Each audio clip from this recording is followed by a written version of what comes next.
The summer of 1960. In a small house inside a remote military compound, the night was silent and completely dark. The curtains were tightly drawn. The old bed creaked and shook, making soft noises in the quiet room. Wait. Stop. Don't.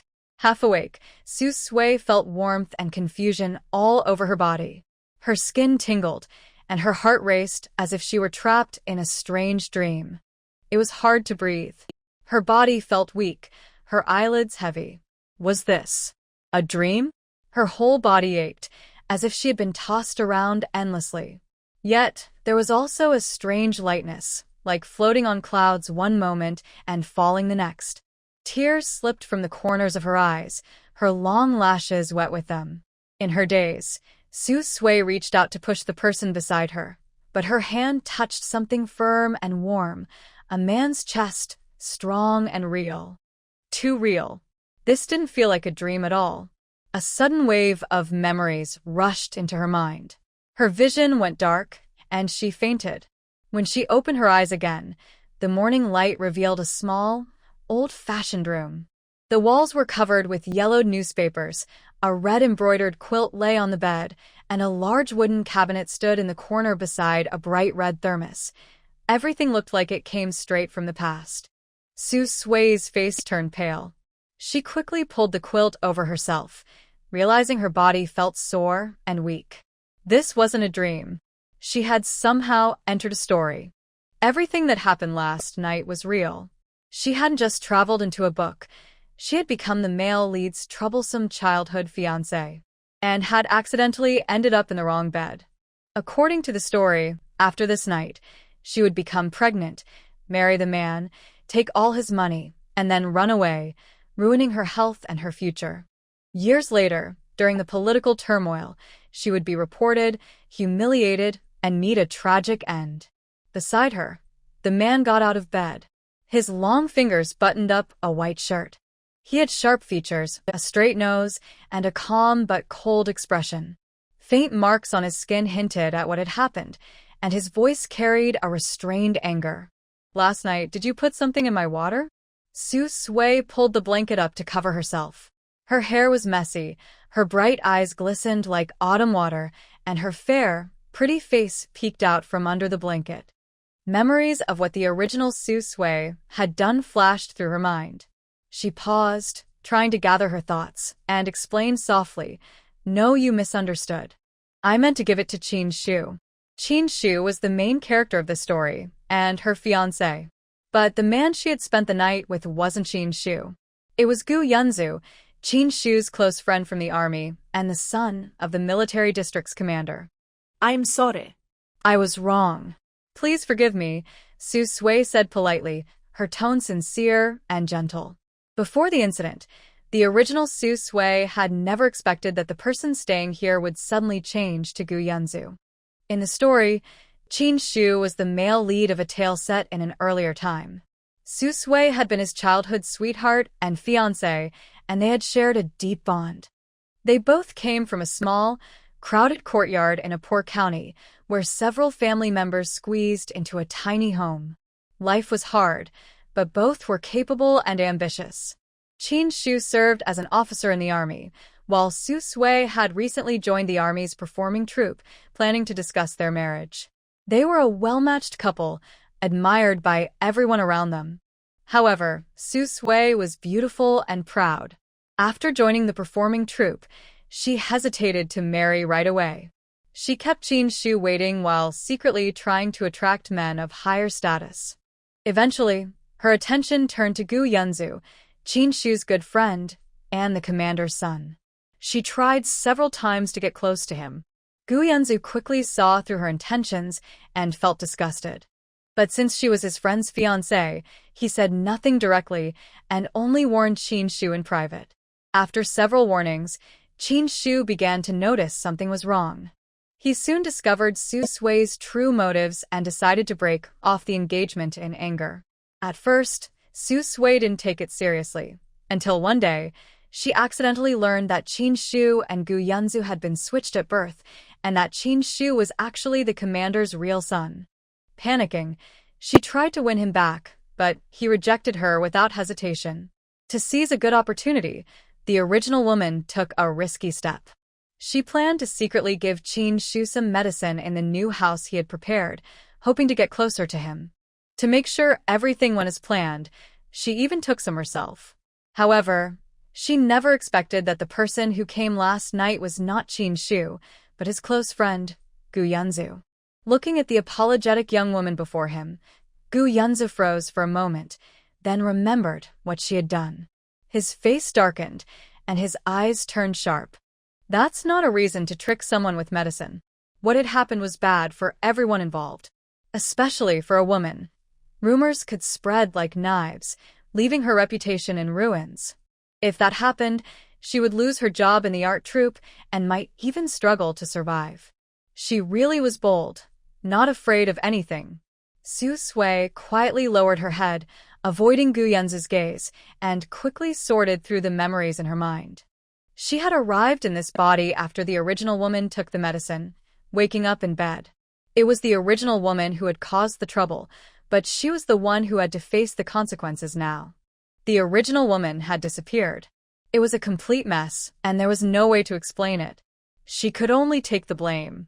Su Sui pressed her lips together and nodded softly. I truly know I was wrong. It won't happen again. Again?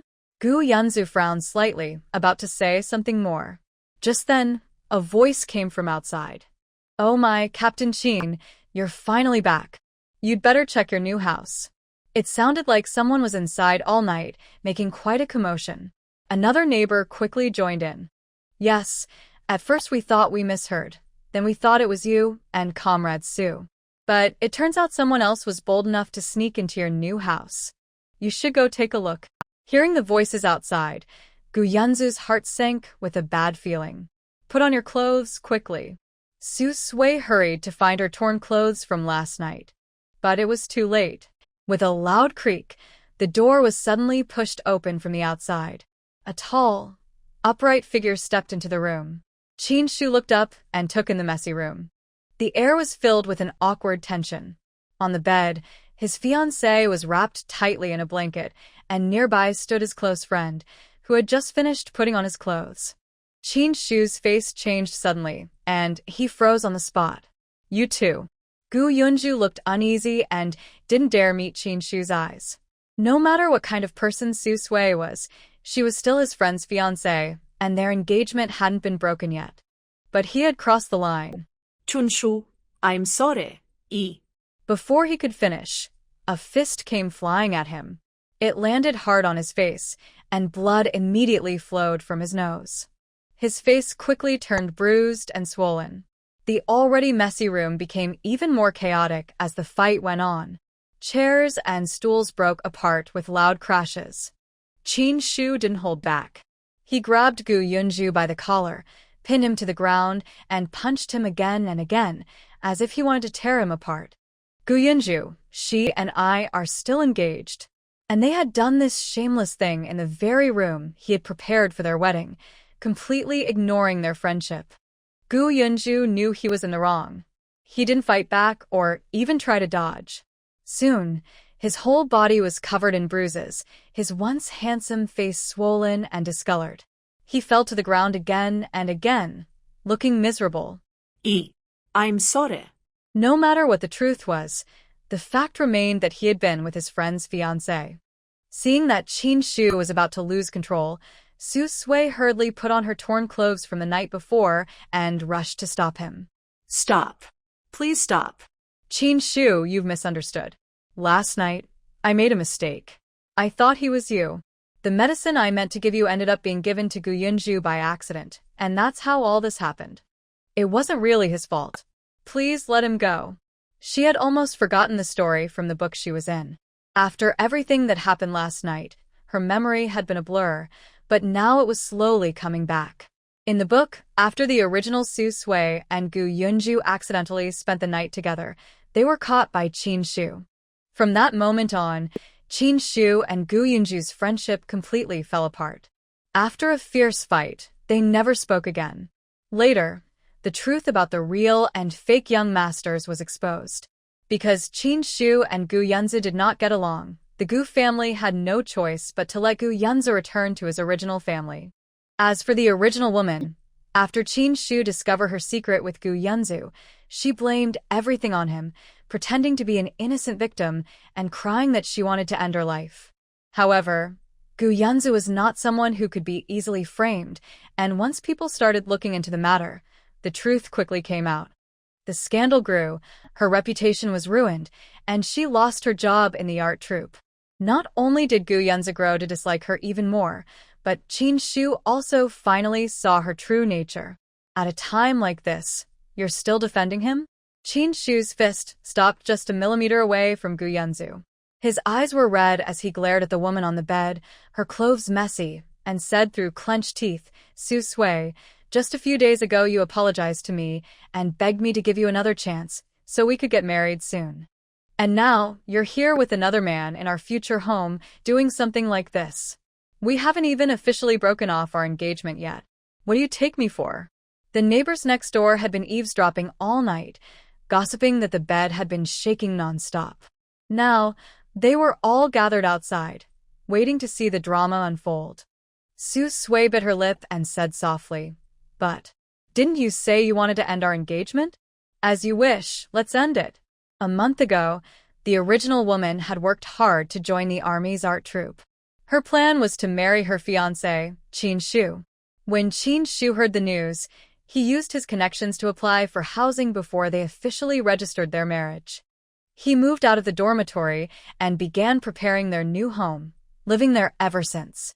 But a few days ago, her true nature was revealed, and after a big argument, Qin Shu angrily said he wanted to break off the engagement. No one expected that before the engagement was officially ended, such a scandal would happen. People were already gathered outside, and if the door opened, the situation would explode. Now, they could only go along with it and deal with the consequences later. Gu Yunzi, still injured, forced himself to stand up and said hoarsely, "I'm sorry. I wasn't careful and accidentally drank something I shouldn't have." The two of them had once joined the army together and fought side by side as close brothers. This place was originally meant to be the wedding home of Qin Shu and Su Sui. He shouldn't have been living here. But after they had a falling out, Qin Shu switched places with someone else to avoid Su Sui. Qin Shu's pupils tightened suddenly. He stood there in silence for a long time, then closed his eyes and spoke in a hoarse voice. "I was wrong too. There's no need to cancel the engagement. Let's pretend nothing happened today." If he hadn't exchanged places with Gu Yunzi, none of this would have happened. The truth was, he never really wanted to end the engagement with Su Sui. They had grown up together in the same compound, childhood friends who shared innocent feelings. All his early emotions and first stirrings of affection were for her. He was just angry that all their years of closeness seemed less important to her than the status of the commander's son. Outside the door, a few people who had been eavesdropping couldn't hold back their curiosity any longer. "Hey, Captain Qin, doesn't that man's voice sound a lot like Commissar Gu? Could it really be him?" "It does sound like him." "And that woman's voice. It sounds like Captain Qin's fiancé, Comrade Su from the art troupe." No way, his good friend and his fiancé, together, in the house meant for the wedding? Inside, Su Sui was speechless. How could she have forgotten? In the story, even after the original Su Sui secretly tried to trap Gu Yunzi and the truth came out, Qin Shu, the male lead, still couldn't forget his first love. Later, he and the female lead had to enter a marriage in name only for certain reasons. During that time, the female lead slowly fell in love with Qin Shu, but because she knew he still cared for someone else, she never dared to confess her feelings. That was the beginning of their painful love story. The original Su Sui, the so-called cruel first love, barely appeared in the book, yet her shadow lingered over the entire relationship between the main couple. What hurt more than Qin Shu's indifference at the start was that he could never let go of that woman everyone said was unkind and unworthy of him. And yet, no one could make him forget her. Su Sui remembered that when she arrived in this world, the long novel she came from hadn't yet reached its ending. After the original character's tragic death, Qin Shu, who had been married for several years, locked himself in his room all night after hearing the news. That was when the heroine realized that he had never truly forgotten the original woman. Because of this, she decided to end their marriage, which had only existed in name. As usual, the story should have continued with Shu realizing his true feelings and trying to win the heroine back. But the story ended abruptly. There was no such redemption. Thinking of this, Sui shook her head. No need. Shu, we're not right for each other. Let's end the engagement. He might not mind her past now, but who could say what he would think in the future? Rather than leaving hidden troubles behind, it was better to end things cleanly from the start. Shu's fingers tightened until his knuckles turned white. His voice was hoarse. You're choosing him? Were all their years together really worth less than a better social status? Gu Yunzu wasn't surprised. Ever since Sui arrived at the base a month ago and secretly tried several times to get close to him behind Shu's back, he had already seen her true nature. She didn't love anyone. The only thing she cared about was status, power, and wealth. Now that something had happened between them, he knew she wouldn't let go of such an opportunity. Sui showed no emotion as she quietly cleaned up the room, removing any traces that might cause trouble. Whatever it is, let's deal with the current situation first, she said calmly. Outside, plenty of people were waiting to see what would happen. In the art troupe's dormitory, hey, she still hasn't come back. She's been out all night. Do you think she went to meet someone in secret? Du said while drawing her eyebrows, exchanging a knowing look with Ju beside her. I heard there was some noise in the room Captain Qin prepared for the wedding last night. Maybe the two of them couldn't wait and met early. No matter what, Sui, that woman from a small remote town, really was lucky. She had grown up with Captain Qin as childhood friends. They were even engaged, and he was completely devoted to her. Whenever he had free time, he would visit the art troupe and always bring her food. It was a time of famine, and many people had already starved to death. Life in the army was also hard, and the troupe members mostly ate coarse black bread every day. Among all the performers, only a few came from well-off families. Apart from them, Sui was the luckiest. She had a capable fiancé who cared for her, so she had never truly gone hungry. Ju, who shared the dorm room, glanced at the empty bed next to hers. Is it true? When she comes back, we can find out. Just then, the door opened from outside. The two women inside fell silent and looked toward the person who entered. For some reason, even though it had only been a day, they both felt that Sui looked a little different from before. Du and Ju exchanged a quick look, then smiled. Sui, where did you go last night? You didn't come back at all. Don't tell me you were out meeting Captain Qin? Sui sat on her bed, tidying her clothes and picking up her bath ticket. No. Leaving only that word, she took her things and walked out. Ju blinked, then quickly called after her, Hey, wait. You're performing tonight, the solo dance. Don't forget.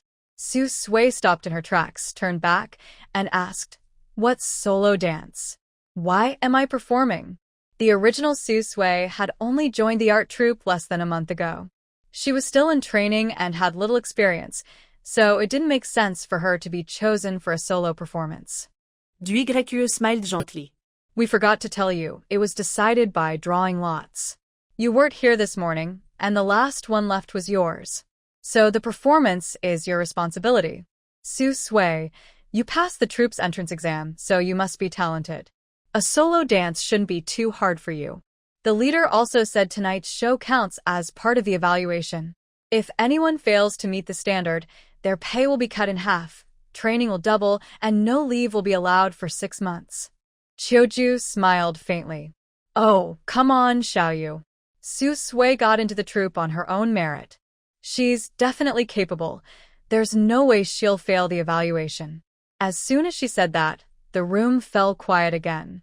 Du covered her mouth and laughed. You're right about that. Everyone in the art troupe already knew the rumor.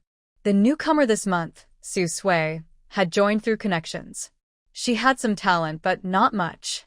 She came from a small, remote county and had barely been exposed to dance, let alone known about the troupe's recruitment. If not for her good fiancé, She wouldn't even have known when the exams were held.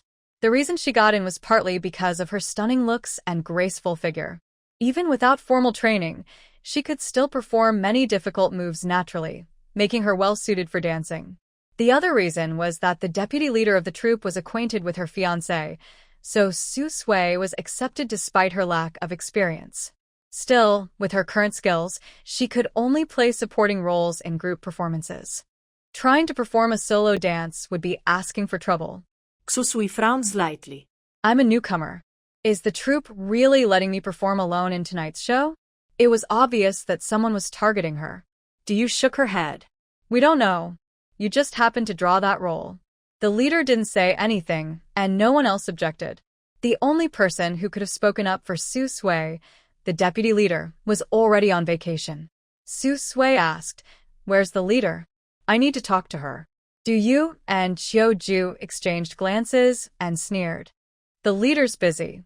She doesn't have time for small matters like this. There are still a few hours before the show. Instead of looking for her, Su Sui, you'd better spend that time practicing your dance. Su Sui quickly pieced everything together. So the leader is the one targeting me? The troupe's leader, Shan, didn't get along with the deputy leader, Li Mei. Since Su Sui had been specially recruited by Li Mei, she was seen as being on Li Mei's side.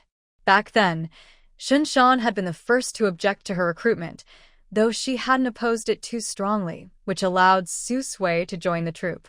Su Sui had thought Shan had let it go, but clearly she hadn't. Duyu's expression changed. What are you talking about? Why would the leader bother targeting a newcomer like you? Qiu said, Su Sui, we know you're unhappy about the performance arrangement, but it was decided by drawing lots. It has nothing to do with the leader. Even if you're upset, you shouldn't accuse others without reason. Oh. Su Sui didn't respond to them. She just answered casually and turned to wash up in the bathroom. After a restless night and being seen by Qin Shu with Gu Yunzu early that morning, then running away in front of the curious onlookers outside, she was completely exhausted. All she wanted was to find a quiet place to sleep. As soon as Su Sui left, Diyu and Qiu looked at each other. Why is she so calm? Maybe she's just given up, one of them said. Performing a solo dance takes real skill. Even though the two of them had been in the art troupe for a year or two, they didn't have the confidence to take the stage alone. That night's performance would be attended by many army leaders, a rare chance to show one's talent. If done well, it could secure a place in the troupe. But if it went badly, the performer could easily be pushed aside and eventually forced to leave. Every place had its share of competition and exclusion, especially for those who joined through connections. Without real ability or strong backing, it was hard to survive here. Forget it. Let's just wait and see what happens. They weren't the only ones in the troupe who looked down on Su Sui. Meanwhile, in the bathhouse, Su Sui entered with her clothes and bath ticket, ready to wash up. Just as she started, she heard two women whispering nearby. Did you hear? The new girl, Su Sui, her fiancé is Captain Qin, the handsome and gentle one. They say she got into the troupe through his connections. But their engagement might be over. Someone saw Captain Qin telling her he wanted to break it off. I heard it's because Su Sui secretly got close to Commissar Gu. But think about it. Commissar Gu comes from a good family, is capable, and already holds a high position at a young age. He's even more impressive than Captain Qin. The kind of woman he'll marry will definitely be from a family like his. Su Sui, coming from a small town, shouldn't be dreaming about that. Still, she's quite bold, isn't she? She was already engaged, yet she dared to flirt with another man. In the next room, Su Sui coughed lightly. Everything suddenly went quiet. No one spoke for a long time. Su Sui decided to speak first, smiling as she greeted them. Comrade Lu Lan, Comrade Xiao Mei, what a coincidence. I didn't expect to meet you here at the bathhouse. Oh, by the way, are you both performing on stage tonight? Are you doing solo dances too? Lu Lan and Xiao Mei froze the moment they recognized Su Sui's voice. Normally, anyone overhearing such gossip would be angry or quietly upset. But how could someone still smile and greet them like nothing happened? Through the thin curtain, Su Sui could only see their still figures. She quickly finished bathing, put on clean clothes, and while drying her long black hair with a towel, she lifted the curtain and stepped out. Standing before them, her bright eyes looked innocent yet serious, as if she truly wanted to ask a question. "Why aren't you saying anything?" "Oh, about what you were just talking about. I'm quite curious. I didn't catch everything clearly. Could you repeat it for me? Especially the part about how I supposedly flirted with Commissar Gu. You two seem to know more than I do. You must have seen it with your own eyes." Lulan and Xiao Mei turned pale. They bit their lips, hurriedly put on their clothes, covered their faces, and ran off without even taking their soap or dirty laundry. How embarrassing. Who could be more unlucky than them? They were just gossiping and suddenly ran right into the person they were talking about. If it were anyone else, it might not matter. But Su Sui had strong connections. One word from her could cause them real trouble. Watching the two disappear, Su Sui sighed dramatically. She wasn't going to hurt them, so why run away? Anyone seeing this might think she had bullied them. She had only greeted her colleagues politely and chatted a little, that's all. Still, it was strange. Someone had spread ridiculous rumors that the original Su Sui had powerful backing besides Qin Shu, which was why the deputy leader had dared to offend the commander just to recruit her. In truth, none of that was real. She stepped out of the bathhouse, feeling refreshed, on the path leading to the dormitory of the art troupe. From a distance, Su Sui saw someone. She stopped walking without thinking. Before she could react, a man with a cold, serious expression had already reached her. "Let's find a place to talk." Earlier that morning, with Qin Shu's help, they had barely escaped the crowd waiting outside to watch the commotion. Still, those people had heard their voices.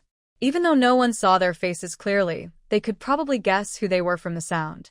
Because of this, the friendship between him and Qin Shu could never return to what it once was. Su Sui glanced at the watch on Gu Yunju's wrist. "What time is it?" Gu Yunju paused, looked down, and said, 6 o'clock. "Do you have something to do?" He remembered that she had just joined the troupe and spent most of her time training. By this hour, she should have been off work.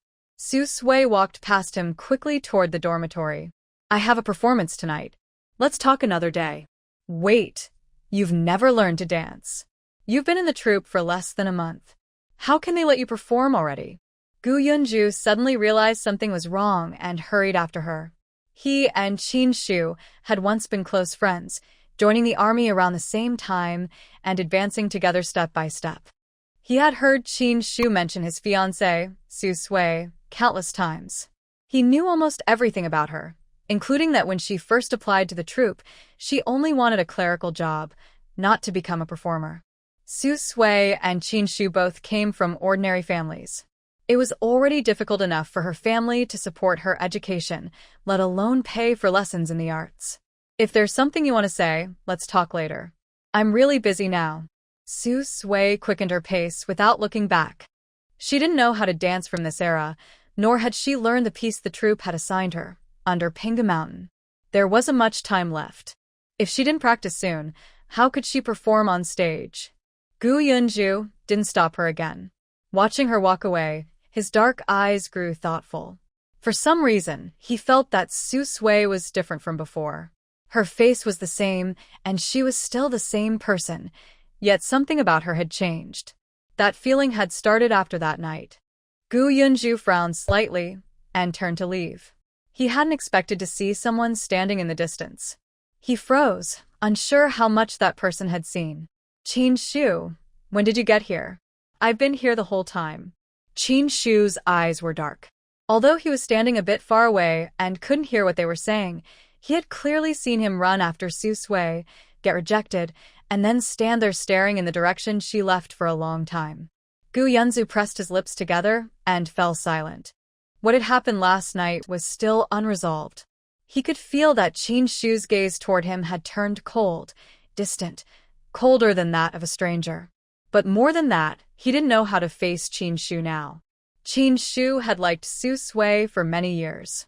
They had grown up together as childhood friends.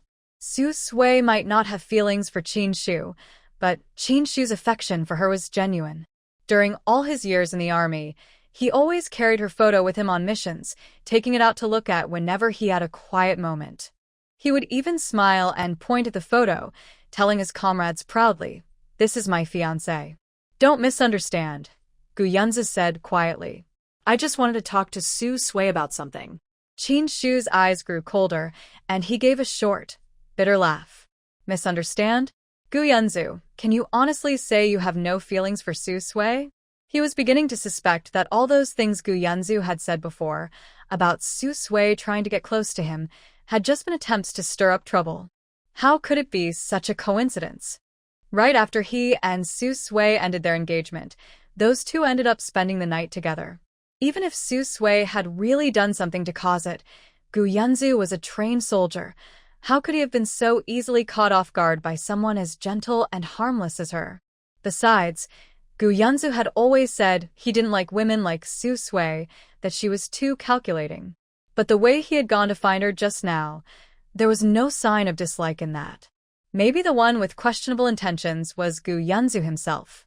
Dressed in his uniform, with sharp brows and clear eyes, Gu Yunzi looked calm and strikingly handsome. His voice was steady and sincere. "No. Believe it or not, I truly don't have those kinds of feelings for Su Sui. What happened last night wasn't something I wanted." He never liked Su Sui. From the first time they met, he could already tell what kind of person she was. Even though she looked gentle and graceful, her charm was deceiving. But she kept approaching him, complaining that Qin Shu didn't understand her or treat her well, and that she didn't want to marry him. How could he possibly fall out with his longtime friend over a woman like her? Qin Shu didn't say whether he believed it or not. "Since you have no feelings for Su Sui, that's good. Let's pretend nothing happened last night. I'll still marry Su Sui as planned." Gu Yunzi was stunned. After a moment of silence, he nodded. "All right." He knew Qin Shu liked Su Sui very much, but he never thought Qin Shu would forgive her after what she had done, and still planned to stay with her. Just a few days ago, they were talking about breaking off the engagement. Inside the rehearsal room of the art troupe, Su Sui arrived. The stage for tonight's performance was already set. In 40 minutes, the audience would start arriving, and the show would begin. Her solo dance, Under the Peaceful Lake Mountain, was scheduled as the second-to-last performance, with mostly group dances before it. Time was running out. Su Sui searched around the troupe for a while before finally spotting Yang Yun, one of the troupe's top performers. Yang Yun was stretching and warming up for the evening show. It was said that the lead dancers were the most skilled, and often helped train the newcomers. Su Sui walked over and greeted her politely. "Hello, Chomrade Yang Yun." "I'm Su Sui, the new member of the troupe. I'd like to ask you something, if you don't mind." Yang Yun turned her head when she heard the voice and was momentarily surprised. The newcomer was a fair-skinned, beautiful young woman. Even though Yang Yun considered herself good-looking, and only Gu Shuang in the troupe was said to be prettier, this new girl was even more striking. "What is it? Go ahead and ask." Su Sui smiled. "I just joined the troupe this month and I don't know much yet. But I have a solo dance tonight, Under the Peaceful Lake Mountain. Could you please show me how to perform it once?" Yang Yun. Did she hear that right? A newcomer who just joined, knows nothing, and dares to perform a solo on stage? The performance was starting in just half an hour, and she was only now looking for someone to teach her the dance? Had she misheard, or had the person in front of her said something wrong? Su Sui waited for an answer, but none came. She thought maybe her request had been too sudden. So she added, "Actually, you don't need to really teach me. I just need you to dance it once for me. When the performance is over, I'll treat you to some food." It was 1960, during the Great Famine, and countless people had already died of hunger. Life in the army wasn't easy either, especially for the art troupe. Each person was lucky to get 2 dark corn buns a day, enough to survive, but never enough to feel full. Things were even worse in the countryside. People either starved to death, suffered from swelling caused by hunger, or became so thin they looked like skeletons. At such a time, offering someone food was a very generous gesture. Although the original Su Sui came from an ordinary family and had lost her father early, her mother still worked at a textile factory, earning a little over 20 yuan a month. She was the youngest daughter and had earned her own respectable job through hard work. Her mother loved her dearly and often saved food to send her.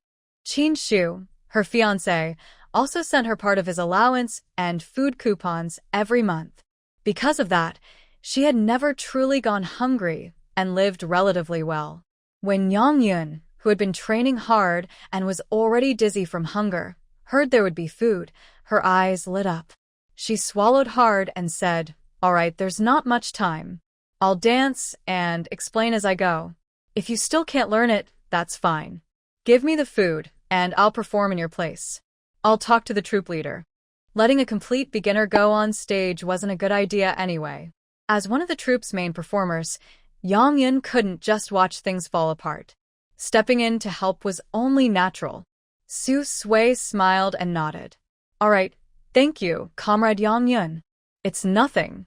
You're giving me food, and I'm helping you out. No need to thank me." Even though Yang Yun earned a bit more than others because of her position, life was still hard during the famine. Most of her pay and allowances had to be sent back home. She could only afford one dark corn bun a day, her face had turned pale, and she had grown thinner. "Watch closely," she said. "I'll start dancing now." Yang Yun hadn't really expected Su Sui to learn a completely new dance in such a short time. She had already planned to go on stage in Su Sui's place. However, after Yang Yun finished dancing once, Su Sui suddenly began to dance too. At first, Yang Yun thought Su Sui just had a good memory and learned quickly. But as they continued, Yang Yun realized something was off. Her eyes widened in surprise. The person in front of her danced the entire routine perfectly. Every move was graceful and smooth, exactly the same as Yang Yun's, without a single mistake. Yang Yun was completely stunned. You really didn't know how to dance before?" To be able to copy someone's dance perfectly after watching it once, her skill was clearly far beyond Yang Yun's, almost as good as their instructor, Teacher Xia. The dance under Pinga Mountain wasn't too hard for someone with experience, but for a beginner it was quite challenging. Su Sui shook her head. "I've practiced a little before." Before entering the story, she had already built her own business and achieved financial freedom. She had plenty of time to improve herself and explore many hobbies, one of which was dancing. But she had never tried the style popular in this era. Yang Yun fell silent. Talented people really were amazing. "You dance beautifully," she said. Su Sui smiled. "Without your help, I couldn't have learned it so quickly." "Thank you. Wait for me after the performance," Yang Yun said. "I'll treat you to something to eat." She still had a white steamed bun, which she could give as a small thank you gift. Yang Yun smiled too. "All right." "I hope everything goes well for you," Su Sui added. "If you ever need help, you can come to me." Yang Yun's family had once been well off, but after an accident, they lost everything. Now, she was the only one supporting a large family of 7 or 8 people. With the famine going on, her nieces and nephews were close to starving. If Su Sui was willing to share food, maybe Yang Yun could save a little more money to send home. At 7 in the evening, the sky grew darker. The performance hall of the art troupe was already filling up. Many people had arrived, army leaders, officers, their families, adults and children alike.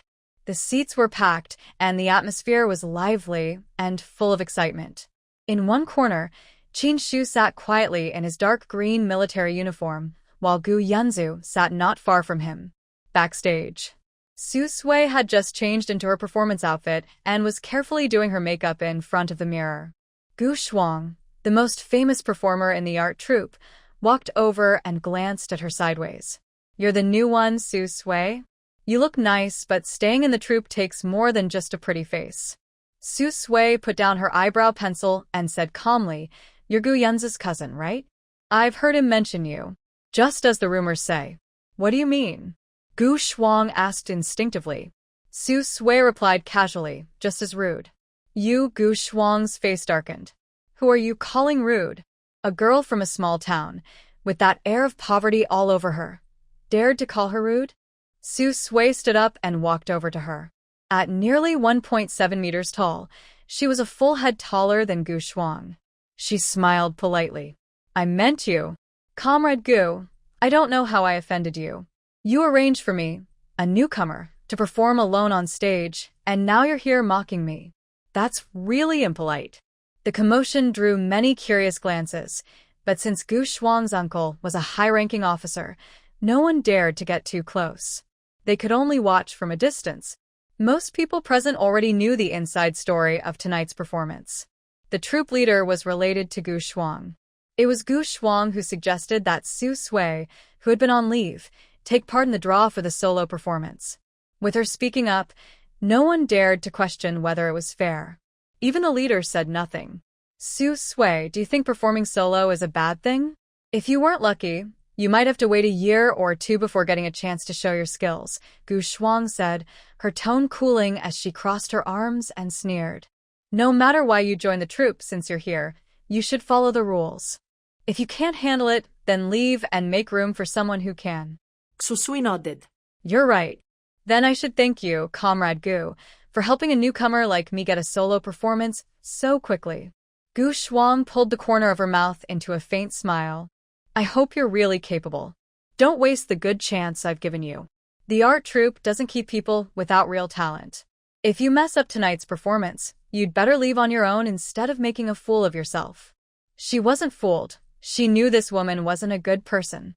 Even though she already had a fiancé, she still tried several times to get close to her cousin, Gu Yunzhou, hoping to marry into the Gu family. But she clearly didn't understand what kind of family the Gus were. How could they ever accept someone like her? If her cousin were to marry, it would at least be to a girl from a family of similar standing. Su Sui spoke calmly. Comrade Gu, one thing has nothing to do with another. That's no reason for you to scheme against me. You owe me an apology. Whether I can stay in the art troupe or not is my own business. It has nothing to do with you. Whether I stay or leave isn't your concern, so you don't need to worry about it.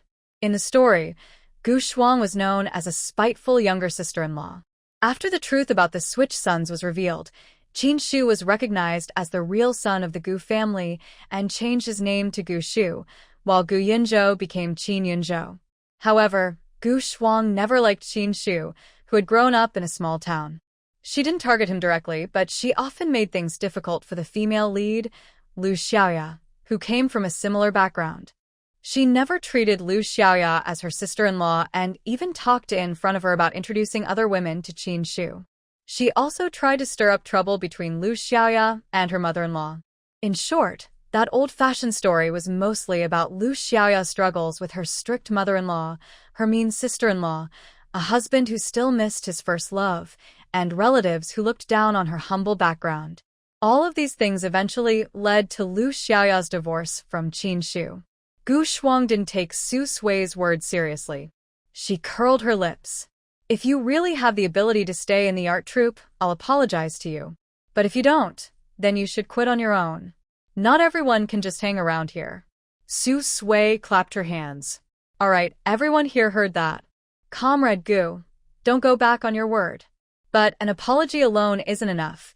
You'll also have to give me 2 2-ounce food coupons as compensation for the trouble. Gu Shuang rolled her eyes and gritted her teeth. Su Sui, you really know how to ask for a lot. These days, food is scarce, and ration coupons are as precious as life itself. Unless 2 people are as close as family, no one would give them away for free. Even though she was the commander's niece, she was still just a niece, not his daughter. She didn't have many coupons herself. 2 small ration coupons were enough for only 1 or 2 meals. Su Sui spoke calmly. Comrade Gu Shuang, are you scared? We both have solo dances tonight. Could it be that you're afraid I might dance better than you? So you don't dare to bet? Gu Shuang's face darkened. Fine, I accept. But if you embarrass yourself on stage tonight, you'll leave the troupe on your own and never show up in front of me again. Her mother had been part of the troupe, and she had trained in dance since childhood, improving step by step. How could a woman from a small town ever compare to her? Soon, 7 o'clock arrived. The host went on stage, gave a short speech, and the show began. First came the group dances, followed by solo performances, singing, dancing, and other acts. Gu Shuang was one of the troupe stars, and by coincidence, her solo dance was scheduled last as the grand finale. Su Sui was second to last, performing right before her. Time passed quickly. As Su Sui's turn approached, Yongyun quietly came over when no one was watching and whispered, "Don't worry. With your skills, as long as you perform normally, you'll be fine. This isn't a major performance anyway. Even if something goes wrong, it won't matter much. If it were an important event, the troupe would never let a newcomer perform." Su Sui smiled. "I understand." Moments later, the host announced her solo dance, Under the Peaceful Lake Mountain. Su Sui stepped onto the stage. Dressed in a dark green military uniform, she looked confident and spirited. Standing at the center, she bowed to the audience. When she lifted her head, she faced the entire crowd. A military leader sitting in the front row looked surprised. "That must be the new girl in the troupe. I haven't seen her before, but she looks quite striking. I wonder how well she can dance." "She looks new here but quite bold. She's actually performing a solo dance, Under Pinga Mountain. If she doesn't have real skill, it could be embarrassing." The dance tells the story of soldiers who, when facing an enemy attack, fight bravely to protect the people, never retreating and finally resting forever beneath Pinga Mountain. Normally, this kind of dance is performed by a group for a stronger effect. But a solo version demands true ability. If the dancer falters even slightly, the whole performance loses its spirit. Qin Shu sat quietly in a corner, watching the dancer on stage grow more and more captivating. Her movements stirred the atmosphere, drawing the audience in until the hall was filled with cheers and applause. He froze, unable to look away from the person who seemed to shine with her own light. In his memory, his childhood sweetheart and fiancé had always been gentle and innocent. But now, she had become mature and radiant, almost glowing. Over the years, they had kept in touch through letters, but distance had grown between them. He had been stationed with the army for years, while she stayed in their hometown. They met again a month ago, when she was assigned to the art troupe in his military district and came to discuss their marriage. During that month, he noticed she had changed. She no longer clung to him as before, and instead often asked about Gu Yunzi's family. He had sensed something was wrong. Eventually, the truth came out, and their relationship was no longer the same. Things spiraled out of control, until that incident happened. When the dance ended, thunderous applause filled the hall like waves. "Excellent, truly wonderful." Several senior officers in the front row began clapping first, their eyes glistening with emotion. In that special era, countless heroes had given their lives for the people. This dance seemed to bring everyone back to that time, letting them see those brave souls once more. The audience clapped excitedly. "Amazing! Which member of the art troupe is she? Her dance skills are outstanding." Su Sui bowed deeply to the audience before stepping off the stage. Meanwhile, in another corner, Gu Yunzi watched quietly for a moment, then turned and left without a word. Backstage at the art troupe. As Su Sui stepped down from the stage, Yongyun couldn't hold back her excitement. She ran up and hugged her tightly. "Su Sui, you were amazing. Your dance was incredible, better than ever." She had thought Su Sui would only copy the moves perfectly. But once Su Sui got on stage, her whole presence changed. She danced even better than Yongyun herself. Some people were definitely going to be upset about that. Su Sui smiled lightly. "I was just lucky." Before going on stage, she had learned about the background of Under Pinga Mountain. Once she started dancing, she quickly immersed herself in that time and story, performing far beyond her usual level. Yongyun held her arm. "That wasn't luck. That was your real skill." She had seen it clearly. When Su Sui received the audience's applause, Gu Shuang's face had gone stiff with anger. Many in the troupe didn't dare clap openly because of Gu Shuang's presence, but the admiration in their eyes couldn't be hidden. Now, no one would dare say Su Sui got her position through connections. Soon, Gu Shuang came on stage for the final dance, marking the end of the performance. But just before it ended, something unexpected happened. A few children from the nearby compound, who had come to watch, suddenly asked aloud, "Isn't the last dance supposed to be the best? Why wasn't it as good as the one before?" Children couldn't sit still, and most of them knew each other, so they started chatting together. It wasn't that great. It's the same as last time, kind of boring. Even though the adults quickly tried to hush them, the atmosphere turned awkward. On stage, Gu Shuang lost control of her emotions for a moment. Her expression turned cold, but she forced herself to finish the dance before hurrying backstage. Fortunately, the host reacted quickly and wrapped up the event smoothly. Backstage again. Gu Shuang blocked Su Sui's way. "You did that on purpose, didn't you?" Su Sui looked puzzled. "Did what on purpose?" "You went on stage alone. That was arranged for me, not something I agreed to. Now that the performance is over, Comrade Gu, please apologize to me.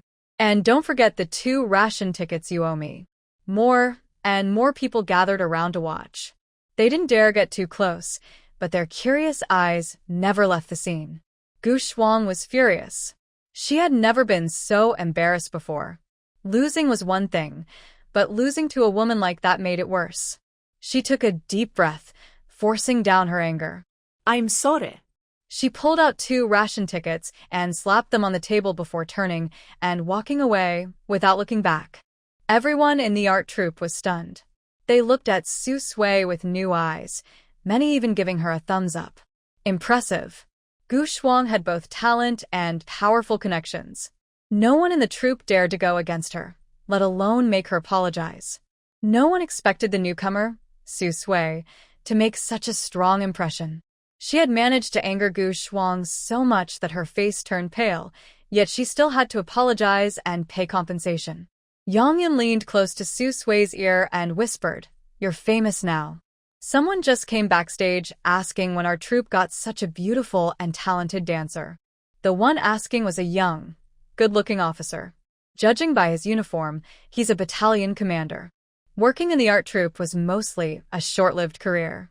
Once you got older, if you hadn't been promoted, you had to retire and go home. Because of that, most of the women in the troupe hoped to marry an officer. That way, even after leaving the troupe, life would still be comfortable. Someone like Su Sui, beautiful and capable, had only been in the troupe for a short time, yet she already caught someone's attention. She would surely find a good match in the future. Su Sui. She had almost forgotten. She still had a big problem to deal with. That morning, too many people had gathered outside to watch the commotion. To stop them from rushing in, she and Gu Yunzhou had escaped through the window, with Qin Shu's help. Still, some sharp-eared people might have guessed who was inside from the voices. That wasn't the main issue, though. The real problem was what she remembered from the book. She would end up having Gu Yunzhou's child. After they married, his secret identity would be exposed, and he'd be cast out of the Gu family. Later, he'd be injured during a mission, and the original Su Sui would make a series of bad choices that ruined her health and her future. "This is for you. Think of it as a small treat. I have something to do, so I'll go first." Yang Yan looked down and saw a Tuliang military food coupon. If she used it carefully, it would be enough for a whole day.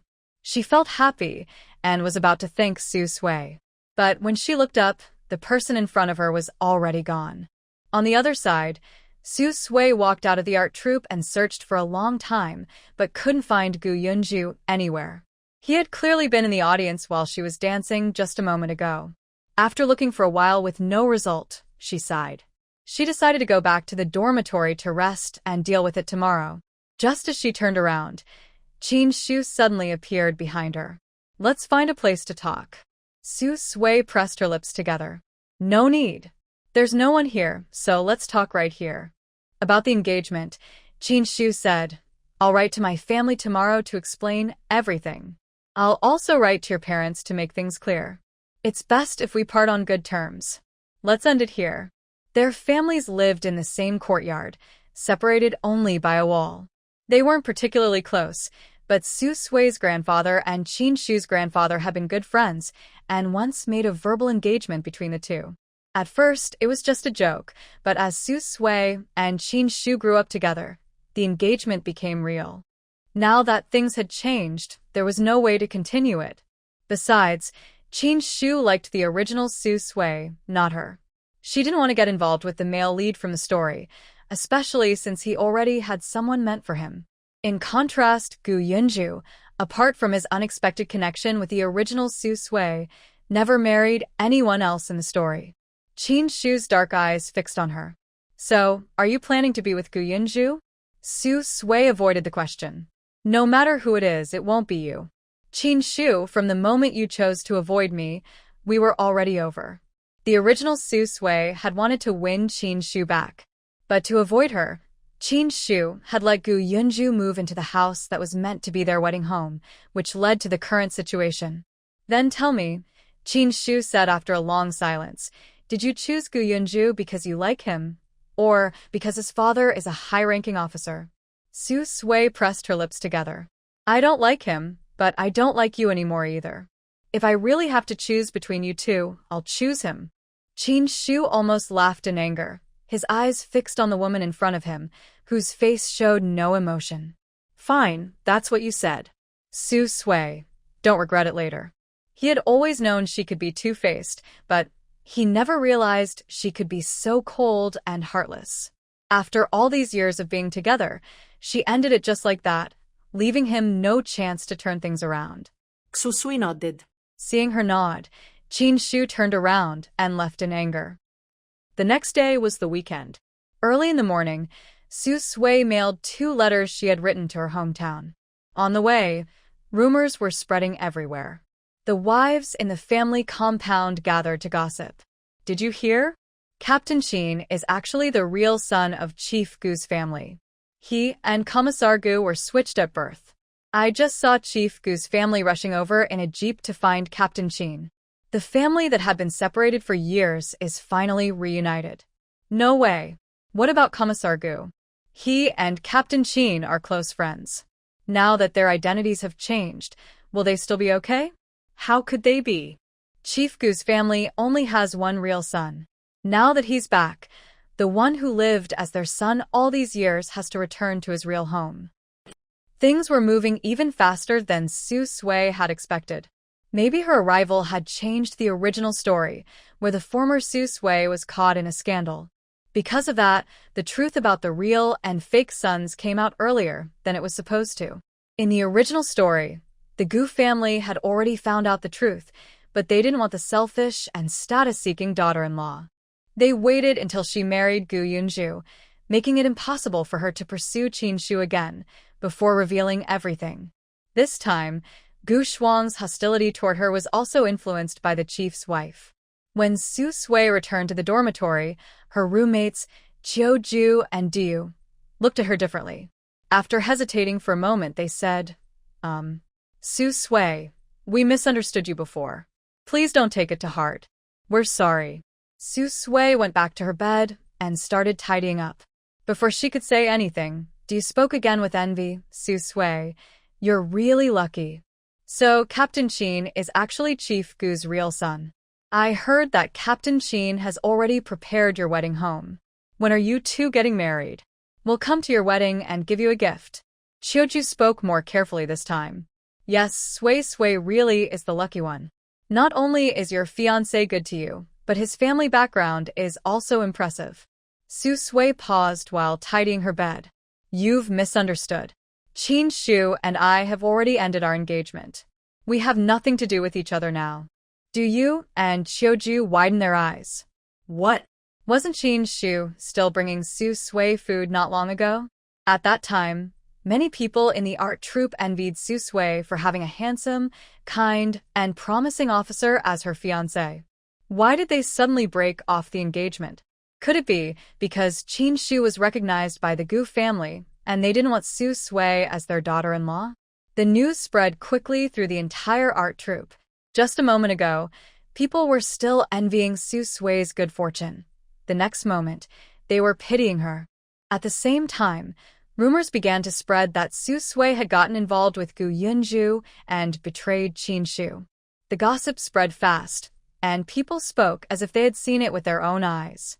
For a while, no matter where Su Sui went, people whispered behind her back. It was almost noon. She had just returned to the dormitory, planning to take her lunchbox and food coupons to the cafeteria. Suddenly, Qiuju rushed back in and spoke cautiously. Su Sui, your fiancé, no, Captain Qin is waiting for you at the dorm entrance. Oh, and he's holding a lunchbox. It looks like he brought food for you. Su Sui stopped walking, turned to the window, and lifted the curtain to look down. Her eyes met Qin Shu's deep, steady gaze. For a moment, the air seemed to freeze, and everything went quiet. He was holding the same lunchbox he used to bring her meals in. It felt just like the old days. Su Sui stayed silent for a moment, then quickly lowered the curtain, blocking his view. Chiuju, watching this, was stunned. Something about it felt strange.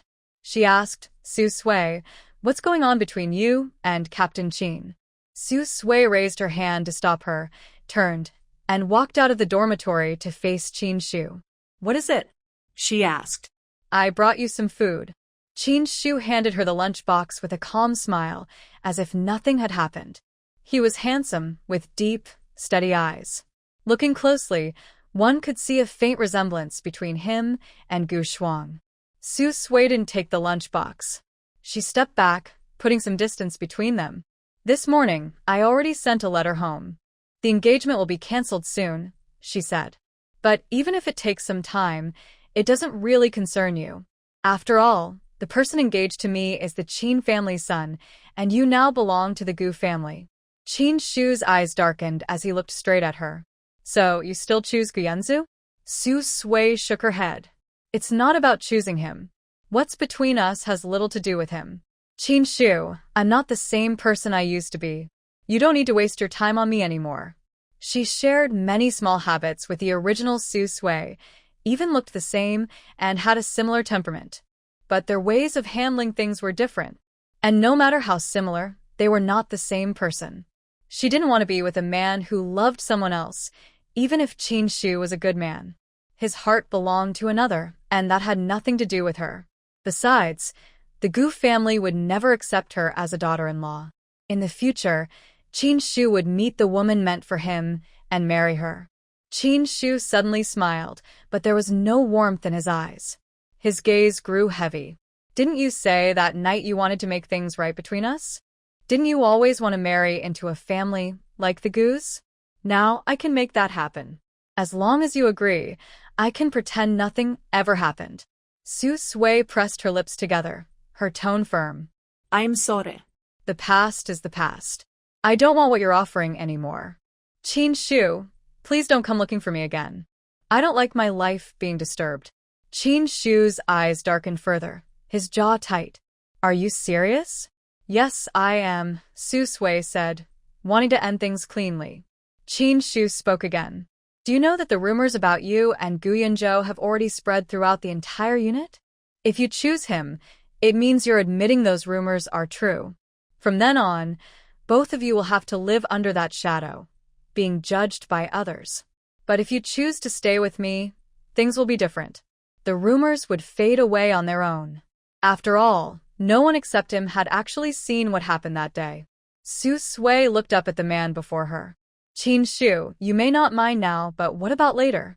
Can you promise you'll never mind it in the future? And are you really sure you don't mind at all? He truly lived up to being the main character of the story, calm, rational, and able to lay out the pros and cons clearly. But in reality, what man could truly ignore the fact that the person he loved had once been close to his best friend? Qin Shu's body stiffened. After a long silence, he said quietly, it would be a lie to say I don't mind.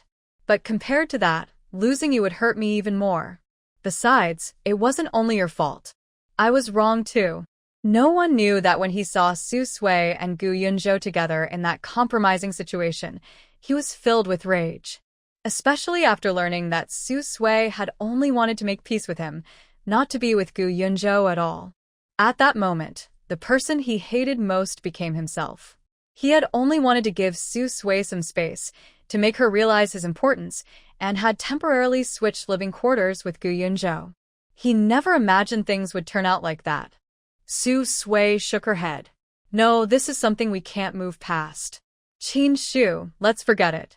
From now on, we'll go our separate ways. Pain flashed in Qin Shu's eyes. His voice turned hoarse as he gripped her hand tightly. What if I can't forget? Su Sui, tell me, What if I can never forget you for the rest of my life? They had grown up together. Even as a child, he had known they were meant to be together someday. Su Sui had always been beautiful, and everyone in the compound liked her. He liked her too, more than anyone else. As she grew older, she became even more beautiful. She would call him Brother Qinshu in her sweet voice, and when no one was around, she would blush, stand on tiptoe, gently kiss his cheek, and hold his hand.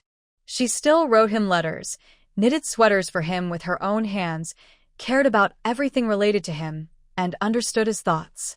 They were finally about to get married, but something unexpected happened. How could he ever forget that? After sending Qinshu away and refusing the lunchbox he brought, Su Sui's stomach growled with hunger. She took the food coupons she had won yesterday and went to the cafeteria to buy a dark wheat bun and a bowl of cabbage soup. It was during the 3 years of natural disasters, a time of great famine. Life in the army was also hard. Most of the food was dark wheat buns. Of course, if someone had food coupons and money, they could sometimes go to a state-owned restaurant in the city for a meal. But even those restaurants didn't have much food. They were only slightly better than the army. If you were lucky and went early, you might get some white flour noodles. If you went late, you couldn't even get in, let alone buy a bun. State-owned restaurants had fixed meal times. You couldn't eat there whenever you wanted. After getting her food, Su Sui found a quiet corner in the cafeteria and sat down.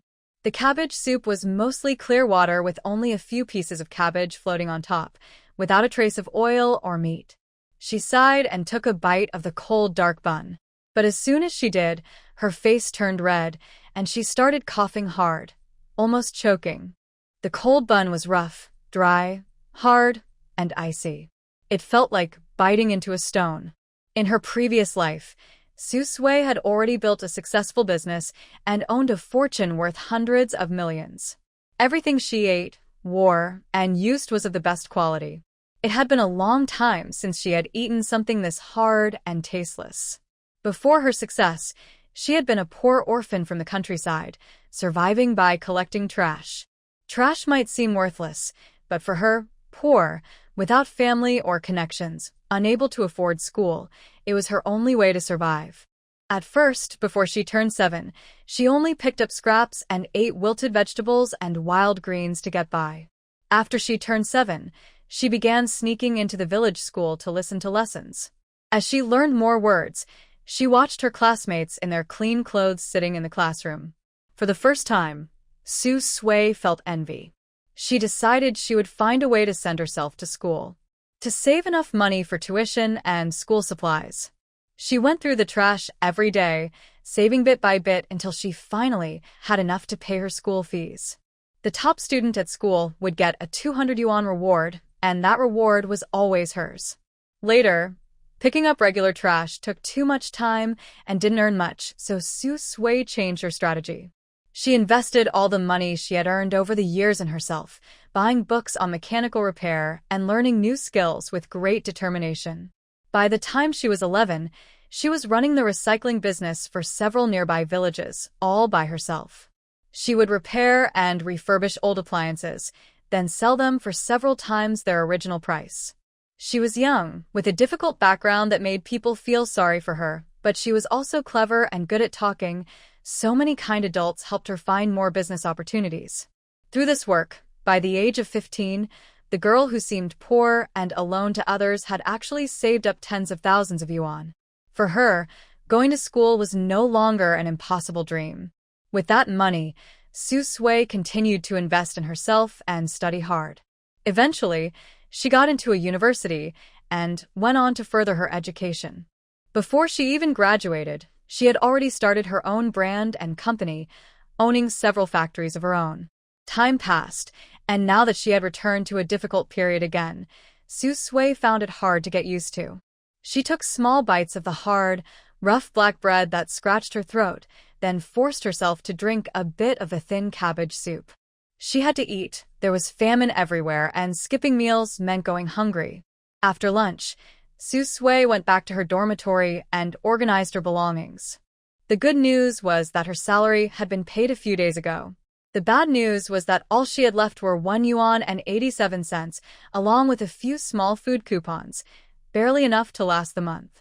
She carefully tucked the money and coupons away and began planning how to make it through until the next payday. She had only started this job recently and had received her first salary. Even though she hadn't worked a full month, wages in this era were paid as if she had.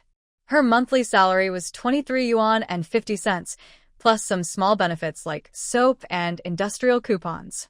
Her family had worried about her moving to a new place for work, so before she left, her mother secretly slipped her 3 large bills for emergencies. She wasn't married yet, but Qin Shu sent 1/3 of his monthly allowance to her. As a company commander, he earned more than 80 yuan a month, so 1/3 was about 20 to 30 yuan, almost equal to a regular worker's monthly pay. After paying for travel and food, there should have been some money left. The problem was that the original person, like her, liked to invest in herself. Her way of investing was to spend a lot of money asking people to buy fashionable shoes, dresses, face cream, and other beauty items from Haisher. Anything related to appearance, she would rather save on food than skip buying it. During the famine years, when others were starving, pale, and wearing patched clothes, she managed to look bright and well-dressed thanks to her family's and Qin Shu's support. Her skin was fair and smooth, and she looked like a girl from a well-off family. That was why people in the art troupe thought she had powerful connections. Su Sui did a quick calculation and realized the money still wasn't enough to last the month. If she didn't want to go hungry, there were only 2 options. First, borrow money. Second, find a way to earn it. Her family wasn't doing well either. Her father had passed away early, and her mother, Wang Yinhua, worked at a textile factory, earning just over 20 yuan a month. But that small income had to support 3 children. She was the second child, and the only daughter. She was more loved than her brothers, and even her 3-year-old nephew had to step aside when she was around. Her sister-in-law was unhappy about it, but Wang Yinhua always said, "A mother loves her own child. What's wrong with me caring for my daughter?" If she asked her family for money, they would probably give it. Su Sui thought about it but decided against it. Before she joined the army, Wang Yinhua had already given her 3 large bills, which were most of the family's savings. With so many mouths to feed and only one steady income, it was already impressive that they had managed to save anything, especially during a famine. That left only one option: earning money. At that time, private business was not allowed. Doing so was called speculation, and if caught, one could be punished or even lose their job. After thinking for a while, Su Sui decided to return to what she used to do, visit the recycling station to see if she could find anything useful. Today is the weekend, and I have some free time to visit the local collection station. Not long after I left home, someone approached me. "Are you Comrade Su Sui from the cultural troupe?" Su Sui paused, looking at the stranger. "Yes, I am. May I ask who you are?" Lu Zhang took out a letter from his pocket and handed it to her, with a very obvious look of curiosity. "I'm here to deliver a message. He's busy right now and can't come himself. He asked me to tell you that if you're willing, he will take responsibility for that matter." Su Sui took the letter and looked at it briefly. It was from Gu Yunzhou. This person is quite good-hearted. Even after being drugged and set up, he still wants to take responsibility. After delivering the message, Lu Zhang didn't leave immediately. His eyes were full of curiosity, and he suddenly asked, "Are those rumors true?" Now, the news is spread throughout the army. Not only has Qin Shu been revealed to be the long-lost son of a high-ranking officer for over 20 years, but he was also betrayed by his fiancée and close friends. Everyone feels sorry for Qin Shu and dislikes Gu Yunzhou and Su Sui. Their reputations are almost ruined. If it weren't for the fact that this is the army, there would probably be even more gossip. Su Sui glanced at him. "If there's nothing else, I'll go now. I have other things to do." Lu Zhang realized he might have been rude. "Sorry, I'll take my leave now." After he left, Su Sui headed to the collection station in town. On the way, she opened the letter. It was indeed written by Gu Yunzhou himself. There wasn't much in it. Just one sentence. If she was willing, he would take responsibility. That was all. Su Sui wasn't surprised. She disposed of the letter. In the story, Gu Yunzhou is a responsible man. He doesn't like the original owner, even to the point of dislike. But because they had a relationship, afterward, the original owner's reputation was ruined. When Qin Shu found out that Gu Yunzhou had been falsely accused, their relationship was over. He still offered to take responsibility only if she was willing, but that was all. Later, the original owner ran away after taking money for an abortion, and in the end, she was harshly criticized and died tragically. It was he who sent someone to help with her body. The army is still a good distance from the town. This place is remote. Usually, people rely on nearby ox carts to go to the town or the county seat. But during this special time, everyone is almost starving, and the ox carts are nowhere to be seen. Su Sui can only walk on her own legs. In the hot summer, the land is already dried and cracked, with yellow patches everywhere. There's no wild food to eat, and even the bark from trees within 10 miles has been stripped and eaten. Su Sui walks toward the town, meeting many people along the way. Some are so hungry they dig up mud to fill their stomachs, while others are lying on the ground, barely alive, with only skin and bones left. There are even those who have died from hunger on the roadside, their bodies already decayed and smelling bad. She passes through these people without showing any emotion, but inside, she feels a heavy, oppressive sadness. Suddenly, a thin child runs up, holding a broken, half-missing clay bowl. "Big sister, please, I beg you, be kind to me. Give me some food. My mother is pregnant with my brother and is about to die of hunger." Su Sui looks up and sees a woman lying nearby, looking very weak. Her face is pale, hair dry, and her body painfully thin, almost like a skeleton. But her belly is swollen, creating a stark contrast with her frail body, making her look even thinner. If it weren't for the faint rise and fall of her chest, she might be mistaken for a corpse. "I'm sorry, I don't have any food," Su Sui says, avoiding eye contact with the woman and the child, and walks past them. The child is stunned but keeps his gaze fixed on Su Sui's clean, fair skin. She doesn't look like someone from a famine year. She's even whiter and more delicate than young women from the city. Her clothes are neat and clean, without patches, and she's wearing a green military uniform, completely different from the dirty, ragged people around her. The child gathers his last bit of strength and runs to block Su Sui's way again, tears falling down his face as he cries pitifully. He kneels on the ground, still crying. "Big sister, please, my mother and brother are about to die from hunger. Please give me something to eat. Even if it's not food, any other life-saving thing would do."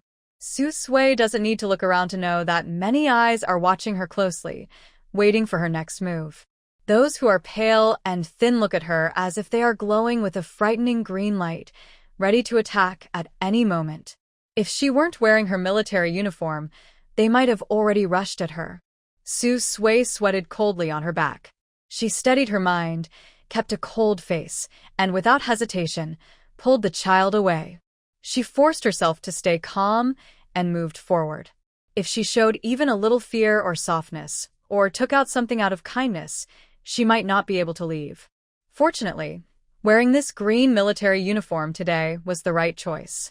Usually people in green uniforms are either soldiers or have some power behind them. In any case, they are not people to be offended. That's why she could temporarily keep them at bay. On the way to the town, Su Sui didn't look at the people around her anymore. Whether they were starving or had other problems, it didn't matter to her. Finally, after walking for a long time, they reached the town. Although it's called a town, there aren't many people on the streets. All these people are pale and thin, some even swollen from hunger, with grayish faces. The hot summer day feels like the sky is heavy and gray, making it hard to breathe. Su Sui found a quiet place, took off her green uniform, and changed into the oldest, most plain clothes from the clothes of the original owner she carried in her bag. She also put on a simple makeup to improve her complexion, so she wouldn't stand out too much among the crowd.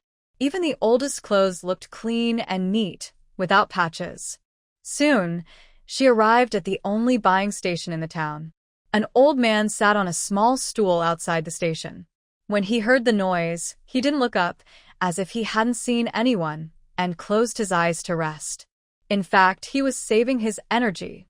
Since he ate little, moving around a lot would make him hungry faster. Su Sui paused for a moment, then walked straight in.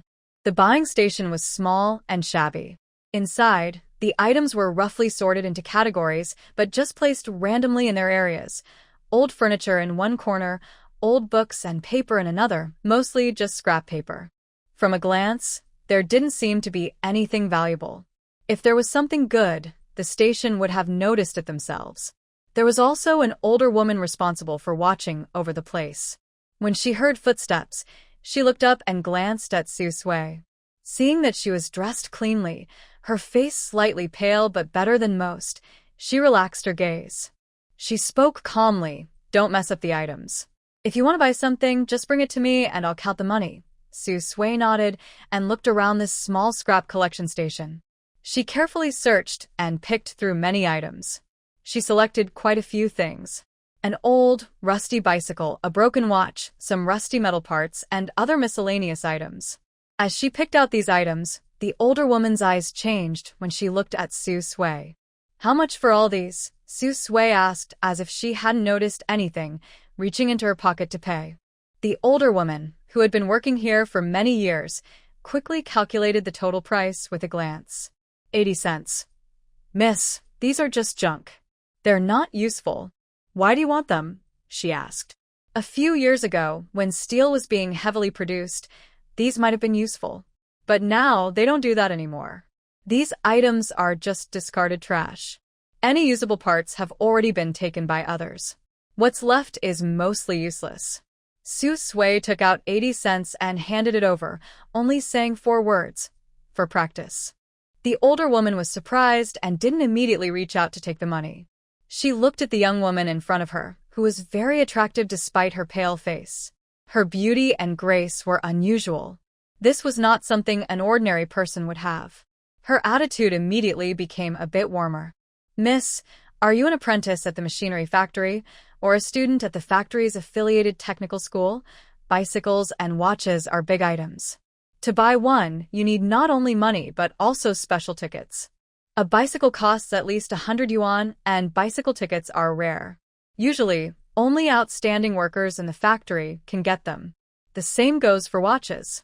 For ordinary people, buying one is almost impossible.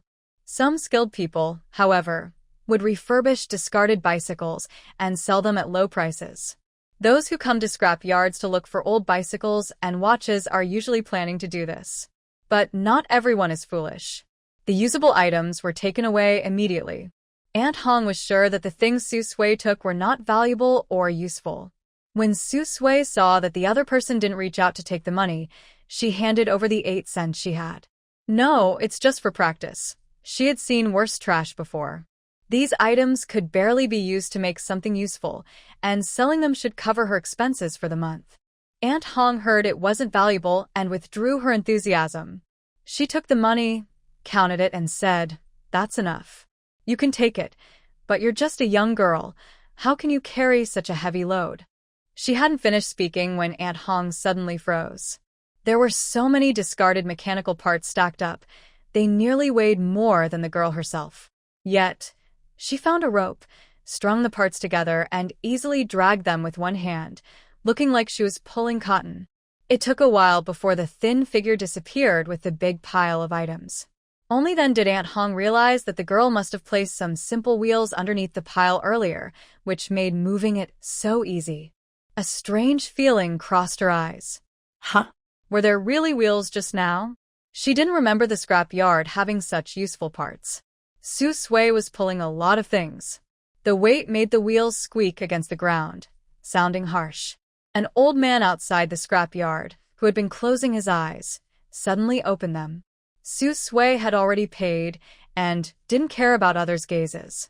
She quickly found an abandoned, collapsed house nearby, a hidden spot where few people would come. Looking at the pile of trash in others' eyes, Su Sui felt a bit emotional.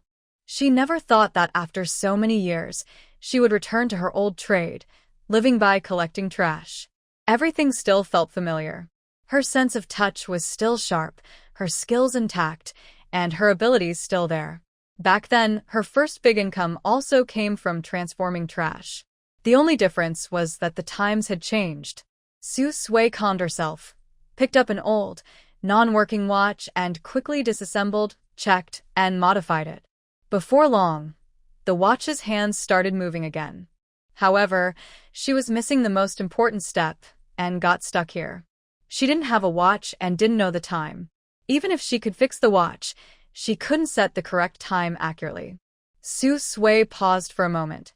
This was her first big earning. After thinking for a bit, she turned and took the unfinished watch, then went out onto the street to quietly observe her target. In this era, only people from well-off families owned watches.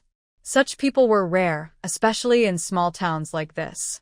Su Sui waited for a long time, but didn't see anyone wearing a watch. Just as she was about to go back and modify her bicycle, so she wouldn't have to walk back to the army today, a familiar male voice came from behind her. "What are you doing here?" Su Sui looked up and was immediately drawn to the watch on Gu Yunzhou's wrist, her eyes brightening. She politely asked, "Comrade Gu, may I borrow your watch to take a look?" Gu Yunzhou was surprised. He noticed that she hadn't looked at him at all, her attention focused entirely on his watch. He didn't ask anything, simply took off his watch and handed it to her. "Thank you." Su Sui quickly took out her half-repaired watch and, using the time on Gu Yunzhou's watch, began to set her own watch's time. In no time, she finished. Perfect, her watch finally started working. The only problem now was that it looked a bit old, and the glass on the dial was cracked. But none of this mattered to Su Sui. She could fix it. Gu Yunzhou's gaze fell on the battered watch in her hand, and he looked a bit surprised. "Are you repairing watches?" Usually people in small towns didn't have this skill. Only in big cities like Beijing or Shanghai would there be skilled craftsmen for such repairs. But her watch was very old. Fixing a watch like that might be less worth it than just buying a new one. After setting the time, Su Sui returned Gu Yunzhou's watch. "Yes, I have something to do, so I'll go now." After saying that, she was about to leave. Gu Yunzhou called her back. "Wait, did you see that letter?" Su Sui paused, suddenly remembering she still had a big problem she hadn't solved. After that night, according to the timeline, her belly should already be pregnant. Having an abortion like the original owner might ruin her health, so she can't have the baby removed. Thinking of this, Su Sui looked up at the man in front of her. Broad shoulders, slim waist, long legs, gentle and handsome, tall and upright. Her appearance was not inferior to that of Qin Shu, the male lead. In the story, after they get married, he will have to leave the army temporarily due to an injury from a mission. His leg will be broken, and he will go back to his hometown to recover. His injury heals slowly, and his hometown is small and poor, with many family members living together. The original owner saw him as down and out, took his money, had an abortion, and ran away, ending up in a tragic situation. On the other hand, Gu Yunzhou, in the second year after the original owner ran away, recovered from his leg injury, returned to the army, and rose steadily in rank.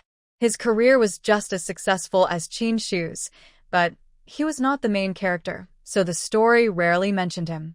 Most importantly, Gu Yunzhou never had any other women besides the original owner. If she had to choose someone, choosing him wouldn't be a bad idea. "All right, let's find a time to file the marriage report," Su Sui decided after thinking it over, and she didn't delay any longer. After all, she could delay, but the baby in her belly couldn't. Gu Yunzhou was slightly surprised. He thought she would choose Qin Shu. After all, Qin Shu was now the true son of the Gu family, even though he was fake. His eyes paused briefly, and after a moment of deep thought, he decided to be honest and clear about everything to prevent her from changing her mind later. "I want to tell you something in advance. I am not the biological son of the Gu family. Qin Shu is. He has returned to the Gu family, and I will go back to the Qin family. The Qin family and the Su family have a marriage agreement. If you're willing, I will marry you according to that agreement. If you're not willing, I will explain everything to both families and cancel the marriage." Honestly, he didn't have a good impression of Su Sui and never thought he would marry her someday. But now, The situation has changed. The person with whom Su Sui has a marriage agreement is now him, and they had recently been intimate. Su Sui nodded. I can't be with Qin Shu anymore. If you have no objections, let's file the marriage report as soon as possible. Tomorrow I will submit my marriage report. Before I do, if you change your mind, you can come to me anytime. I don't have a good opinion of Su Sui's past actions, and I clearly understand what kind of person she is. But now my status with Qin Shu has completely changed. I never expected that she would give up on Qin Shu and turn to choose me. Don't worry, I won't change my mind, Su Sui said. But if you're not willing, I won't force you. Guyan Zhou doesn't like her. She can clearly feel that he is willing to marry her partly because of the engagement and partly because they have been close. Guyan Zhou didn't ask further. Let's leave it at that. Tomorrow I will submit my marriage report. After talking, they parted ways, neither asking why the other was here. Su Sui took her old, calibrated watch back to the abandoned house. She focused on her work, replacing the cracked watch face and polishing the band. In short, fixing this watch completely and earning her first big profit was not easy. Especially since she didn't have the right tools, only some old, unsuitable metal pieces for polishing. Fortunately, many years had passed, but her skills and strength were still there. Soon, the broken watch was repaired.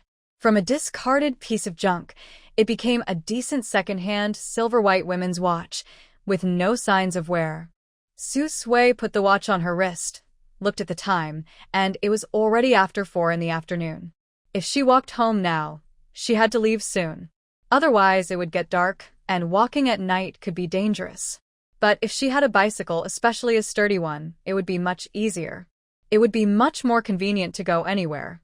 Su Sui looked at the pile of junk on the ground, her eyes falling on the biggest abandoned bicycle. Besides the 2 wheels, which were barely usable, the rest was rusted. Fixing it would be very difficult, much harder than repairing the watch. But she believed that with effort, she could do it. She pointed at the pile of discarded parts, measured in the air, and finally calculated the approximate needed measurements before starting to work hard. As for the tools used for modification, anything will do. Even a discarded steel rod can be a useful tool if used properly. She had just found several scrap items that could serve as tools. While busy working, she didn't notice the sky gradually darkening outside. Done. Finally, after the sky was completely dark, a 2-wheeled vehicle appeared before Su Sui. Everything else was fine, except there was no special paint. The parts for modifying the 2-wheeled vehicle were various, and the colors looked uneven and rough, not very attractive. If only she had some paint to touch up the color, it would look almost new. But it didn't affect the use. After a busy afternoon, she had made these 2 things.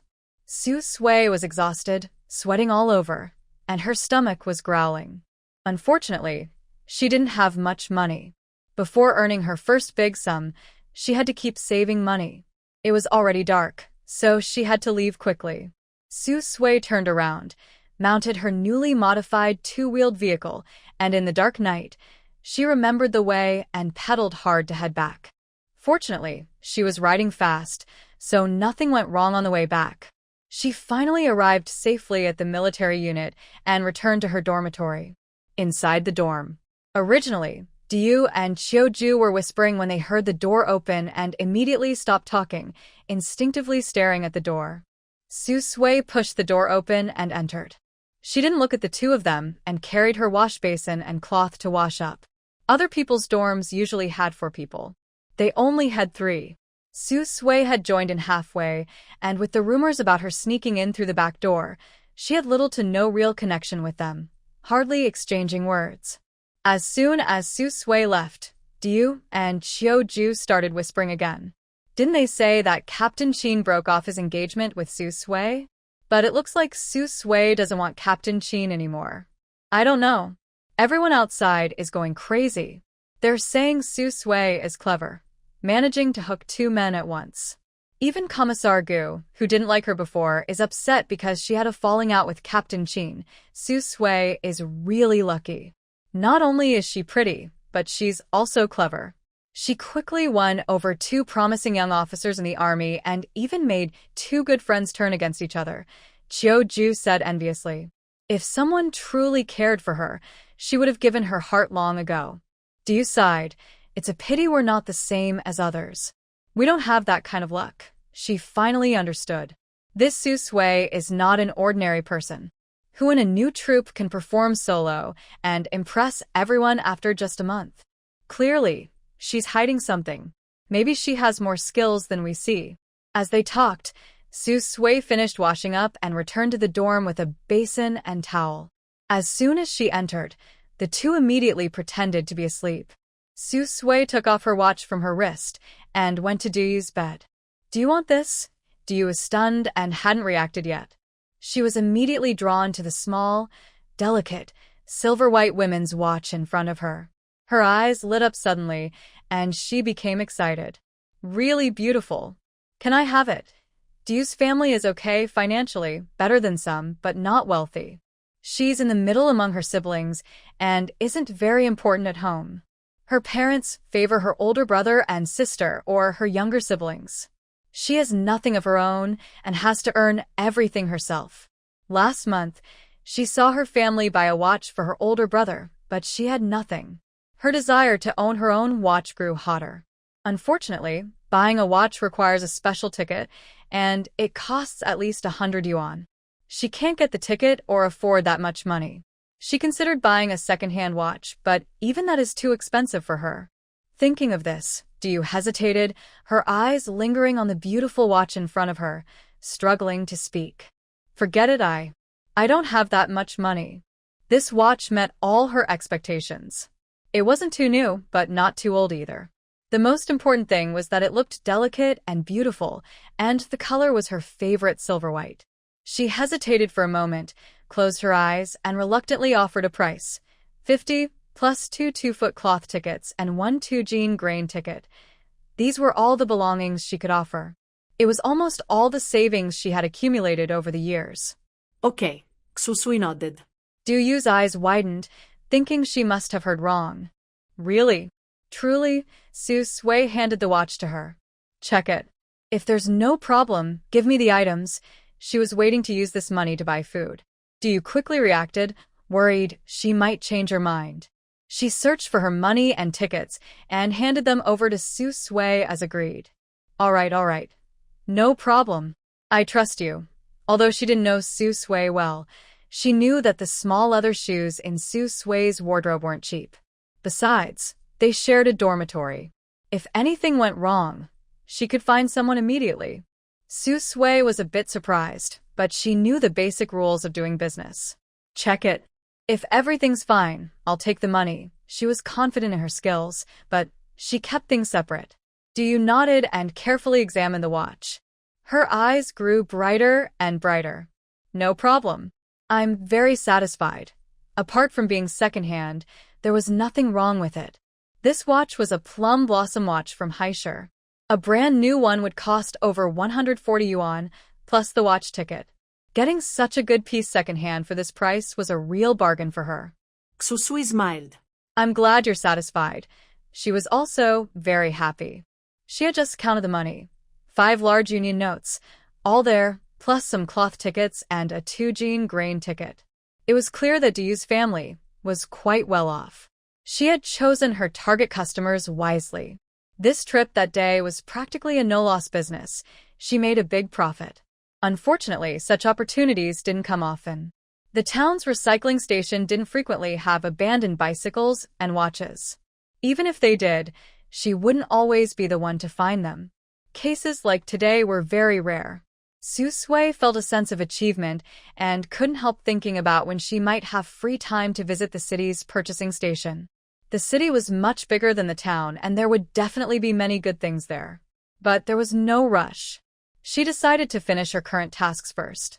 At that moment, Ju, who had been quietly watching from the corner, hesitated for a moment and then softly spoke. Sui, about the small leather shoes you bought from someone in Haisher. That won't work. Sui immediately understood her intention. Everyone loves to enjoy themselves, and she did too. The original owner bought those Balaji shoes and small leather shoes with real money. All her savings over the years were spent on those items. Selling them secondhand would only result in a loss. She was a businesswoman and never did anything that would cause her to lose money. A hint of disappointment flashed in Chiu-ju's eyes. Suddenly, Su Sui said, "But if you want a bicycle, I can help you get a cheap one." The three girls in the dormitory could be involved, and maybe later, they could help her find some potential customers. Chiu-ju's eyes lit up suddenly. Really? Her family lived nearby in the city. Her parents both worked, and they only had 2 children. Recently, they received a letter saying her eldest brother was getting married, and the other family wanted them to provide a bicycle. Buying a bicycle like that wasn't difficult for their family, but the problem was getting the bicycle ticket. They tried many connections, but couldn't get one. The wedding day was approaching, and they were anxious. Her parents were so worried they couldn't sleep at night. They even went to the black market, but still couldn't find a suitable bicycle. Su Sui nodded and explained again. But it won't be new, and it won't affect normal use. The bicycle she made today wasn't of poor quality. It could be used, but its appearance looked like it was pulled out of a trash heap. If she found suitable materials and refurbished it, applying a fresh coat of paint, it would be fine for her own use. But if she sold it as is, it would ruin her reputation. As a businesswoman, reputation was the most important thing. So, she needed to find a chance to reassemble a better one. "I can give it to you next week." Chiu-ju quickly nodded, and her tone became more polite. "That's fine. As long as there are no major issues, I can take it. These days, having a big, flashy motorcycle is not only cool, but also respectable. Unfortunately, it's hard to get." Su Sui smiled and asked, "What about tonight?" Both of them immediately understood. "Don't worry, we know our limits. We won't say anything. This matter is a secret deal. If it gets out, it would affect everyone badly. Since they both buy things from Su Sui, they are all in the same boat." Su Sui nodded. "I'm tired." "I'm going to sleep now." She had made a lot of money today and didn't need to worry about money for now. She felt quite satisfied. In a small dormitory in the army, with dim lighting, seeing a man in a neat green military uniform sitting at his desk, writing a marriage report, Lu Zhang walked over and was startled. "No way, Yunzhou. Are you really willing to turn against your good friend Qin Shu just for a woman? Are you still a brother?" Su Sui was officially dating Qin Shu before. They were already talking about marriage, and Qin Shu still liked Su Sui very much. "I thought you were joking before, but I didn't expect you to be serious. I remember you didn't like Su Sui before," said she had bad intentions. "Why do you want to marry her now?" He really couldn't understand Yunzhou's actions. If it weren't for their many years of friendship and knowing Yunzhou's character, he might think Yunzhou was a traitor, a petty man obsessed with women. Yunzhou kept writing the marriage report without looking up. "Stop bothering me. Go away." If he could, he wouldn't want to go this far. But now, his friendship with Qin Shu was completely broken. Su Sui had become his woman. Plus, the Qin family and the Su family already had a marriage agreement. Emotionally and logically, he had to marry Su Sui. Lu Zhang sighed and frowned. "Yunzhou, there are so many good women in the world. Why do you have to focus on Su Sui? I don't know what happened between you three, but you must think carefully. Do you really want to marry Su Sui? And are you willing to fall out with Qin Shu just to marry her?" Before, Yunzhou was not the only one who saw that Su Sui was not an ordinary woman. Lu Zhang also saw it. When Su Sui first joined the army, she even made a move on him. Later, when she found out his background wasn't as good as Yunzhou's, she didn't hesitate to secretly pursue Yunzhou behind Qin Shu's back. "I have no good feelings toward this woman. Whether Qin Shu or Yunzhou married her, I really didn't want to see it." Gu Yunzhou was silent for a moment, then picked up the marriage application he had written and checked it carefully.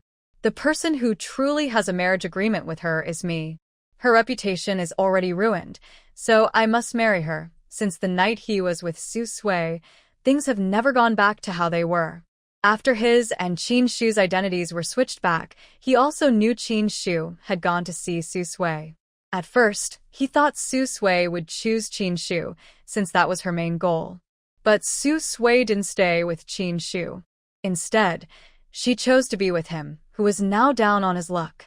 For some reason, he always felt that after that night, Su Sui seemed a little different. Since that day of the performance, news about a beautiful new member in the art troupe spread throughout the whole unit. Before anyone could find out who this new beauty was, it was soon revealed that she was none other than the ex-fiancé of the person who had just been recognized as the head of the Gu family. But before everyone could process this, more things came to light. Qin Shu suddenly became a sympathetic figure. The ex-fiancé was involved with a good friend, and they even filed a marriage report. They were planning to get married soon. The marriage approval hadn't come through yet, but Su Sui had already received a call from her hometown. When she answered, the voice on the other end was not her family, but Qin Bo and Qin Shun, who lived in the same big courtyard. The person speaking was Qin Shun's wife. She hurriedly asked, Sui Sui, what happened between you and Xiao Shu? Weren't you both fine before? Why did you suddenly cancel the engagement? Did Xiao Shu do something to upset you? Su Sui was slightly stunned. Auntie, did Qin Shu call you? In those days, sending letters was slow. It was normal for 10 or 15 days to pass without a reply. It had only been about a week since she sent her letter, and it hadn't arrived at their place yet. So, it could only mean Qin Shu had called and told them about their situation. But how much he said, or what exactly he said, she didn't know. There was silence on the other end of the phone for a moment. His voice was a little hoarse, as if he had just cried heavily not long ago. Well, little Shu, he called us yesterday. He also said that he's not our child. When he was born, the two families mixed up the babies. Su Sui sighed quietly and briefly explained the situation. Making phone calls is expensive, so most families avoid it. Only in urgent cases do they send telegrams or make calls, otherwise, they write letters. The Qin family is quite ordinary. Before Qin Shu joined the army, they were even considered poor. Their whole family, many people, relied on Uncle Qin's small monthly salary from the collection station to get by. She explained the situation once more. On the other side of the phone, she heard uncontrollable crying. How could this happen? How could this happen? Little Shu is such a good kid, the child we raised since he was little. How could he not be our Qin family's child? Su Sui faintly heard Uncle Qin comforting Aunt Qin. It's good that the child is safe. Don't cry. After crying for a while, Aunt Qin suddenly spoke. Sui Sui, be honest with Auntie. Is it because the Gu family won't let you in that you two broke off the engagement? If that's the case, don't worry. Auntie will help you talk to the Gu family. They watched the children grow up. They saw the feelings between the two children firsthand. Everything was fine before. Why did the mistake of swapping the babies come out and the engagement fall apart? Su Sui. The original owner was quite good at pretending in front of others, especially in the big courtyard back home. Almost everyone thought she was a kind and obedient girl. Among them, the elderly couple from the Qin family was the most satisfied. They had treated her like their own daughter for a long time, always wanting to leave her something good. For a moment, Su Sui didn't know what to say. But despite that, she knew she had to speak. No, Auntie, it's my problem. It has nothing to do with others. By the way, Annie, our marriage contract won't change. I have already registered the marriage with Gu Yunzhou. The other side suddenly fell silent. Long silence. That child's name is Yunzhou. Su Sui nodded. Auntie, his and Qin Shu's identities have been switched back.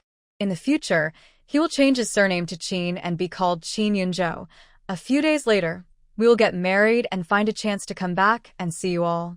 I also wrote you a letter, which should arrive in a few days. The phone call ended. In a remote small town, Tianhua, wearing patched clothes and looking pale, muttered to herself, Old Qin, tell me. Why did this happen to us? No wonder Xiao Shu doesn't look like them at all. It turns out he is someone else's child. Even after so many years, she still remembers the handsome woman who gave birth in the same delivery room as her.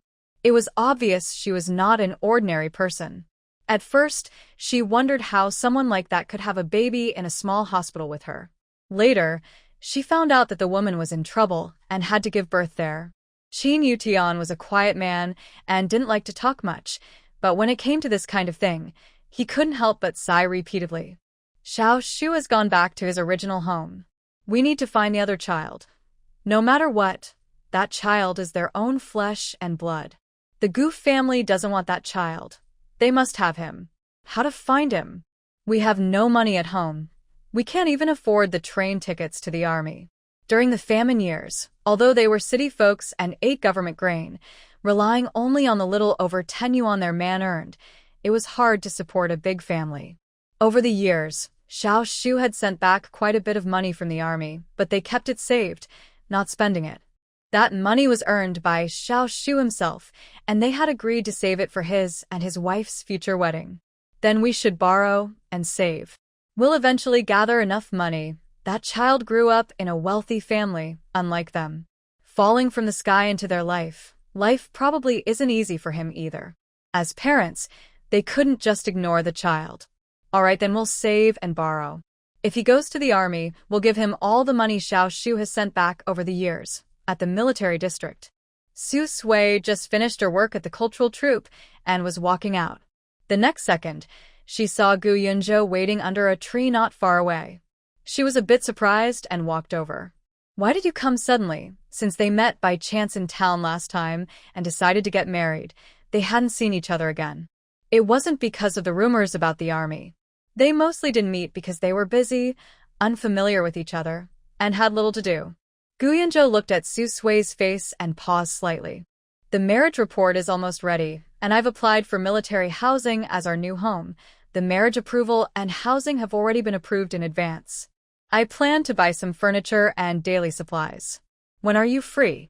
Let's go together. And about the wedding date, if there are no issues, how about early next month? Su Sui thought for a moment. The day after tomorrow. I have a day off then. As for the wedding date, how about the 20th of this month? In the story, the original protagonist and Gu Yunzhou's relationship was quickly exposed. They married soon after, and no one questioned the timing of the pregnancy. But now, half a month has passed since that incident. If they delay too long, the dates might not match, and it could cause unnecessary gossip. Gu Yunzhou looked at Su Sui, seeming a bit surprised. After a moment, he said, "That's fine, but the timing is a bit tight. Some furniture might not be ready quickly." Su Sui shook her head. "That's okay, no rush. By the way, have you been in the military recently?" Gu Yunzhou didn't answer. "Why do you ask? Some missions are secret and can't be shared." Su Sui pursed her lips. "I had a dream. In it, after we got married, you went on a mission and broke your leg badly, almost losing your life. You had to rest at home afterward. If you go on a mission, be careful. In the original story, Gu Yunzhou isn't the main character. He's only mentioned when talking about the original protagonist, the White Moonlight, or when discussing a good brother who once betrayed Qin Shu. Sometimes Gu Yunzhou is briefly mentioned in those contexts. Regarding Gu Yunzhou getting injured on a mission after marriage, the story only mentions it briefly. Su Sui could only do so much, since they would be together in the future. If he got hurt, she would be affected too. "Did you hear something from someone?" Gu Yunzhou's dark eyes studied the woman in front of him. He didn't have any urgent missions at the moment, but based on the timeline, he would likely have a mission soon after the wedding. However, that mission wasn't very dangerous and wouldn't involve breaking a leg. Su Sui shook her head. "No, I just keep having the same dream over and over. Maybe you should forget about it. If something really happens, it wouldn't be good." Gu Yunzhou saw her serious face, and the usual false mask in her eyes faded away. Her eyes were clear like autumn water, her skin smooth and delicate. She looked more and more beautiful. He didn't plan to say much. Dreams are just dreams. But seeing her gaze, he nodded. Su Sui let out a breath and smiled warmly. "Then remember to stay safe on your missions." She thought Gu Yunzhou would laugh it off, but he actually listened seriously. "Yes, you too." Gu Yunzhou took out 3 2-Jin ration tickets, totaling 6 Jin, and handed 2 big union tickets to Su Sui. "Here." To me, Su Sui was a little surprised. She didn't expect him to be so thoughtful. Even though they weren't married and he didn't like her, he still considered these small details. She really had no ration tickets left. Only money. But in this time, just having money wasn't enough. Many things were rationed and bought with tickets. Yes, Gu Yunzhou didn't say much, as if it was a small matter. But Su Sui remembered that, during the Great Famine, these 6 jin of ration tickets could barely support a family for more than half a month. She thought for a moment and took 2 tickets. Just these 2 are enough for me. Gu Yunzhou had just left the Gu family and lost the support from his family. He must be uncomfortable with that. Keep them all. I'll come see you the day after tomorrow. Gu Yunzhou didn't look at the tickets. He gave them all to Su Sui and turned to leave, not giving her a chance to refuse. He knew about Qin Shu sending her 1/3 of her allowance every month. He knew. Su Sui had spent almost all her money on clothes and shoes, and he knew that too. Now that Su Sui and Qin Shu had broken off, she probably had no money left to eat. Not long after Gu Yunzhou left, news about their secret date spread quickly. You actually asked him for money and food stamps? Do you have no shame? Don't forget, you just ended your engagement. Gu Shuang heard the news and immediately came over to confront her publicly. Suddenly, many people gathered around to watch. Gossip is everyone's favorite, and they were very curious about this matter. Su Sui looked at the angry person rushing over and asked confusedly, "Your brother? Which brother are you talking about?" Gu Shuang sneered and instinctively said, "Of course, you just took money and food stamps from my brother. You can't deny it, can you?" Su Sui understood and replied, "You're talking about Qin Yunzhou, right? But he's not your brother. Your brother's name is Gu Shu. If I have to say what relationship I have with your brother, it's probably just former fiancés who parted ways peacefully. As for me and Qin Yunzhou, our families have a marriage agreement. The wedding notice has already been sent, and we will get married soon. It's normal for him to give me things as my partner. On the other hand, you, Comrade Gu Shuang, keep coming to trouble me. Do you think I'm easy to bully?" When she said this, the lively crowd around suddenly fell silent, all eyes wide with surprise. What? Getting married? Weren't there rumors just a few days ago? How come there's already a wedding notice? That is Comrade Gu Zhengwei, who is young and already in a high position. Not only is he capable and handsome, but many in the arts troupe are interested in him. Yet, he never shows interest in women or gets close to any female colleagues. No, now he should be called Comrade Qin. How is Su Sui so lucky? The 2 most promising young officers in the army have fallen for her. One is her former fiancé, and the other is her current fiancé. They were once good friends, but since she appeared, they have turned against each other. Now they are more distant than strangers. No way, you're lying. Brother Yunzhou would never fall for a woman like you who flirts around. Gu Shuang was the first to react. She looked furious, her face darkening, and suddenly she raised her hand to slap Su Sui hard across the face. But, in the next second, Su Sui quickly stepped aside to avoid the slap and countered with a sharp slap of her own. Smack! The surrounding people instantly fell silent. Everyone was completely stunned. In the crowd, Kyuju stared wide-eyed and whispered softly, She really dares to hit." That was Gu Shuang, the niece of Commander Gu. Director Shen from the arts troupe clearly has close ties to the Gu family and usually favors Gu Shuang very much. Du was also stunned. She looked at Gu Shuang, who had just been slapped and was still in shock. That Su Sui probably has to leave the arts troupe. She had only been in the army for a month, but caused so much trouble, being involved with 2 men, damaging her reputation, and even hitting Commander Gu's niece. She had completely offended the troop leader and the Gu family. Now, no matter how good Su Sui was at dancing, the arts troupe wouldn't keep her. Kyuju remained silent. Honestly, she felt a bit sorry for Su Sui. Since joining the army, she had been targeted by others. "Su Sui, you hit me? How dare you hit me?" Gu Shuang slapped her hard. Her face instantly swelled up like a pig's head, and the pain was sharp. She covered her face and looked up fiercely at Su Sui, as if she wanted to swallow her whole. She was one of the few girls in the Gu family's generation. She had been spoiled since childhood and was raised in the army by her uncle's family, who were the head of the military district without a daughter of their own. She was treated just like a biological daughter. Someone from a small place dared to hit her openly. This was simply too much. Su Sui withdrew her hand and said slowly, "You were the first to hit me. I was just defending myself. Are you saying I have to stand here and let you hit me?" Gu Shuang's cheek was swollen red. Her disgust was no longer hidden, and she sneered, "Su Sui, you're quite something. People come to the arts troupe to work, but you use this position to flirt with men. Now the army is spreading the word that, even with a fiancé, you go around seducing other men. The arts troupe can't tolerate someone like you with such improper conduct. Just wait, I will report you and have you kicked out of the arts troupe and the army.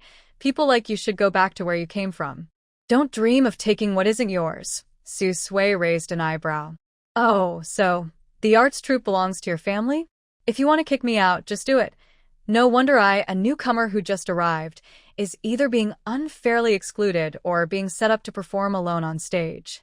If I didn't have some skills myself, I might have already left the art troupe.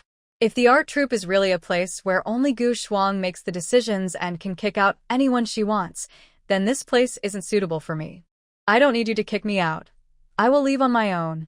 I don't want to stay in a place where people don't work hard, only think about scheming, no matter how good the benefits are. Moreover, dancing is just a hobby I do to pass the time. I really don't like dancing every day and dealing with scheming people.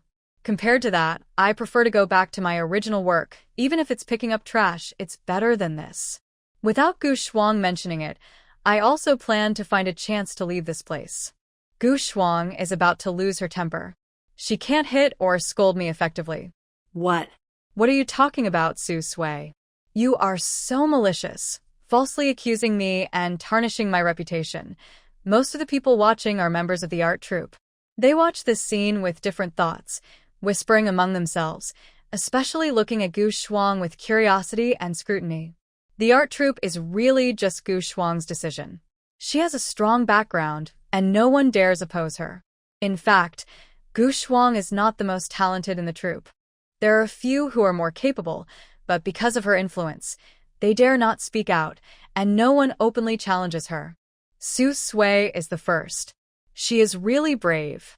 Whether those rumors are true or not, everyone present admires Su Sui's courage at this moment. "Here comes the leader," someone shouted. Everyone quickly made way. The troop leader, Shun Shan, stepped out from the crowd, frowning and looking unhappy. His gaze paused on Gu Shuang's swollen face, then finally settled on Su Sui beside her, and he said in a serious voice, "Su Sui, do you know that the art troupe forbids fighting privately? Those who violate the rules can be expelled. Before, I didn't know. Now I do. But it was not me who started the fight. It was Gu Shuang. Of course, I fought back. I can leave, but does Gu Shuang also have to leave?" Su Sui showed no fear at all, speaking calmly, as if she was simply stating a fact. Shun Shan's face darkened, but he didn't get a chance to say anything. Gu Shuang covered her swollen face and couldn't help but curse loudly. "Su Sui, you hit me. Why should I leave? I'm not as lowly as you, sneaking around in the army, messing with several men. The one who should leave is you. Captain, I want to report that Su Sui, even though she has a fiancé, went out and mingled with other men all night and didn't come back. Her behavior is inappropriate, her morals are bad, and she doesn't deserve to stay in the army." As soon as these words were spoken, everyone was stunned and looked at Su Sui. "So, all those rumors lately are true." Shun Shan's forehead throbbed, and he looked angry. "Su Sui, tell me, is that really true? If those things are true, you should leave. Our cultural troupe can't tolerate someone like you." He had heard some of these rumors before, and, because of them, the entire troupe had been affected. He came here mainly to find out about Su Sui, but unexpectedly, she was bold enough to hit someone. Su Sui shook her head. "Who said I didn't come home all night? Do you have proof?" "I don't plan to stay in the troupe anymore, but I don't want to be falsely accused and leave in disgrace." Gu Shuang sneered. "Proof? Before my brother returned to the Gu family, you had a marriage agreement with him. You knew how he felt about you. But you looked down on him, disliked his family's poor conditions, and then went to flirt with Qin Yunzhou. You even slept with him in my brother's and your wedding room, and my brother caught you in bed. There were so many women and men outside the door listening. You couldn't hide your voice. Just find someone to listen, and they'll know that woman inside was you. At this moment, gendarme from the family courtyard raised her hand and stepped forward. I can testify that the woman's voice that night was exactly like Su Sui's. I wouldn't mistake a voice. I wouldn't lie about this. I didn't see who the woman and man inside were, but they were making noise all night, and the bed was creaking the whole time. Your constant fussing has been heard by several families living nearby. If you don't believe it, feel free to ask anyone. Gu Shuang curled her lips into a cold smile and turned to Kyuj and Du among the crowd. You two share a dorm with Su Sui. Tell me, did Su Sui return to the dorm to sleep on the night of the 10th? The two suddenly pointed out, their faces changing as they looked at Su Sui. Why are you looking at her? Just tell the truth, Gu Shuang said sternly. Everyone's eyes focused on the two. This was a serious matter. In the military, such behavior was forbidden, especially something so shameful. If discovered, there would be severe punishment. Du YQE hésitait. Su Sui was in the dorm that night. The person you saw isn't her. Kyuj nodded. You're mistaken. Besides, voices can sound similar. If that person really was Su Sui, Commander Gu wouldn't let it go so easily. No way, no way. You're lying. You're covering for Su Sui. Gu Shuang almost lost her temper. Suddenly, a voice interrupted. What's impossible? Gu Shu appeared from somewhere, accompanied by Qin Yunzhou. Brother, you're here. Quickly tell them that shameless Su Sui betrayed you to flirt with other men and you caught her in bed, seeing her recently recognized cousin. Gu Shuang instinctively ran over and grabbed his arm, shaking it. But in the next second, she was pushed away. She looked up in disbelief at the man before her. Brother, I am your real sister. I'm just trying to help you. That woman betrayed him. What's good about her? Gu Shu's eyes darkened. I don't need your help. Su Sui hasn't betrayed me. Gu Shuang gradually calmed down. No, it can't be. Then tell everyone, who are the two lovers sleeping in your new room that night? Brother, do you still like Su Sui? Is it worth doing this? She's already betrayed you and is about to marry another man. Why are you still so devoted to her? There are so many good girls in the world, but he only has eyes for this restless woman. For the sake of this woman, she publicly embarrassed her younger sister. Gu Shu frowned and said, There was no one there that day. You must have heard wrong. Many people were outside the door at the time. If someone was really inside, how could they not have seen any movement? Qin Yunzhu nodded slightly and said, You all misunderstood one thing. The Qin family and the Su family had a marriage agreement a long time ago. So now the person engaged to Su Sui is actually me. It's not that Su Sui betrayed anyone. Also, my marriage report with Su Sui has been approved. In half a month, we will get married. Everyone is welcome to come and celebrate. If Su Sui really is the kind of person you say she is, how could she not choose Gu Shu and instead choose me? So I hope everyone thinks carefully and doesn't be misled. Everyone fell silent. Even Gu Shuang opened her mouth but couldn't say anything. Yes, why? Clearly, Gu Shu still has feelings for Su Sui. If she wanted, she could choose Gu Shu, who comes from a better family, and live a good life. The people present looked at Su Sui with curiosity, suspicion, and doubt.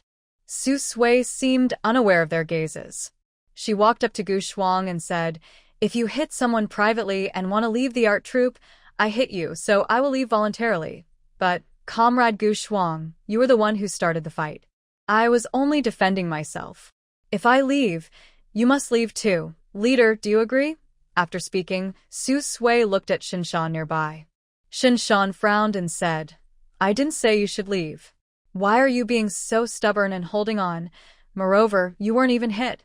Instead, Gu Shuang's face was badly injured by you. You should know how important the face of a female soldier in the art troupe is. This is a mistake on both your parts. Let's forget about it for now. Go back and write a 2,000-word self-criticism. No more next time. Su Sui shook her head and said, Since I joined the art troupe, I have been unfairly excluded and oppressed without reason. Now I am being publicly bullied again. Continuing to stay there might lead to more unfair treatment in the future. I don't want to stay in the art troupe anymore. Leader, please dismiss me. When she said this, everyone was shocked. Better not to work. but to openly reveal these secrets and challenge Gu's family and the leader in front of everyone. Is Su Sui crazy? In these times of famine, every family is having a hard time. If she loses her job, what will she do? What about her family? Shen Shan's face looked unhappy. Are you threatening me? She dared to say everything in front of so many people. She claimed to be afraid, but her reckless attitude showed she wasn't really scared at all. Suicide. I'm not threatening. I just can't stay in the art troupe anymore. I can barely escape once or twice, but if it happens too many times, I might be unfairly labeled again and kicked out. Instead of suffering like this, I might as well leave quietly. She was telling the truth. The art troupe paid well, but it was also tiring. Not just physically, but mentally. There were many people who didn't like her. Rather than stay and suffer, it's better to leave. She only liked dancing as a hobby. If she made it her career, she wouldn't be able to handle it for long. And there's another point, she probably already has a baby in her belly. Continuing to dance isn't suitable anymore. Gu Shuang was furious. Su Sui, what do you mean? You behaved badly, and now you say we're suppressing you. What do you have that's worth us suppressing? Don't pretend we're all against you just because of you. You're not worth it, coming from a small town. Unless she had a pretty face to attract men, her two brothers wouldn't be so easily fooled by her. She wouldn't have been able to get into the art troupe or stay here and oppose her. Su Sui looked confused. I'm not worth it. Then why are you standing here? Calling the leader, bringing some so-called witnesses, and making such a fuss? Don't tell me all this isn't to deal with me. Gu Shuang was almost furious. She stomped her foot. No one had ever dared to argue with her like this. Fine, if you want to leave, then go quickly. I want to see what kind of job you can find after leaving the troupe. She had already checked. Su Sui's biological father died early. Her widow mother worked alone in a textile factory, supporting the three siblings with a monthly salary of just over 20 yuan. Life was very hard. Previously, the family spent most of their savings to get Su Sui's older brother married. Now that Su Sui finally got into the art troupe, their life has started to improve a little. Shen Shan saw that things were getting out of control. He waved his hand and said, Fine, Su Sui, if you want to leave, then go. This Su Sui was not an easy person to deal with. Keeping her around would only disturb the peace of the art troupe. Wait, I want to leave, and Gu Shuang should leave too. She just tried to hit me, and often targets me. She was the first to break the rules. Everyone here saw it. I can't be the only one leaving, Su Sui said. She wanted to leave, but she wouldn't just slip away quietly. She wanted to get some justice first. Shen Shan's face darkened. Su Sui, don't push your luck. Gu Shuang didn't even hit you. She was clearly a bold troublemaker. If he had known, he would never have let her join the art troupe. Gu Shuang was not someone he could afford to offend. Su Sui pretended to think for a moment. All right, let's compromise. No one will leave the art troupe. Just have her write a 1,000-word apology letter, explaining everything she did to me since I joined, and read it aloud on the troupe's broadcast next Monday morning. Then we'll forget about all this. Shen Shan's face turned grim. He clenched his teeth, clearly angry. But because of Gu Shuang, Qin Yunzhou, and the many onlookers, he forced himself to suppress his anger. Gu Shuang, what do you think? Gu Shuang took a deep breath. Fine, I will apologize to Su Sui. I don't need her to leave the troupe. But since she hit me and made a mistake, I think we should cut her salary by 1/3. It won't be for long. If she performs well, in 6 months, we can restore her pay. Leaving? That was not a good option. For someone from such a poor background, almost starving, the best way to suppress her was to control her livelihood. Shen Shan didn't hesitate and agreed immediately. Before Su Sui could speak, he raised his hand to stop her. Gu Shuang has already agreed to apologize. You shouldn't be stubborn now. Both sides should step back a little. It's better for everyone. All right, today's matter is over. Everyone disperse. Most of the people watching were from the arts troupe. The leader of the troupe spoke, so no one dared to stay any longer. Everyone quickly left, afraid of being remembered and treated unfairly later. Shen Shan was annoyed just looking at Su Sui. He decided not to interfere anymore. After finishing the matter, he turned to leave, only saying 2 words. Young people should think more about real-life issues and not act impulsively in ways they might regret. After everyone left, Gu Shuang looked at her newly found cousin, bit her lip, and said with a sad tone, "Gu Shu, don't forget, I am your real sister. You know better than I do what really happened. From now on, I won't call you brother anymore. You bullied me just to please someone else. I don't have a brother like you. Today, I will tell the truth to uncle and aunt." Gu Shu showed no change in his expression. He spoke calmly. "Suit yourself." After saying that, he turned and left without looking back, as if he was just passing by, and saying a few words. Gu Shuang clenched her teeth and glared at him fiercely. Su Sui watched Gu Shu's figure disappear into the distance, then looked away and asked Qin Yunzhou nearby, "How did you two come here just now?" They came together, even walking side by side. "Aren't they already fighting?" Qin Yunzhou shook his head. "We didn't come together. We just happened to meet on the way." But he knew that Gu Shu had come on purpose. He had never given up on Su Sui and still hadn't forgiven him. He heard that the Gu family treated him well. To make up for the 20 years he missed, they planned to help Gu Shu transfer to another military unit and find him a wife from a good family background, which would help his career in the future. The candidate was almost decided. Unsurprisingly, Gu Shu would soon start a new chapter in his life. Xu Sui understood. Even if she explained everything clearly and said it had nothing to do with Qin Yunzhou, Gu Shu still held some resentment in his heart. Gu Shuang had not left yet. She looked at Qin Yunzhou in silence for a long time, tears of grievance in her eyes. "Brother, why did you marry Su Sui? Why do you defend Su Sui and even help her bully me?" It was understandable that Gu Shu, who was adopted back into the Gu family, was not very close to him since they grew up together. But Qin Yunzhou? She had called him brother since she was a child. The reason she targeted Su Sui was because she didn't want Su Sui to get close to him. Qin Yunzhou's voice was heavy. "You should know that Su Sui and I are going to get married. If you really see me as your brother, you shouldn't keep bothering her over and over again. Especially, you shouldn't try to ruin her reputation and completely destroy her. If this matter becomes true, not only will Su Sui be hurt, but I will also be accused of misconduct." Since he and Gu Shu returned to their original roles, the caring foster parents who loved him never contacted him again. The only time they did was to tell him not to come back to the Gu family anymore. It seemed that after that incident, all the bonds of over 20 years were gone. He also hadn't seen his cousin Gu Shuang, who had cared for him for many years. Suddenly, it felt like everyone had abandoned him because of blood relations. They all gathered around Gu Shu, caring for her. Gu Shuang's face stiffened. After a long pause, she spoke. I didn't think about all this. I just wanted to help you. Brother, I know you don't like Su Sui, this restless woman, and even dislike her. Is your marriage to her now just to get back at Gu Shu, to revenge the Gu family? Otherwise, how could she explain why he suddenly married a woman he disliked? He must hate the Gu family for abandoning him after Gu Shu returned. It has to be like that, it really has to. Su Sui listened to her words and felt more and more uncomfortable.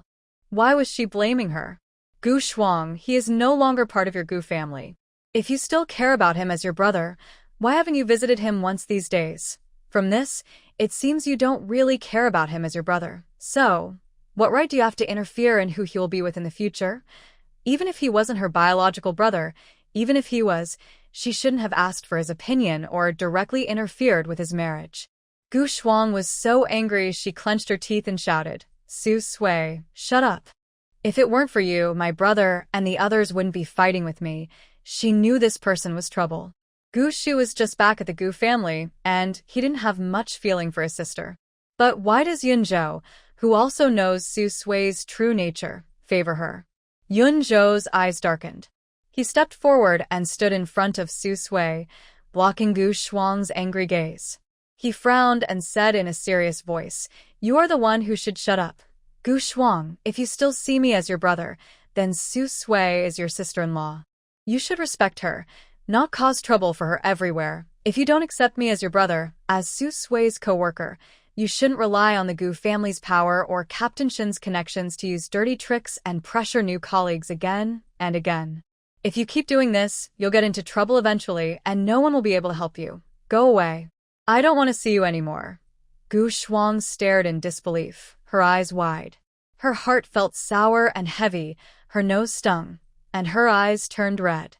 Brother, she still couldn't believe that her beloved older brother, who had cared for her since childhood, would scold her over someone he had just met. Seeing that Gu Shuang wouldn't listen and refused to leave, Yunzhou simply took Su Sui's hand and walked away. If you don't leave, we leave. From now on, don't call me brother anymore. My surname is Qin, not Gu. I am not your brother. The house in the family compound is not very good. The military area is too remote, and supplies are not as good as in other places. The furniture is old and worn out. If she wanted new furniture, she would have to pay for it herself and find someone to make it. The closest place to the military was the Hongshan squad. The squad leader of Hongshan was very capable. His family were carpenters, and his sons also learned this craft.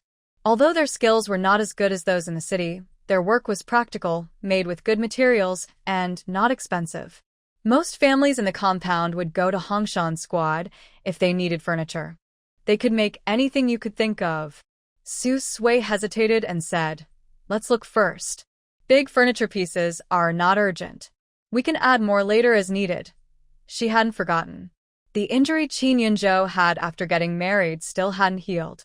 She had warned him, but she didn't know much about it. If it couldn't be avoided and something really happened, they would have to leave the military temporarily and go back to their small hometown. At that time, all the big furniture would be wasted. She knew that making big furniture was expensive, especially during a famine year when life was hard everywhere. Many trees had their bark stripped and ground into powder to eat just to survive. Nowadays, it was considered good for a family to give 30 taels of dowry when a daughter got married. Living frugally, if they returned to their hometown, the whole family would squeeze together and there would be many expenses. Qin Yunzhou nodded and said, "That's fine. I'll take you to see first." He had no objections. They had just married not long ago. As long as she didn't mind, they could buy furniture whenever they wanted. "Okay, let's go," Su Sui said. She didn't really like living in a small dorm with several people, and since she didn't plan to stay in the art troupe for long, she was looking forward to where they would live in the future. They walked side by side, not too close, since they weren't officially married yet. The summer sun was very hot, and even the breeze was warm. After walking a while, Su Sui's forehead started to sweat, and her cheeks turned slightly red, making her look even more delicate and charming. Her white shirt under the military uniform was almost soaked with sweat. Her skin was naturally fair, and in the sun, even a little redness was very noticeable. She couldn't help but take out a handkerchief, wipe away her sweat, and try to block the bright sun shining directly on her. Qin Yunzhou is a soldier. Even if he didn't pay close attention to the face of the female comrade beside him, his sharp eyesight quickly noticed something unusual about her. "Wait for me under the tree. I'll go buy some things." Su Sui was already exhausted from the sun, her forehead sweating and looking tired. When she heard she could rest under the tree for a while, she quickly nodded. "Okay, go ahead. I'll wait here for you." They were in a rare cool spot, thanks to this big tree that only a few people could hug with their hands. Although many trees had died after several years of drought, this tree was still healthy and lush. Qin Yunzhou left. Su Sui found a shady place to sit under the tree and wait for him. In the hot weather, she really didn't want to move much.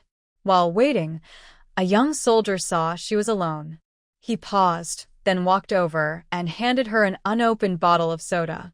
"Comrade, this is for you." Su Sui looked up and saw a young soldier with slightly red ears and neat features. Both she and the original owner looked the same, and she had often been approached because of her good looks. She politely smiled and declined. "No, thank you. My fiancé bought this for me. He'll be back soon." The soldier was slightly surprised, then seemed a bit disappointed. But he still placed the soda beside her, and before she could react, he quickly walked away. "Here, take it." "It's hot, drink more water." Su Sui. This soda wasn't cheap.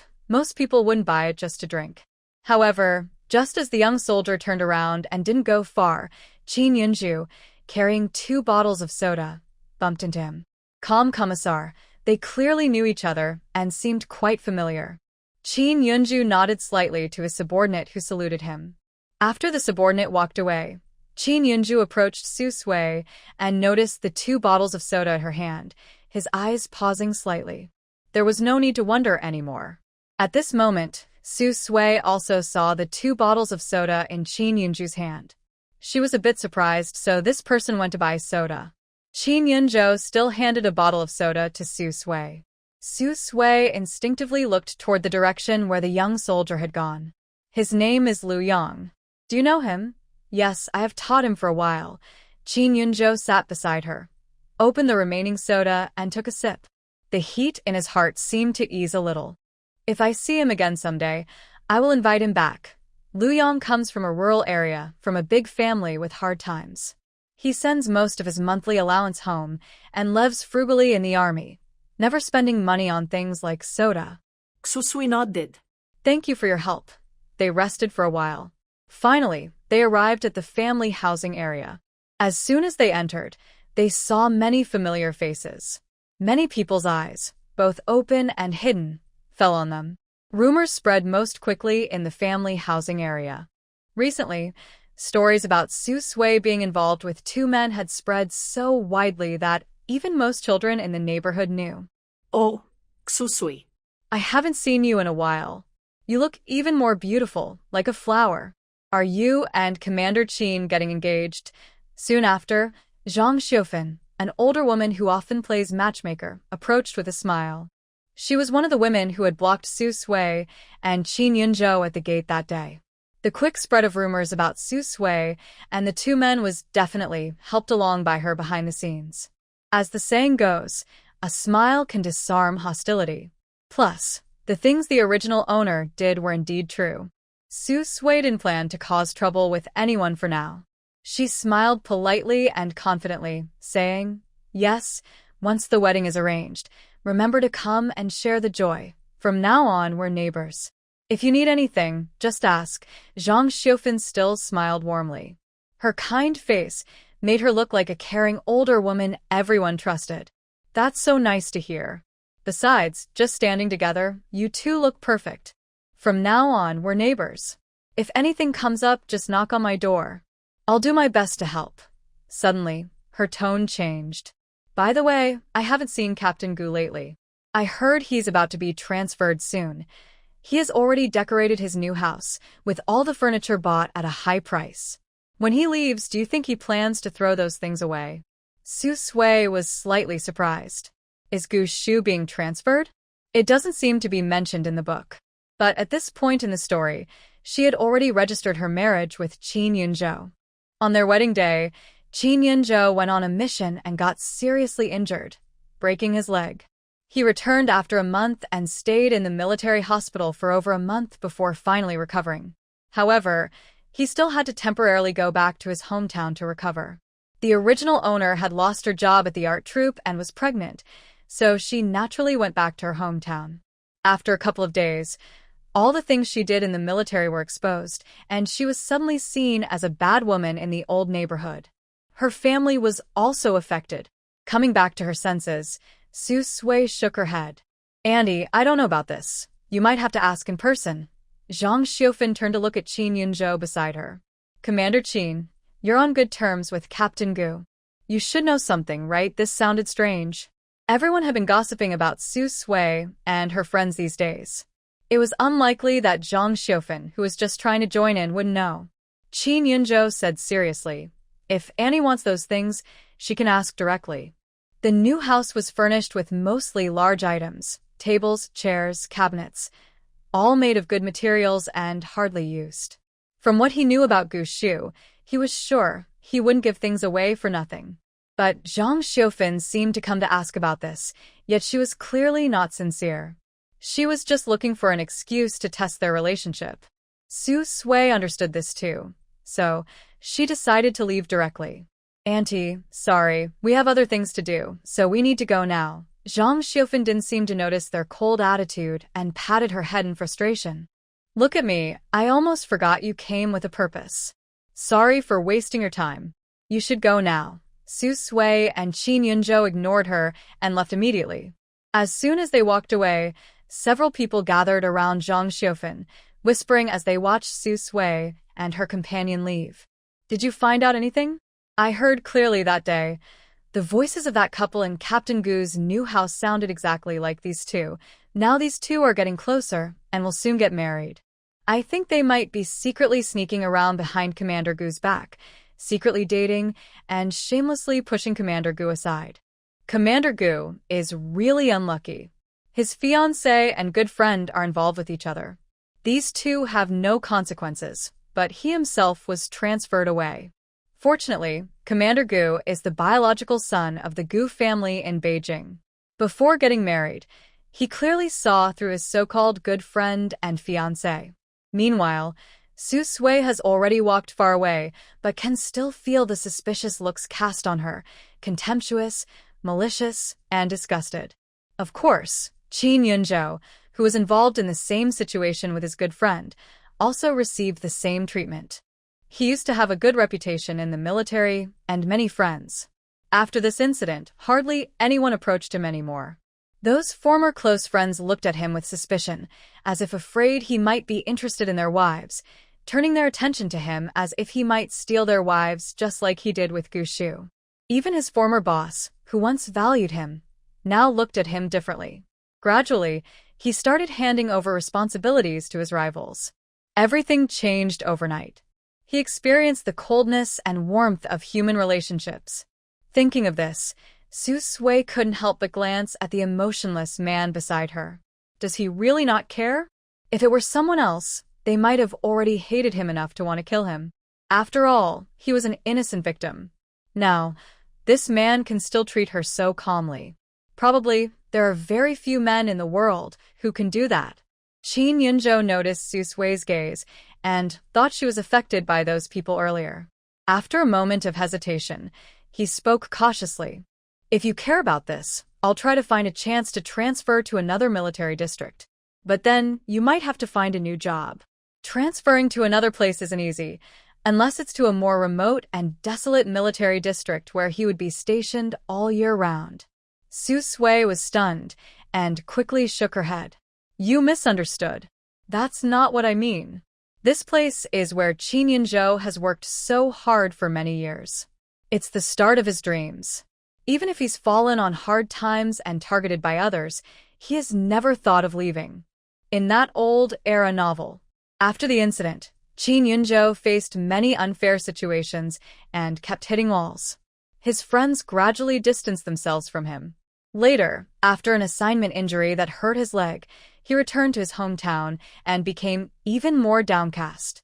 The original owner couldn't handle the hardships. She not only divorced him but also took all his money, used it to have an abortion, and ran away. I remember reading about this in the book. When Qin Yunzhou learned that the original owner was pregnant, he didn't like her and still felt distant because of what she had done. But deep down, he was actually happy. He really wanted that child. To keep the child, Qin Yunzhou used all his savings, including the money he had saved for his injured leg and his return to the military, and gave it all to the original owner. He even promised her that as long as she gave birth to the child, she wouldn't have to worry about anything. That money totaled several thousand yuan, which was a huge amount at that time. His goal was to give the original owner a sense of security and encourage her not to give up on the child. However, the original owner promised everything nicely, but after the divorce, she took the money and had the child aborted and ran away. When Qin Yunzhou and the Qin family found out the child was aborted, their world seemed to fall apart. They had been looking forward to that child. The whole family was very sad for more than half a year, and no one dared to mention the original owner's name. They also couldn't recover the more than 3,000 yuan of that money. Life in the Qin family was already hard. Qin Yunzhou's leg was badly injured and he couldn't work, and he had to go to the hospital regularly for checkups. During the famine years, without that money, the family suffered even more. They even lost a family member, someone who had been like a daughter to Qin's mother since childhood, and that person was the original owner. To get here, you have to pass through the large kitchen in the middle. Luckily, it's not mealtime now, so there aren't many people coming and going. Su Sui looked around and gradually looked away. It seems that living here in the future will involve interacting with neighbors. The wedding house that Gu Shu prepared earlier wasn't a shared apartment building but a small private yard. Compared to that, the small yard was more private, but such yards are very popular. Gu Shu waited a long time in line to get it. People who needed a house urgently couldn't wait that long. Although Gu Shu no longer needed it, given their relationship, it was hard to ask for it. Not long after, the two finally found their house. Here's the key. You take it. Qin Yinzhou took out 2 keys from his pocket and handed one to Su Sui. Su Sui took the key. Let me open the door. She stepped forward and opened the door. Inside, she saw a small 2-bedroom apartment, about 30 to 40 square meters, with only basic furniture. It was empty, old, and dusty everywhere. For Su Sui, it was quite small, but for people of this time, a 2-person home of 30 or 40 square meters in a shared building was considered spacious. In the memories of the original owner, their big family lived in a crowded courtyard with many generations and over a dozen people, squeezed into a tiny house of less than 20 square meters. The son was about to get married, but couldn't get a housing allocation. The best way was to marry off the daughter, which would free up some space and bring some bride price. Qin Yinzhou looked around the room and still thought the furniture was too little and too old. He didn't mind much, since he spent most of his time outside on missions and training. But he was concerned about Su Sui. He didn't forget that Su Sui usually wore a cloth jacket and small leather shoes from Haisher, always clean and fashionable. Since it was a wedding, life only happens once, so they should have the necessary things. Take a look and see if anything needs to be bought. I'll find someone to bring it over. Su Sui walked around the room and finally went to the old wooden bed in the inner room. She tentatively shook it a few times. It creaked loudly. Let's replace this bed. No need to change anything else for now. We'll replace it if needed later. Qin Yinzhou was slightly surprised and paused, saying, Just changing this? When Su Sui and Gu Shu prepared their wedding house, everything inside and outside was replaced. Only the house itself was old. Everything else was new. It cost about most of Gu Shu's savings accumulated over many years. All of this was Su Sui's request. When Gu Shu called Su Sui, he accidentally overheard her. To this day, he still remembers her acting cute and saying she wanted the best for everything, that everything inside and outside should be better than others. She also said her bride price should be at least 600 yuan, plus a Meihua watch from Haisher. Over the years, Gu Shu sent at least 1/3 of his monthly allowance to Su Sui, and some to his family. He didn't save much money. So, the 600 yuan bride price was borrowed from him, and the watch ticket was arranged through connections. Today, he appeared in front of everyone with Gu Shu because Gu Shu approached him and repaid the 600 yuan and the watch ticket. Su Sui nodded, saying, Let's leave it at that for now. This house is quite good. Just clean it up, and we can look at other things later. After Qin Yinzhou returns from his mission, and if he manages to avoid serious injury and doesn't go back home, they will slowly buy larger household items. Qin Yinzhou's gaze unconsciously fell on Su Sui, with some curiosity and doubt. All right, I have free time these days. I'll come over to clean up and get this place ready sooner. But I haven't prepared things like bedding, pots, and utensils yet. Look, whenever you're free, you can go to the city. I have nothing urgent these days, so I can go with you. They weren't very close before, but they had some contact. For some reason, Su Sui now gave him a different feeling than before. He didn't have high hopes for this marriage, but if she continued like this, maybe. Over time, they could get through it. Su Sui thought for a moment and said, Let's do it tomorrow. I plan to resign in a few days. When that happens, I might move here early or stay at a guest house. She didn't want to stay at the art troupe anymore. Today, she was planning to leave directly because Gu Shuang made things difficult for her. Naiha Gu Shuang suddenly changed her mind again and refused to let her leave the art troupe. She even proposed to cut her salary in half, though she wasn't sure if her salary would really be halved just because of Gu Shuang's words. but she didn't want to stay any longer. Qin Yunzhou was a bit surprised. I remember, joining the art troupe has always been your dream. If it's because of Gu Shuang, I can step in to solve this problem and make sure she no longer targets you. Compared to ordinary factory workers, the treatment in the art troupe is definitely quite good. Su Sui instinctively looked up at the man beside her and asked in surprise, "How do you know that was my dream?" To be precise, joining the art troupe was the original owner's dream. Of course, her main reason for wanting to join was to find a better man than Gu Shu in the military. Secondly, because being a female soldier in the art troupe is not only respectable but also offers good benefits, which could help her find a well-off family background in the future. Considered a plus. Qin Yunzhou was silent for a moment. "Did I heard about it? Who told him?" As soon as this was said, Su Sui quickly realized it was probably Gu Shu who told him. They are good friends who have saved each other's lives, so it's natural they talk about their partners. It's a bit awkward to think about. Before the original owner joined the military, Qin Yunzhou always thought of her as a future sister-in-law. He even prepared wedding gifts for her and Qin Shu, a radio ticket, which was quite generous. Unexpectedly, after all this time, they ended up together. Thinking of this, Su Sui quietly looked away.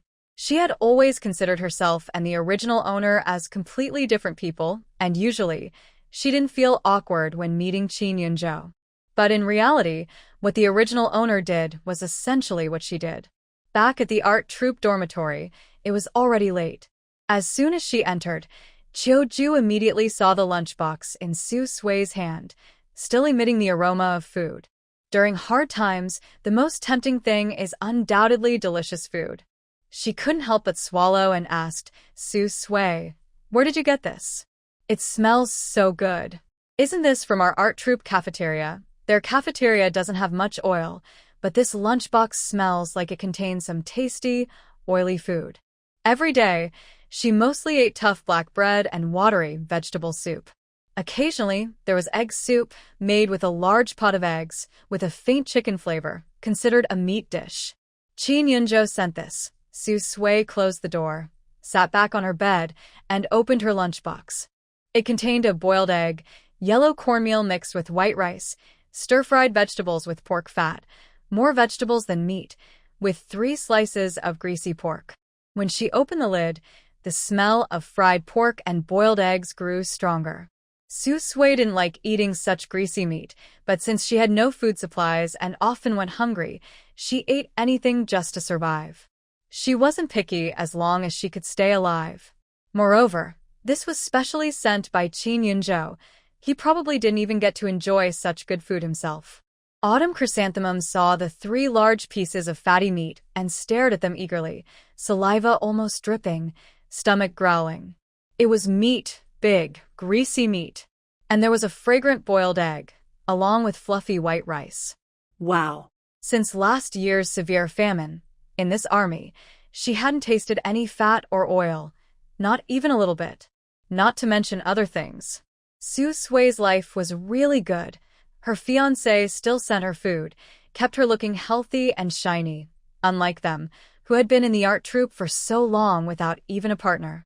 The men who pursued them were either untrustworthy or came from poor families. Marrying them meant taking care of their entire family, working like a beast for them. At this moment, Dee returned. She pushed open the door. The strong smell of greasy meat almost made her dizzy. Dee immediately saw Su Sui eating, with a large piece of fatty meat in her lunchbox, and couldn't help but swallow. Her family was well off, not short of money, but lacked food coupons. During the famine years, food was more important than money. Black market grain prices soared tenfold, but as soon as it appeared, it was bought up instantly and ordinary people couldn't buy any. So, most people had money but no food coupons and still couldn't buy enough to eat, ending up hungry. She hadn't smelled meat in a long time either. However, she still forced herself to resist the craving for that big piece of meat. She looked away and sat at her own spot.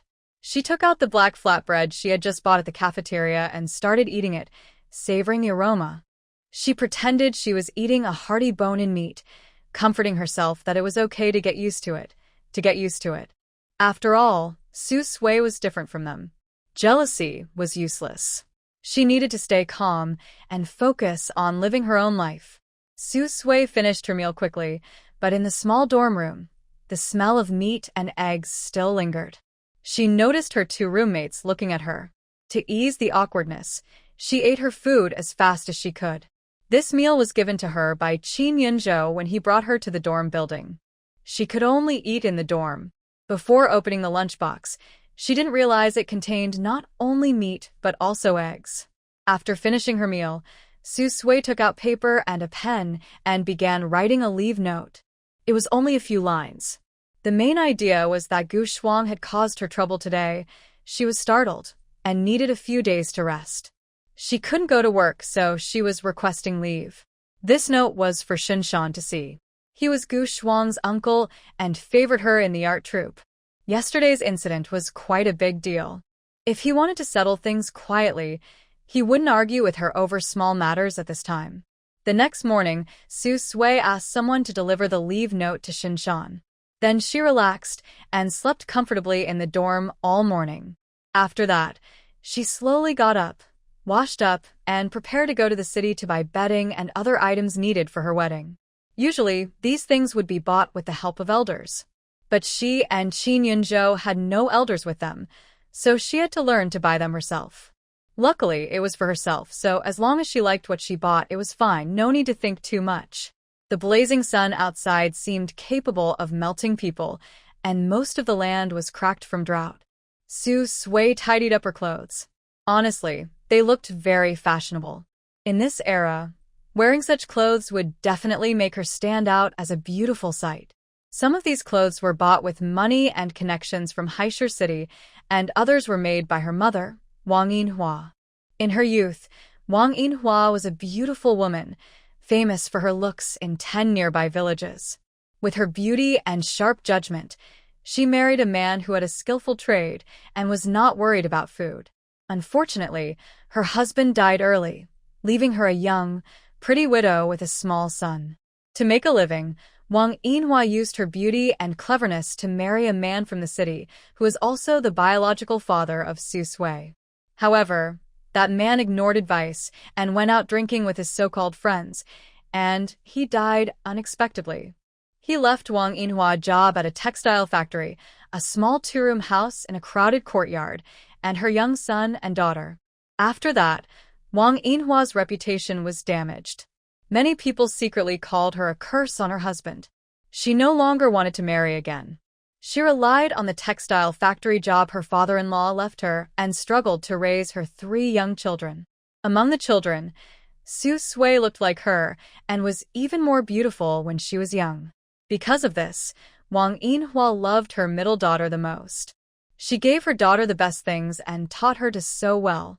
She could make beautiful clothes and prepared many for her. Her older son and younger son had to stand aside. Even now, with a grandson, Wang Yinhua still thought her beautiful, obedient daughter was more important. Su Sui picked out a simple white shirt, paired it with a black long skirt, and wore small leather shoes.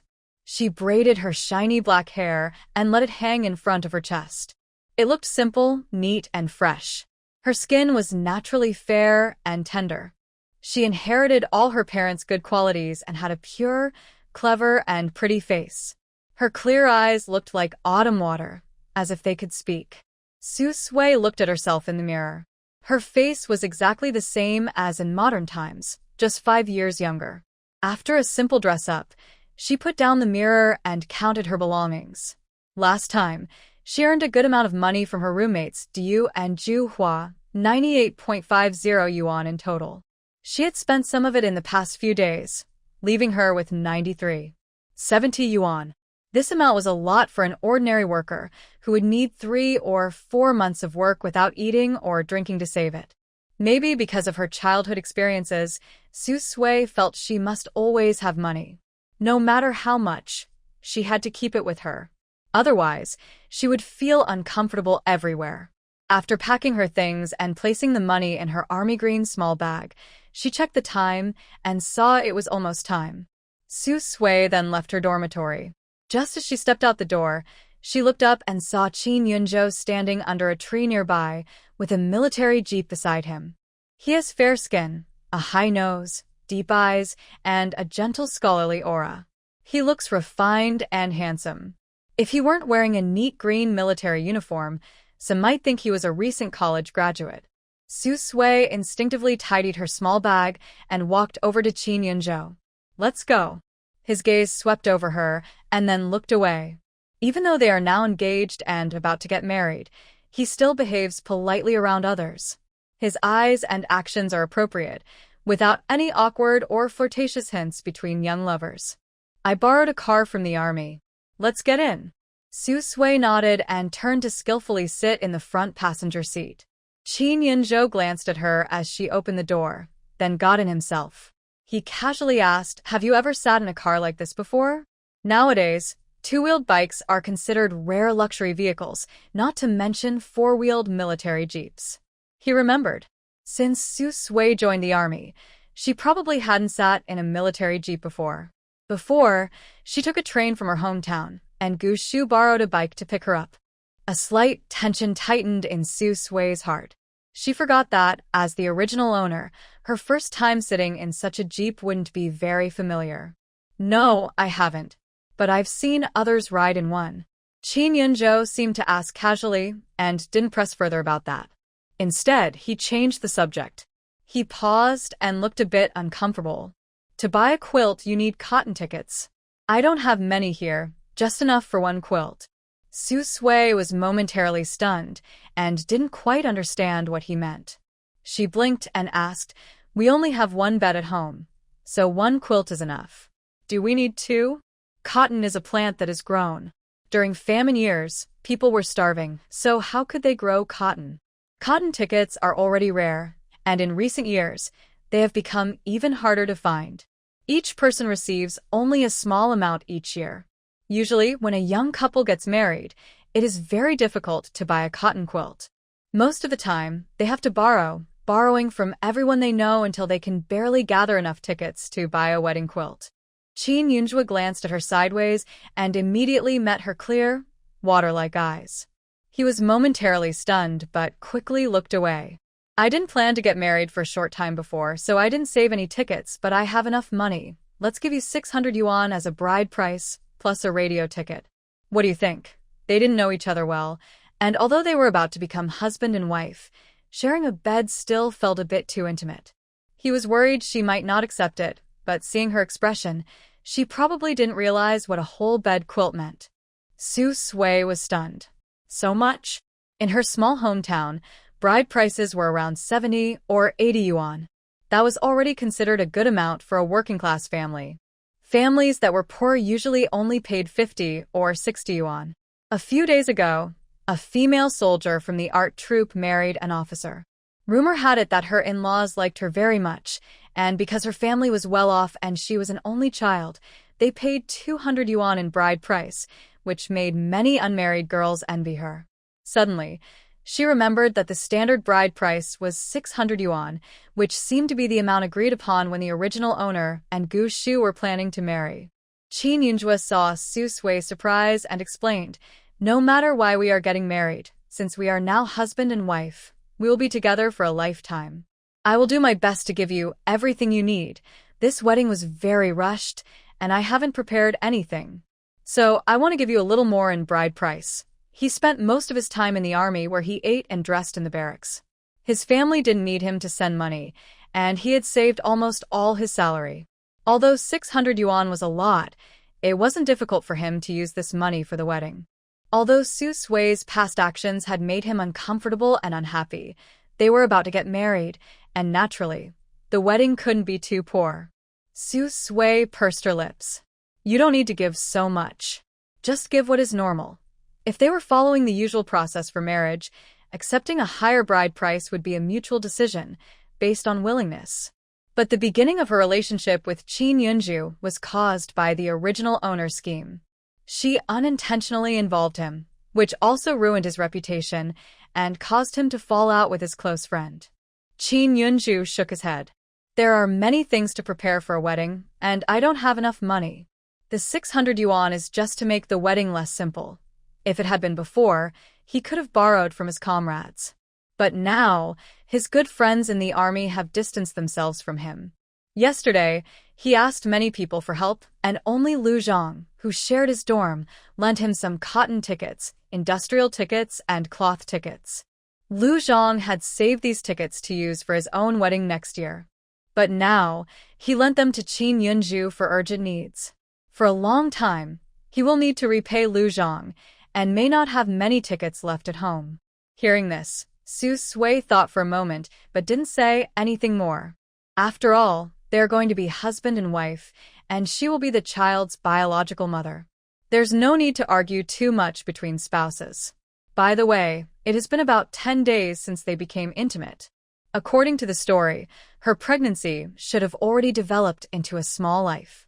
In the book, when the original owner went for an abortion, she was already 5 or 6 months pregnant.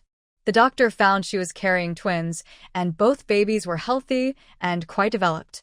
The doctor advised her to discuss with her family about the pregnancy and warn her of the risks of abortion. During the famine years, most families had almost no healthy babies, which shows how much they cared for pregnant women, allowing the fetus and mother to stay healthy. However, the original owner was determined to have an abortion to cut ties with the fallen and disabled Qin Yunju, regardless of the consequences, and she ended up aborting both babies. In the end, the abortion was successful, but her health was severely damaged. She could no longer conceive and became very weak.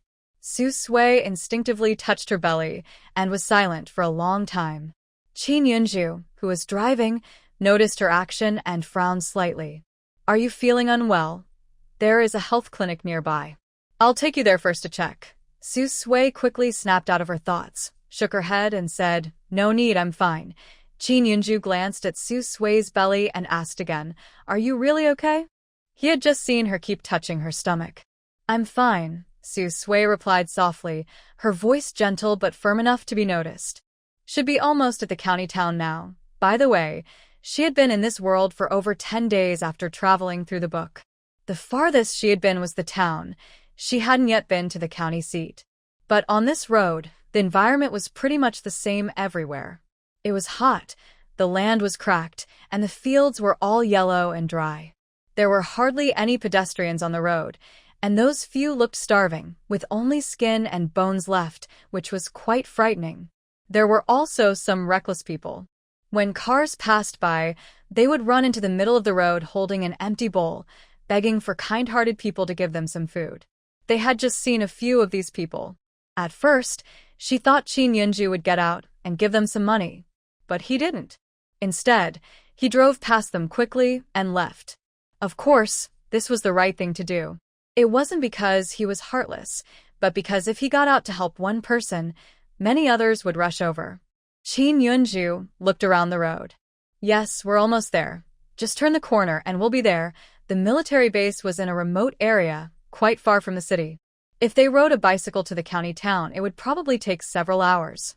Soon, the military jeep turned, and more people appeared around. The car drove into the city. The buildings and streets became more numerous. Su Sui looked out the window. The streets were dull and gray, and the pedestrians were all pale and thin, most of their clothes patched up. Some people had fewer patches, some had more, and others looked so hungry their faces were gray and swollen. These days, there was a serious famine. Although city folks had some ration food, it was limited, and life was hard for most. But compared to the countryside, the city was much better. At least fewer people died of hunger. "Here is the largest supply and marketing cooperative in the county. Get out of the car," Qin Yunju said, stopping the vehicle. Several people around looked over at them. When they saw Qin Yunzi get off the car dressed in a neat green military uniform, followed by Su Sui, who looked clean, tidy, and had fair, rosy skin, they couldn't help but notice. The two of them, a handsome man and a beautiful woman, walked side by side toward the supply and marketing cooperative. Just by their appearance, it was clear they came from a well-off family who could afford good food. In recent years, having enough to eat has become more important than anything else. Everyone around looked at them with envy.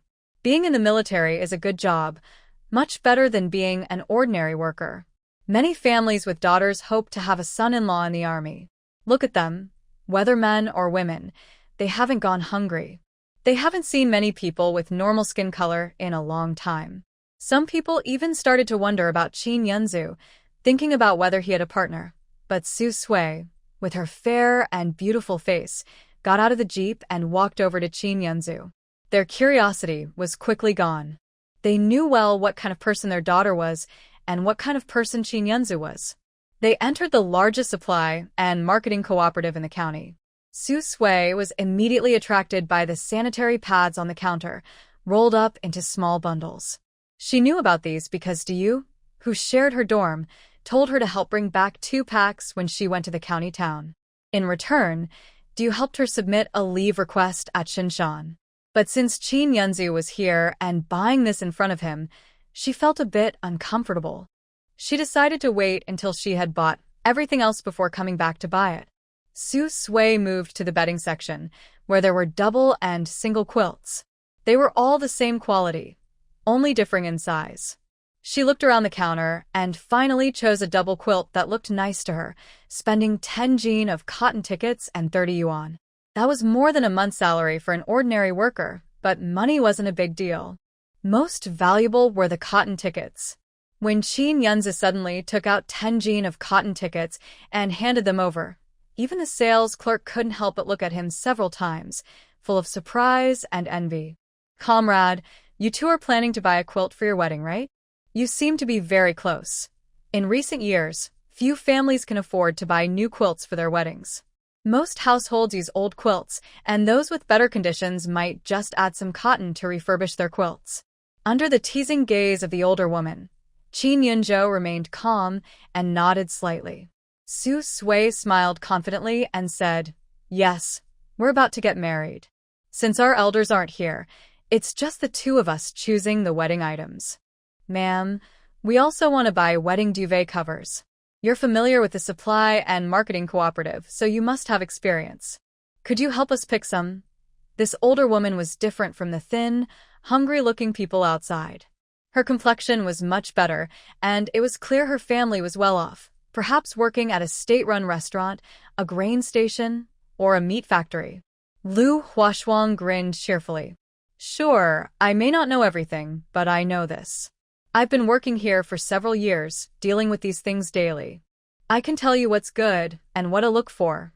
Come with me. I'll show you some good duvet covers that just arrived this month. The fabric and craftsmanship are exceptional. They're from Haisher City, and there are only 1 or 2 sets like these. You definitely won't find such good material elsewhere in our county. Most importantly, these 2 duvet covers are specially made for young couples like you who are about to marry. Years of patching and mending, but unless it's a big event like a wedding, who would buy such fine fabric for a cover? Nowadays, it's common for 6 or 7 children in a family to share 1 set of clothes, all because of poverty." Qin Yunzhou didn't fuss over these things. He was responsible for paying, handling the tickets, and carrying the items. Su Sui was in charge of choosing. So, he spoke little, mostly letting Su Sui negotiate with the saleswoman. Before long, they became quite familiar. Lu Huashuang glanced at the cool, handsome young officer and winked at Su Sui, whispering, "Su Sui, you've picked a good partner. Not only is he handsome, but he probably holds a decent position in the army. From my experience, a man like that after marriage will definitely treat his wife well. Even if love fades over time, his good character means he won't neglect his wife and children. You have very good taste, girl. Your judgment is much better than those of the other children in my family." If only her restless little daughter could choose a partner half as well as Sui Sui, she wouldn't have to worry so much. Sui Sui instinctively looked where Grandma was pointing and met the deep, dark gaze of the man. Their eyes locked for a moment, each seeing their reflection in the other's eyes. Both felt a bit uncomfortable, as if something had touched them, and they quickly looked away. Grandma Lu kept looking and gradually realized what was happening. She couldn't help but smile and tease. Just moments ago, she thought the young couple seemed a little distant and awkward, thinking they had only met through an arranged marriage and lacked feelings for each other. Now she saw that even if they didn't have feelings at first, it didn't matter. As long as their characters were good, they could develop feelings over time. Look at that, just one glance between the young couple, and they already seem to have some affection. Sway, sway, what do you think of this big red quilt embroidered with dragons and phoenixes? Feel the craftsmanship and the fabric. This is definitely the best among all these quilts. And this bright red, festive color is perfect for a newlywed couple. It'll surely strengthen your bond, and next year you might even have twins, Grandma Lou said as she pulled Sway Sway to look at the quilts. When she heard next year, Sway Sway's face turned truly red. She quickly grabbed the person beside her and whispered, "Grandma, no need for that big red dragon and phoenix quilt." According to the story, she was already pregnant with 2 babies. Unbeknownst to her, Qin Yunzhou, nearby, had overheard everything. He was momentarily stunned, then felt his ears grow warm. Grandma Lu subtly glanced toward Qin Yunzhou. Seeing the reactions of the young couple, she smiled, knowing it was best to stop teasing and not push further. "Sway, sway, which one do you want? Grandma will get it for you." Seeing such a well-matched young couple, perhaps because she was getting older, she loved to see these talented young men and beautiful girls pairing up. Sway Sway originally didn't want the big red dragon and phoenix quilt, but among all the quilts, only this one felt the most comfortable to her. She didn't have many other requirements, but she did care about the fabric quality of bedding. After jumping around, only this quilt's material somewhat satisfied her. Just this one, then. Lu Daniev didn't say much, just said, "All right, I'll pack up your things." Qin Yunzhou went over to pay, looking at the bedspread again. Thinking of what Lu Daniev had said, he glanced at Su Sui, feeling a ripple in his heart. After buying the quilt and cover, next were pots and bowls. Buying kitchen knives and iron pots required industrial tickets.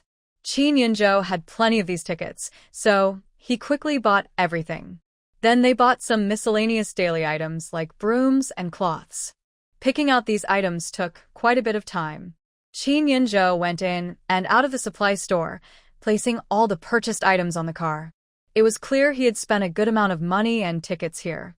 Soon many people noticed him. If not for his military uniform and the military jeep, there might have been an attempt to rob him. When someone is starving, their sense of right and wrong can weaken. They might even commit crimes like theft or robbery just to get food. In the past year or two, many people were so hungry they resorted to crime, selling their children or themselves, not to mention stealing. Most of the shopping was done. Su Sui remembered she still needed to buy menstrual supplies for a due. It was awkward to buy such things in front of Qin Yunzhou, so she turned to tell him to wait outside. But just as she turned around, a stylish young woman, dressed in a red checkered blouse and small leather shoes, suddenly entered from the supply store entrance. She looked around and then headed straight for Qin Yunzhou. Su Sui was a bit surprised. She felt like the woman might know Qin Yunzhou. She thought for a moment, but didn't go over immediately. Instead, she took this chance to buy the sanitary supplies and put them in her small bag. After finishing her shopping, Su Sui looked up and saw Qin Yunzhou standing beside her. "Anything else to buy?" "No," she replied. Qin Yunzhou checked his watch. "It's almost time for lunch. Let's go to the state-run restaurant to eat before heading back." Su Sui nodded. She was already tired of the black bread at the cultural troops canteen. If she had a chance to eat something better, she would gladly do so. Moreover, she hadn't yet tasted the food at the state-run restaurant. They were about to leave. Hai Xia, who had been ignored for a long time, couldn't hold back. She came over, looked at Su Sui carefully, and asked, "Brother Gu, are you getting too close to this young lady?" "That doesn't seem quite right," Qin Yunzi said calmly. "It's not appropriate," he added. "She is my fiancé. We are shopping for wedding supplies. Also, I now go by the surname Qin, not Gu. In the future, you can call me Comrade Qin or Commissar Qin." Hai Xia's face slightly changed, and her voice became sharper. "Brother Gu, what do you mean by that?" She had quit her job as a primary school teacher in Jing City for him and came to this remote place. The Gu and Gao families had always considered an engagement, though it wasn't finalized. She had already planned to talk to her parents about it when she returned, to settle the matter early. "That's exactly what I mean." Sorry, my fiancé and I are busy now. If you're unsure, you can ask someone else. Qin Yunzu didn't know Hai Xia well.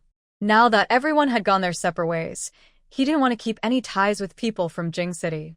He decided to be straightforward and leave no hope. Su Sui saw that this person was not just anyone but the fashionable young woman she had seen earlier. Soon after, Qin Yunzi took her away from the supply store and went to a nearby state-run restaurant.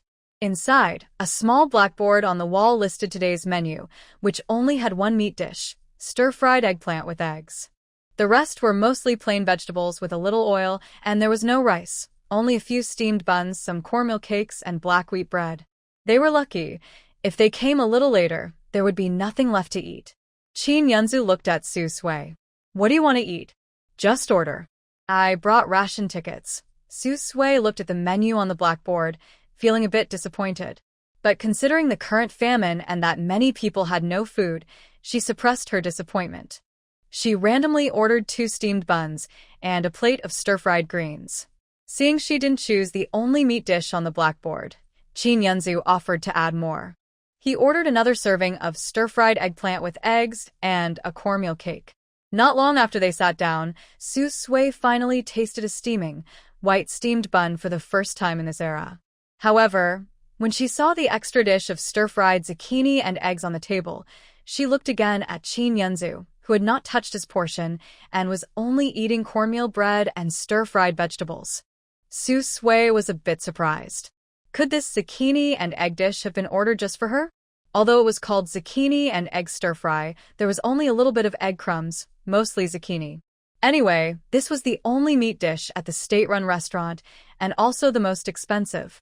Thinking of this, Su Sui ate her plain bread quietly and looked up secretly at the man sitting opposite her. Qin Yunzi noticed Su Sui's gaze and reached up to touch his face. Do I have something on my face? No. Su Sui shook her head and asked, You ordered zucchini and eggs. Why aren't you eating? She hadn't seen him pick up any eggs at all. Qin Yunzi paused and said, I don't eat zucchini. It's rare to go out. This was ordered for you. When dining with guests, proper manners are important. Even though resources are tight now and food is scarce, if you have the means, you should prepare carefully. Su Sui was slightly stunned, once again realizing that the man in front of her was a good person in many ways. Getting along with him never made her feel uncomfortable. Such a man, even if he doesn't love his wife and children after marriage, wouldn't mistreat them.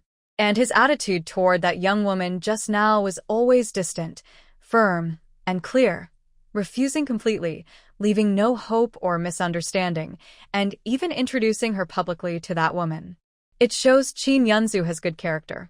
Unlike some men who like women to fawn over them, compete for their attention, and when others admire them, they neither reject nor accept it, seeming affectionate but actually very cold. Thank you, she nodded and, without further politeness, reached out to take a bite of the zucchini and egg stir-fry. The meal was quite good. Although the food was average, it was much better than those hard, biting black bread. After finishing the meal, the two of them drove back to the army with the big pile of things they bought today. By the time they returned, it was already very dark. Qin Yunju first took Su Sui to the dormitory building of the art troupe, then delivered the many items he bought today to the family residence. Actually, their marriage certificate was already processed a few days ago, and they are now officially husband and wife. The only thing left is their wedding in 5 days. The wedding is quite simple. But no matter how simple, it's their first time getting married. Without parents to help, they can only ask experienced people about the wedding process in the military. According to Su Sui, with their current bad reputation, word has spread throughout the unit. Everyone avoids them, and it's hard to find anyone willing to attend the wedding. It might be better just to invite a few people for a meal instead. First, because of the food shortage, hosting a meal isn't considered poor taste. Second, it's simpler and avoids trouble. At first, Qin Yunju disagreed, but then he realized that with his current reputation, he couldn't even get a few comrades to come to the wedding. Not to mention, even his immediate superior now ignores him and marginalizes him. Usually, the superior would attend a military wedding. In his situation, it's unlikely anyone will be invited, which would only make things more awkward. So, they agreed to just gather a few close people for a simple meal. Hosting a simple wedding like this isn't unusual, and their approach isn't too flashy. After reaching an agreement, Su Sui returned to her dorm.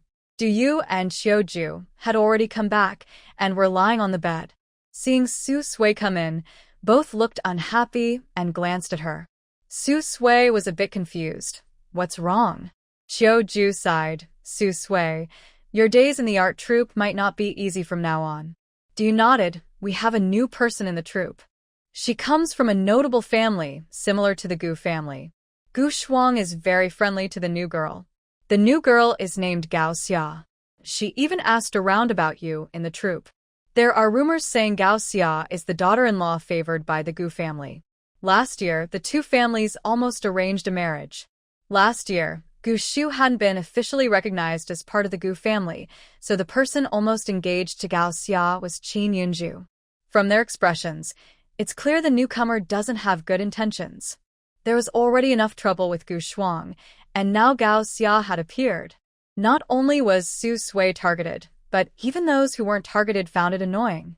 Su Sui shook her head and decided to go with the flow. Shin Shan wouldn't let her resign, so she would stay at the art troupe for now. In 5 days, she planned to invite Qin Yunzhou to dinner and move into the family housing, then look for other opportunities. Once she found a suitable job, she would quit the art troupe. I bought you 2 packs of menstrual pads, Su Sui said, taking them out of her small shoulder bag and handing them over. Thanks, Sui. You're so kind, Du replied. Over the past few days, she felt Su Sui had changed a lot. She no longer looked down on people like when she first moved here. Now, Su Sui seemed much more approachable, and their relationship had improved. Su Sui smiled and said on the 20th, Qin Yunzhou and I plan to host a dinner, like a small wedding. Do you two want to come? Her reputation in the army wasn't very good either. The only close friends she had were Du and Xiaoju, who shared her dorm.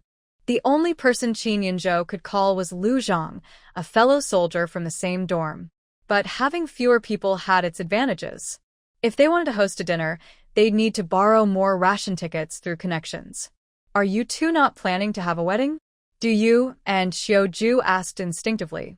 But after asking, they realized how much had happened recently and felt a bit annoyed at their own bluntness.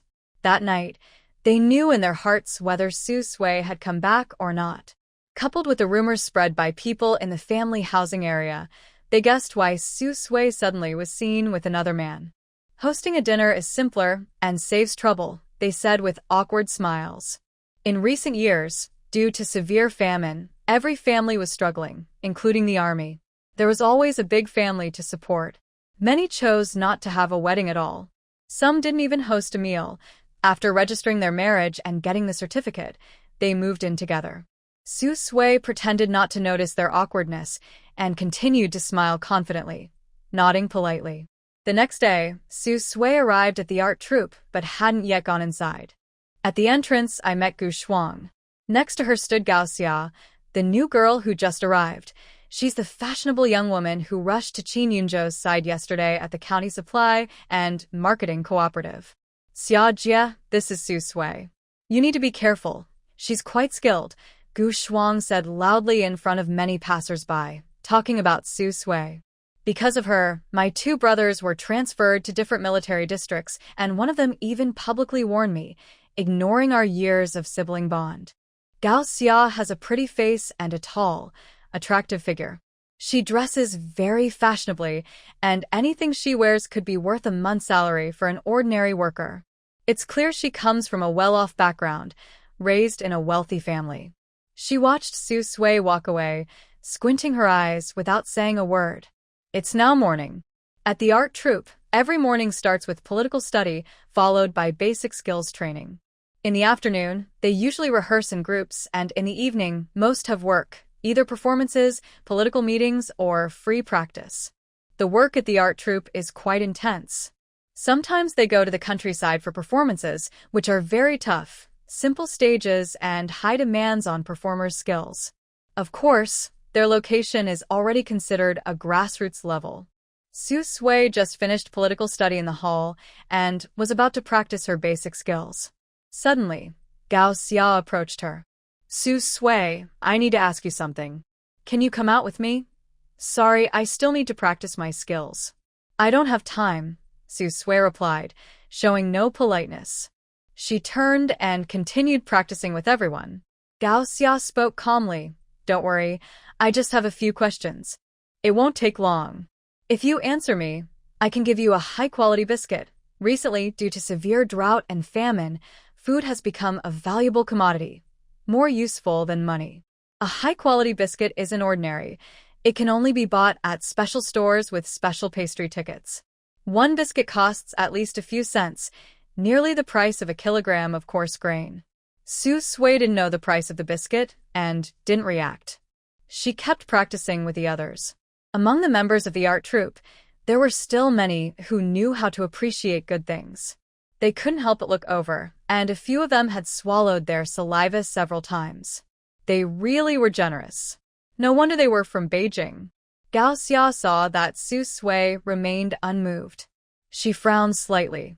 Is that not enough for you? Answer one question, and it's 2 liang of grain tickets. That should be enough, right? She didn't have many of the high-end cookies left. Only one box, a gift from her family. Before coming here, she had asked around. Su Sui's family was quite ordinary, and life was tough. She had even made a bet with Gu Shuang, constantly talking about ration tickets. Someone like her probably wouldn't refuse. Su Sui had finished her basic exercises and was sweating. She took out a handkerchief to wipe her sweat.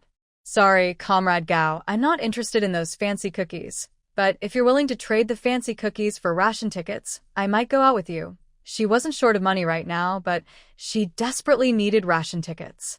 If Qin Yinzhou hadn't occasionally treated her to a few meals, she might have gone hungry and eaten dirt. Money could be earned somehow, but ration tickets were hard to come by, even if you had money, unless you tried your luck at the black market. Gao Xia's face looked a little displeased. You're really just like the rumors say. Her family was quite well off, but she didn't have many ration tickets. They were allocated in fixed amounts. The ration tickets her family had brought for her, both national and military ones, were only enough for her to eat for a month. There was no extra to share with others. Su Sui thought for a moment. Actually, it's not expensive. I'll give you a discount. I bet 4 liang of ration tickets for answering a question. Since answering your question might involve my personal privacy, normally, one question costs at least 5 liang of ration tickets. But since we're colleagues in the same art troupe, I'll be kind and charge you 4 liang for one answer. How about that? For liang of ration tickets, enough to eat for a day or 2 if you're careful. But for Gao Xia, it wasn't impossible to come up with that amount. She hesitated for a moment. All right, then come with me. Su Sui followed her. As they went out, the others were curious and wanted to follow to see what was happening. The next moment, Gu Shuang appeared and openly blocked their way. Neither of you has been practicing basic skills, right? Everyone who wanted to go out and watch the fun just now, today's training will be doubled. When she said this, the others clearly felt unhappy, but thinking about Gu Shuang's background and her role as the lead dancer, no one dared to oppose her at the moment. You see, even Su Sui, that rebellious girl, had her salary cut in half because of Gu Shuang. They weren't like Su Sui. If their salaries were cut in half, they wouldn't even be able to send money home each month, and they might struggle to get by themselves. In a corner outside the art troupe, Gao Xia looked Su Sui up and down. Honestly, she had a good face. These days, not many people had such smooth, fair skin. If she hadn't investigated Su Sui's family background, she might have been fooled by her appearance and thought she came from a well-connected family. What's your relationship with Brother Gu? Don't try to fool me with that story outside. Someone like you isn't his type. To avoid future trouble, Su Sui carefully confirmed, that's the first question, right? Gao Xia took a deep breath. Yes, the first question. Su Sui smiled politely. If the Brother Gu you're talking about is Qin Yinzhou, honestly, I registered my marriage with him 3 days ago. We are now legally married. If you mean Brother Gu is Gu Shua, then I have no connection with him now. Gao Xia's face changed. She instinctively retorted, that's impossible. He wouldn't marry you. You're lying to me. They grew up in the same military compound. Many talented and outstanding people liked Brother Gu, but none had succeeded. Someone like Brother Gu, how could he marry a girl from a small place who only has her looks? Suicide. That's the truth. If you don't believe it, you can come to my dorm after work. I have the marriage certificate there. But that's a different matter. Pay 4 liang of grain tickets for the marriage certificate. Gao Xia. She couldn't accept that even more. This woman didn't like Brother Gu at all, and Brother Gu wouldn't marry someone who is so profit-driven. What method did you use to make Brother Gu marry you? She asked again. Su Sui confirmed once more. That's the second question.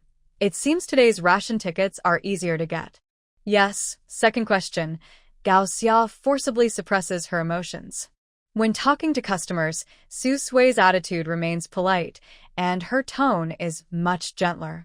My engagement with Qin Yunzhou was arranged by elders from the Su and Qin families. Qin Yunzhou is a responsible person, so it's normal that he will marry me. Of course, this also involved them having physical intimacy. Anyone who meets these 2 points, given Qin Yunzhou's personality, would marry the other person even if they didn't like them much. Gao Xia falls silent. Based on her understanding of him, it's really possible. He didn't marry Su Sui because he liked her, but it's true that he married her. What about you? You don't like him, so why are you marrying him? Gao Xia asks. Su Sui is stunned, looks at Gao Xia, thinks for a moment, and then says, he's a good person. Marrying him is pretty good. The bride price of 600 yuan is like a huge sum, and she has received it all. Her purse suddenly feels richer, and she has more money than most workers' savings. Just this makes her feel quite positive about Qin Yunzhou. At this moment, Gao Xia looks behind Su Sui, her face changing. Brother Gu, when did you arrive? No.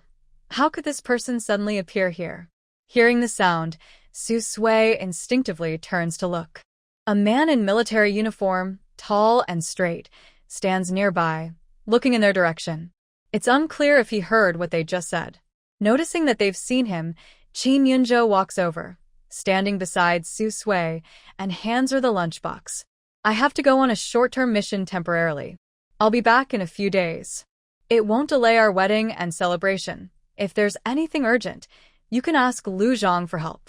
I've already told him. Su Sui suddenly remembers the part in the book where Qin Yunzhou gets seriously injured after a mission and has to leave the army to recover at home. That part is only briefly mentioned in the book, with no details about why he was so badly hurt or exactly when it happened. Her heart sinks, feeling uneasy. We just got married, and now you suddenly have to go on a mission. It's only been 4 days since they registered their marriage. Qin Yunzhou was silent for a moment. Sorry, this is a short-term task. I can be back in no more than 4 days, so it shouldn't delay the dinner invitation 5 days from now. There are allowances for completing tasks, and in the military, having strong skills is the best way to establish oneself. His reputation is currently bad, and he isn't getting much attention from above. In this situation, refusing the task would only make things worse later on. Hearing this, Su Sui knew it was impossible to persuade him to give up. It seems this story isn't something she can change just by wishing, so she decided to go with the flow. Fortunately, in the story, after Qin Yunzhou returns to his hometown, his leg injury is only severe at first. Gradually, it heals, and after a year, he rejoins the army. Having experienced the ups and downs of life, he becomes even stronger than before, rising quickly in rank, comparable to the male lead supported by the Gu family. If the story hadn't clearly stated that the male lead is Gu Shu, she might have thought that Qin Yunzhou, who rose again after a brief fall, was the real hero. Su Sui bit her lip. Then, you should be more careful.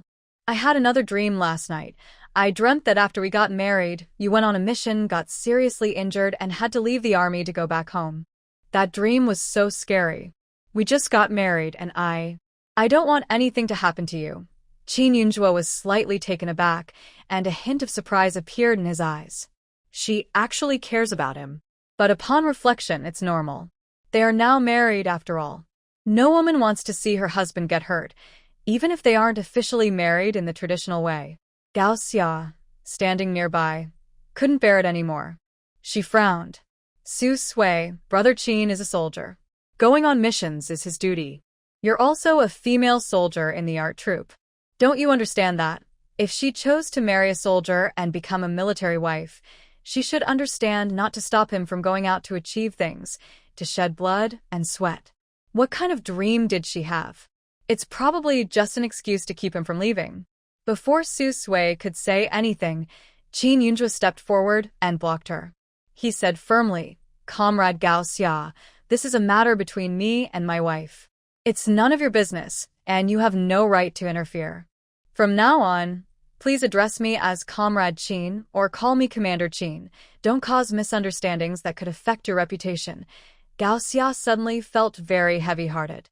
She looked up at the handsome, refined man in front of her. "Are you worried about affecting my reputation, Comrade Qin? You're afraid I might misunderstand Su Sui or that it could harm your image?"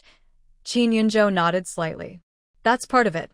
So, please be more careful in the future, Comrade Gao Xia." She felt like her face was about to be completely lost, especially in front of Su Sui. She only wanted to clarify the situation, but she wasn't that shameless, staring at a married man so openly. "Rest assured, Comrade Qin, I won't do that again." After saying this, Gao Xia quickly lowered her head and left. Watching her leave, Su Sui didn't understand at first why Qin Yunzhou, in the original story, after being forced to be with the main character and then getting divorced, never looked for another woman. Now it seemed he never intended to be with anyone. He was very straightforward in rejecting everyone, including the main character before. "I'm leaving now. If you encounter any problems you can't solve, remember to find Lu Zhang. You've met him before. He's the one I asked to deliver the message to you." Qin Yunzhou looked at his watch.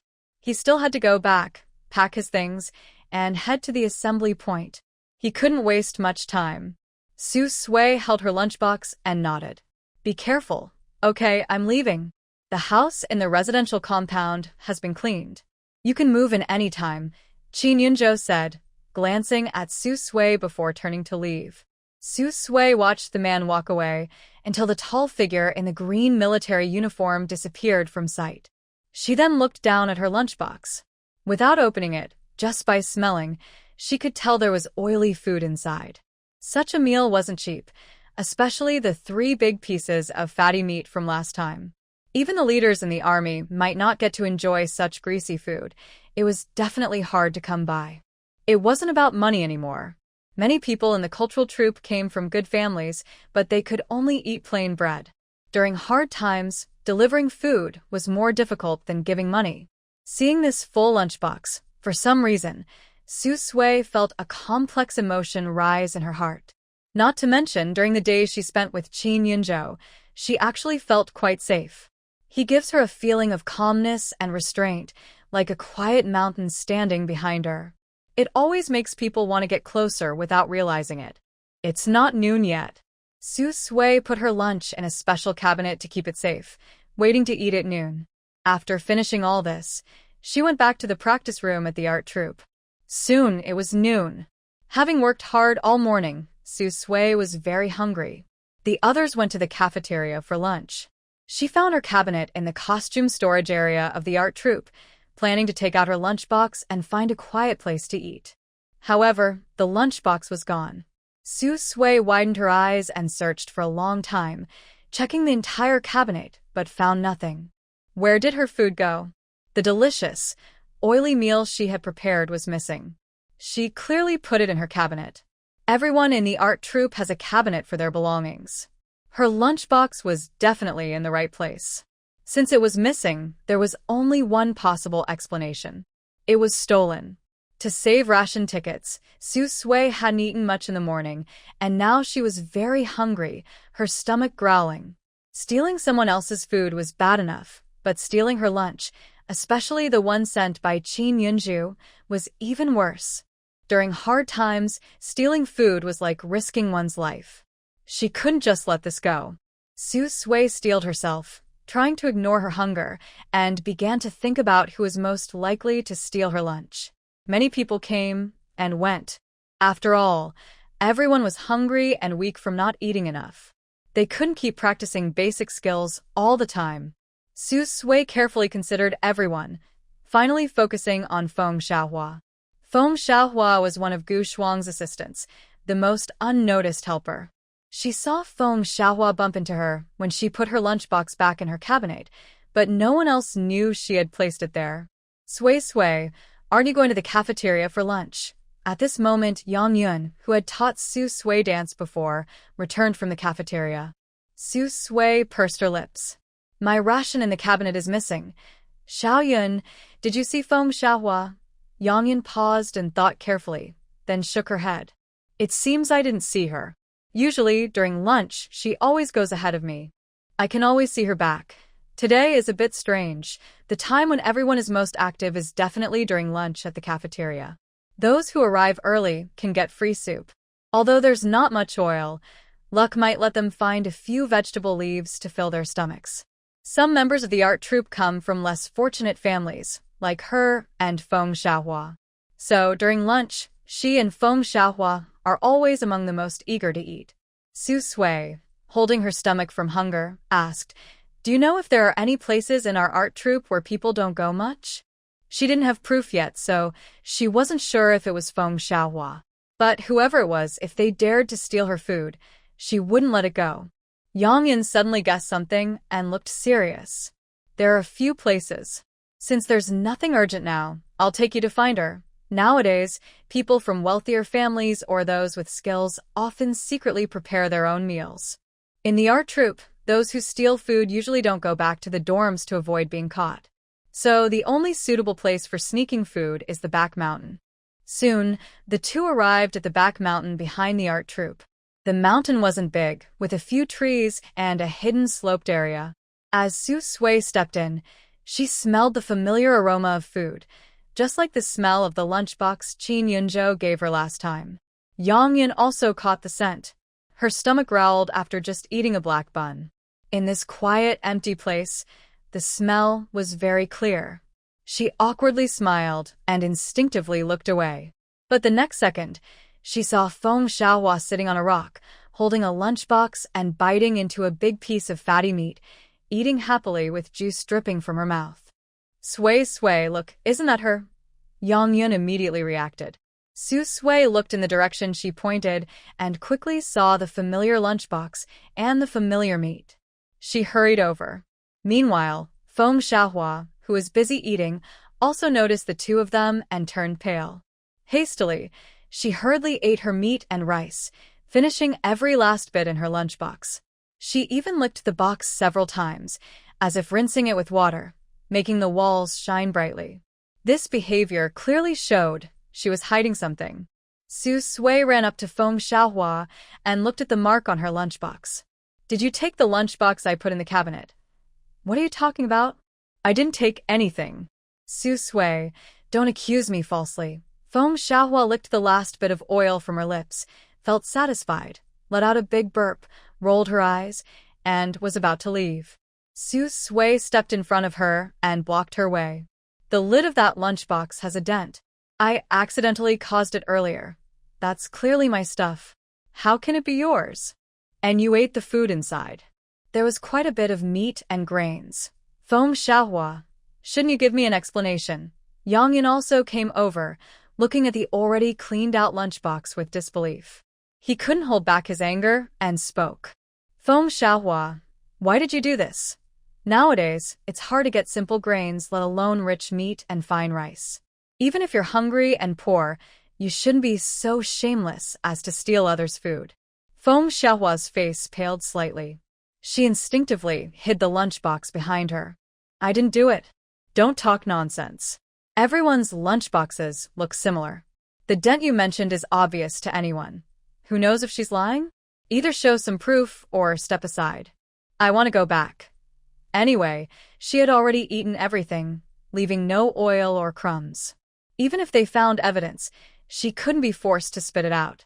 Besides, she was so hungry she was malnourished and nearly swollen from hunger. Su Sui was healthy, with fair, rosy skin. What if she skipped a meal? She wouldn't die. If anyone was to be blamed, It was because Su Sui left her meat-filled food where she could get it, making her so hungry she couldn't stand it.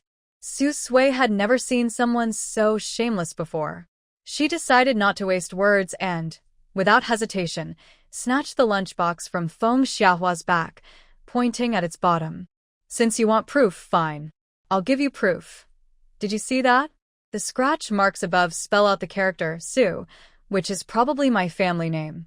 Your family name is Feng. Now, what else do you have to say? Forget it. I'll take you to see the leader directly. He's here today. You ate my food, and it wasn't just any food. You can't just avoid paying for it. Besides, the month's salary is about to be paid. All compensation will be deducted from your salary and benefits. Feng Xiaohua panicked and struggled to run away. No, I won't go. Let me go. Su Sui, let me go. Who do you think you are? The things you eat are not even yours. You rely on men to get what you have. What are you so proud of? I'm not eating your stuff.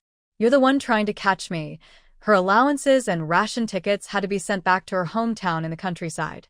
Not a single cent could be lost.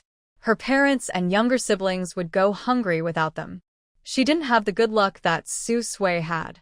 Coming from an ordinary background, she managed to hook up with many good men. During the famine years, they sent her food, drinks, and money. Suddenly, Su Sui stopped walking. Feng Xiaohua, you really need this job, don't you? And she did. She didn't like working in the cultural troupe. In the troupe, fights happened and both sides suffered. Feng Xiaohua was stunned, not understanding what Su Sui meant at first. The next second, someone grabbed her hair hard and slapped her across the face. Bang! Suddenly, everything around went quiet.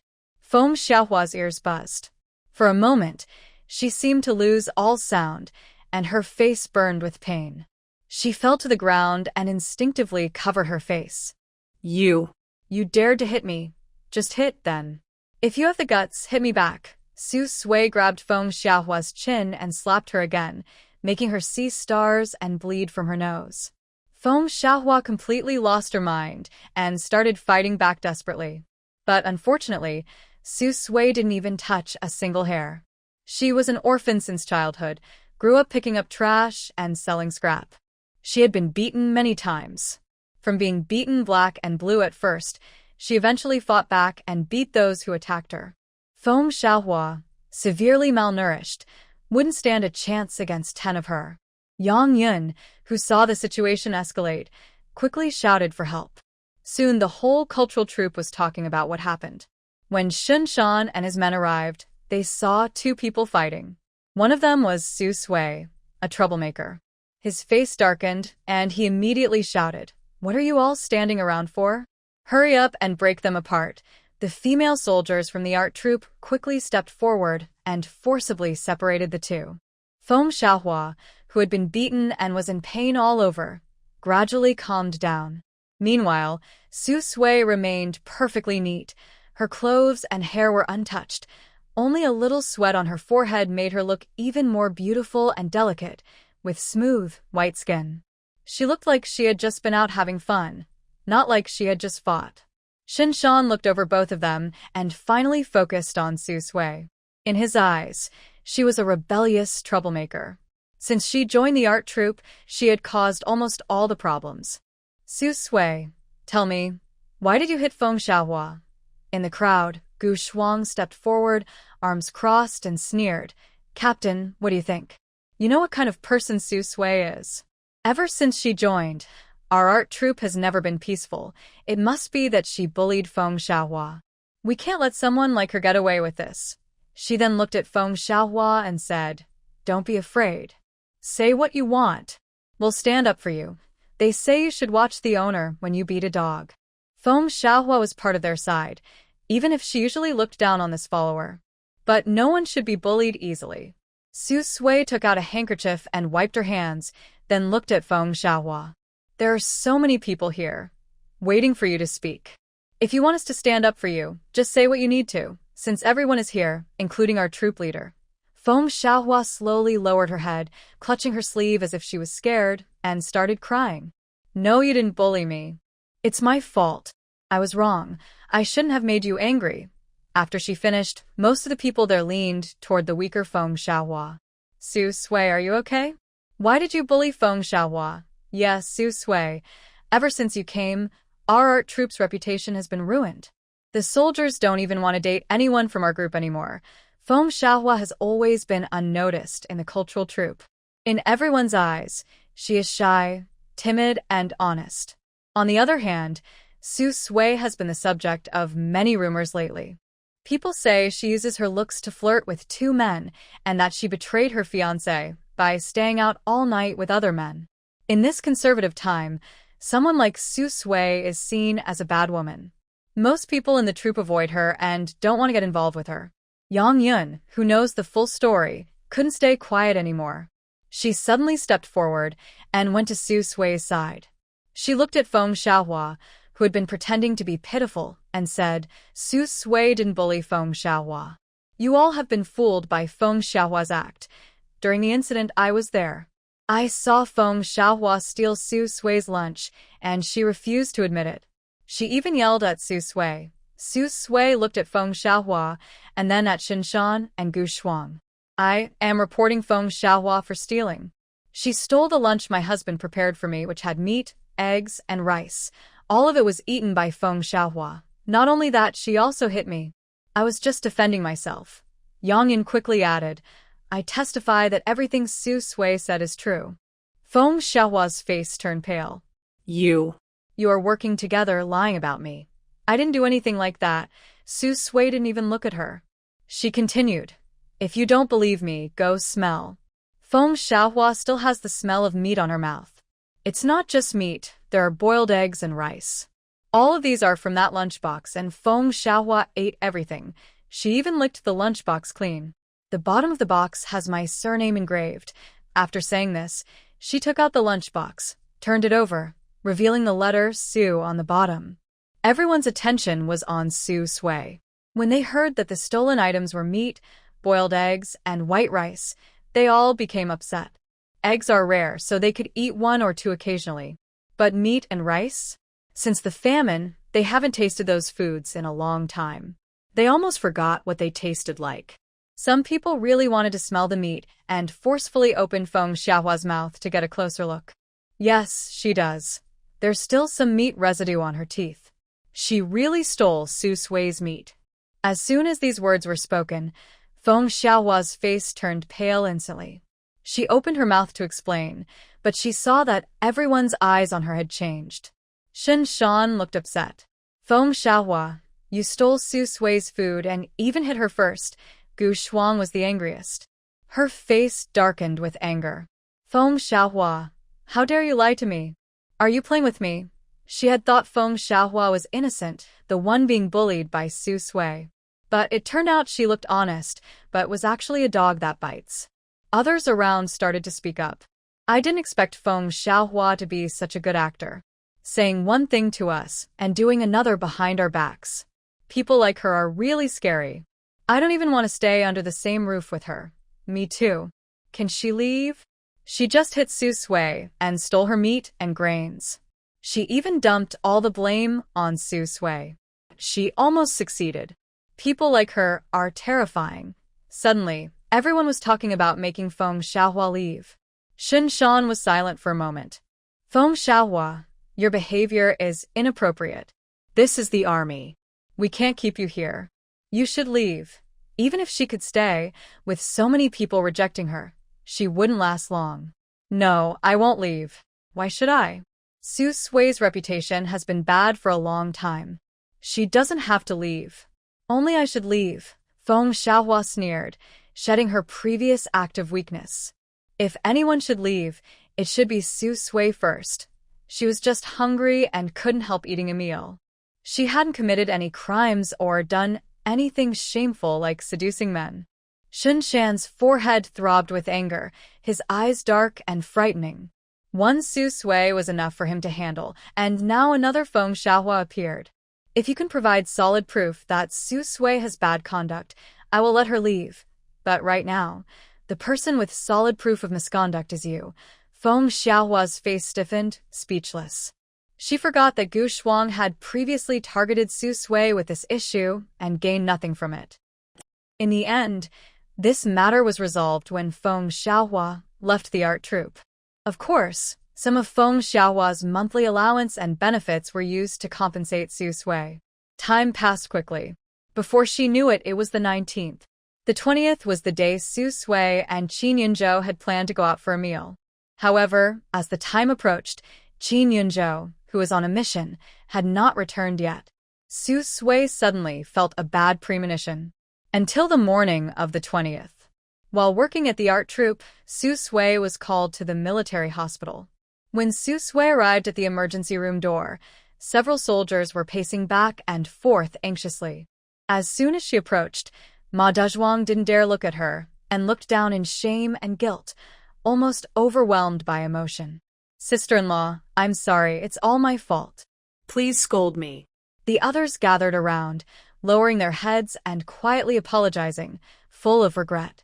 Su Sui took a deep breath, forcing herself to suppress her panic and worry, and looked at the faces of those present. What exactly is going on? What was destined to happen finally did. She had hoped that with her warning, Qin Yunzhou might avoid this disaster, but she was wrong. Among them, the most steady was Zhang Tao, who lowered his head and said shamefully, "It's all our fault. The political officer was injured trying to save us. Sister-in-law, please scold us, hit us." Ma Dazhuang and others had red eyes, repeatedly apologizing to sister-in-law. If only they hadn't doubted the political officer, thinking he was a treacherous man trying to steal a good brother's woman, always suspicious of him, this wouldn't have happened. In the end, it was the political officer who ran bravely to save all of them. They deserved to die, truly deserved it. Despite so many years of brotherhood and loyalty, they doubted the political officer over a small matter. After hearing the basic situation, Su Sui felt a heavy weight in her heart. In that era story, because Qin Yunzhou was not the main character, just a minor supporting role with few lines, almost like a background character. His serious injury after marriage was only briefly mentioned. Taking someone else's identity, retribution follows. Self-inflicted suffering, he was seriously injured and left the army, then forced to be bound to a woman he disliked. In the end, she was abandoned, and even the child she longed for was gone, leaving her with nothing, no money, no family. But the truth is, Qin Yunzhou didn't do anything wrong. He was adopted by mistake as a child, which had nothing to do with him. He never harmed anyone or targeted anyone, yet he suffered so many unfair fates. The Gu family didn't want him, and when the Qin family learned his true identity, they didn't contact him for a long time. Even his comrades around him gradually distanced themselves and excluded him. Ma Dazhuang and others kept apologizing here. Su Sui closed her eyes and ignored them. No matter what, Qin Yunzhou's accident was not unrelated to them. Qin Yunzhou would get better. They shouldn't apologize to her. They should apologize directly to Qin Yunzhou face to face. She sat quietly in a peaceful place, waiting for the door of the operating room to open. Seeing Su Sui like this, those people felt even more guilty. They didn't dare to approach her and could only watch from a distance. After a while, the sky gradually darkened. Everyone waiting at the door remained still, staring at the operating room entrance. Finally, the door opened. Doctors and nurses pushed someone out. Su Sui, Ma Dazhuang, and others quickly reacted, rushing forward to see how he was. What they saw was a pale, weak, and bloodless handsome face, as if this person might pass away at any moment. "Doctor, is the person okay? Doctor, how is he?" "The surgery went well, his life is saved, but the patient injured the nerves in his leg. Whether he can recover depends on further observation after he wakes up. Based on the current situation, there's a serious risk of nerve damage in the leg. Even if he heals, he might never walk normally again." As soon as these words were spoken, everyone fell silent. Ma Dazhuang, Zhang Tao, and others turned pale, almost unable to stand. If a soldier's leg is injured, the only possible outcome is to leave the army. No one knew better than their comrades how much their political commissar loved the military. Losing a leg and leaving the army was almost as good as losing his life. In a single-person ward, Su Sui sat by the bed, holding a damp cloth, gently wiping Qin Yunzhou's weak, pale face. She gently took his hand, wiped it softly, and carefully covered him with a blanket. Holding his hand, she looked at his pale face and spoke softly. "Get well soon. When you're better, we'll go back to our hometown together. Uncle Qin and Aunt Qin will definitely want to see you. They are already married, not just in name, but truly married. Even if they don't have feelings now, their marriage is real. In the future, he will be the father of her child." From the 600 yuan bride price and the occasional gifts of meat and food, it's clear that Qin Yunzhou values this marriage. People's feelings are mutual. He is serious, and she will be serious too. As long as Qin Yunzhou doesn't do anything to hurt her, she won't give up on this marriage. For several days in a row, Su Sui stayed at the hospital to care for Qin Yunzhou.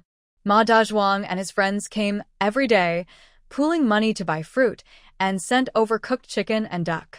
Su Sui didn't refuse their gifts, but she didn't pay much attention to them either. From the arts troupe, she took leave. During this time, Diyu and Qiuju came to the hospital, bringing her this month's salary, 32.5 yuan, no less. When she took leave, she asked them to help collect her salary. Earlier, Gu Shuang said she would cut her salary in half, but that was a lie. She didn't have that ability. "Sui Sui, are you really planning to leave? The arts troupe pays well. If you leave here, it will be hard to find such a decent job again." When they heard Su Sui planned to leave the troupe, they couldn't help but try to persuade her. "Yes, Sui Sui, think carefully. We know you want to take care of Commissar Qin, but you shouldn't make decisions about work so casually. If you really don't have time, you can ask for leave, just take more days off. The troupe won't make things difficult for you. Now, every job is hard to find, even for skilled workers. It's difficult to find a suitable position, no matter how capable someone is. With a famine across the country, only those with jobs or in canteens are doing better. No one is starving to death yet, but those without work can only struggle on their own. Harsh conditions could lead to accidents." Su Sui knew they were trying to help, but she had already thought about this carefully and for a long time. The cultural troupe is really not suitable for her. First, dancing is just a hobby for her, but doing it as a career every day makes her uncomfortable. Second, she prefers to return to her original profession and focus on her real career. Finally, according to the story, she probably already has a baby in her belly, so staying in the troupe is not right for her. "I've thought this through carefully. In a few days, I will ask to resign." The two of them paused for a moment, sighed, and stopped trying to persuade her. The three of them had just finished talking in the hospital room. Suddenly, the man who had been unconscious for several days moved his fingers. Diyu was the first to notice. She thought her eyes were playing tricks on her and quickly nudged the person next to her. "Sui Sui, look." "Look. Is Commissar Qin's hand moving? Maybe he woke up because he heard you're leaving the troupe?" Su Sui instinctively looked in the direction of her gaze. The next second, she saw the man slowly open his eyes. For a moment, the two looked at each other in silence. Diyu and Qiuju saw this and left the room quietly, closing the door without disturbing them. After a while, only the unfamiliar couple remained inside. Qin Yunzhou looked at her, his voice weak and hoarse. "You're leaving the troupe. Did someone bother you? If so, I can help you solve it. You don't need to resign. Working in the cultural troupe is considered good for many people in many ways." He remembered Gu Shu mentioning that Su Sui had put a lot of effort and time into getting into the troupe. Her acceptance was partly due to luck. If she gave up this job and later regretted it, it would be hard to get back in. Su Sui sat down by the bed and said softly, "It's not because of that. I just don't like this job. I want to find a different job." Hearing this, Qin Yunzhou didn't ask further. "If you don't like it, just quit." Su Sui looked at him a little surprised. "Aren't you curious why I liked it so much before and now I don't? Interests can change. Not liking it is enough of a reason. That reason is enough." Qin Yunzhu's face was still very pale, and he couldn't help coughing. His face was already not very rosy, and this cough made him look even weaker. He lay on the hospital bed, and in just a few days, His loose hospital gown seemed to have become emptier. Su Sui quickly took out a handkerchief and handed it to him. Don't talk now. Rest well first. At this moment, Qin Yunju's gaze fell on his right leg. He was silent for a long time, his voice hoarse and dry. My leg. Why can't I feel anything? He tried to move again. His left leg was fine, but his right leg couldn't move. It was numb and stiff like a stone. Su Sui noticed his movement and hurried forward to hold his hand, trying to stop him from touching his right leg. Don't move first. It will get better, Qin Yunju. It will get better. Trust me. This is just a temporary injury, perhaps because his words were too confident. Qin Yunju really stopped moving. His tense body gradually relaxed, but his eyes kept staring at his immobile right leg. He was silent for a long time, his voice still hoarse. Really? As a soldier, he could accept being injured, but he couldn't accept being disabled. Once disabled, he would have to leave. But he didn't want to leave. Qin Yunju's heart sank deeper and deeper, feeling cold all over, as if falling into a bottomless, icy pool. Su Sui recalled the plot from that old story and nodded seriously. Really, it will get better. But before that, you need to recover well. Once you're healed, you'll need rehabilitation. Don't think too much. Rest well. I'll go get you something to eat. Although he was just a background character in the story, his later achievements in the military were comparable to the main character Gu Shu. Gu Shu had the backing of the Gu family, but Qin Yunju had nothing behind him. In terms of real ability, after returning home to recover for a year, Qin Yunju rejoined the army stronger than before. Su Sui covered Qin Yunju with a blanket, just about to leave, and used the excuse of buying food to ask the doctor about his condition.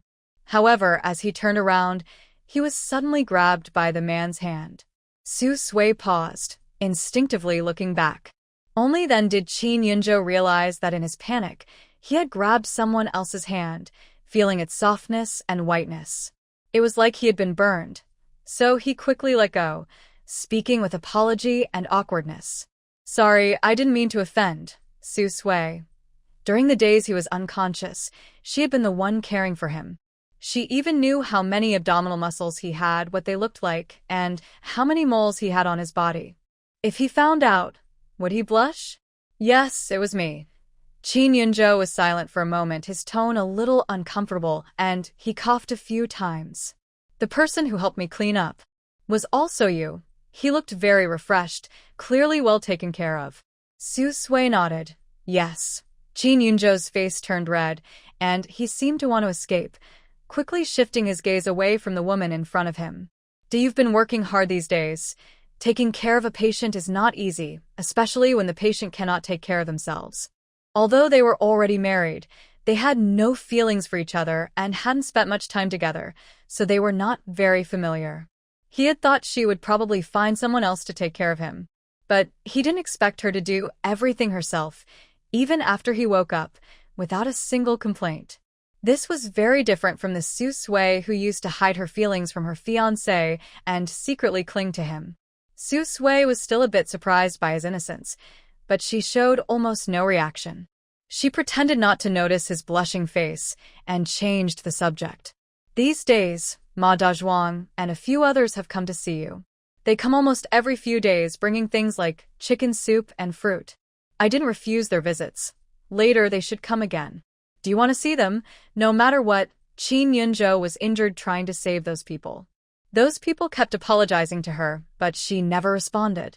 She believed that the ones who should be most sorry were Qin Yunju and the others.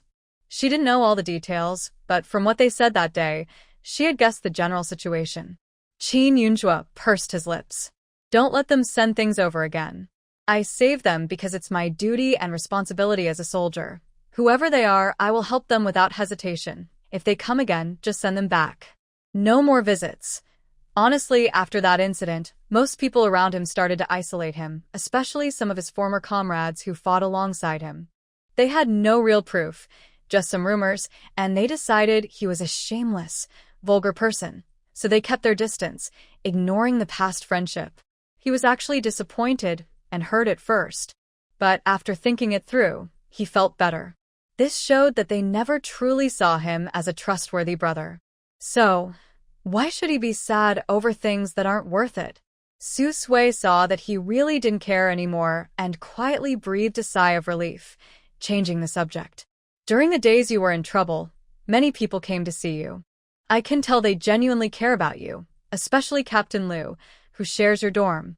He not only visited you but also secretly gave me 5 big packs of supplies and bought a lot of health products. That bottle of malted milk was from him. By the way, we still haven't paid back the cotton tickets we borrowed from them. We need to do that soon. I heard Captain Liu already has a partner, and they're probably eager to use the tickets. Not everyone lost faith in him. Since Qin Yunjue was discharged, many people visited him over the next few days. When they learned about his condition, they all wanted to give Su Sui money. Nowadays, every family is struggling, and most people have big families behind them. But even so, they were willing to help, showing they still trusted Qin Yunjue as a comrade. Of course, Su Sui didn't accept any of the money. She and Qin Yunjue weren't at that level yet. After leaving the hospital room, Su Sui found Dr. Feng, who was responsible for performing Qin Yunjue's surgery. Dr. Feng, my husband just woke up, but he has no feeling in his right leg. What's going on? Can it be treated? During that year, things did not go well for him. If possible, she didn't want him to leave the army so suddenly. Hearing this, Dr. Feng looked through the medical records and sighed. Whether he can fully recover depends on his specific condition. But from what you've just described, it seems unlikely. Don't be discouraged, though. Sometimes, miracles happen. Some patients with good health and strong recovery abilities can heal well after 5 or 6 months of rest. Su Sui was silent for a moment, nodded in thanks, and left the office. It seemed this story was destined to unfold as expected. Since that was the case, she might as well take a year or so to rest back home. Just as she planned to leave the art troupe, they could go back together. The only regret was that a few days ago, she spent a lot of money and tickets buying blankets and kitchenware, but they hadn't used them even once before leaving. In fact, Qin Yunzhou had borrowed many tickets from his comrades to buy those things, accumulating many favors. It was almost time for lunch. The cafeteria was about to open. However, there wasn't much tasty food there, and even in these times, simple white rice porridge was hard to find as a special treat. Qin Yunzhou's injury hadn't healed yet, so he needed good food to help him recover. Therefore, Su Sui exchanged a little over a pound of ration tickets she got from Gao Xia last time for some fine grains, planning to make him plain rice porridge when he woke up. Fresh patients need light, easy-to-digest food. The military hospital had a special cafeteria. As long as she managed to get some food, Sweet talked a little, and explained the situation pitifully, someone would usually help. Soon, Su Sui returned to the ward carrying a bowl of thick, white porridge. As she entered, the doctor was examining Qin Yunzhou's leg, who had just woken up. Inside the ward, a few strong men, including Ma Dezhuang, stood holding several eggs and some egg cakes. They were all tall, muscular men. The small single room was already cramped, stuffy, and poorly ventilated. The 5 or 6 big men almost crowded out the doctor and nurse. Su Sui carefully carried the hard-earned white porridge and dared not go in, afraid of spilling it if she bumped into someone. She simply waited at the door. Ma Dezhuang kept lowering his head and apologizing repeatedly. "Political Commissar, how are you? Are you okay? It's all our fault. You shouldn't have saved us." A few grown men argued back and forth, chattering loudly. On the hospital bed, Qin Yunzhou showed no emotion. He spoke calmly, without changing his expression. "You've already apologized. Go now." "I'm tired and want to rest." Ma Dezhuang and the others looked at each other, feeling guilty. They said, "Commissar, we were wrong. We shouldn't have believed those rumors about you. All your lives were saved by you," Qin Yunzhou replied. "If anyone dares to spread those rumors again and slander your reputation, we won't let them go. Go ahead and rest. We'll come back to see you tomorrow." After saying that, they put down their eggs and left. Outside the door, they ran into Su Sui. Ma Dezhuang and the others paused, lowered their heads and called out, "Sister-in-law," before leaving. Su Sui didn't pay them any attention. She looked at the hospital room, finally able to stand, and carried the white porridge into the room. At this moment, Dr. Fong finished checking Qin Yunzhuo's leg. He looked at the man on the bed, then at Su Sui, and after thinking for a moment he said, "The patient's family member, come with me to the office." Su Sui nodded. "Dr. Fong, I'll be right there." She handed the white porridge and spoon to Qin Yunzhuo on the bed. "It's a bit hot. Wait until it cools before eating. I need to step out for a moment." Qin Yunzhuo instinctively took the bowl. It was a large bowl of thick porridge. He paused slightly, then looked up at the woman in front of him. She looked a bit tired, with faint dark circles under her eyes. It was clear she hadn't rested much these days, spending most of her time taking care of him, even bringing fine grains for him to eat. "Thank you, but you don't need to do this next time. Whatever I eat, you eat too. No need to go to so much trouble. Fine grains are hard to get, especially white rice." Su Sui smiled. "Okay, I understand. Then I'll go out for a bit. You can eat slowly." The door to the hospital room closed. Qin Yunzhuo looked at the woman's figure blocked by the door. He lowered his eyes and glanced at the steaming, thick porridge in the bowl. A warm feeling suddenly filled his heart, and a slight smile appeared on his face. Maybe she really is changed. If the days ahead are like this, it might not be so bad. It's not as difficult as I imagined. In the doctor's office, Su Sui just sat down. Dr. Fong sighed. "Comrade Su, you need to be mentally prepared. Commissar Qin's leg injury is very serious. It might not recover easily. Even if it does, it will take a long time and rehabilitation will be a problem. Any small issue could affect his future. It's clear that Commissar Qin probably isn't suitable to stay in the army anymore. I suggest that after some time, once his condition stabilizes, he should go home and rest for a while." Su Sui pursed her lips and nodded. "I understand, Dr. Fong. Can you tell him about this in a few days?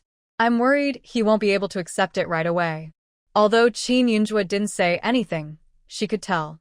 He cares deeply about the army, and it will be hard for him to accept leaving. "No problem. You can rest assured. Our military hospital will do its best to help Commissar Qin recover quickly. He is an outstanding talent in the army. This injury happened while saving someone during a mission. He is truly a hero. We all hope he gets better. Of course, don't be too pessimistic. Maybe resting at home for a while will help improve his condition. That's possible too. There have been similar cases before." After leaving the office, Su Sui returned to the ward. Inside the ward, Qin Yunzhuo had finished his porridge and was lying on the bed flipping through a military book. Hearing the noise, he looked up. "Is everything okay?" Su Sui sat down beside his bed, silent for a moment. She was about to let this matter go for now, wait a few days until he felt better, and then slowly tell him. But Qin Yunzhuo immediately sensed something was wrong. His mood was a bit low. "Is my leg hurt?" After thinking for a moment, just as she hesitated whether to tell Qin Yunzhu suddenly reached out and touched her unresponsive right leg, his eyes filled with complex emotions that were hard to read.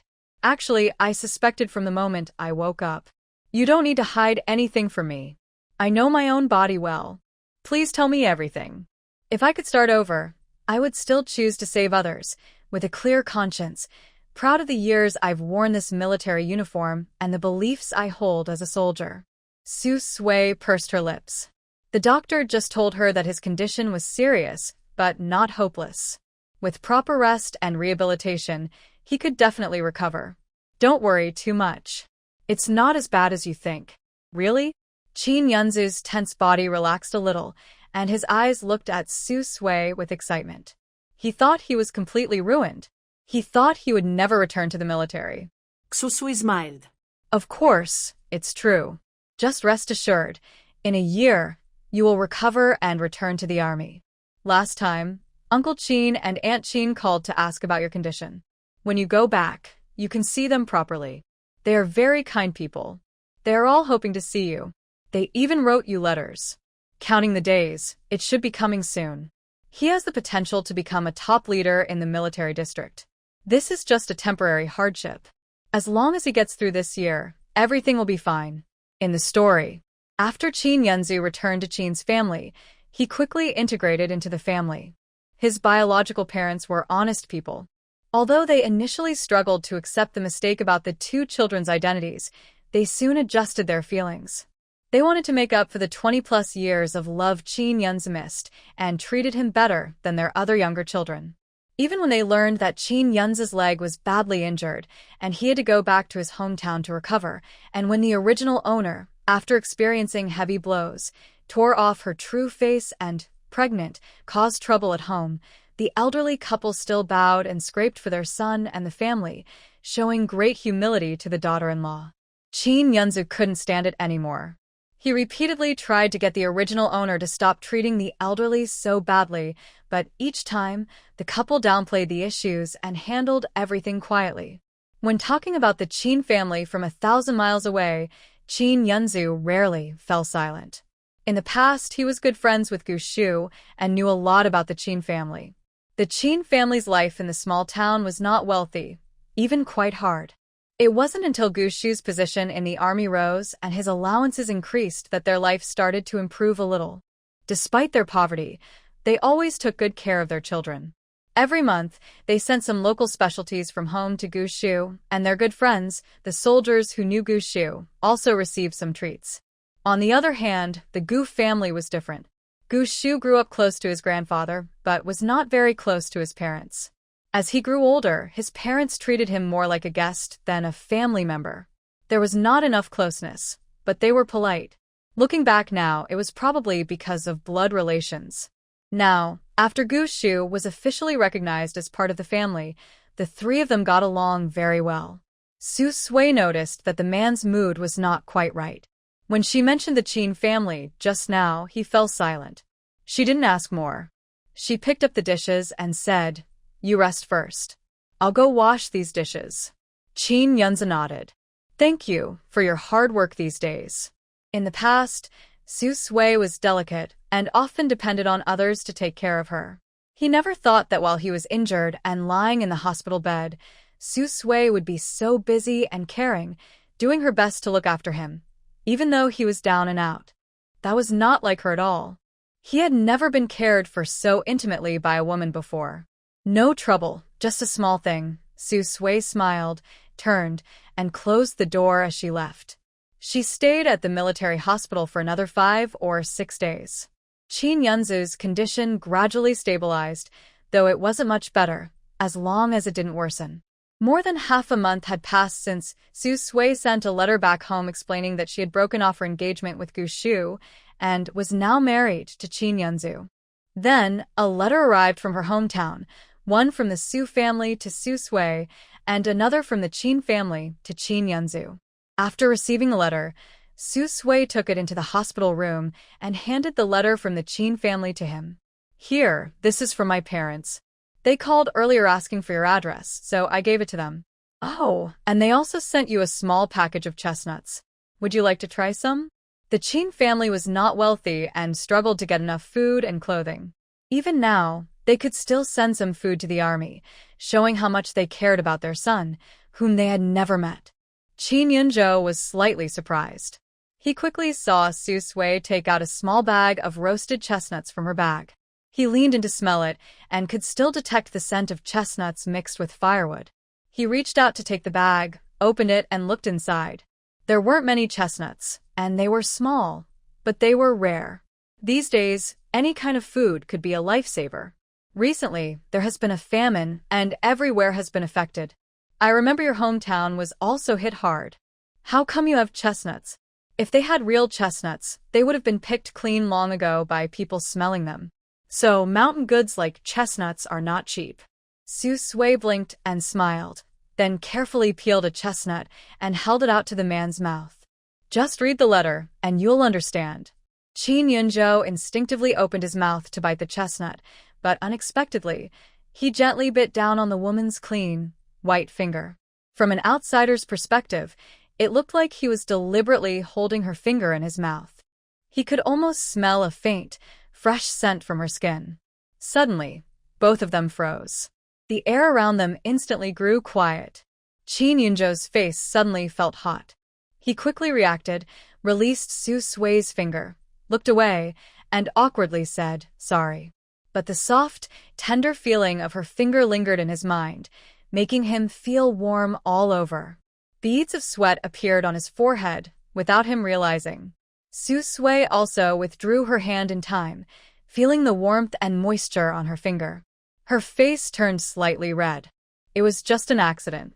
She could tell that the man didn't do it on purpose. Still, his lips were quite soft. For a moment, the heated memory of that night about half a month ago flooded back. After a while, the atmosphere in the room gradually eased. To avoid awkwardness, Qin Yunzhou lowered his head and opened the letter from the Qin family. The handwriting was crooked and messy, with many spelling mistakes at a glance. It was clear that the person who wrote the letter was either not very good at reading or still young. In the letter, his biological father Qin Yutian and biological mother Tian Hua expressed their concern for him, their words cautious and careful. It didn't seem like how one would treat a close son, but I could feel that the other person wanted to see him. This was something Qin Yunzhou had never experienced in over 20 years. As for the small bag of chestnuts, they came from the almost dead chestnut tree in his family's yard, and they were leftovers from last year. There weren't many, but they tasted good. The letter also said that they planned to buy train tickets soon and come to the army to visit him and Su Sui. After reading the letter, Qin Yunzhou suddenly felt a strong desire to meet his relatives. He wanted to see them, to meet his biological parents. Thinking of this, he looked up at Su Sui. "I plan to go back to my hometown and stay there for a while once my health stabilizes. Do you want to go back with me?" In the days since he woke up from the hospital bed, the army leaders had visited him. They checked on his condition with the doctor and asked about his thoughts. His situation wasn't too bad. His legs still had a chance to recover. Plus, he had saved many people this time, completed his mission alone, and earned a third-class military merit. He also had a good record in the army over the years. The army gave him two options. First, they would give him some money, let him transfer to his hometown, and work as the deputy director of the grain station in their county, or go to a machinery factory as deputy director. Second, they would approve his sick leave to recover fully, and when he was healed, he could return to the army. During this time, his house in the family compound and his position would be kept for him. His monthly allowance, benefits, and the injury compensation would be paid, as usual. But if his injury didn't heal well, or if he returned to the army and couldn't keep up with the training, he would have to leave the army. He probably wouldn't get such good transfer benefits again. After all, the deputy director of the grain station was a simple but well-paid and respected position. In these hard times, it was a very sought-after, stable job. Once in that position, at least his family's life could improve a lot. Without hesitation, Qin Yunzhou refused the lucrative transfer option and chose the second path. Su Sui knew what Qin Yunzhou was thinking. She actually agreed with his choice. She nodded and said, "Let's go back together. I plan to leave the art troupe." The atmosphere in the art troupe didn't suit her. She had already thought about what to do after returning to her hometown. Her father, Qin Yunzhu, works as a gatekeeper at the largest scrap metal yard in their county. Maybe she could use this connection to find some good items to buy. Her mother, Wang Yinhua, works at a textile factory in the county. Sometimes she brings home defective fabrics, secretly giving them to others as favors to build good relationships. Wang Yinhua had even planned to help her daughter get a job at the factory through connections. But the original owner didn't like staying in that small place, and because of her engagement to Gushu, she decided to join the art troupe instead. They had already discussed and agreed on this plan. They didn't delay any longer. Su Sui immediately sent a telegram back home to inform her parents that they were coming back. Writing letters was too slow. Qin's parents wanted to come see Qin Yunzhu. She was worried that before her letter arrived, her parents might already be on the train heading over. Though telegrams cost more, they were more convenient. After taking care of this, Su Sui started to submit her resignation from the art troupe. She needed to go back in person to handle this matter. When she returned to the troupe, she hadn't even entered the door before many people looked at her with cold eyes. Their expressions showed hidden glee and curiosity. A few whispered, "Did you hear? Su Sui just got married and got her marriage certificate, but they haven't had a wedding yet. Her husband had an accident and is now in the hospital. Most likely, he'll be discharged and go back home." That's not all. I also heard that Su Sui's backer is her husband. Now that he's in trouble, her days in the troupe might be tough. Yeah, and I heard her husband used to be related to Gu Shuang. A few days ago, Gu Shuang tried to visit him in the hospital but was stopped at the door by Su Sui. She didn't let her in. Now she's really upset Gu Shuang. Noticing these strange looks and the gossip, Su Sui paused, looked up confidently, and met everyone's eyes.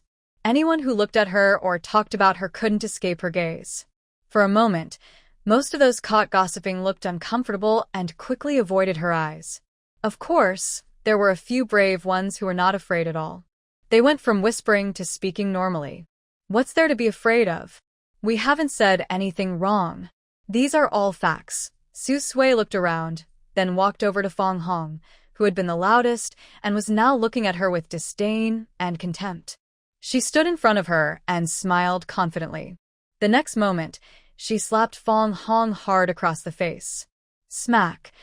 The surroundings fell silent, as if only the crisp sound of the slap could be heard. Everyone in the troupe was startled. Some even covered their faces, worried they might be the next to get hit.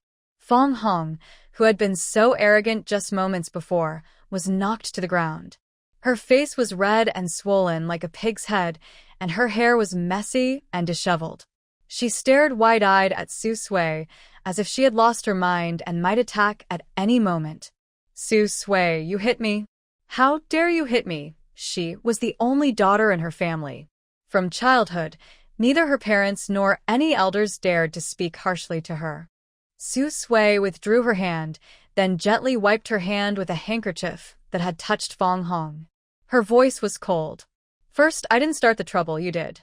Second, since you dared to provoke, you should be prepared to be hit. Third, my husband Qin Yunjua is a true soldier. He was injured while on a mission to save several comrades.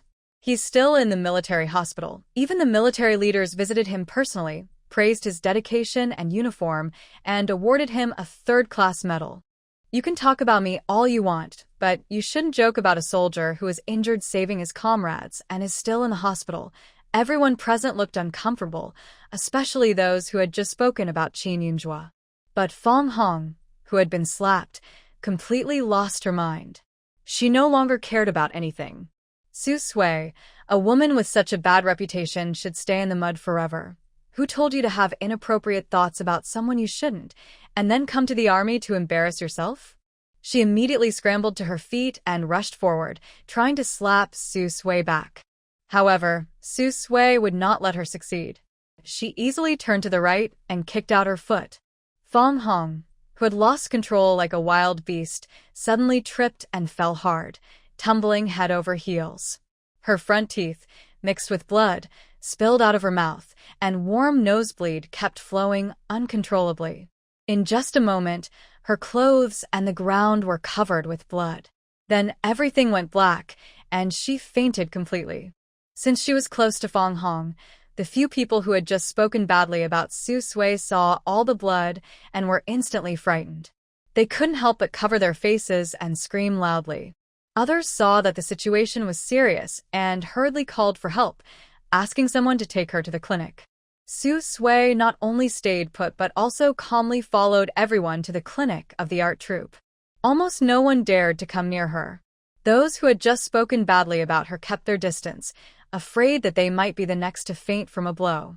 Inside the clinic, the old military doctor examined Fong Hong and quickly noticed the slap marks on her face, her knocked-out front tooth, and the blood all over her mouth.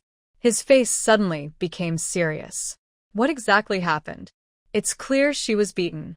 The people present looked at Su Sui with changed expressions. No one dared to accuse her, not only because she fought without hesitation but also because of what she had just said. Anyway, Su Sui's husband, Commander Qin, was not someone they should gossip about. As a military family member, her husband had just gone through a tough time after their marriage. No one was more miserable than her. "I hit her. Doctor, How much will the medical treatment cost? I'll pay, Su Sui said bravely. Since she dared to hit someone, she had no intention of hiding it. The doctor looked up at the young girl in front of him. She had fair skin, clear and beautiful eyes like autumn water, delicate and handsome features, and an elegant, refined manner. She didn't look like an ordinary person. He frowned slightly and said, "No matter what happened, you shouldn't fight privately. That's against the rules. If there's a problem, it should be resolved through proper channels. You're too impulsive. What if I get kicked out? It's hard to find a decent job these days." Facing the old doctor, Su Sui knew he was kind. She nodded politely. "Yes, I won't do it again. There won't be a next time. It's good to vent by having a fight before leaving." The old doctor saw she was well-behaved and looked innocent. He relaxed, thinking she was upset, and acted impulsively. "All right, it's not a big deal. Everyone should go their own way now. Those who need to report should do so. Be honest and write a reflection. Try to get a lighter punishment." Su Sui really needed to finish her resignation process. After confirming there were no big problems at the clinic, she left 2 coins as medical expenses for Fong Hong, who was unconscious. She did her best to be polite before leaving. Soon, the story of Fong Hong being beaten spread throughout the art troupe. Shen Shan, the leader of the troupe, also heard about it. He immediately sent someone to call Su Sui to his office. The person was none other than Gu Shuang, who had been very unfriendly to Su Sui before. When Gu Shuang saw her, she crossed her arms and raised her chin to mock. "Hey, Su Sui, you really know how to cause trouble. The leader is calling you. You won't escape writing a 3,000-word apology this time. Listen, if you ask me nicely, I might help you ask the leader to reduce your apology." Yesterday, she took some fruit to visit her brother in the hospital. That woman wouldn't let her in, which made her furious. She was almost mad with anger. She really thought she was her sister-in-law and dared to treat her like that. Her cousin used to be the one who loved her the most. Su Sui paused, politely shook her head, and refused. "No need. I plan to resign and leave the troupe. I don't need to write an apology." After saying that, she remembered something and kindly added, "By the way, it wasn't me who stopped you from going in yesterday. It was Qin Yunzhou. I'm not trying to cause trouble between you. If you don't believe me, you can go to the hospital with me later and ask him face to face." Gu Shuang's face changed, and her cheeks turned red instantly. "No way. My brother wouldn't treat me like that. He loves me the most.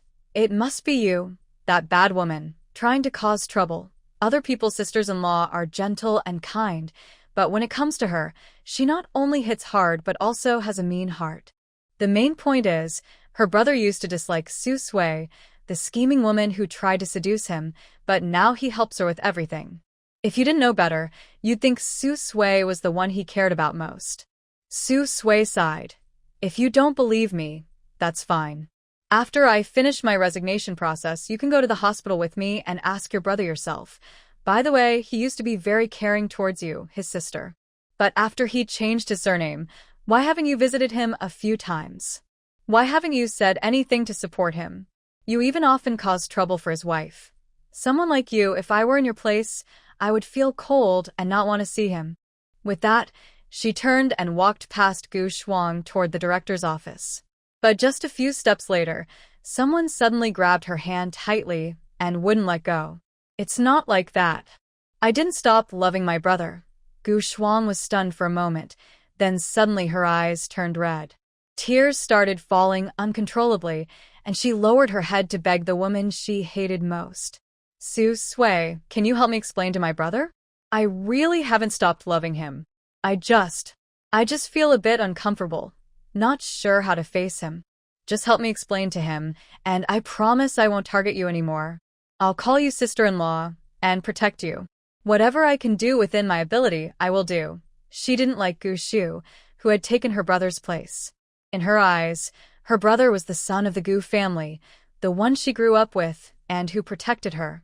But her uncle and aunt only recognized Gu Shu as their son. Now, everyone in the Gu family treats her brother as a taboo. No one dares to mention him. She was just a cousin, and her parents, unlike her uncle's family, didn't have as much influence. Her parents relied on her uncle's family for support. She didn't stop loving her brother, but she was afraid of involving her parents. After learning her brother was in trouble, yesterday she finally gathered her courage, risking offending her uncle's family and involving her parents, and spent her entire month's allowance to buy several cans of yellow peaches to visit her brother at the military hospital. Unfortunately, she was stopped outside. Su Sui was slightly stunned, genuinely surprised that Gu Shuang would say such things. She stopped walking, thought for a moment, and shook her head. Let me go. I still need to hurry and handle my resignation. If you have something to say, you can talk to Qin Yunzhu yourself. After saying this, Su Sui tried to pull away from Gu Shuang. However, Gu Shuang's strength was quite firm. She pulled for a long time, but couldn't break free. She couldn't leave even if she wanted to. She could only watch helplessly as Gu Shuang kept crying, her eyes red, and she kept hiccuping from crying. Gu Shuang cried again. Sister-in-law, I call you sister-in-law. Can you help me explain things clearly to my brother? I promise I won't bully you anymore in the future. She hadn't bullied anyone before. It was because Su Sui clearly had a partner, but was secretly flirting with her brother. When Gu Shuang accidentally saw this, she started targeting Su Sui. Anyone would be angry if they were in her place. Looking around, many people were gathering to watch the drama, some openly and some secretly. It was almost time to get off work, and Gu Shuang was tightly holding her arm and crying non-stop. Su Sui really had no choice. She could only try to calm her down. Stop crying, stop crying. Let me finish my resignation first. After I handle my work, I will take you to see your brother. You can explain everything to him yourself. If she didn't finish today, she might also get scolded for having just hit Fong Hong and needing to write a self-criticism. That wouldn't do. Since she was about to leave, she didn't want to cause herself more trouble. Gu Shuang forcibly held back her sobs, her eyes red as she looked at Su Sui. Sister-in-law, will you help me talk? Look at how you're behaving. Now let go of my hand. I have things to do. At this moment, Su Sui finally understood why Gu Shuang often caused trouble for Gu Shu and the main female character in the story. It turned out Gu Shuang didn't like Gu Shu's biological cousin who was brought back. Just like those stories where the fake daughter who has lived with a family for years prefers her own, but doesn't like the villainous supporting character who is only recognized later. Hearing this, Gu Shuang quickly let go of Su Sui's hand and followed her closely. Su. No, sister-in-law. Why are you leaving the art troupe? I won't bully you anymore, and I won't let others bully you either. Why are you still leaving? In recent years, finding a job had become very difficult. Everywhere was a competition for limited positions. Either you have strong skills or good connections. In general, it is very hard for ordinary people to find a job that barely pays the bills. Compared to that, working in an art troupe is much better, not only respectable but also well paid. Su Sui ignored her, quickly shook her off, and hurried to Xin Shan's office. She firmly decided to resign and quickly completed all the procedures. This matter was finally settled. After finishing everything, she left the art troupe. Su Sui was about to go to the hospital but felt she had forgotten something. She hadn't taken many steps when someone ran up behind her. The person tightly grabbed her arm, speaking with anger and sadness. Su Sui, you didn't keep your promise. You said you would help me speak. You secretly ran away without telling me. You can't treat me like this. If you keep doing that, I might not consider you my sister-in-law, Su Sui. If you don't want to be my sister-in-law, then fine. I don't need relatives. Gu Shuang stomped her foot angrily. You're so annoying. Other people's sisters-in-law are usually gentle, but she was different. Suicidal-plessly. All right, let's go. Anyway, she wasn't her sister, so let Qin Yunzhou worry about it. But I want to make one thing clear in advance. If Qin Yunzhou doesn't want to see you, I can't help it. She and Qin Yunzhou weren't a typical couple. Her personal matters, for both emotional and logical reasons, were not her place to interfere, especially since it involved the Gu family. To have a happy relationship, the first thing to learn is respect. Gu Shuang was stunned, never expecting such a possibility. She fell silent. My brother. He wouldn't ignore me. They used to have a good relationship. But as she spoke, even Gu Shuang became unsure. Su Sui interrupted her hopeful thinking. Don't forget, he didn't let you in yesterday. She could tell that Qin Yunzhou actually felt uncomfortable with the Gu family. After all, they were relatives he had lived with for over 20 years, so he must have some feelings. Gu Shuang suddenly panicked. Then, what should I do? Her brother really might not recognize her as his sister anymore. Sister-in-law, you must have a way. Please help me. In her desperation, Gu Shuang instinctively grabbed Su Sui's arm again. Su Sui has finally realized who this person is. She calls her sister-in-law when she needs something, but directly calls her by name when she has nothing to say. She truly is a spoiled young lady who was raised with care. She again unceremoniously pulls Gu Shuang's hand away. Calling her sister-in-law won't help. This is your matter with your brother. You know how your relationship with him is. Handle your own problems. By the way, just a reminder, in a few days, once Qin Yunzhou's health improves, we will return to our hometown. It's best to settle things now. At the military hospital ward, Gu Shuang is holding 2 cans of yellow peaches, standing quietly at the door, not daring to move. Su Sui pushes open the door and walks in. Just as Gu Shuang tries to peek inside, she quickly closes the door to block her view. On the bed, Qin Yunzhou is still reading a book. When he sees someone enter, he slowly puts down the book and looks up. He immediately senses something is wrong. Perhaps because he's used to being in the army, even lying on the hospital bed with serious injuries, he still sits very straight and can't stay idle. His legs can't move, but as long as his hands work, he arranges the blanket and water jars around him neatly and carefully. Even the buttons on his hospital gown are always buttoned all the way to the top. Qin Yunzhou's gaze suddenly stops at Su Sui's head. His eyes turn serious. someone hurt you. What happened? He knows she plans to go to the cultural troupe today to handle her resignation. How did you figure that out? Su Sui is a bit surprised.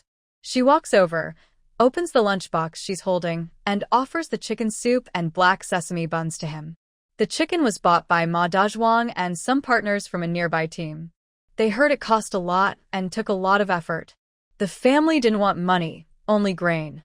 To exchange for grain, they traded this chicken, and Ma Dazhuang and others borrowed many grain coupons.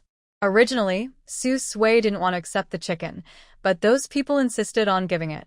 They came here several times, busy and persistent. Finally, after asking Qin Yunzhou for his opinion, she accepted it. After cooking the chicken, Qin Yunzhou didn't want to eat alone. He insisted she join him, and they shared the meal equally. Your hair is messy. It doesn't look like you did it yourself, nor is it from the wind. Most likely, someone hurt you, Qin Yunzhou observes carefully, thanks to his good eyesight. Today, Su Sui was having her hair styled in front of him, and he remembered the direction and position of every strand clearly. So, if it was messy or neat, he could tell just by looking carefully. Su Sui, his attention to detail was really sharp. She handed a bowl of chicken soup to Gu Yunzhou and said, "It's nothing serious, just a small accident. Everything has been taken care of now, except for one thing, you need to handle it yourself." Gu Yunzhou took the lunchbox, lowered his head, and took a sip of the chicken soup, not looking up, as if he hadn't heard the last part. Su Sui didn't say anything more. She sat by his bed and looked toward the door. She had already mentioned what needed to be said.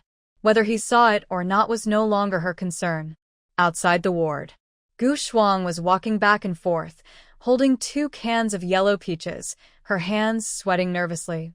She almost couldn't resist pushing the door open several times.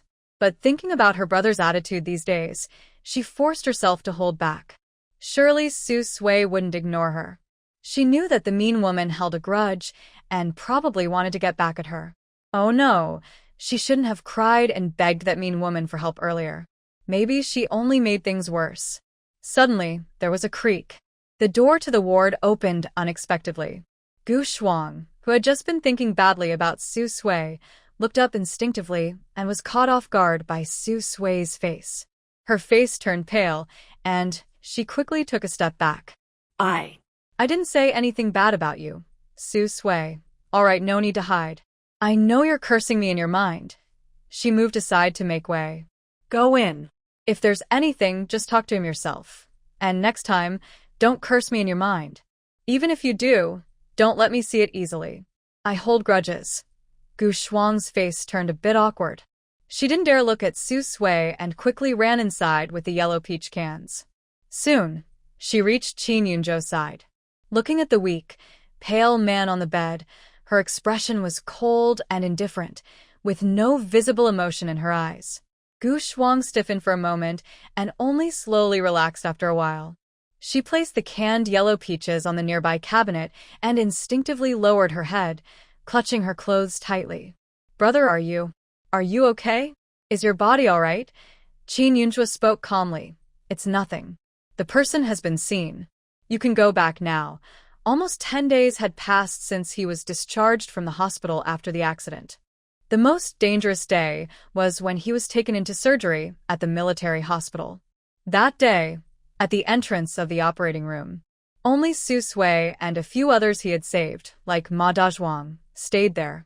His beloved cousin, who he cared for most, had not appeared at all. Now, after so many days, he was out of danger. Since Gu Shuang didn't want to be involved with him, she shouldn't come to see him. Gu Shuang bit her lip, her eyes turning red. Brother, are you blaming me? I'm not blaming you. But now I go by Qin and you go by Gu. I am no longer your brother. You don't need to come see me, Qin Yunzhou said, not wanting to have any ties with the Gu family. Take your things and leave. I'm tired. I want to rest. Let the past go. People need to learn to let go and look forward. Moreover, the days with the Gu family were just a mistake. Now that the mistake has been corrected, everything should return to normal. He never hated the Gu family for their coldness, nor did he care about the years of feelings they shared. But he couldn't completely forget the barrier, since they were the parents he called for over 20 years. So, it's better for everyone to go their own way. As for his cousin, she had already made her choice. He didn't blame her. Still, he felt the same. He couldn't treat her as a sister anymore. It was better to be strangers. Brother, I don't care. I only recognize you as my brother. Gu Shuang's eyes turned even redder. Tears fell down her face as she tried to reach out and hold Qin Yunzhuo's hand. But in the next second, he easily avoided her. Qin Yunzhuo frowned slightly. Comrade Gu Shuang, please leave. Don't come back again. He was no longer the former military district leader's only son, Qin Yunzhuo. He was just an ordinary person from a humble background. Too much contact with him wouldn't be good for her. Outside the ward, Su Sui didn't go in. She left the space for the two of them. Soon, the door of the ward creaked open. Gu Shuang cried as she covered her face and ran out, quickly disappearing from sight. She looked quite sad. Su Sui shook her head. Why did she cry again? She cried so many times today. She turned and entered the hospital room, closing the door behind her. She immediately saw 2 cans of yellow peaches brought by Gu Shuang. These are not cheap. They probably cost more than half of Gu Shuang's monthly salary. But in this remote place, it's hard to find them. Most likely, they were bought somewhere else. Qin Yunzhou still looked the same, with no change in his mood. He didn't speak, and Su Sui didn't ask. Instead, she changed the subject and talked about something else. I asked Dr. Feng last night. He said your recovery is good, but to be safe, you need to stay in the hospital for 10 days or half a month before you can leave. When you're discharged, we'll buy train tickets to go back home. Since he has trouble walking, he will definitely need a sleeper ticket. Sleeper tickets are hard to get and require connections. But the army should arrange that. Qin Yunzhou nodded, his gaze falling on the faint dark circles under Su Sui's eyes. Her skin was naturally fair, and even slight marks were very noticeable. It was clear she hadn't rested well and was a bit tired. Thinking of this, Qin Yunzhou couldn't help feeling a little guilty. From now on, you can go home and sleep at night. I can manage alone now. It's uncomfortable for you to always sleep on that small bed. He lives in a single room. To make it easier for her to take care of him, Su Sui had been sleeping on the small bed in the corner these days. Although it's summer and not cold, the bed isn't very big. At night, Su Sui liked to turn over while sleeping. Several times, Qin Yunzhou noticed the noise and saw her almost falling off the small bed. Each time, it looked dangerous. He originally didn't want Su Sui to take care of him. First, caring for a patient is tiring. Second, he's a man. When it comes to private matters like using the bathroom or changing clothes and wiping himself, he felt a bit uncomfortable having Su Sui help.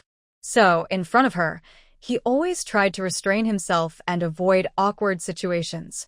Fortunately, after lying in bed for so many days, he finally managed to get up with a cane and do some basic things, so she wouldn't be so tired. Su Sui thought for a moment and looked directly into the man's beautiful eyes. "Can you manage on your own? If not, I can stay and take care of you. I don't have much to do anyway. Taking care of Qin Yunzhu isn't too hard. Now that he's awake, she doesn't need to help him wash his body. She just needs to hand him a damp towel. He can do the rest himself. The only difficult part is helping him go to the bathroom. That part is a bit awkward. Mostly because Qin Yunzhu feels embarrassed. Every time he says he needs to go to the bathroom, he stammers and blushes, avoiding her gaze.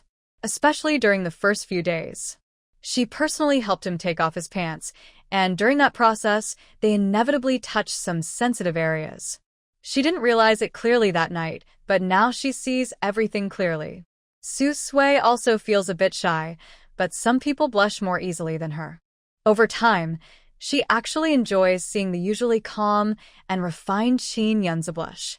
It creates a strange contrast that she finds interesting. "I can manage," he says. Hearing this, and thinking about their unavoidable contact, Qin Yunzhu feels that Su Sui's gaze on him is a bit intense. He feels a little uncomfortable and clears his throat softly. "You just left the art troupe, so you probably need to move out of your dorm. Go ahead. I can handle it alone. The hospital has doctors and nurses, so nothing will happen." Su Sui thinks for a moment. Sleeping on that small bed in the hospital isn't very comfortable. "All right, I'll go back to rest at night and visit you during the day. The family apartment isn't far from the military hospital. It doesn't take long to go back and forth, so she considers it good exercise. Also, take these home and eat them," Qin Yunzhu says, handing her some roasted chestnuts, boiled eggs, peach cookies, and a few fruits from the table beside his bed. All these items were sent by military leaders, comrades, and folks from his hometown who visited him recently. They are all food and each one is quite expensive. Su Sui hesitates for a moment, her stomach growling loudly. But she still resists the urge to reach out and take them, even though her mouth is watering. In this era, there's no access to such treats. During her days in the hospital, she mostly relied on Qin Yunzhou's food, but since so many things were gifts from others, it didn't seem right for her to take them all alone. "Don't you like to eat any of this?" "Yes, I don't like it. You can have it all." Qin Yunzhou noticed her small actions, and a faint smile appeared in his eyes. He handed the items back to her. Su Sui saw that he was serious and didn't hesitate. She confidently took the things and sincerely smiled at him. "Thank you. In this time of scarcity, no one disliked food. Especially with snacks included, she wasn't picky and was happy just to have something to eat." Qin Yunzhou was slightly surprised, and the bright smile on her face made him pause. Su Sui was always very beautiful, with a pretty face. He knew that, but he never thought her beauty would affect him before. Now, it seemed her sudden smile was somehow attracting him, which he had never experienced before. Qin Yunzhou looked away, lowering his gaze to hide his feelings. "I can take care of myself now. You should go back." "All right, I'll go first." Su Sui held a bunch of food, smiling happily. She said goodbye to Qin Yunzhou and turned to leave the hospital room. Qin Yunzhou watched her figure gradually disappear beyond the door until she was out of sight. But in his mind, her bright smile still lingered. After leaving the military hospital, the sun had not yet set. The orange sunset painted the sky, lighting up most of the sky. She had collected a lot of food, which was very noticeable during this famine year. Su Sui packed everything into a cloth bag and carried it back to the dormitory at the arts troupe. Today, she had already resigned, so she couldn't stay in the dorm anymore. She still had many of her belongings there. especially her clothes and shoes. There were quite a few. They had cost her a lot of money, and their value was not small. Even Xiaoju and Duyu, who came from well-off families, were eager to see her clothes and shoes, asking if she planned to sell them. Su Sui had no such plan. Selling them would be a loss. She preferred to keep them for herself. Anyway, she now has 600 yuan in bride price from Qin Yunzhou and some extra money from selling scrap. She is not short of money for now. Su Sui plans to move to the staff housing today. The place is almost fully furnished, just a bit simple. She hasn't bought new furniture yet, so it looks a little old. But she won't stay there long, just a few days before returning to her hometown. She can only decorate it properly after Qin Yunzhou returns to the army next year. Back at the art troupe dormitory, Su Sui pushed the door open. Duyu and Xiaoju were there, each holding a black steamed bun, eating with warm water. Sui, are you moving out? It's not urgent. You can stay a few more days. If you want, we can help you move on the weekend. The weather isn't too late today, so you can stay here for one more night. Seeing her return, they started packing. The weather isn't too late today, so you can stay here for one more night. Seeing her return, they started packing their things and guessed her plan. Su Sui put down her cloth bag, looked inside, and took out a boiled egg, handing it to both of them. Split this in half. Thank you for speaking up for me before. No need to carry your things. I can do it alone. Go ahead and eat. I'll pack my stuff. When they saw the boiled, you eat it yourself. That's enough for us. It's rare to get an egg in the art troupe's cafeteria. During the years of famine, food was hard to come by. Most people wouldn't spend money to buy food. They exchanged grain for grain. In the nearby rural brigade, villagers used to trade eggs, but now, to get eggs, they could only exchange coarse grains. Without coarse grains, even 10 times the money wouldn't get you an egg. Su Sui smiled, peeled the egg in half, and handed each piece to them. It's okay. I have other food. You've spoken for me a few times before. I haven't had a chance to thank you. Although I won't be in the art troupe anymore, you can still come visit me at the staff housing. Doing business means making friends. The more friends, the more options. She will probably come back here again someday, maybe even make new connections. That's right. We're friends, Qiujin, and you felt a little awkward. Pack your things. Once you're ready, the 3 of us will help you move to the staff housing. More hands make lighter work, and we can finish in one trip. They hadn't just spoken kindly to her before. They had also been sarcastic and cold. If Su Sui hadn't ignored their attitude, they wouldn't be sitting together so peacefully now. But honestly, Su Sui is not only beautiful and kind-hearted, but also generous. Before, they bought watches and second-hand bikes from her, and they worked very well. People around even asked if they were brand new. Getting such good items at such low prices was a big win for them. Su Sui didn't refuse anymore. She smiled and nodded. All right, thank you both. Eat first. I'll pack my things. After saying that, she started to work. She had a lot of clothes, at least 4 or 5 bras of different colors and styles. She also had several pairs of small shoes, each different, and various hair accessories. There was face cream, hand lotion, and other small items. It was easier to pack everything than to leave it. When she did, even Du couldn't help but feel a little jealous, especially when her eyes landed on a beautifully crafted red and white checkered bra. If she had a bit more sense, she would have reached out to touch it. Su, did you buy this bra from someone in Haisher? She remembered this particular bra. It was a trendy new style from Haisher. Her family lived in Haisher, and her parents bought a similar one for her sister, Duyan. Duyan even wrote a letter to show off. That bra cost almost half a month's salary, so she couldn't bear to buy it herself. But her parents bought it for Duyan without hesitation and told her to keep it a secret, so she wouldn't feel jealous or resentful. However, Duyan didn't listen. She wrote to brag about it. Su Sui looked at the red and white checkered bra she had just packed, thought for a moment, and nodded with a hint of complexity in her eyes. Yes, I bought it through connections in Haisher. The original owner had no connection to Haisher. This piece of fabric was bought by Gu Shu through a comrade and sent over to the original owner. There was also a pair of small leather shoes that Gu Shu bought. To be precise, Most of the clothes and shoes were paid for with Gu's shoes money and vouchers. She almost forgot about them if she didn't tidy up. After thinking for a moment, Sui decided to put everything away. She spent quite some time organizing. Finally, the items were all packed. With the help of Du and Chiujin, Sui packed all her belongings and moved them to the family compound. The girls from the art troupe are all very pretty.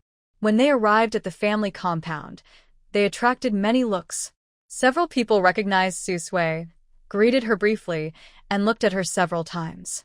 When they reached the new house, the three of them closed the door, blocking the view from others. Only then did they breathe a sigh of relief. Chiujin put down the things she was holding and patted her chest. Those people just now looked at us as if we were rare treasures, almost making us look like flowers. Anyone with a timid nature would have been scared by their glances, both overt and covert. Sui, living here alone. Do you feel uncomfortable? Maybe you should go back to the dorm and stay with us, asked Chiujin. Sui was making the bed and didn't take this to heart. It's fine. They're just looking. Eyes are on others, and you can't stop people from watching. Anyway, it doesn't really affect me. Let them look, she said. It's mostly gossip about her. If it were false, she wouldn't tolerate it. But unfortunately, the gossip was true. She could only ignore it and wait for time to pass, hoping it would fade away. Du and Chiujin looked at her with admiration.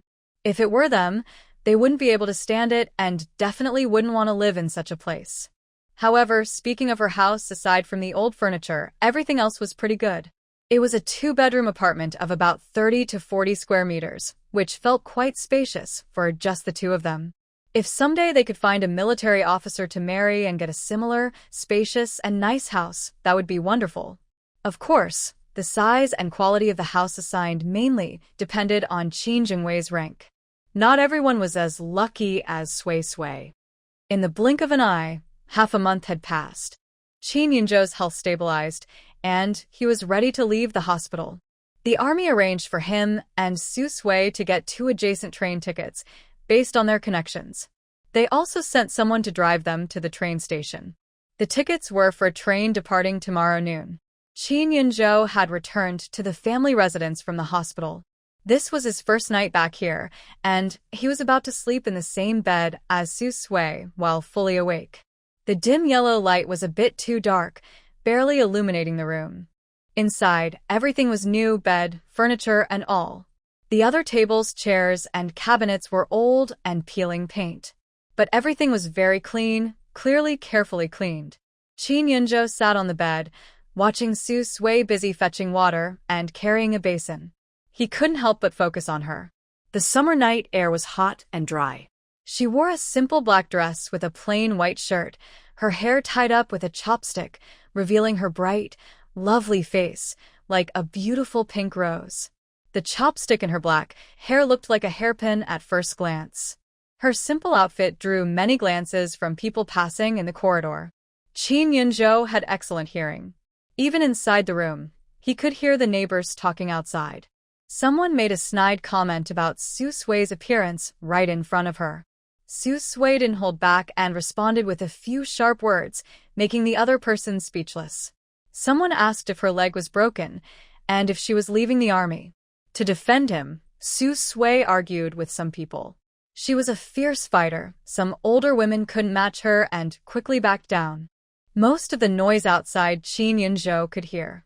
This was the first time someone besides his comrades in arms had stood up for him, spoken for him, and argued with others. He couldn't quite understand how he felt inside, only that Sui seemed no longer the selfish, cold-hearted person she used to be. She became lively and beautiful, drawing more attention from others. At this moment, the hot water was finally ready. Sui first washed herself, then carried a basin, pushed aside the curtain, and came in to place it in front of Qin Yunzhou, handing him a cloth to dry his face. Wash your face first. I'll go pour the hot water from the stove into the thermos. The train ticket was for tomorrow noon, but the army was still some distance from the train station. Although the army arranged a car to take them, they still had to get up early to prepare some food, so they wouldn't be hungry on the train. Of course, There were box meals sold on the train, but they were expensive and didn't taste very good. It was better to eat at home before leaving. Thank you. Chin Yunju nodded, took the cloth to wash his face, and then slowly moved his legs into the basin to wash his feet. He could manage these simple tasks himself, no need for others to worry. But pouring water from the basin was difficult. He could walk with a cane, but only occasionally, or it would do more harm than good. No need to thank me. I'm leaving now. Su Sui turned around, carrying the thermos, heading toward the large communal kitchen in the corridor. This big kitchen was shared, so she couldn't stay there all the time. Her hot water was already ready and needed to be taken down. In a moment, the thermos was filled with boiling hot water. Su Sui put away her large iron pot, then carried the pot in one hand and the thermos in the other, just about to go back to her room. Suddenly, Sister Wang from across the hall called out to her, hesitating and rubbing her hands nervously. Su, you're going back to your hometown tomorrow. Do you still want this big iron pot and thermos? Her family had many children, and they had to send money back home every month. Life was very hard. She had just come to join the army, with no money or tickets, and hadn't bought a big iron pot yet. She had been worried about this for several nights and couldn't sleep. Someone advised her to wait. When Su Sui and Commander Chin's family went back home, she could ask them. Maybe she could buy a nearly new second-hand big iron pot at a low price. She waited and waited until she finally had a chance to speak to Su Sui alone. Hearing this, Su Sui understood what they were up to. Over the past few days, more than one person had secretly or openly asked her about this. Seeing what Sister Wang said, I definitely want to keep these. They are all new, used only a few times. I plan to send them back to my hometown. Sister Wang's face changed, and her voice became sharper. Send it back. That will cost a lot in postage. I remember your hometown is quite far away. With such heavy and numerous items, sending them back isn't as cheap as selling them to me. Sui, you're still young. You need to think carefully about your actions. Being the head of the family is different from being a girl. You have to be careful with money for daily needs to live a good life and be a good wife. If you spend money so freely, you'll regret it later. Don't blame me for being talkative. I only do it for your good. Su Sui replied seriously, Sorry, sister-in-law, I don't like hearing that. My spending habits are my own business. It has nothing to do with you. Besides, I don't think I spend money recklessly. These days, it's hard to buy a big iron pot. You need industrial tickets and money. Your family has been living in the staff compound for months, but you still haven't bought a big iron pot. I'm good at managing money. Sending these things back costs money, but it saves me a lot of trouble. Also, I haven't used this big iron pot many times. If you want it, sister-in-law, I can give you a good price. You can give me 30 yuan and 10 industrial tickets. Hearing this, Sister Wang's face darkened, and she felt upset, her expression instantly turning cold. Su Sui, are you robbing me? The supply and marketing cooperative sells brand new ones for only 33 yuan and 10 industrial tickets. Why is your used second-hand pot so expensive? Be careful, I might report you for speculation. Besides, we're neighbors. You still want industrial tickets? Fine, you can give me a cheaper price. I'll take 15 yuan and I won't report you. People naturally enjoy watching lively scenes. Soon, many people gathered around Su Sui and Wang's wife, mostly women, children, and elderly. What's going on, Su Sui? Were you the one shouting just now? Zhang Xiufan, who had been whispering behind, looked at the two women with her eyes moving back and forth. Her gaze settled on the nearly brand-new large iron pot, and she started to get a sense of the situation. Su Sui nodded. Yes, it was me. Wang's wife tried to snatch my family's big iron pot. I told her I wouldn't give it, and I wouldn't do anything against the rules. She then said she would report me for illegal trading. Such accusations can't be made lightly. I'm not a pushover. Since she wants to smear my name, I might as well gather everyone here to judge. Wang's wife's face suddenly changed colors, turning pale and red alternately. She pointed at Su Sui sharply, grinding her teeth. What are you talking about? Clearly, you're the ones planning to move out and want to sell this big iron pot to me at a low price. I was about to report you, but now you're twisting the story and trying to smear me. Good for you, Su Sui. You really have no shame. Su Sui calmly replied, Wang Suehua, don't deny it either. Your family has been living in the community for a long time, yet you still haven't bought a pot. You keep borrowing from neighbors on the same floor every day.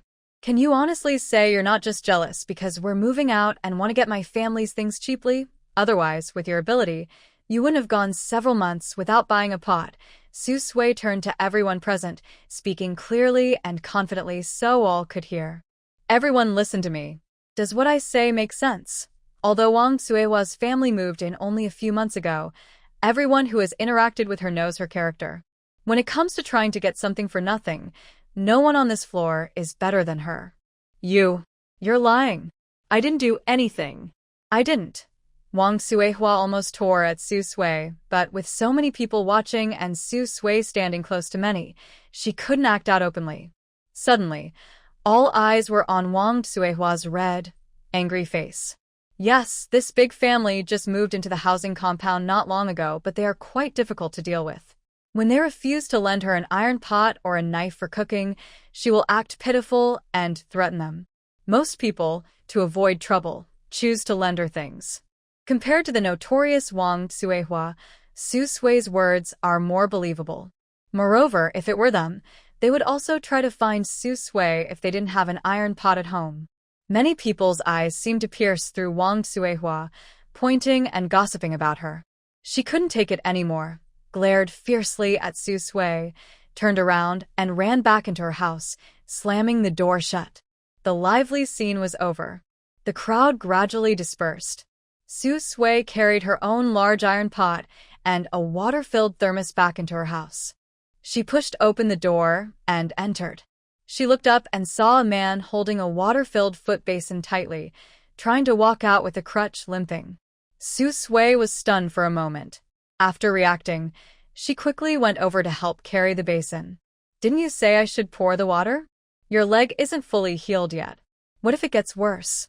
Qin Yunzhou, leaning on his crutch, avoided her hand. It's okay. I can handle this small thing. Besides, I need to learn to take care of myself. You also have your own things to do. You can't stay by my side all the time to take care of me. Su Sui paused with her hand in midair, thinking for a moment. She agreed.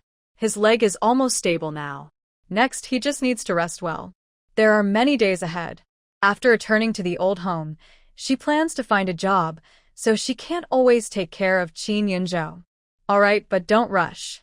Take it slow, do what you can, and remember to call me if anything happens. Yes, you go to sleep first.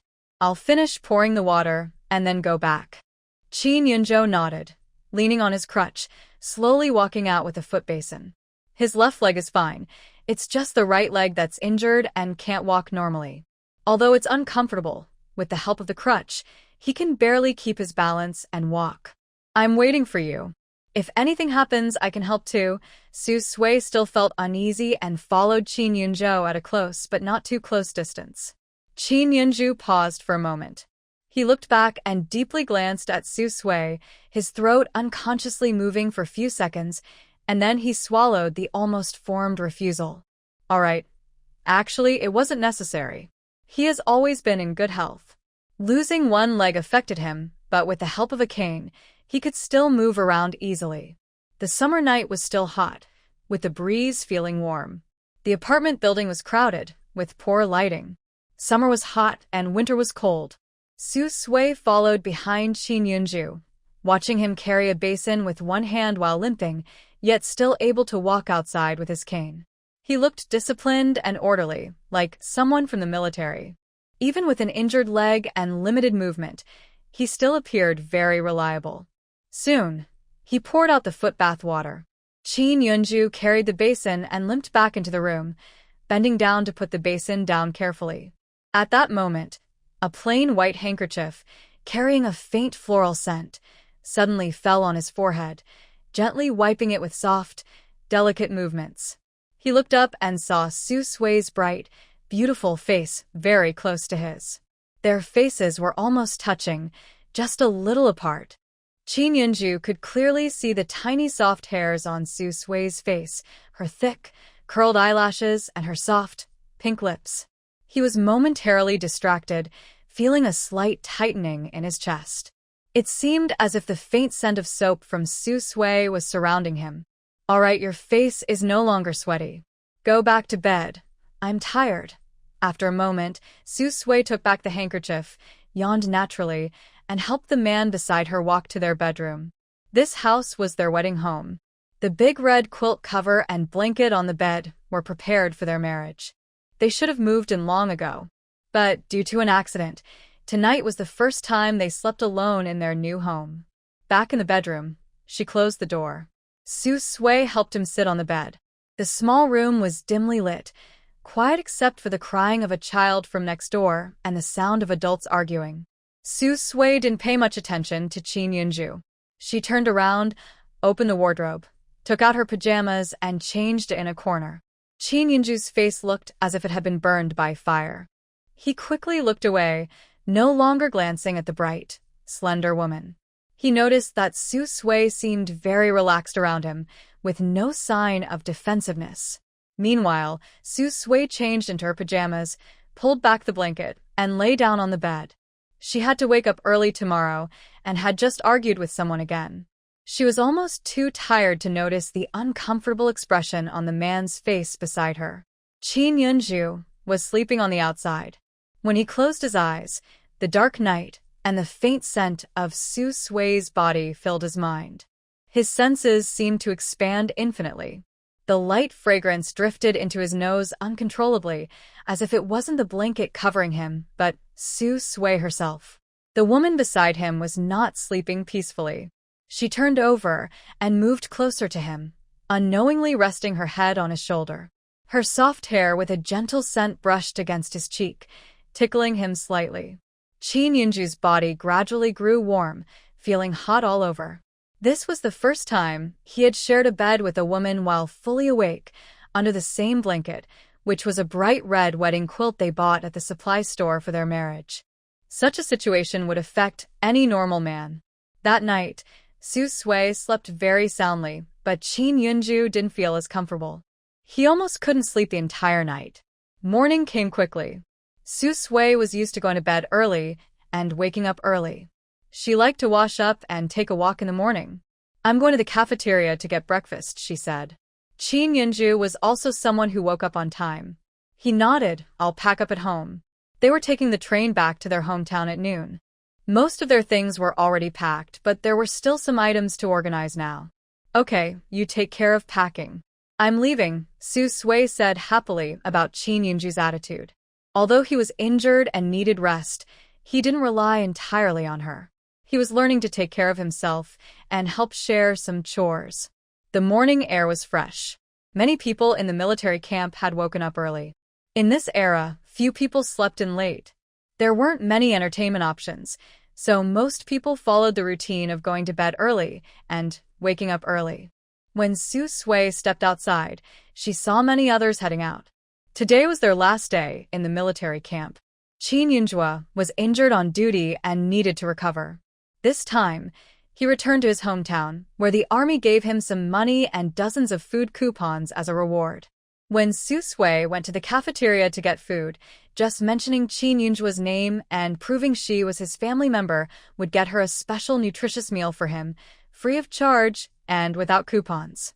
Of course, nowadays, even nutritious food mostly just means a little more oil and fat. Sometimes it was bone soup with some meat bits, sometimes egg soup. As Qin Yunju's only family member in the army, Su Sui could enjoy some benefits, like occasionally eating meals with a bit of oil, which made others look at her with envy. Today was no different, perhaps because Qin Yunju was about to leave.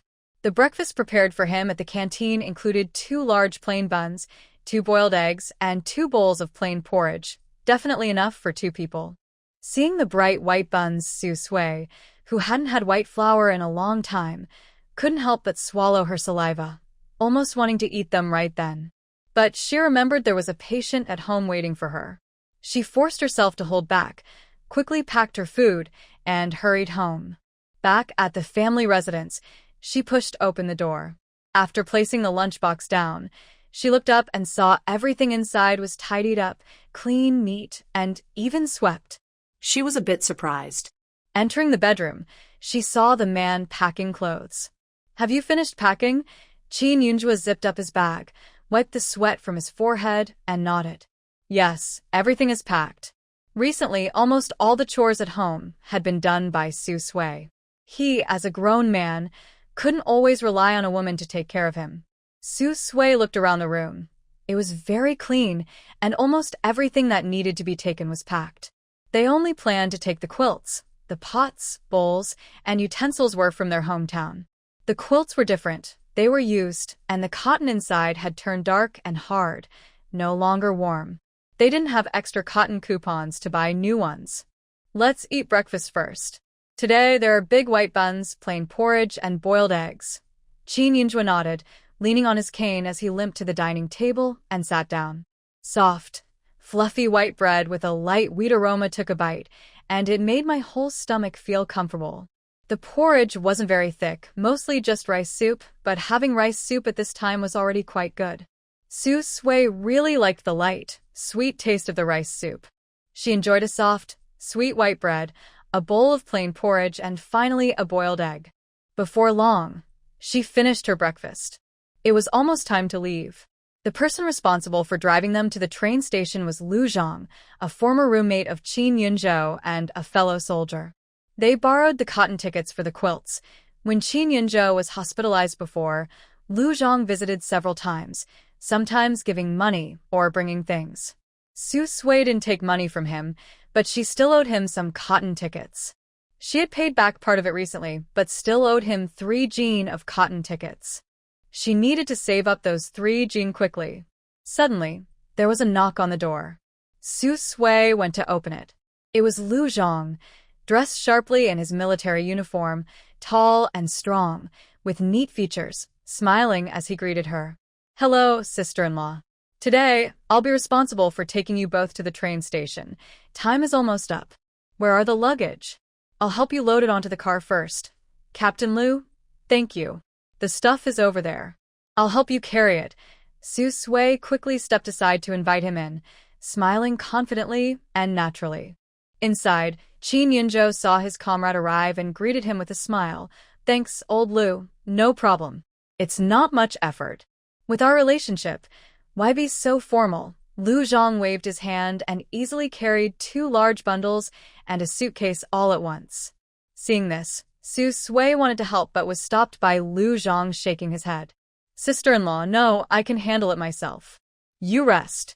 After I finish carrying the luggage, I'll come back to help you send Yunzhou down. He's helped me a lot before. We're good friends. Don't be so polite. There was a staircase on the 2nd floor. Qin Yunzhou could barely walk with his crutches, but going up the stairs was still difficult and needed help. Hearing this, Su Sui instinctively looked at Qin Yunzhou. He nodded at her. It's okay. Let him carry it. Since he said so, Su Sui didn't say anything more. She sat down shortly after. Lu Zhang quickly came back up and, in a few moments, was carried down the stairs on Qin Yunzhou's back and taken to the car. Su Sui followed behind with her cane, got into the back seat of the jeep, and sat next to Qin Yunzhou. Everything was packed and ready. Lu Zhang drove the car, taking the 2 of them to the train station. He personally saw them onto the train before returning home. Yunzhou, sister-in-law, I'm leaving now. If anything happens, write me a letter. Lu Zhang waved to the 2. Next year, I plan to get married in the army. I hope by then you 2 will have returned and can make it to my wedding. Su Sui and Gu Yunzhou also waved happily. We will, thank you. Soon, the train headed off in a distant direction, changing trains several times. Finally, the train stopped. They arrived at Fengyang County train station, where their hometown was located. The train station was much more crowded and busy. Qin Yunzhou's legs were not in good shape, and they had a lot of luggage. Su Sui alone couldn't carry it all. Fortunately, 2 train attendants learned about Qin Yunzhou's situation and helped by carrying luggage and supporting him, guiding them to a slightly less crowded area. The station was very busy with people coming and going. They had already sent a telegram to their hometown before coming, to arrange for someone to pick them up. Otherwise, it would have been very difficult for Su Sui alone to bring Qin Yunzhou back.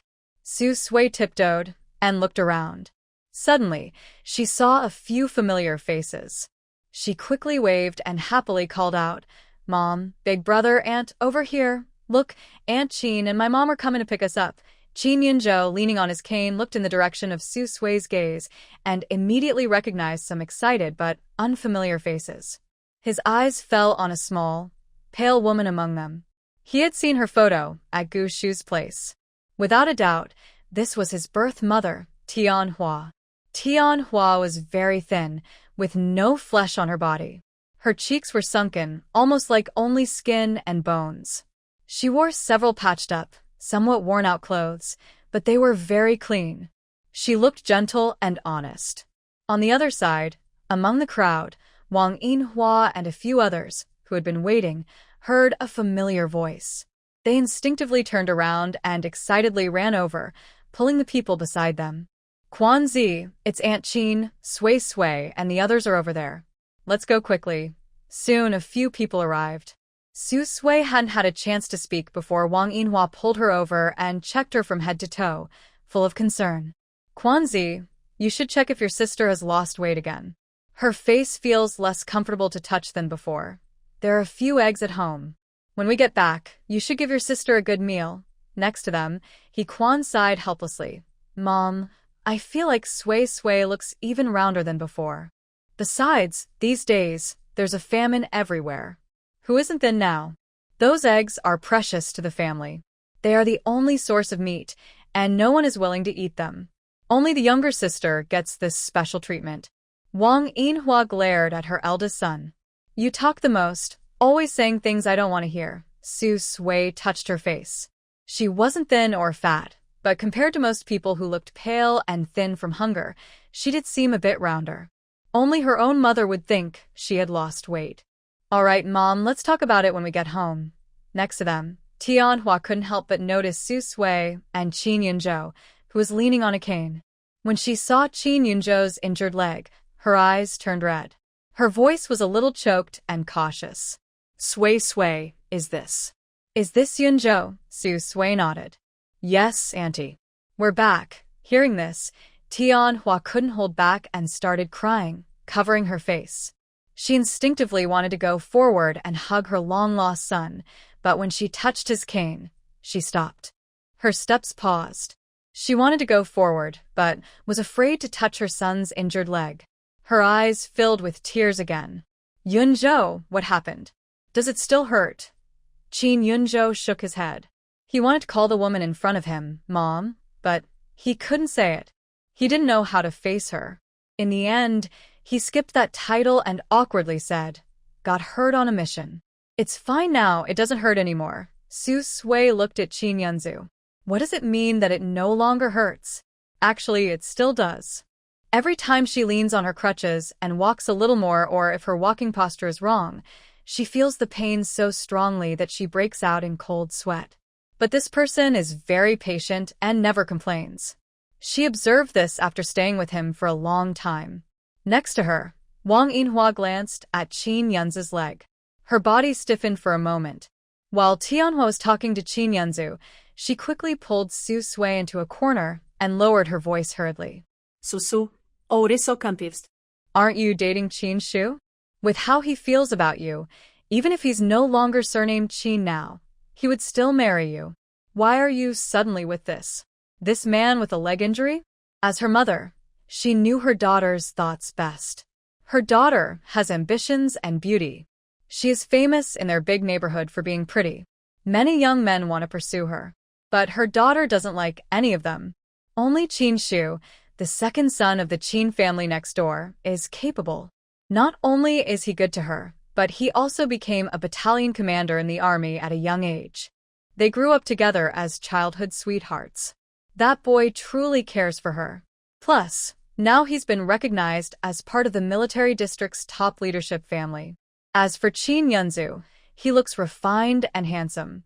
His position in the army isn't lower than Gu Shu's. But his leg is like that. Who knows if he can recover in the future? If he can't recover, wouldn't her good daughter end up with a disabled man? No matter what she chooses, she should pick Gu Shu. Su Sui looked at Qin Yunzhou's side, quickly covered her mother's mouth, and said, "Mom, don't say that in the future." Qin Yunzu is good. His leg will recover someday. Don't say such things in front of him. Wang Yinhua suspiciously looked at her daughter.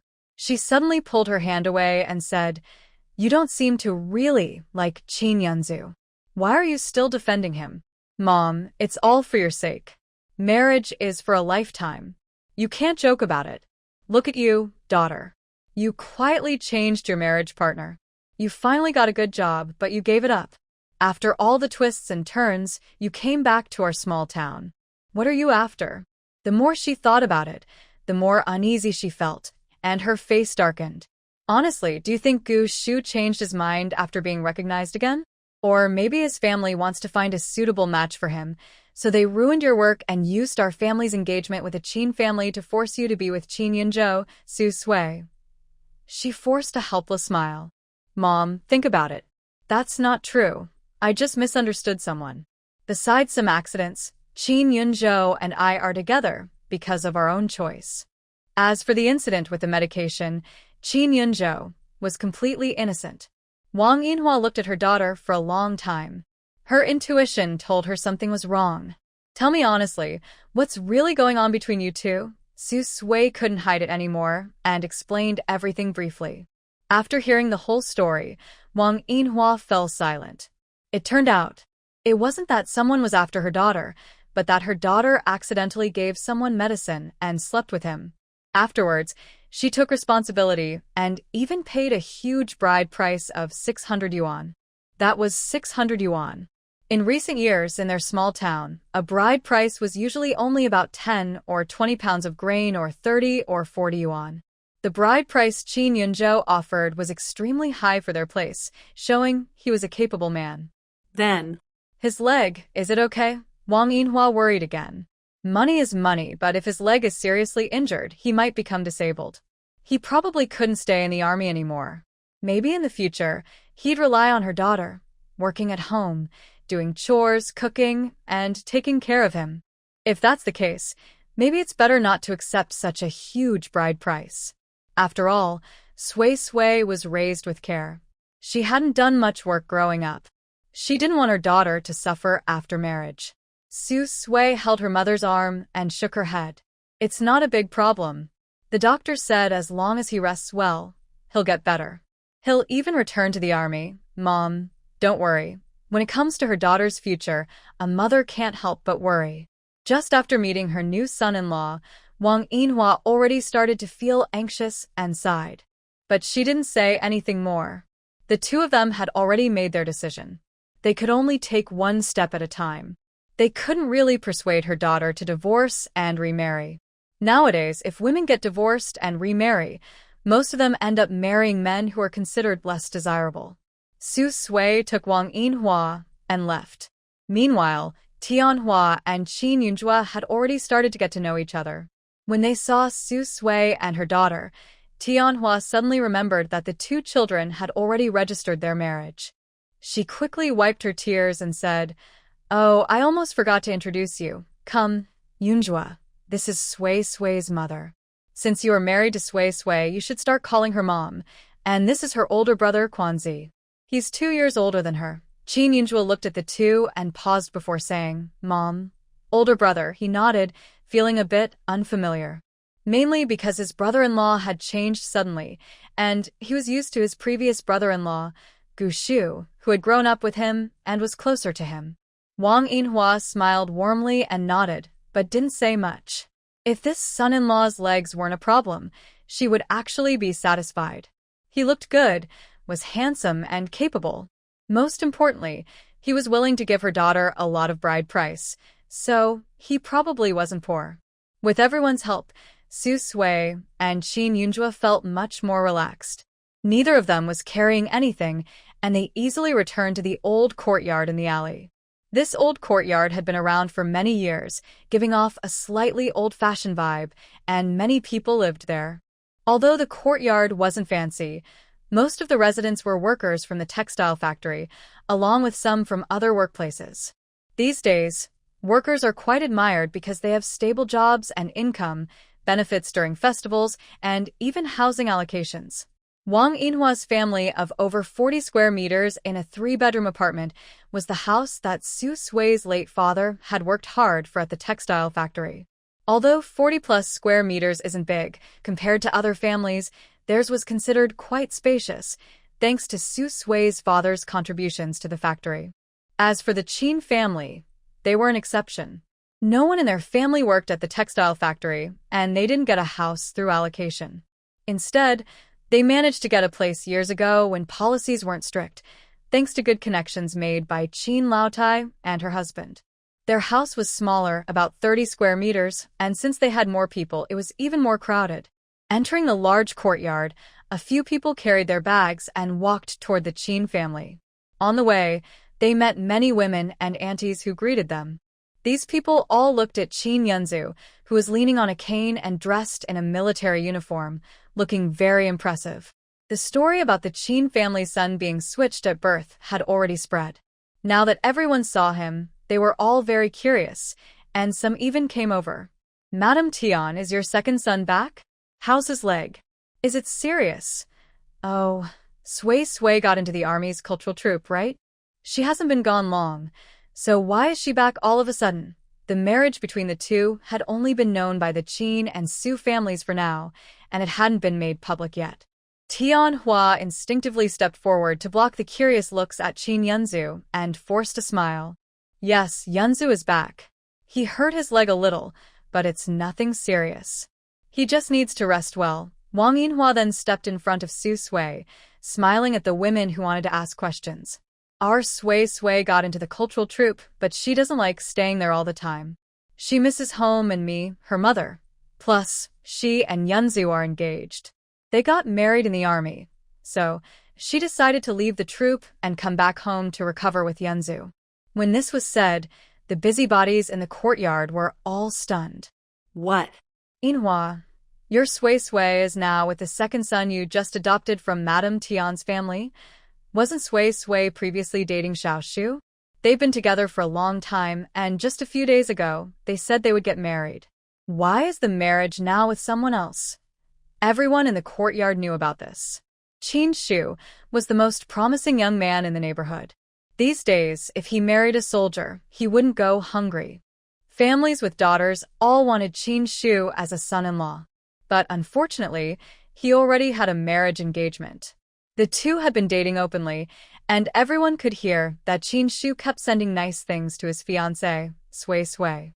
In recent years, due to a famine, most people looked pale and malnourished, but Sui still looked healthy with rosy cheeks and fair skin, thanks to her good partner. This was said by Aunt Hong, who was straightforward and quick to speak. As soon as she said it, she immediately met Qin Yunzu's gaze. She quickly felt embarrassed and wished she could slap herself. Why is it that only age increases, but the mind doesn't get any wiser? The man Su Sui is married to is right here, yet she can't keep her mouth shut in front of him. How many men in this world would mind if their wife talked about other men? Aunt Hong quickly apologized. "Well, Yunzhou, all these things I said are just nonsense. Don't take it to heart. I have something to do, so I'll go now." After saying that, she hurriedly left. Everyone else looked at Qin Yunzhou with strange eyes and found excuses to leave quickly. After everyone had gone, Tian Hua also felt a bit uncomfortable. She had always regarded Su Sui as her daughter-in-law, but she never thought something like this would happen. Although Su Sui was still her son's wife, her son had a new wife now. At first, she didn't think much of it, but now she felt a little awkward. "Yunzhou, Sui, let's go. The family should have prepared the meal. It's almost mealtime. Let's go home and eat." Qin Yunzhou seemed not to hear anything. His face showed no emotion. He nodded, leaning on his cane, and followed her. Su Sui walked beside him. She didn't care much about what was just said. These were facts, and there was no way to argue. Eventually, the news would spread. Even if she cared, she couldn't change what others said. It was better to focus on her own life. Besides, nowadays, dating and breaking up are common, so it's not a big deal. Soon, everyone arrived at the house. The Qin family and the Su family live in the same yard, separated by a wall. Wang Yinhua instinctively pulled her daughter toward her own door. They hadn't gone far when Tianhua suddenly called out to her. Yinhua, are you taking Sui Sui back to her parents' house? We've already prepared the meal here. Let Sui Sui eat first before going. Wang Yinhua's steps paused instantly. She realized her daughter was already married. The young couple had just come back, and it wouldn't be good to part immediately or to go to her parents' house. If outsiders heard, they might gossip about Sui Sui. She held Su Sui's hand and patted it. Even though they were only a few steps apart, she felt a strange reluctance in her heart. Sui Sui, you go back with your in-laws first. If anything happens, just call out loudly. Our house is right next door. Mom, your older brother and your younger brother can all hear you.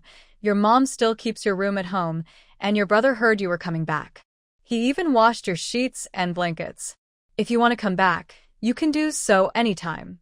These words were not just meant for my daughter, but also for the Qin family. Su Sui felt warm inside and nodded with a smile. Yes, Mom, I understand. In her past life, she was an orphan who grew up picking up trash. She had no family at all. Having a mother now feels pretty good. After saying this, Wang Yinhua asked her eldest son, He Quan, to move the luggage of the young couple into the Qin family's yard. Only then did they return to the neighbor's house. Nowadays, no one is rich. Even with money, it's hard to buy enough food. Most families are hungry and look weak from hunger. Even if they get along well, they don't usually stay for meals at each other's houses. If they do, they usually bring their own food. The Qin yard is small, about 4 by 4 meters, with 4 families living there. When you enter, you see a shared water tap. Most families have built a stove outside. They cook outside, all the time. You can tell what they're eating just by the smell. When Su Sui and Qin Yunzhou entered the yard, they saw several families cooking at their stoves. When they arrived, some people looked over curiously. It was Sister Li, who works at the street office. She knows everything about the families in the yard and what's happening with each person. Su, when did you come back? She asked, but her eyes focused on Qin Yunzhou, a stranger. She also smiled at Tianhua. Miss Tian, is this your second child? He looks very energetic. What's wrong with your second child's leg? Is it serious? Tianhua explained again, which stopped the neighbors from gossiping. She quickly took Su Sui and Qin Yunzhou into her house and closed the door. Yunzhou, sit here. Be careful not to hurt your leg. Compared to most families, the Qin house isn't small. It's about 30 square meters, but there are many people. 3 generations live together, plus Su Sui and her husband. It was originally a 2-room house, but they kept dividing it into smaller rooms, ending up with 4 small rooms that barely fit the whole family. The original living room was very small, almost filled with things. They even hung 2 curtains to create a tiny space just big enough for a bunk bed. Su Sui looked around and felt there was hardly any space to stand. It was very crowded. Even if she and Qin Yunzhou had a separate place to live, it probably wouldn't be much bigger. Nowadays, most families in the city live in small houses with many people. Some newlyweds who haven't gotten their own homes or small families with children often live in dormitories. Qin Yunzhou also looked at the general situation of the Qin family and understood the situation. He instinctively looked at Su Sui. Seeing that she didn't seem unhappy or annoyed, he looked away. Tianhua smiled awkwardly and said, Yunzhou, Sui, your mother has cleared out a room for you. It's the same size as your older brother and sister-in-law's room. But our house is small, and with so many people, your room can only just fit a person and can't hold many things. Mom will take you to see your room and also help you put your luggage there. Before the issue of the mistaken child was revealed, they thought that after the couple got married, they would mostly stay in the army, and the house was too small for them. So, they discussed with Xiaoshu and Sui. The family wouldn't prepare a wedding house for them, but would give them 50 yuan as a gift when they got married. But now, with this sudden problem, their plans were disrupted. Su Sui shook her head and said, It's okay. She didn't mind the environment, but cared about the attitude. If the Qin family favored the older son and gave him a bigger house than theirs, she would definitely have an opinion. But the Qin family prepared the same size rooms for both sons. Their family just couldn't afford larger ones. Qin Yunzhou looked at Su Sui again. His gaze paused on her face for a moment. She seemed truly not to mind.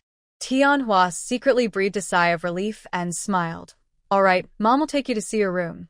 Soon, Su Sui and Qin Yunzhou, led by Tianhua, arrived at a small room separated from the main house.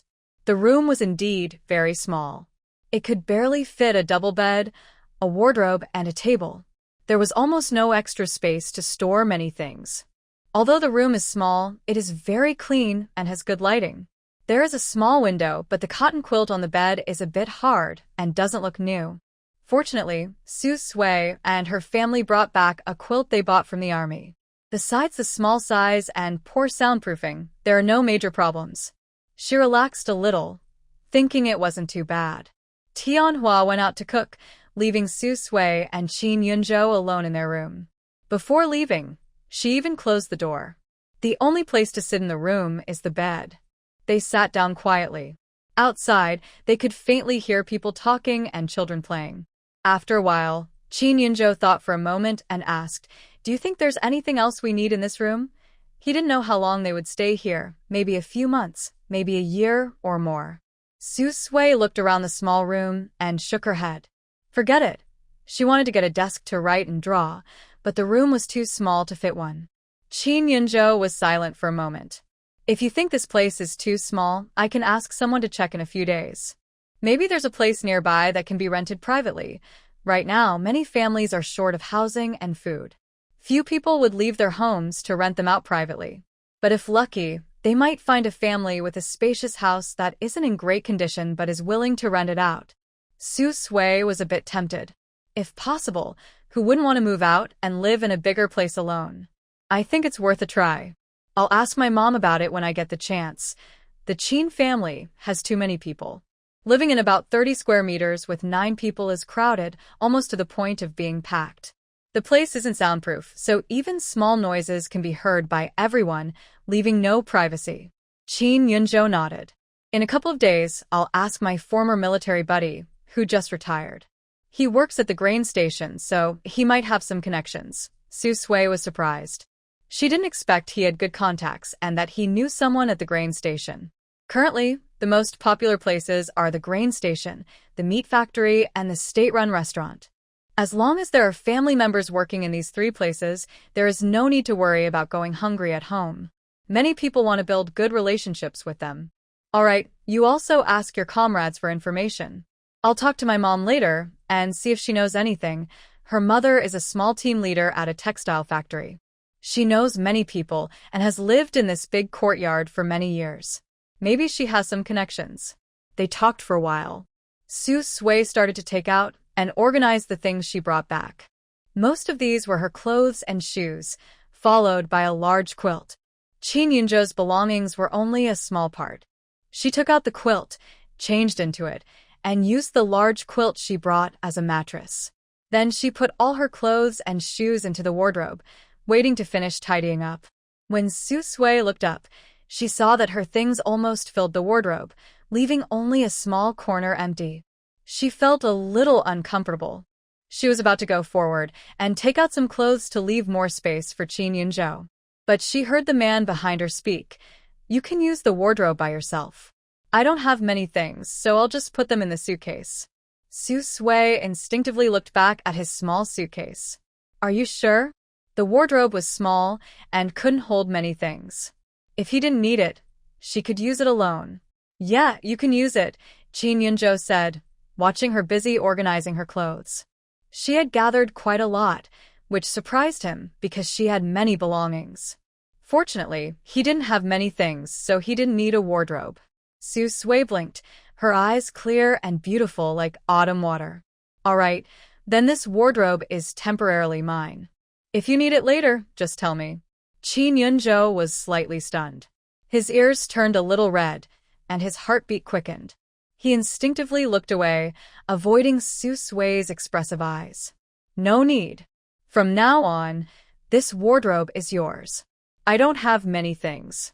Su Sui nodded, thanked him, and turned around to pack her other belongings, besides clothes and shoes. She also took back her skincare creams and hand lotions. The only place in the room to put these items was that small table which had a mirror and a comb on it. It was clear that it was prepared for her. Su Sui carefully arranged her belongings. Although Qin Yunzhou's legs couldn't move, he could still use his hands and was also packing his things. For a moment, the room was peaceful and warm. Suddenly, there was a knock at the door. Second brother, sister-in-law, dinner is ready. Su Sui immediately recognized the voice. It's Xiaofeng, the eldest sister-in-law of the Qin family. She used to have a somewhat strained relationship with the original owner, and they sometimes didn't get along. She went to open the door and saw Xiaofeng's clearly malnourished, pale face. Sister-in-law, we'll be right over, Su Sui said. Xiaofeng smiled. All right, hurry up. Today, Mom specially made 2 eggs and used the only bit of white flour we have to steam big white buns, just to treat you too. I thought our sister-in-law relationship was broken, but it turns out after all this time we're still family. Suddenly, her tone shifted, and her gaze involuntarily fell on Qin Yunzhou, who was walking over with a cane. By the way, how long do you plan to stay at home this time? Su Sui knew she was not just being asked to eat. She was trying to find out information. Before she could speak, Qin Yunzhou approached and asked in a deep voice, "From the look of things, is there something your sister-in-law wants to ask?" Xiaofeng was stunned. She instinctively looked at Qin Yunzhou's injured right leg, then at his neat military uniform and expressionless face. She felt a bit nervous, her face stiffening for a moment. "That it's nothing, just asking," she said. Then, she couldn't help but ask cautiously, "Yunzhou, is your leg okay?" If it was really serious, based on her understanding of Su Sui, who is known to be materialistic and superficial, she probably wouldn't stay with Qin Yunzhou for long. There might be more trouble ahead. She didn't know what the men outside were thinking. All of them seemed to be fooled by Su Sui's innocent-looking face, not realizing she was actually good at pretending to be innocent. In the past, she was easily deceived by her seemingly pure and innocent face, almost thinking of her as a sister. Now, she was spreading rumors outside, tarnishing her reputation, calling her a mean, scheming sister-in-law. She also had her brother completely confused, turning him against her. Even now, the brother and sister's relationship was strained. Qin Yunzhou leaned on his crutch and hobbled toward the door. "It's okay, sister-in-law. You go ahead and eat. Su Sui and I will be there soon." Xiaofeng looked at Su Sui. "All right, sister-in-law, take good care of Yunzhou. I'll go ahead."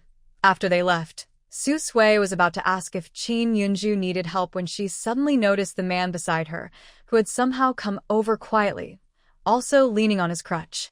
He whispered, "Did you have a disagreement with the older sister-in-law before?" Su Sui was a bit surprised. "How did you know?" The original owner really did have some issues with Xiaofeng, which made their relationship, originally quite good, become worse over time. Qin Yunzhou replied calmly, "I observed it. In his line of work, paying attention to details and analyzing the environment and relationships around him is a basic skill. In just a few hours since seeing Qin family and Su family members at the train station today, he had already noticed quite a few things. For example, he realized that his biological mother, Tianhua, felt more guilty and cautious around him. Especially when she spoke to him, she seemed to carefully think through every word to avoid making him uncomfortable. He also noticed that his current mother-in-law, Wang Yinhua, was actually quite dissatisfied with him. And the older brother-in-law, He Quan, who helped carry the luggage, almost called him Gu Shu several times when he spoke to him. When Su Sui and his wife returned home, they were given the best quilt, and the family even took out the last bit of white flour and eggs they had. Tianhua didn't notice her eldest daughter-in-law's displeasure. She smiled and served food to Su Sui and Qin Yunzhou. "Come, Yunsu, Sui Sui, eat these white flour-steamed buns. I made them myself, and there's egg soup too. Eat more." Su Sui glanced at the dining table. There was a large bowl of egg soup, but it only had some broken eggs floating in it. Most of it was just broth. There was also a plate with 2 white flour-steamed buns. Now, Tianhua had placed these buns in the bowls of her and Qin Yunzhou. The main staple was dark flour bread, with some brands still visible. Everyone else was eating the dark flour bread, including Qin Yunzhou's twin younger brothers and sisters, who were about 10 years old. Qin Yunzhou didn't eat the only white flour bun in his bowl. Instead, he broke it in half and handed it to his two younger siblings, who were in the corner gnawing on dark flour bread. This action stunned the entire Qin family, and they all looked at him.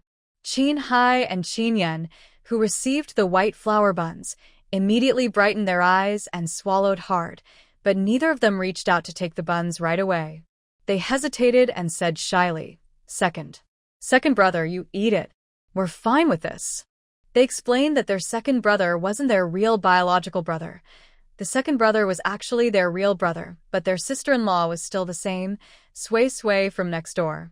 However, this new second brother looked like someone powerful and influential. He was well-dressed and had a healthy, rosy face, clearly not lacking food or clothing, very different from them. They didn't dare get close or approach him, even afraid of earning his dislike. Tianhua quickly realized this and hurried to stop Qin Yunzhou. "Yunzhou, forget about those two siblings. You eat your food. This is a special treat from Mom for you and Sui. You've come back after a long time, and there's not much to entertain you with. Just eat your share." The head of the family, Qin Yutian, who hadn't spoken much, was already nearly 50 but looked like a small old man, with a face full of wrinkles from years of hardship. He took a bite of the dark flour bread and swallowed. "Yunzhou, listen to your mom. Eat your food and ignore them. They drink egg soup and dip black bread in it. Our family only has this one meal of plain flour. You haven't come back in many years, so you should eat something good." As soon as he said this, the two children about 10 years old quickly said, "Second brother, you eat. We have food too. Actually, today's food was quite good. Egg soup is a rare treat, usually hard to get." All of this was thanks to second brother and second sister-in-law. Sui quietly ate her large plain bun. In this house, besides brother Qin Yunzhou and grandma Qin, everyone else was there. If you ask who is the most powerful in the Qin family, it would definitely be Grandma Qin, who had not appeared today. She is the one who loves Gushu the most, and is the most disliked by the original owner in the entire Qin family. Qin Yunzhou also stopped talking. He nodded and started eating. Tianhua finally relaxed. The whole Qin family began to eat again, fighting to finish the bowl of clear, watery egg soup. After finishing the meal, sister-in-law Xiaofan didn't move. She looked at her younger sister-in-law, who had just finished eating her black bread. "Yanzi, why are you still sitting there? It's time to clear the dishes." After saying this, she turned and went back to her room. Thin and lacking any flesh, small in stature, and not at all like a child of about 10, Qin Yanzi hurried over and skillfully started clearing the dishes. Qin Haitu, about her age, also came to help. In no time, they cleaned the dining table thoroughly and even boiled a pot of hot water. Qin Yutian looked at Qin Yunzhou's leg and sighed. "Second brother, be honest with Dad. When you came back from the army, was it because of the Gu family? If that's true, even if your mom and I try our best, we will fight for justice for you at the army." They already knew that the Gu family was not an ordinary family. But as common people, they were least afraid of losing face. If the Gu family dared to do such things, they would bring their whole family, old and young, to cause trouble at the army to seek justice for their newly returned son. Qin Yunzhou was stunned for a moment and shook his head. No. Tianhua didn't believe it. She held Sui's hand and asked, Sui, tell Mom, did your leaving the army have anything to do with the Gu family? Otherwise, why have both of you come back, especially you? The art troupe is your dream. You worked hard to get in, so you wouldn't leave easily. Is your family forcing you? Don't worry. If they really try to do that, Mom and Dad, along with your younger siblings, will go to the army to protest. They should return your job, Sui. She couldn't help but smile. Mom, that's not true. You're overthinking. I was the one who asked to leave my job. If I didn't want to leave, no one could make me. Yunzhou mainly came back to visit you and to recover from his injury. Once he's healed, he'll return to the army. When that happens, I will go back with him. Qin Yunzhou nodded. Yes, she's right. It has nothing to do with the Qin family. Actually, he wasn't sure how to get along with the Qin family. From the moment he entered the house, this feeling grew stronger. Compared to that, Su Sui became the person he knew best. Just seeing her here seemed to make that uneasy feeling fade a little. That night, Tianhua asked Su Sui many questions about their life in the army. Qin Yutian was a man of few words, and Qin Yunzhou also spoke little when facing the Qin family. The father and son, who hadn't seen each other in over 20 years, sat together now, but there wasn't much to say. So, they just sat and listened to the two women talk. Until the lights were about to go out. Tianhua reluctantly let go of Su Sui and told everyone to go to bed. Back inside, she closed the door. Su Sui had just taken her pajamas from the wardrobe, looking for a corner to change in. She turned around and realized the room was too small, with no real corner to change clothes. Suddenly, she noticed Qin Yunzhou had taken out a book from somewhere and was looking down at it. His ears were slightly red, but she didn't know if it was from the heat or something else. Every night, the city turns off the lights at bedtime. It was almost that time now. There was no bedside lamp in their room. A sudden thought flashed through Su Sui's mind, but she quickly dismissed it, probably just from the heat. Since he was reading a book now, she decided to sit on the edge of the bed, quickly and neatly taking off her clothes, changing into her pajamas, then pulling the blanket over herself and lying down. After a moment, Qin Yunzhu finally put down his book, took off his coat, and changed into his pajamas before getting into bed. He could now handle most things on his own, so he didn't want to trouble anyone. He put on his pajamas and was about to lie down when he paused. His gaze fell on the quilt prepared by the Qin family, which Su Sui was currently using as a cushion. "Let me cover myself with this quilt alone.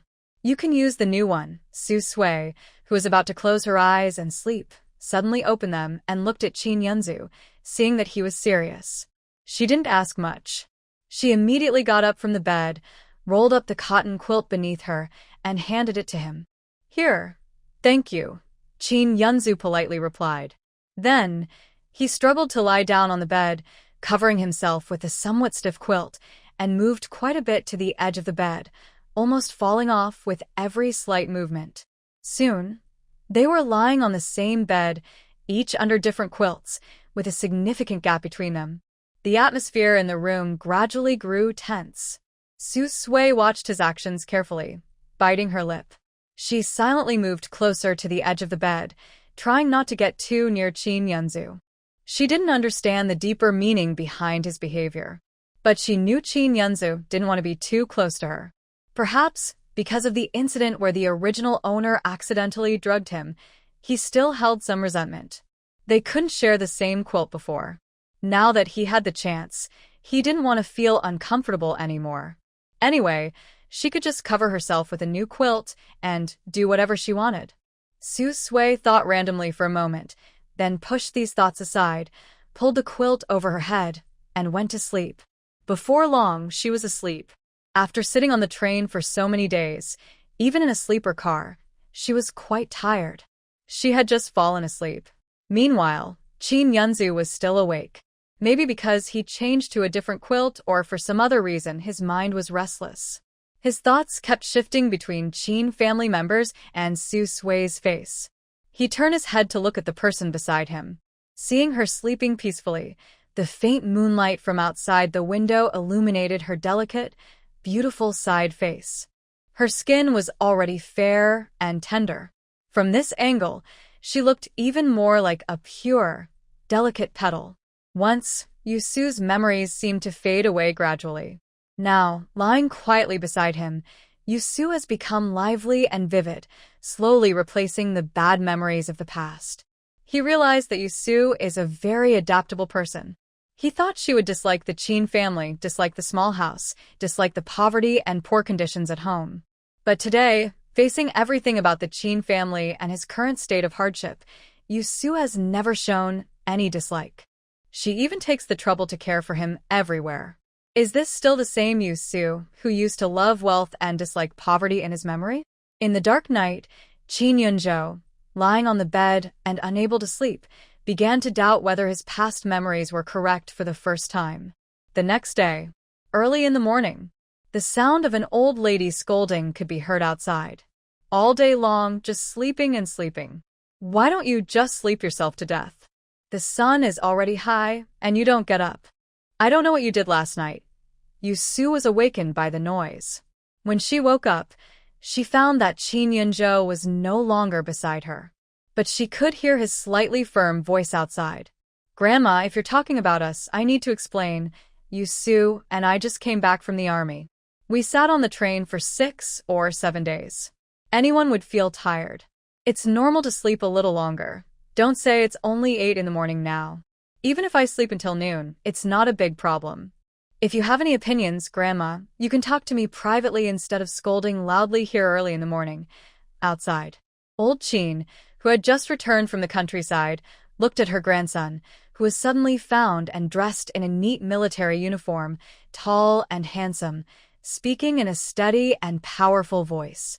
She frowned slightly. Are you blaming me for disturbing your wife? Why are all of them, one after another, bewitched by Sue, that cunning girl? Little Shu is like this, and now this newly found grandson is the same. They simply don't regard her as a grandmother. Qin Yunzhou's eyes were dark and deep as he looked at the little old lady in front of him. Grandma, if you want to understand it that way, I can accept it. He could sense that the old lady's impression of him was not good from the first time she saw him. Not only was she targeting him, but she also had a bad opinion of Sue. When Sue pushed open the door from inside the house, she saw this scene. A man leaning on a cane was confronting an elderly woman. The atmosphere was tense, as if they might start arguing at any moment.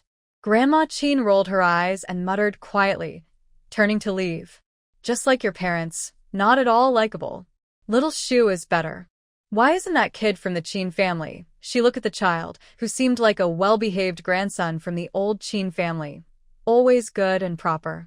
Unlike this one, who not only resembles his helpless parents but also just came back and is helping his wife deal with her.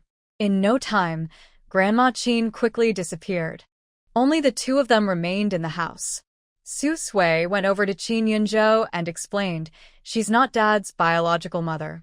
She married Grandpa later, and she's never liked Dad and the others. Almost no one in the family respects her. She scolds everyone, including Dad and Mom. The person Grandma Qin disliked the most was the original owner. Not for any special reason. In the entire Qin family, Grandma Qin loved Gu Shu the most. She always thought he was the best. But Gu Shu wanted to marry the original owner. Grandma Qin thought she was restless and had caused trouble between their grandfather and grandson. Since then, her attitude toward the original owner changed. She kept trying to find a better match for Gu Shu every day. But Gu Shu never agreed. Instead, he argued with Grandma Qin several times over this, making her dislike the original owner even more.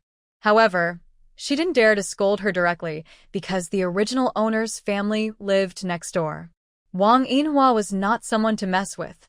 Anyone who spoke badly about her daughter would face her and her two sons coming to confront them. Qin Yunzhou was a bit surprised. Su Sui saw his curiosity and told him everything she knew. Although Dad isn't her biological father, both Mom and Dad respect her a lot. It's mainly because Dad's current job was arranged through her help in making connections, and the small house, about 30 square meters, was bought privately after she married Grandpa. The old couple found a connection and bought it in advance.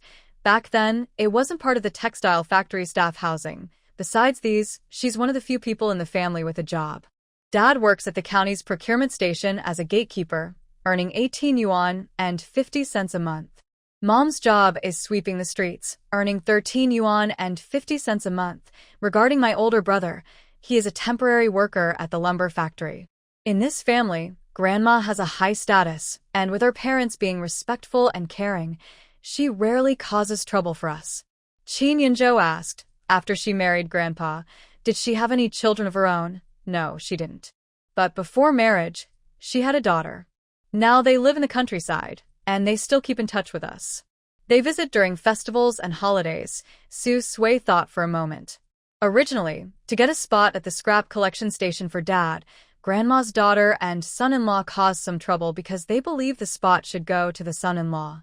The son-in-law wasn't a biological son, but the daughter was, Once he got a formal job, they could settle in the city and no longer have to work in the fields every day, facing the dirt and hard labor. I only heard about this from my mom. I don't know all the details, but the job spot was still given to Dad by Grandma. This caused Grandma's daughter and son-in-law to cut ties with us for several years, but it seems that in recent years, they've started to reconnect. She could probably understand Grandma Chin's actions. Although Chin Yutian was a stepson, he was honest and filial, and his wife was grateful and caring, almost like her own mother. On the other hand, her son-in-law was different. If a job could be given to his biological daughter, she might prefer her over her stepson. But her son-in-law was always a step removed. If she gave him a job, he still had his own parents and family, and he wouldn't take care of her in old age. Chin Yunzhou nodded. I see. That's how it is. Mom left breakfast for you on the table. Finish washing up and have an early meal. Su Sui looked around the room and saw no one else besides them. Did Mom go out? She remembered that Tianhua didn't have a job and mostly stayed at home to take care of the children. As for Xiao Fun, she was probably at home every day too. Qin Yunzhou sat down with his cane. Yes, she and the others took the household grain book last night and went to the grain station to buy supplies. Coarse grains and fine grains are not the same price. Nowadays, most ordinary families prefer to exchange more coarse grains for finer grains. If they go late, the people in front will have already exchanged all they want, and they won't get what they need. Most people go to the grain station the night before to line up. One person isn't enough. At least two from each family line up together. When there are many people, it's stronger and safer, and it's easier to look out for each other in case something happens. When I heard this, Su Sui ran to the yard and tiptoed to look next door. She immediately saw her mother's face. They looked at each other for a moment, and the atmosphere froze. Wang Yinhua, who was sweeping the yard, threw down her broom and leaned on the wall to watch her daughter. Sui Sui, why are you hiding here secretly watching me? If you miss me, just come home. Our house is right next door, only a few steps away. Come over quickly. I'll make something tasty for you. I have eggs, and I also have some brown sugar to make brown sugar eggs. After saying that, she noticed Qin Yunzhou, who was standing at the Qin family's door with a cane. He looked over and nodded at her.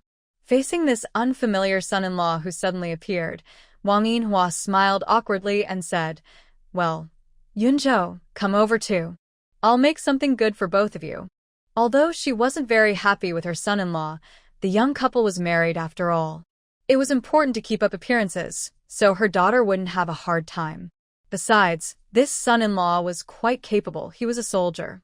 Just from that, he deserved respect. Qin Yunzhou shook his head and was about to say he didn't need anything.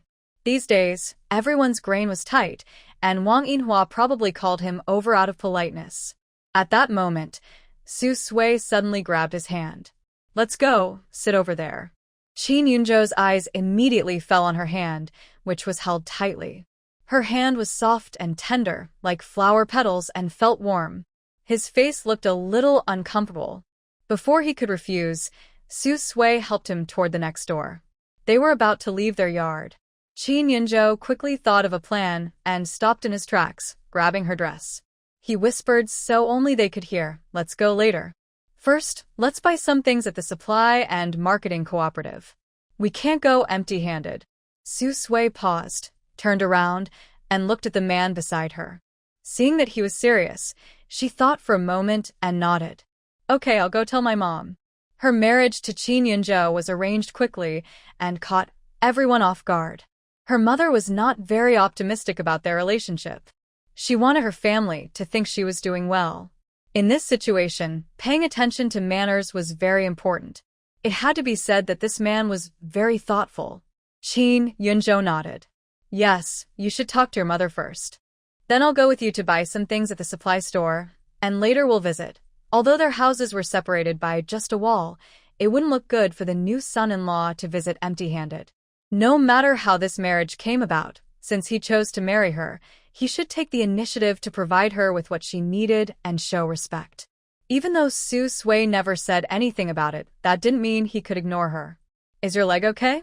Or should I go by myself? Su Sui asked worriedly, looking at Qin Yunzhou's leg.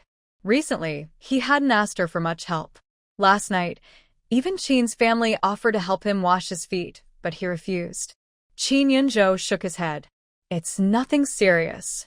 The supply store nearby isn't far. I can go.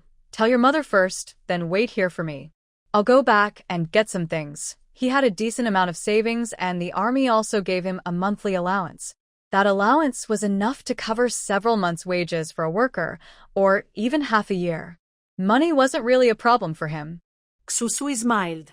All right, I'll go first. After saying that, she turned and waved goodbye to him, then headed to the neighbor's house. Not far away, Wang Yinhua, who was leaning on the wall, saw the two of them whispering and laughing. From their appearance, they looked quite compatible. She couldn't help but mutter to herself. What are they secretly talking about? The young man looked gentle, tall, and handsome. Could he be a smooth talker, just using his words to win over her obedient daughter and successfully marry her? She was very familiar with this trick. Back in the day, she, a girl from the countryside, used this method to trick a good man into marrying her. After her first husband died, she quickly found another good man to marry. Unfortunately, these two good men were both short-lived, which caused her to raise 3 children alone at a young age and earned her the reputation of a widow unlucky in love. Not to mention, both of her short-lived husbands were handsome and capable city men. If they were still alive today, any one of them could probably provide a good life for their family. Her daughter's beauty is partly due to her own good genes, but also closely related to her handsome father. At this moment, Su Sui had already run into the Su family's yard. As soon as she entered, she saw Wang Yinhua still leaning on the wall. Mom, why are you still up there? Come down, it's dangerous. Dangerous? I'm good at climbing walls, I'll be fine, Wang Yinhua said, waving her hand and easily jumping down. Although she was over 40, she looked about 30, even though her complexion wasn't as good in recent years due to famine, and she looked a bit thinner with dull yellow skin. Overall, Wang Yinhua was still a great beauty. Now in her 40s, she had grandchildren, had been widowed twice, but still had suitors.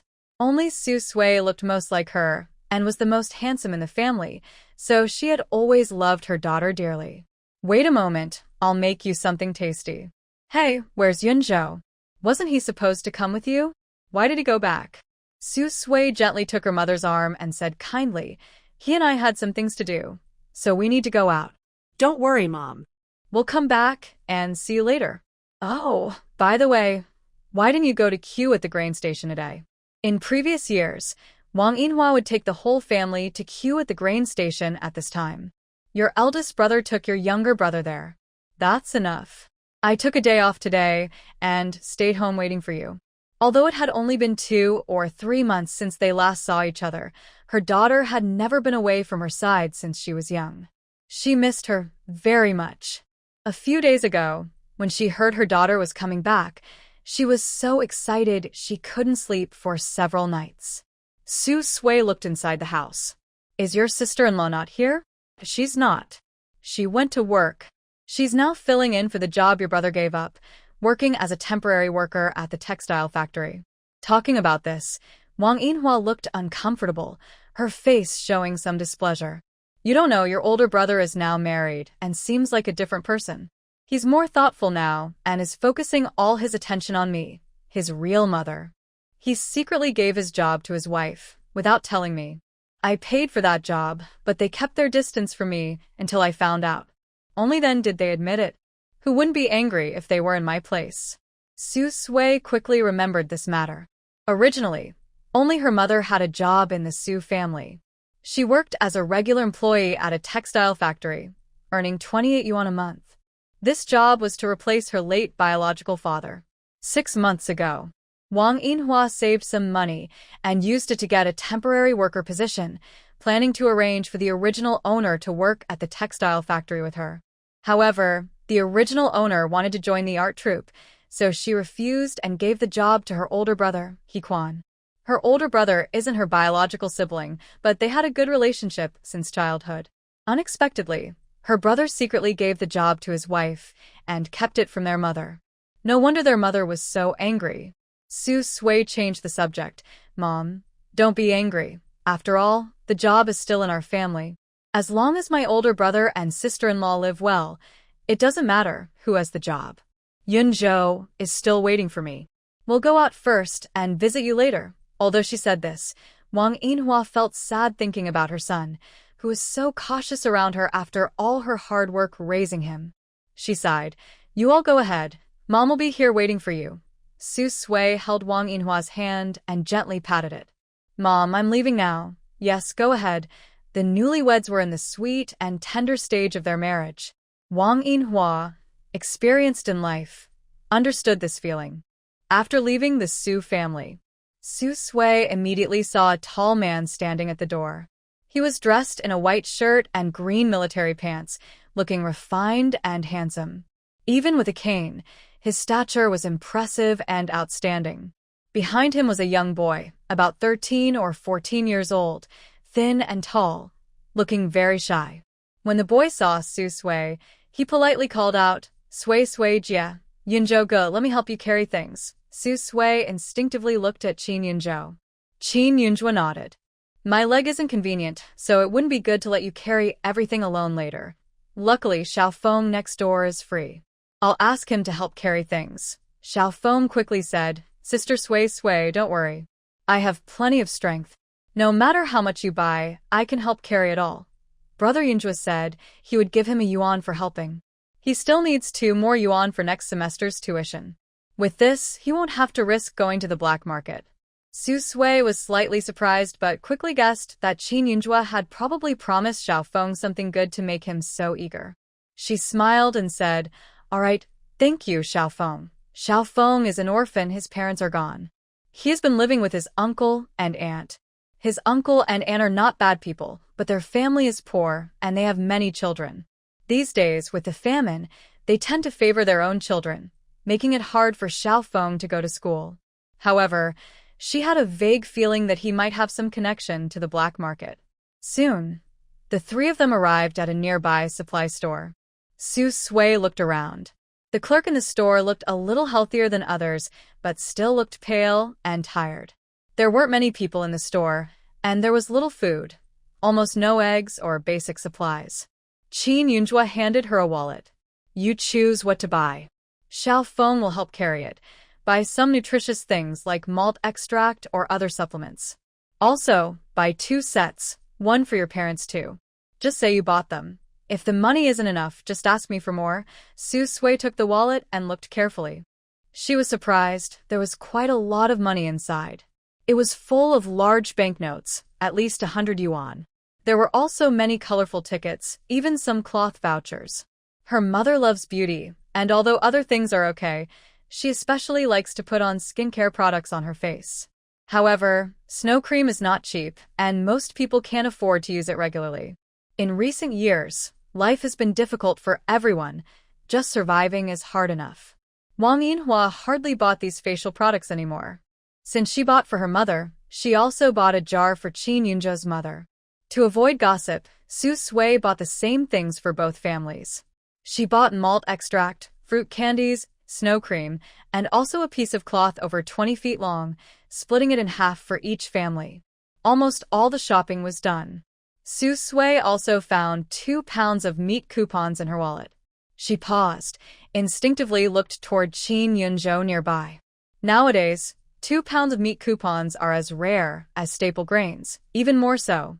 For most families, eggs are already considered a good source of meat. Being able to eat eggs once a month means the family is doing quite well. People say Qin Yunzhou is down on his luck, but he has money and coupons. Even if he's not working now, he still receives his monthly allowances and benefits, which are quite generous. In this small county town with his situation, he is among the top. Xiaofeng, who was helping carry things, also saw the 2 pounds of meat coupons. His eyes widened, almost shouting out. These coupons have increased in value more than 10 times on the black market. Some people are even willing to pay 10 yuan to exchange for a 1-pound meat coupon. Unfortunately, even so, no one is willing to sell. Families with meat coupons are not short of money. During years of famine, what was truly scarce was not money but food. However, having coupons and money doesn't guarantee you can buy meat. The meat factory doesn't have much meat, and without connections or luck in grabbing it, buying meat is very difficult. Su Sui also thought of this. Looking at the coupons in her hand, she couldn't help but feel a little tempted. But it's almost noon, and the meat factory probably has no meat left. She sighed and was about to put the coupons away. Xiao Feng walked over to her and whispered, "Sui Sui, I have a classmate whose older brother works at the meat factory. I can ask him to reserve 2 pounds of meat for you tomorrow morning. The benefit of having connections is that you can pre-order any kind of meat you want, avoiding the rush and competition." Su Sui was a bit surprised. You have good connections, even with the meat factory people. Having good contacts makes things easier. It looks like she might get to eat meat tomorrow. Xiao Feng touched his head and smiled awkwardly. Su Sui thought for a moment. I'll tell Brother Yunzhou first. After all, the meat coupon belonged to Qin Yunzhou. She turned quickly and went over to tell Qin Yunzhou about it. Since these 2 pounds of meat coupons are given to you, you can decide what to do. When you buy the meat, we can split it equally, Qin Yunzhou said, not objecting. Su Sui smiled.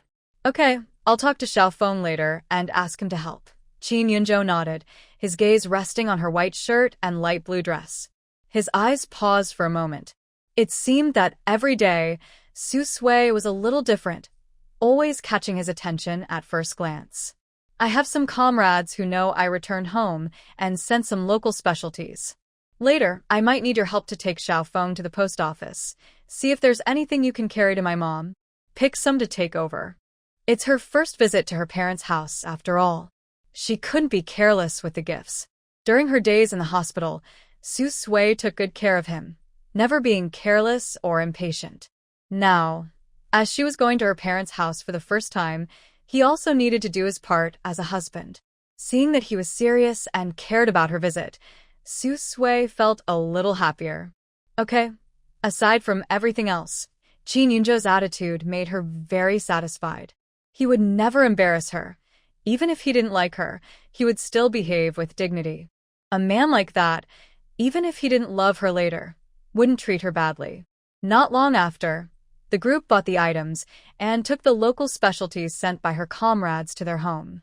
Qin Yunzhou gave Xiao Feng a yuan as promised.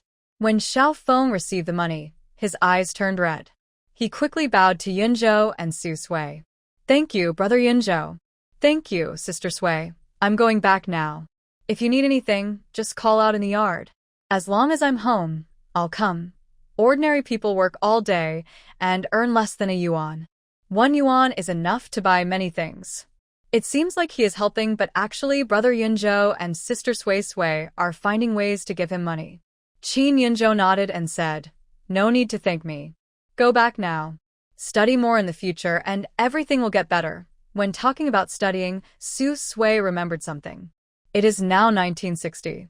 After this big famine ends, there will be a decade of chaos in a few years. If you think about the time at Xiaofeng's age, he just finished high school. If he can't find a job, he will probably have to go to the countryside. Not only Xiaofeng, but also her younger brother, Su Fei. Unless they attend a vocational school that guarantees employment after graduation. But there are still 5 or 6 years before the decade of chaos, so it's still early. Qin Yunzhou had already opened the packages he received from the post office today, one by one. He took out something and handed it to Su Sui.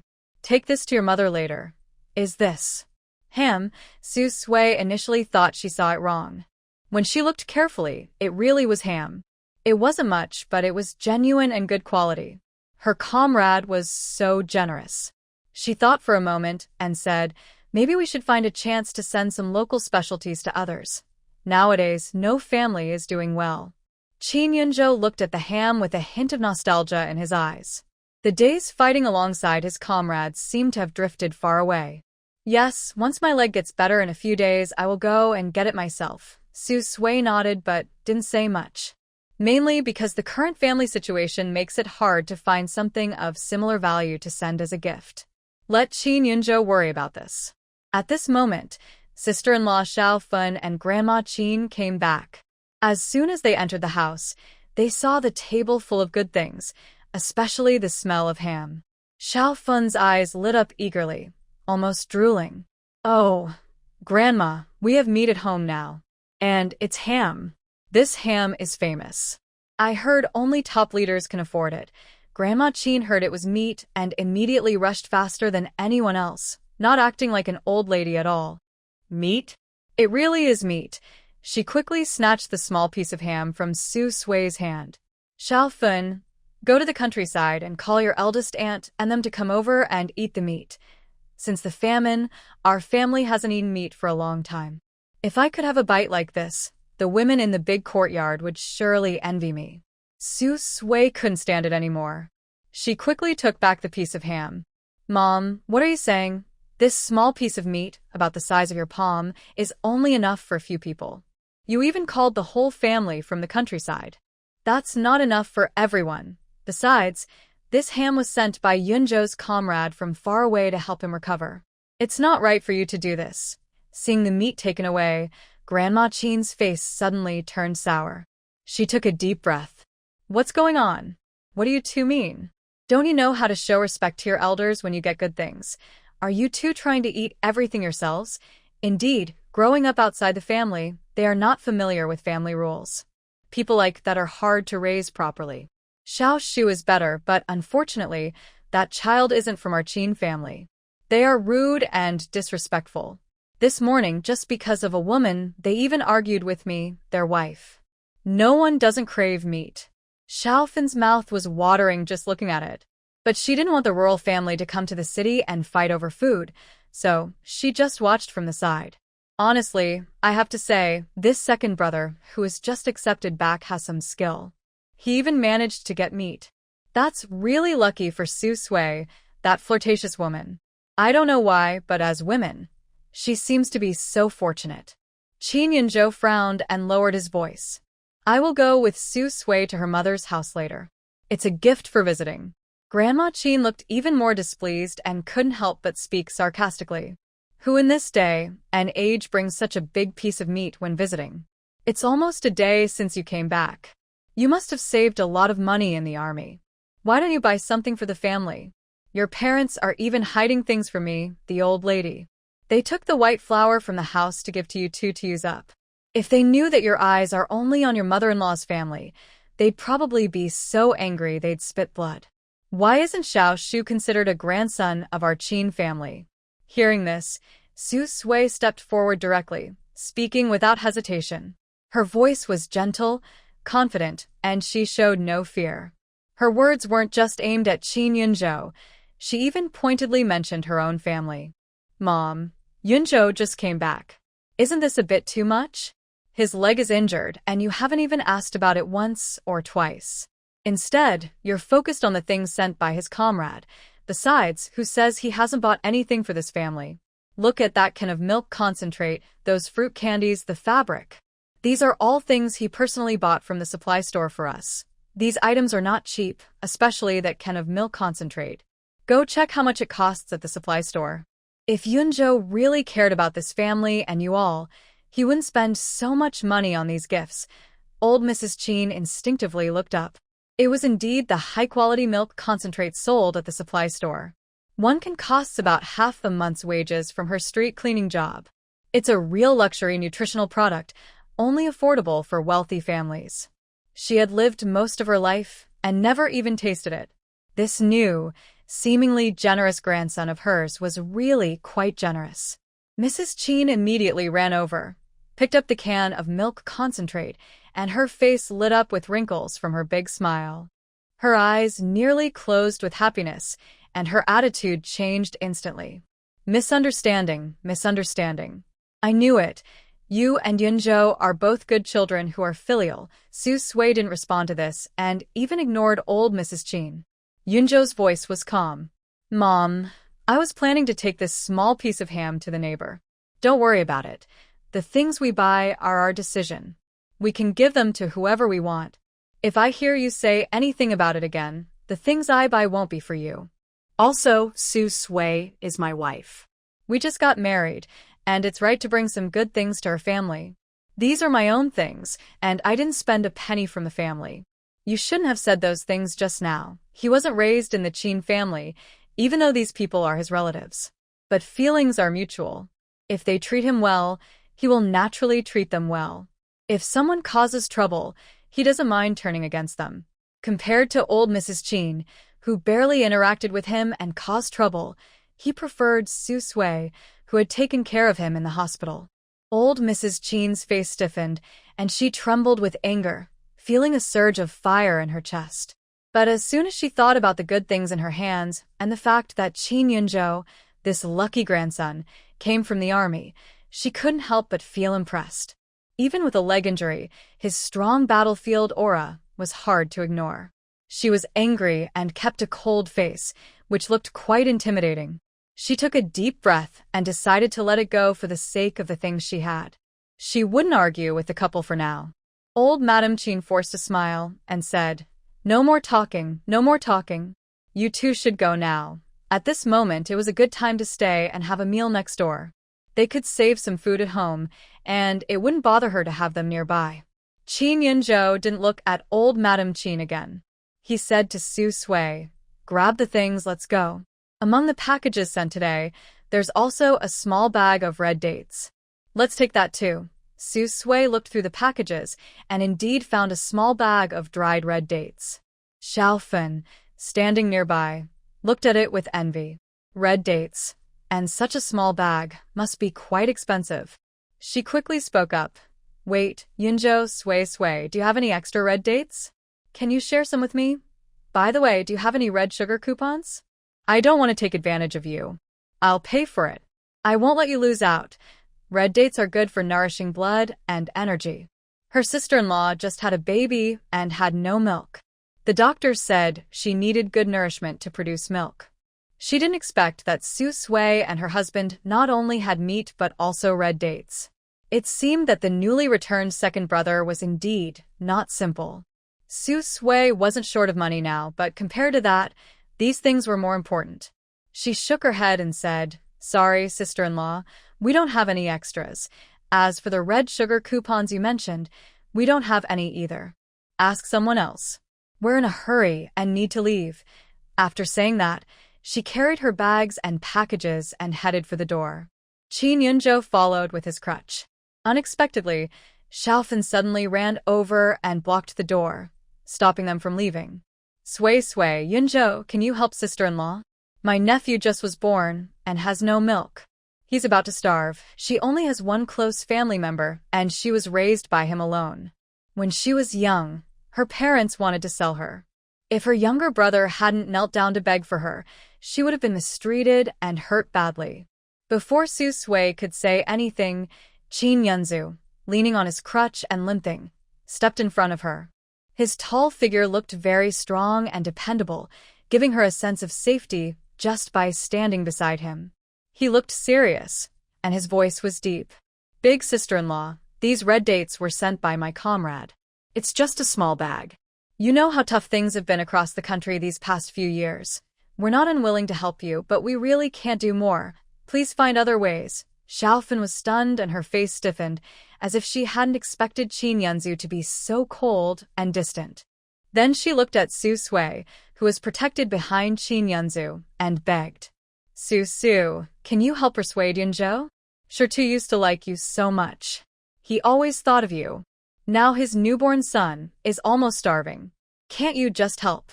Suddenly someone appeared, and Su Sui didn't remember who it was at first.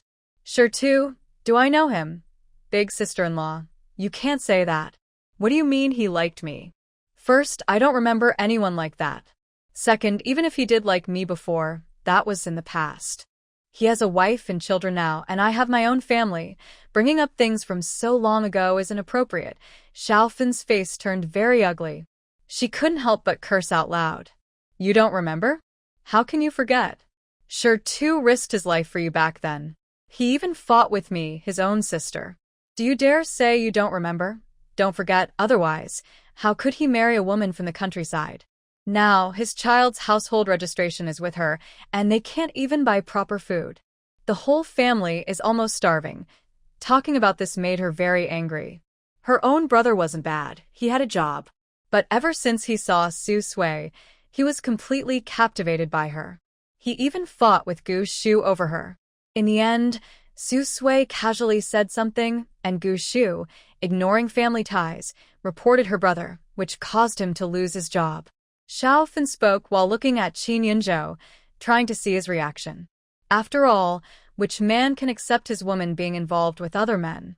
However, she was disappointed. Qin Yunzhou showed no expression. He looked calm and said, "Sister-in-law, from what you said, I can only see that your brother is single-mindedly bothering Su Sui. Your brother's relationship with you is not good. That's your family matter. Your brother and his family are starving and that's their problem, not ours. We have other things to do outside. Please move aside."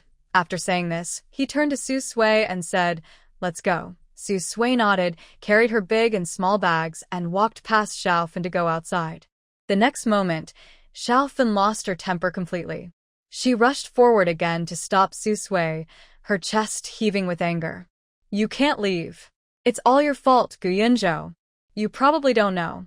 Before you and I got married, Su Sui and Gu Shu were already not innocent. They often went to private places together. You think my brother lost his job because of something else? No, it was because he saw Su Sui and Gu Shu hugging and was warned about it. When she said this, Grandma Qin, who had been watching, couldn't stay quiet anymore. She looked at Su Sui with a hint of understanding.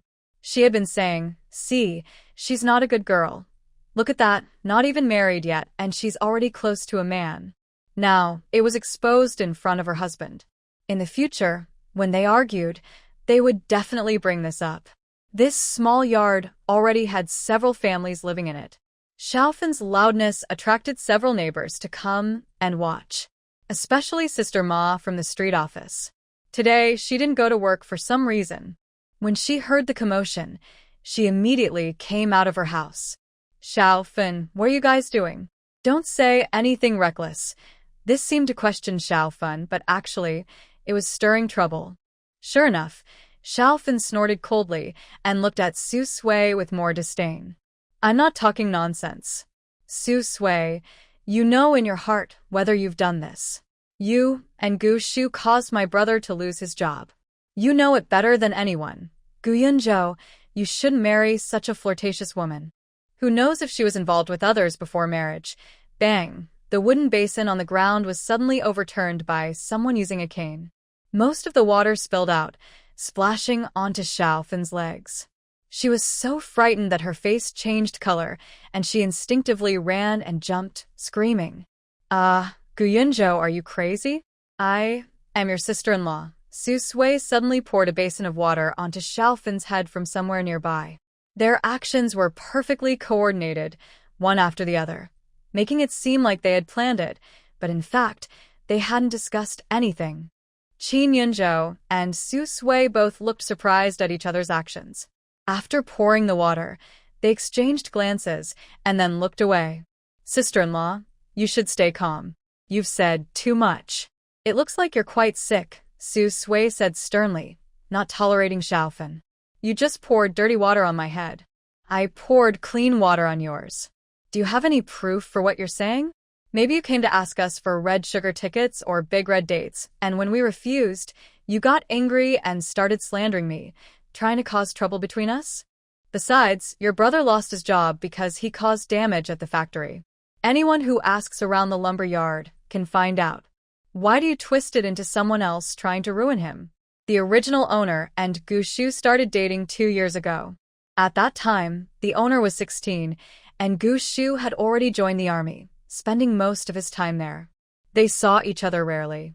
The most intimate thing they did was hug once and kiss on the cheek once.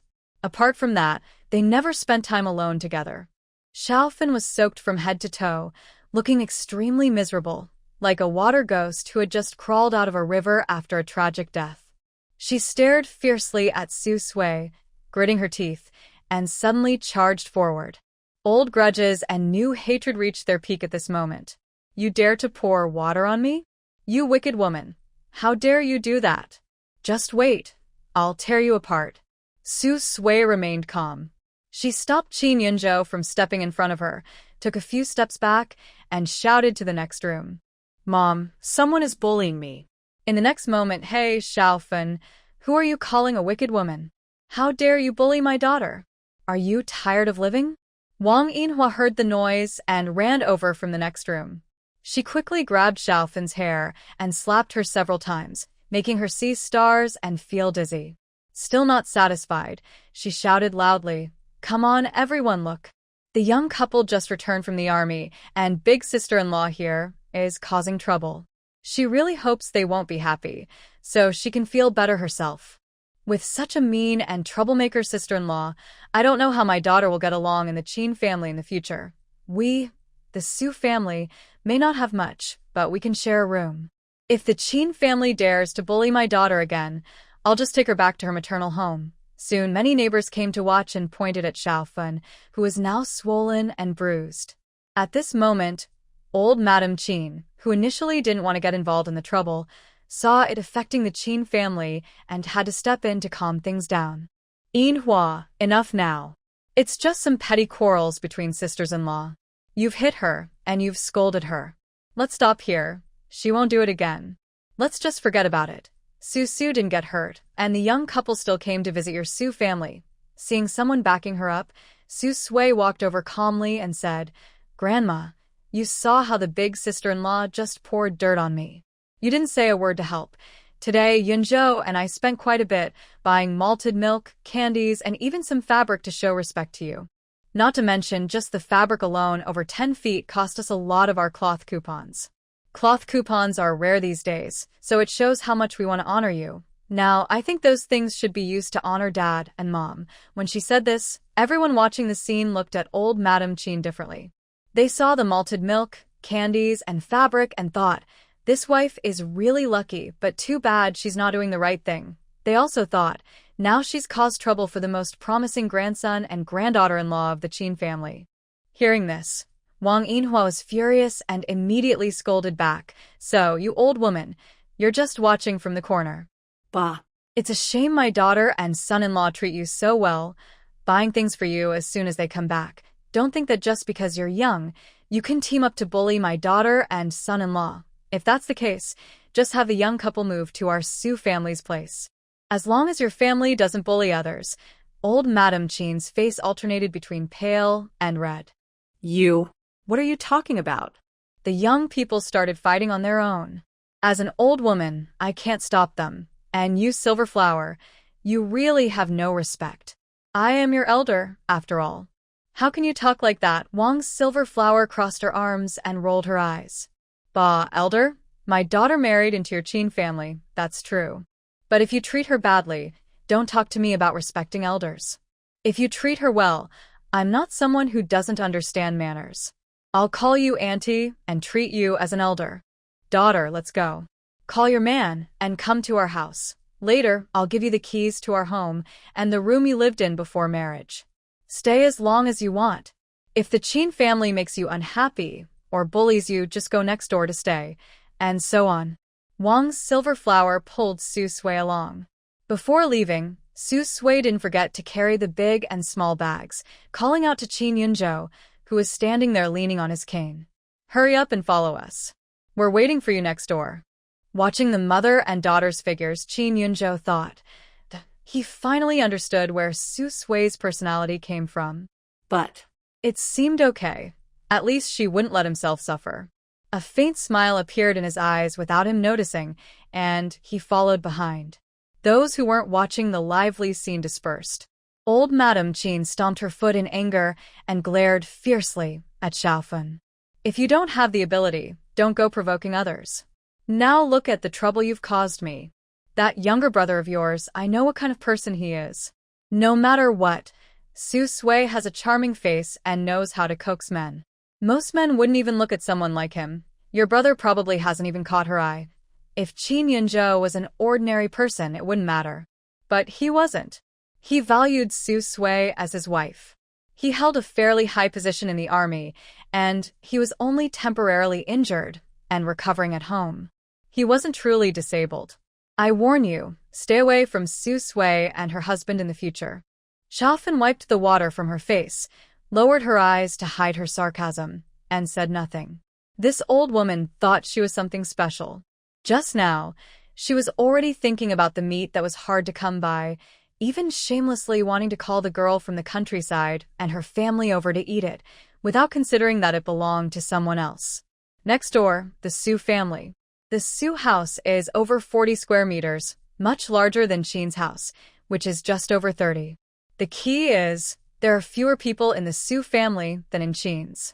As soon as you enter, you can clearly feel the spaciousness of the house, even with a special wooden sofa. Come, Yunzhou, you and Sui sit on the sofa first. Mom is going to cook. Sui quickly grabbed Wang Yinhua. Mom, wait. Yunzhou and I brought you a lot of things. Come and see. I also picked out a box of snow cream and some clam oil for your hands. Try it. By the way, Yunzhou's comrade sent him a small piece of ham. Not much, but enough for one meal. And we also brought over more than 10 feet of fabric from the factory, a pattern your weaving factory doesn't have. You'll definitely like it. And this malt extract is best when brewed and drunk. Just come when you visit. No need to buy so many things. That snow cream isn't cheap. Mom, you're already old. You don't need these. Sui, you can take it back and use it yourself later. Who said that? Everyone says we look like sisters when we're together. Mom, these are all my and Yunzhou's little acts of kindness. You must not refuse. Haha, my daughter is so sweet, and she has good taste in men. Wang Yinhua looked at the pile of things and became happier. Not only because of the items, but more because of her son-in-law's thoughtfulness for her daughter. Whether a man is suitable for a woman can really be seen in the details. A man willing to spend money on his wife is definitely not bad. From the 600 yuan bride price at the start to these things he brought over now, not a single one is cheap. Yunzhou's eyes flickered slightly when he heard this, and he instinctively looked at Sui.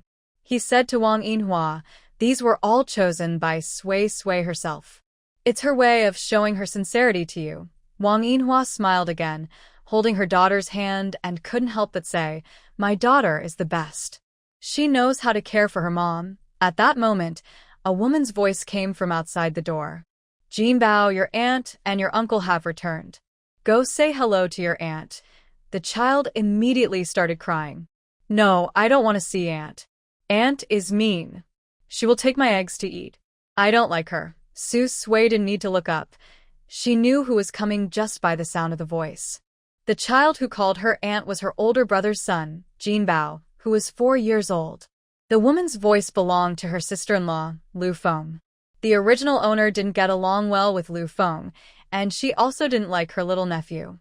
Lu Feng often secretly took the child's things to eat, and she wasn't allowed to call her aunt. Mainly, the original owner thought Lu Feng was very scheming. She was a rural girl who used her trust to her advantage and married into the city through some shady means, becoming her sister-in-law and having a child. Lu Feng's team was from Wang Yinhua's hometown. They knew each other because they were in the same team. The original owner sometimes visited her maternal grandparents in the countryside. Over time, they became familiar with each other. However, until Lu Feng secretly and quietly tricked the original owner, using her to get close to her brother He Quancheng and married into the Su family, the original owner never paid attention to Lu Feng again. Jinbao, don't talk nonsense. Go say hello to your aunt and uncle. Lu Feng coaxed the child as she led him into the house. Wang Yinhua was unhappy with her eldest daughter-in-law but loved her only grandson. Of course, she still favored her own daughter more in her heart. Seeing her grandson coming over, she immediately smiled and clapped her hands to get his attention. Jinbao, come here, sit on my lap. Your aunt and uncle bought you something delicious. Do you want to eat?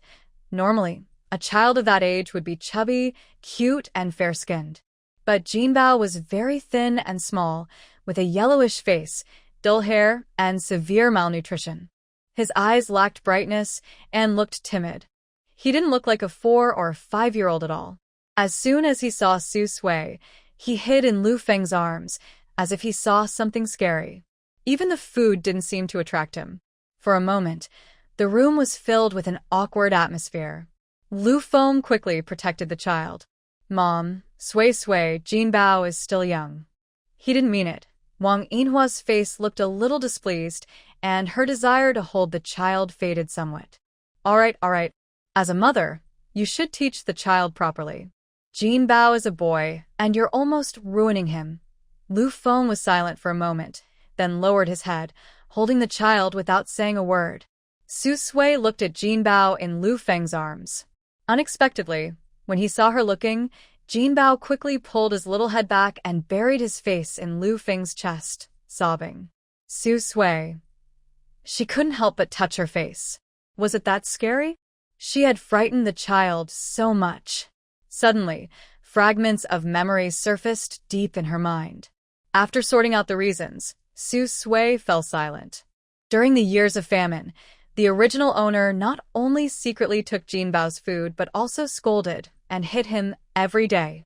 Lu Feng had come to argue with the original owner several times for the child's sake, but she had slapped him away each time. Because of this, her relationship with her eldest brother was also strained. And there was more. The original owner had a younger brother, Su Fei, who was 11 years old. She had bullied him since they were young.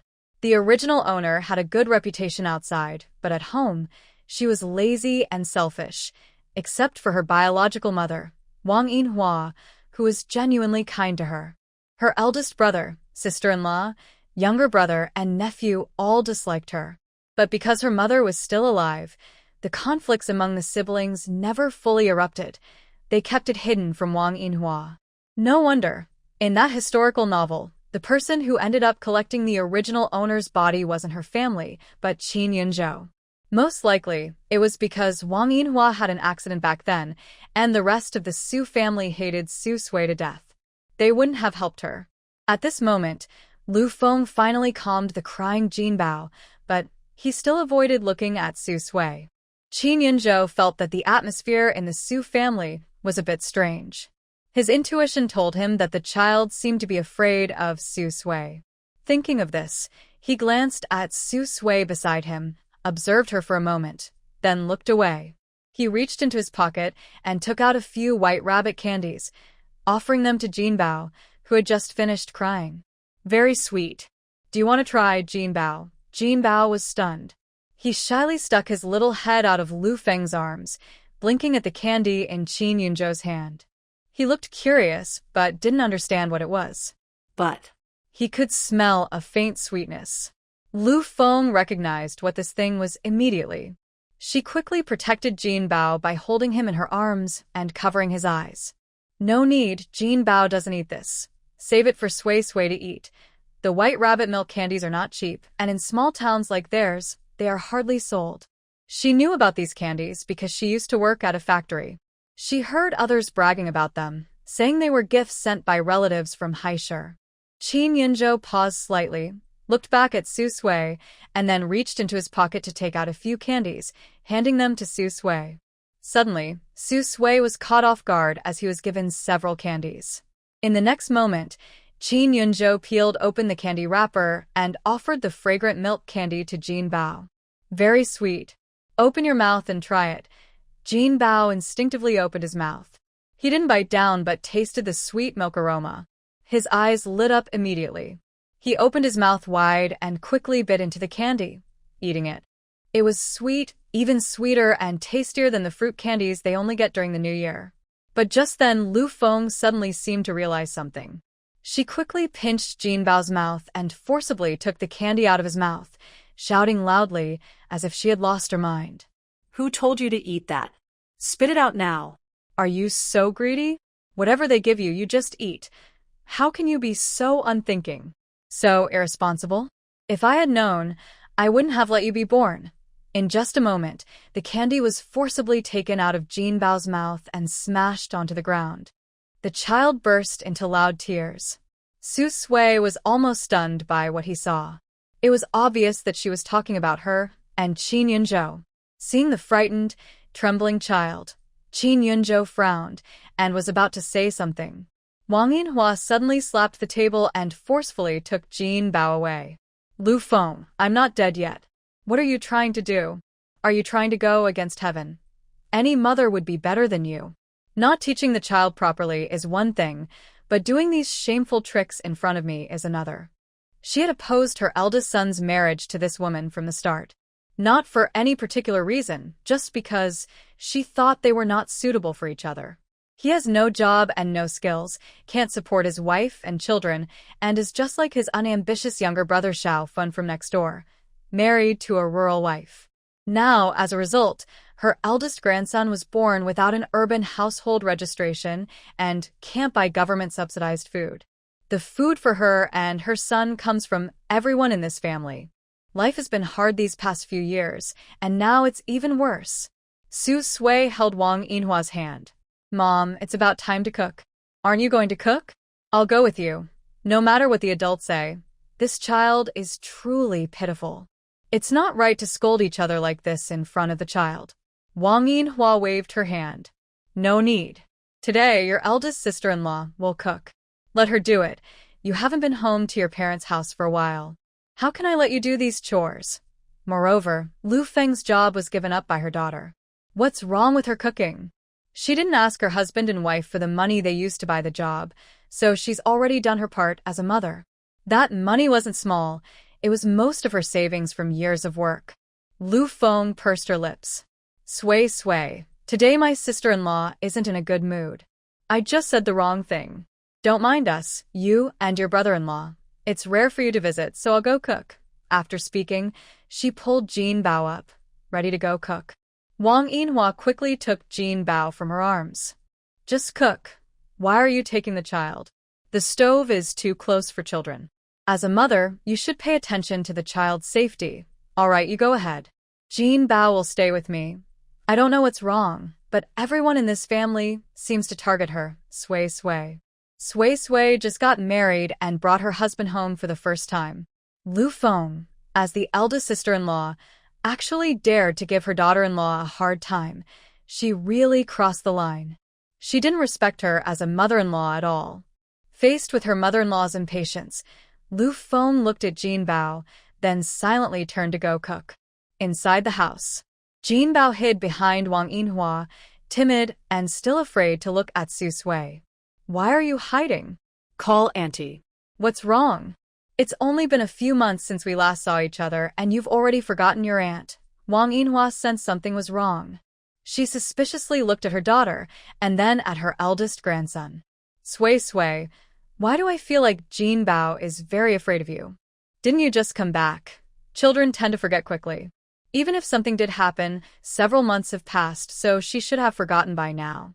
Maybe someone has been gossiping about her in front of Jin Bao.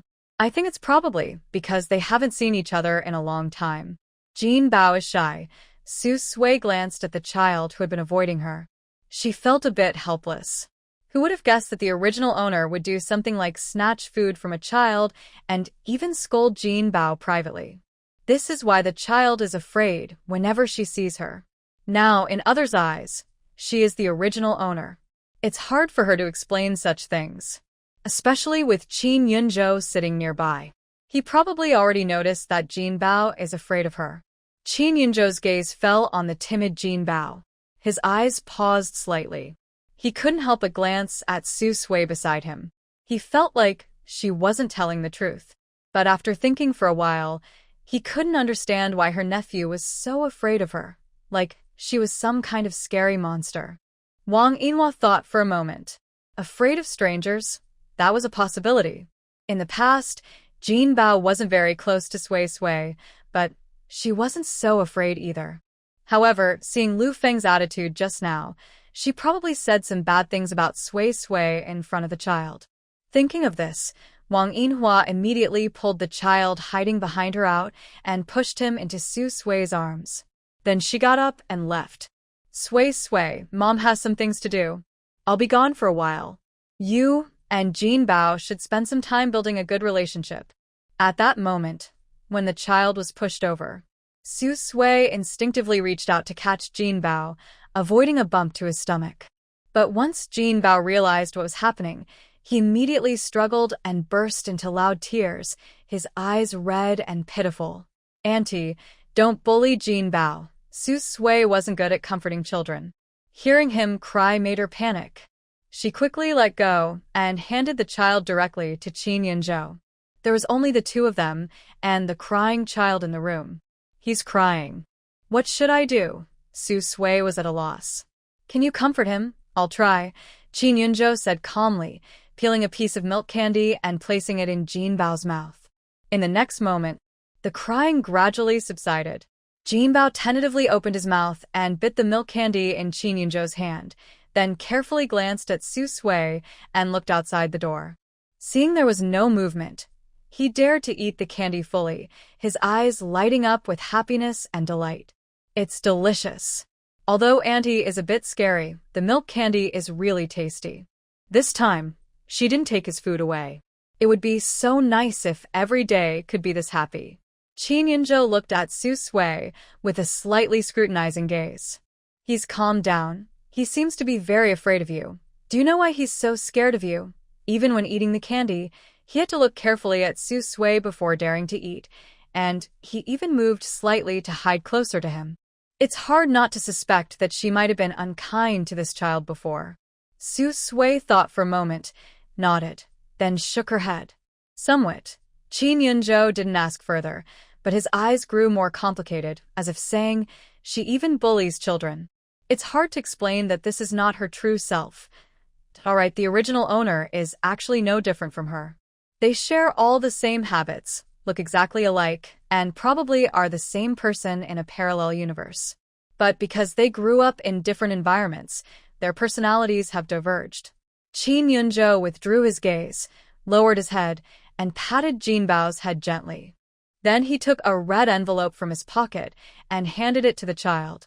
Here, this is a red envelope for me and your aunt for you. Jinbao, who was eating candy, froze. He blinked, then reached out to take the red paper-wrapped item. A red envelope? He actually has a red envelope too.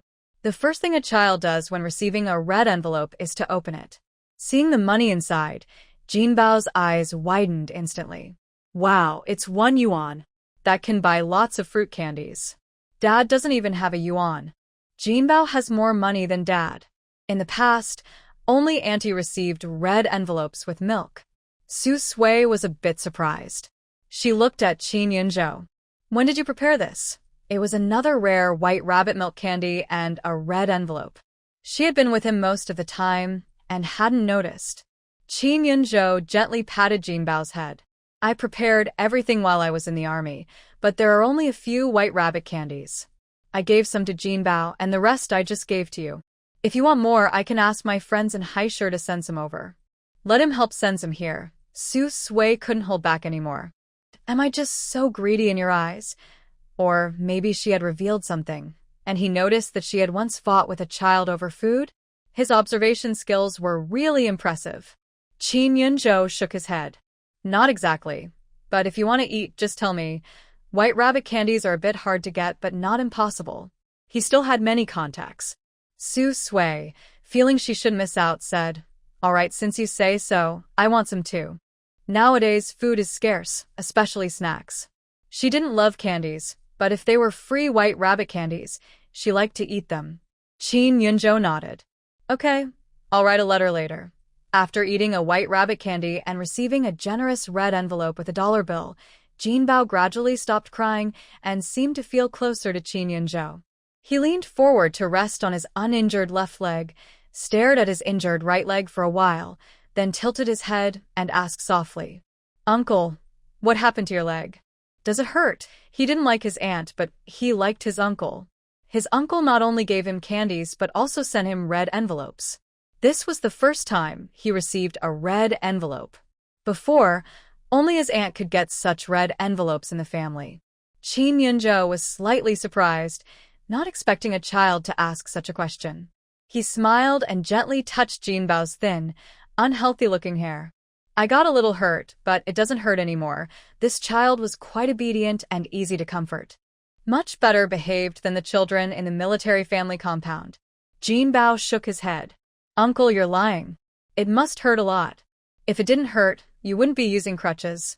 Just a little wind, and it's better. Jinbao, I'll blow on it for you. The child pouted and blew on Qin Yunzhou's injured right leg, puffing out his cheeks and blowing hard, almost spitting saliva.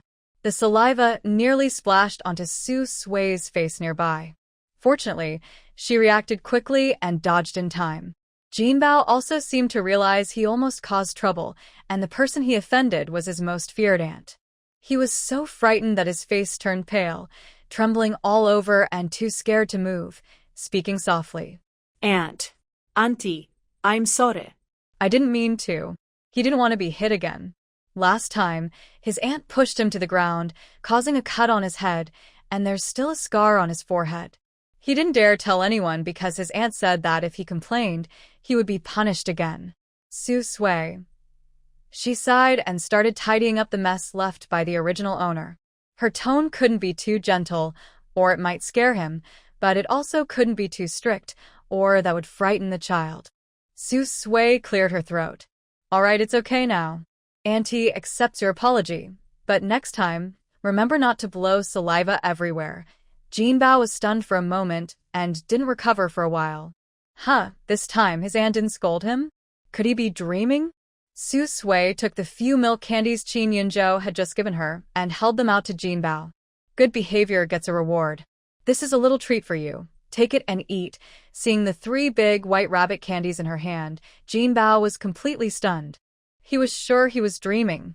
Otherwise, how could he dream that his aunt not only stopped scolding him but also gave him such delicious candies? It must be a dream.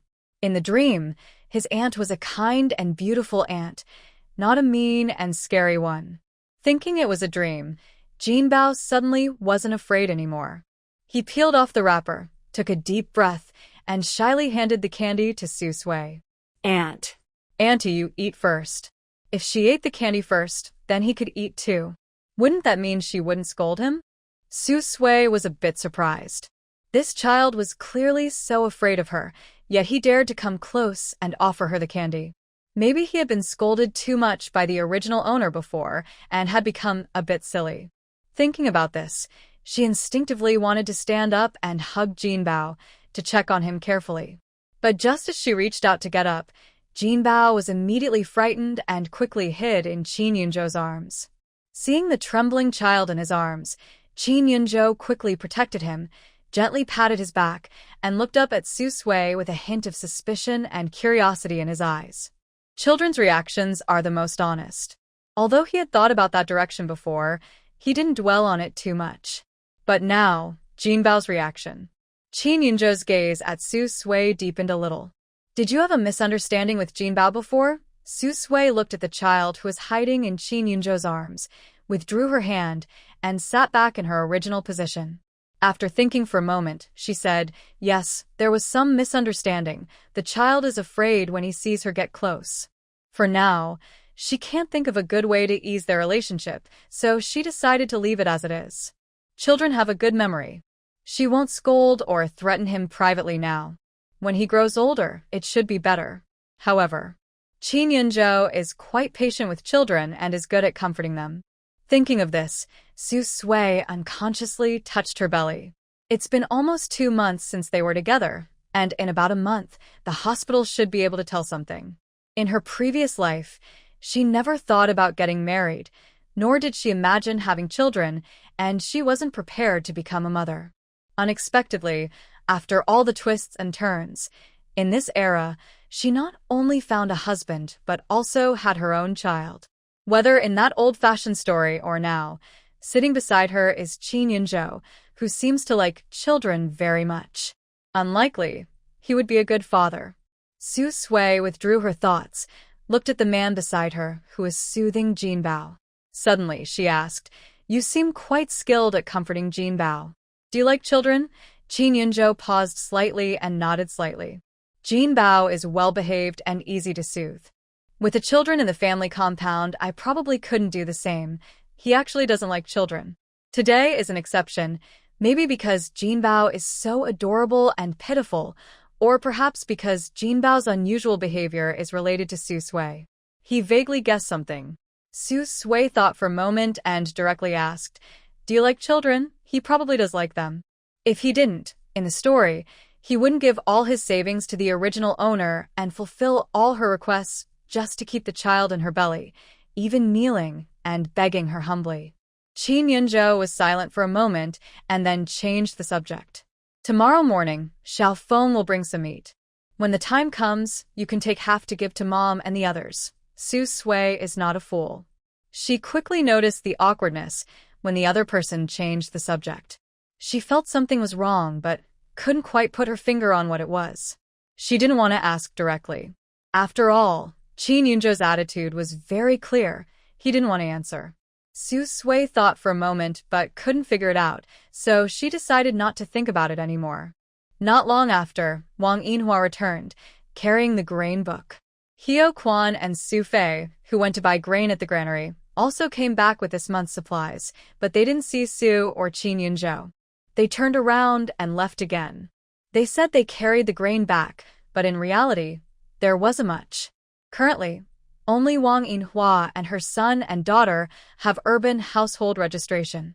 Lu Feng and Jin Bao don't have city registration and can enjoy commodity grain. The amount of grain they eat each month is roughly the same as the rest of the family. To fill their stomachs, the Su family almost always exchanges their fine grain for coarse grain each month. But this month was an exception. After getting married, Su Sui and Qin Yunzhou visited the family for the first time. They wanted to bring something nice to eat.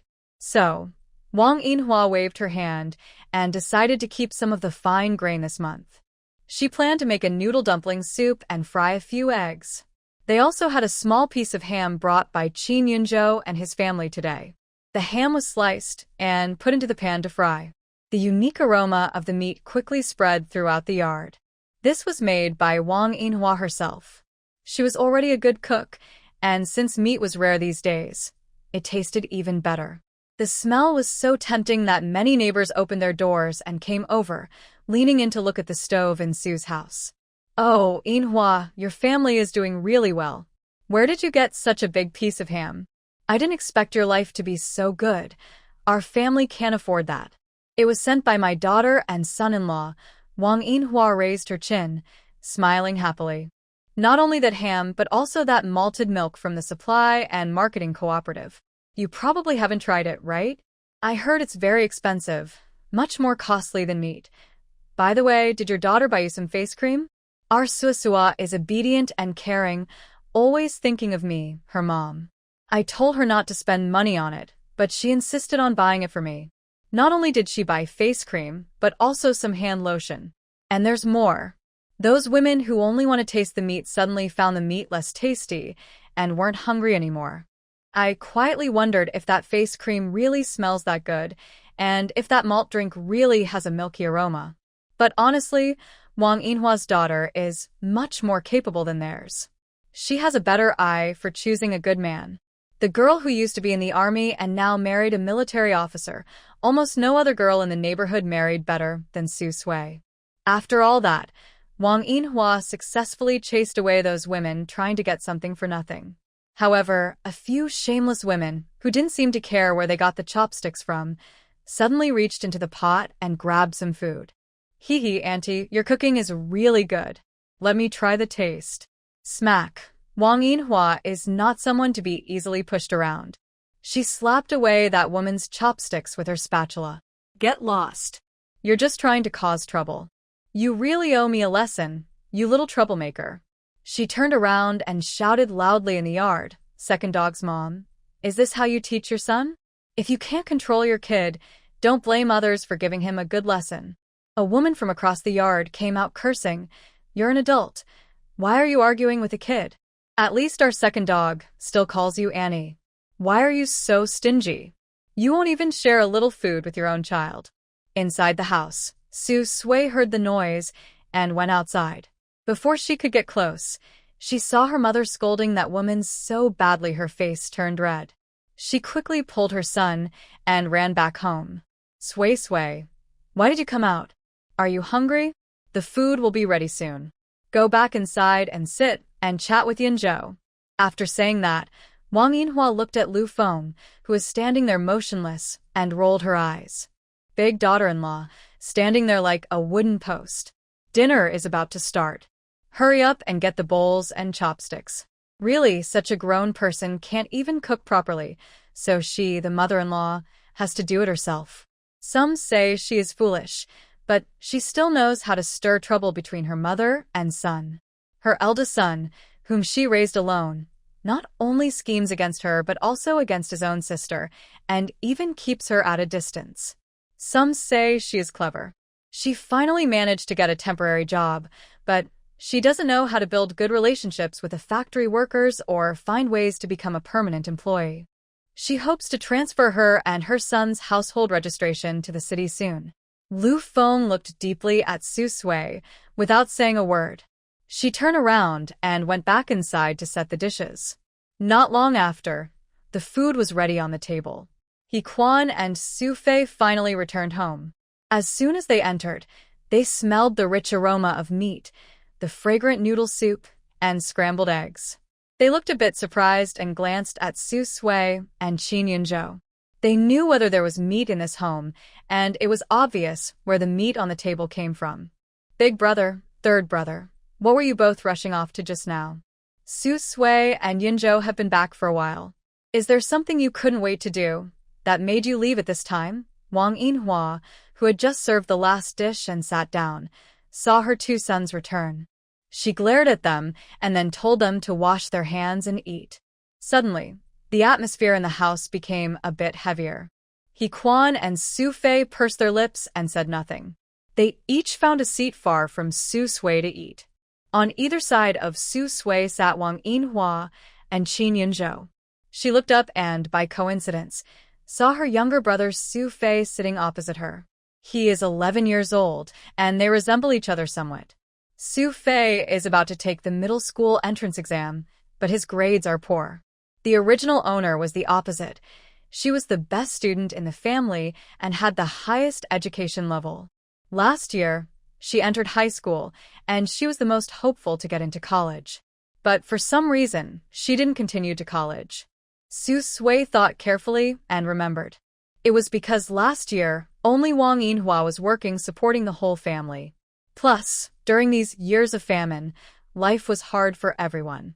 The original owner gave up the chance to go to college and handed her temporary job, bought with her mother's money, to He Quan, hoping to improve her relationship with her brother and sister. Understanding the reason, Su Sui fell silent. Although she and the original owner are the same person in a parallel world, she sometimes still finds it hard to understand her plans. If she had passed college last year, she wouldn't have to face the big upheaval 10 years from now. Any job she was assigned to would definitely be a leadership position. Wang Yinhua saw her youngest son quietly eating and looked at her eldest son, who said nothing. The whole dinner table was very quiet, and even the meat couldn't break this strange silence. Why are you both so quiet? Nothing happened today, right? Sui Shui finally came back for a visit, but neither of them spoke. Even Yunzhou was still here. He Quan kept eating without looking up. Nothing's wrong. Wang Yinhua looked at her 11-year-old son, Su Fei. And you? What's wrong? Who in this family doesn't worry her? Besides her eldest daughter-in-law, it's this lazy younger son. He skips school and runs around here and there every day. Look at this small bowl of meat. Only a few people kept taking meat from the plate. He's so immature, grabbing several pieces at once, only eating meat and eggs, like a starving ghost reborn. And he doesn't even look at what day it is. His sister and brother-in-law are visiting their parents' house for the first time after getting married. These years, life has been hard, supplies are scarce, and meat and eggs are precious. Yet he only picks the eggs and meat to eat. Su Fei was grabbing his chopsticks and eating big bites of meat, finishing half a bowl of food quickly. Anyway, whether he eats or not, he's being bullied and threatened by his mean sister Sui Shui. He might as well eat well and make her mad. Yes, make her mad. He's no longer the person he used to be, who could be bullied easily. Su Fei wiped his mouth and casually said, "Nothing much. I'm going to do my homework." After saying that, he didn't even look at Sui Shui or Qin Yunzhou and quickly ran off. This made Wang Yinhua so angry she almost fainted. She suddenly stood up. "Where are you going? Who does homework outside? Come back here, this stubborn kid. He doesn't even hide who he learned it from." "Mom, let's eat first. Xiao Fei probably has something to do." Don't worry about him. "Let's eat first," Sui Shui said, putting a piece of meat into Wang Yinhua's bowl and pulling her back to sit down. Noticing that Su Fei didn't like her, Su Sui carefully thought about it and quickly found the answer in her memory. They are siblings with a 7-year age difference. Their relationship is not good at all.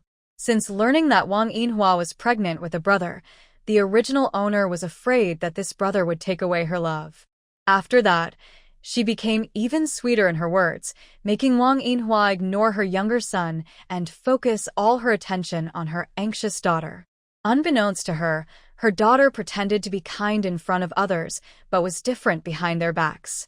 She often bullied her brother, training him to be so obedient that whenever he heard her, he would automatically act like a loyal servant.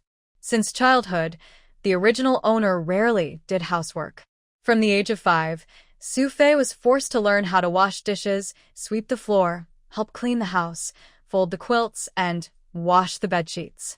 Moreover, the original owner loved to tattle, which meant that Su Fei, her younger brother, rarely had a good day under her control.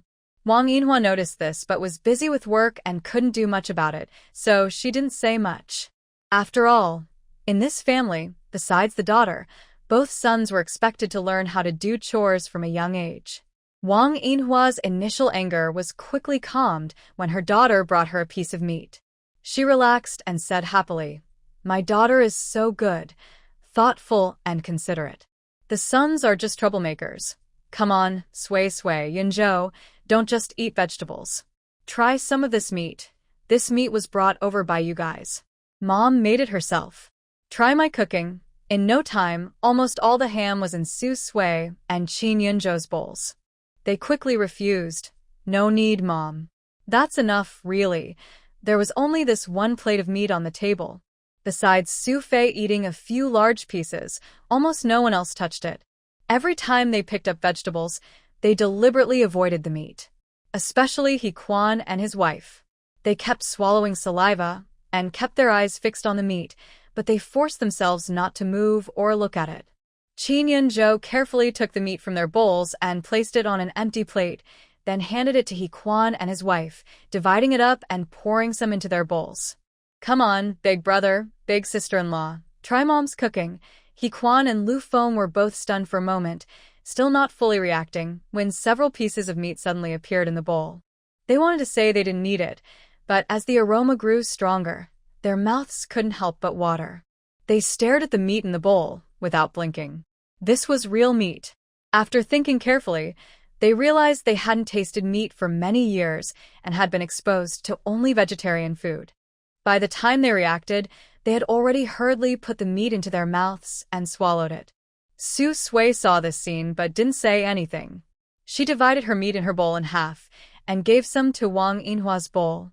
"Mom, you should eat too." Wang Yinhua was about to put the meat back, but Su Sui stopped her.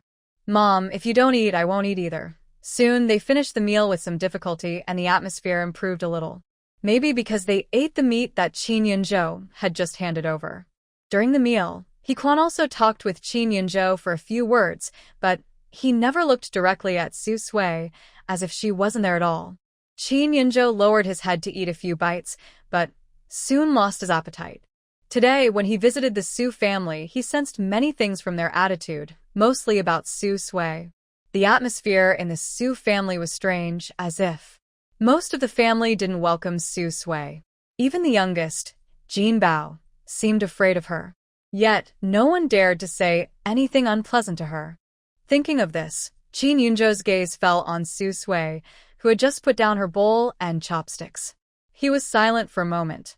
"Let's go for a walk." Su Sui also disliked the atmosphere at the Su family. There were too many people who didn't welcome her.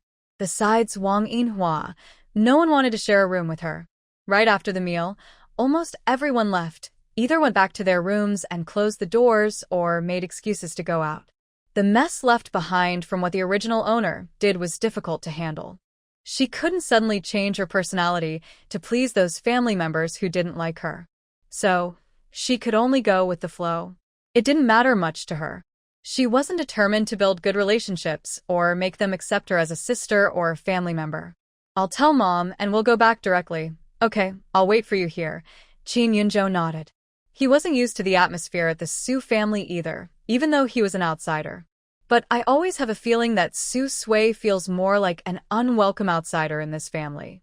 Mom, Yunzhou, and I plan to go out for a walk. We won't be back for a while. I'll visit you again when I have time. We're leaving now, alright. Yunzhou isn't familiar with the area, so you can show him around nearby. But don't wander too long. When it's about time, come back. This son-in-law, the more she looked at him, the more she liked him. He is generous to her daughter and attentive to their family. He has a good job, strong skills, looks handsome, and keeps getting better in her eyes. Got it, Mom. Su Sui left with Qin Yunzhou. The big courtyard they are in is quite large and winding. Plus, Qin Yunzhou's leg isn't fully healed yet, so he needs to be careful with his crutches. Su Sui deliberately slowed her pace to walk beside him. She glanced at his injured right leg and was a bit surprised. You seem to walk faster than before. His recovery is really quick. It's been less than 2 months since his injury, and Qin Yunzhou can walk normally with crutches. This far exceeds what the doctor initially told her about his recovery time. She remembers that in the story, Qin Yunzhou's leg didn't recover so quickly. Qin Yunzhou looked down at his right leg, took a few steps with his crutches, and examined it carefully. It's recovered quite a bit since my time in the army. I can feel it. Maybe in less than half a year, my leg will be fully healed. Then he can return to the army. Thinking of this, a wave of emotion stirred in his heart. The army is where he truly wants to stay forever, no matter what. It's the place he doesn't want to leave. Fortunately, this time he was injured. He didn't choose to retire or transfer. Instead, he decided to return home temporarily to recover, and once healed, he would go back. During these days of injury, Qin Yunzhou also thought about what would happen if his leg never healed. What if he ended up retiring? Late at night, he often found it hard to fall asleep because of these thoughts. If it weren't for Su Sui, who could sleep peacefully in any environment, he might have had even more trouble sleeping. Qin Yunzhou looked at the person beside him with a deep gaze. Thank you for taking care of me during those days in the hospital. No matter what kind of person Su Sui was before, after they got married, she changed a lot. She has done nothing wrong to him. Just this point is enough. After all, most couples nowadays meet through introductions. Before marriage, they didn't have much feelings for each other, nor did they love or dislike. As long as they could live simply together, that was enough. Su Sui smiled happily, her eyes shining, looking bright and beautiful. She always drew people's attention without meaning to. You're welcome. It's what I should do. As long as you're okay. If it were me, I believe you wouldn't ignore me either, right? They are husband and wife, not just a pretend couple. They are real spouses. Supporting each other is what a couple should do. When one fulfills their responsibilities as a husband or wife, the other will do the same. This mutual support applies not only to daily relationships but also to marriage. If she were injured and in the hospital, she believes Qin Yunzhou wouldn't ignore her.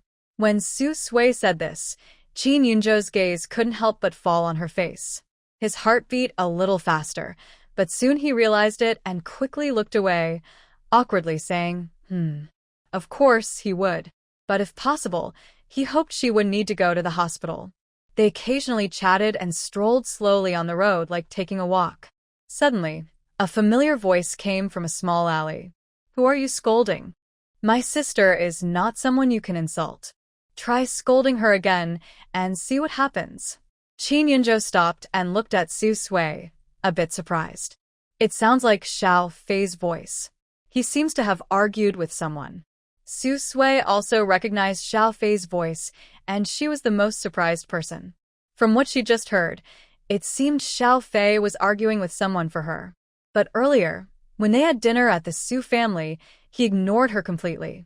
Qin Yunzhou leaned on his crutches and headed into the alley, telling Su Sui, I'll go see what's going on. Stay here and don't move.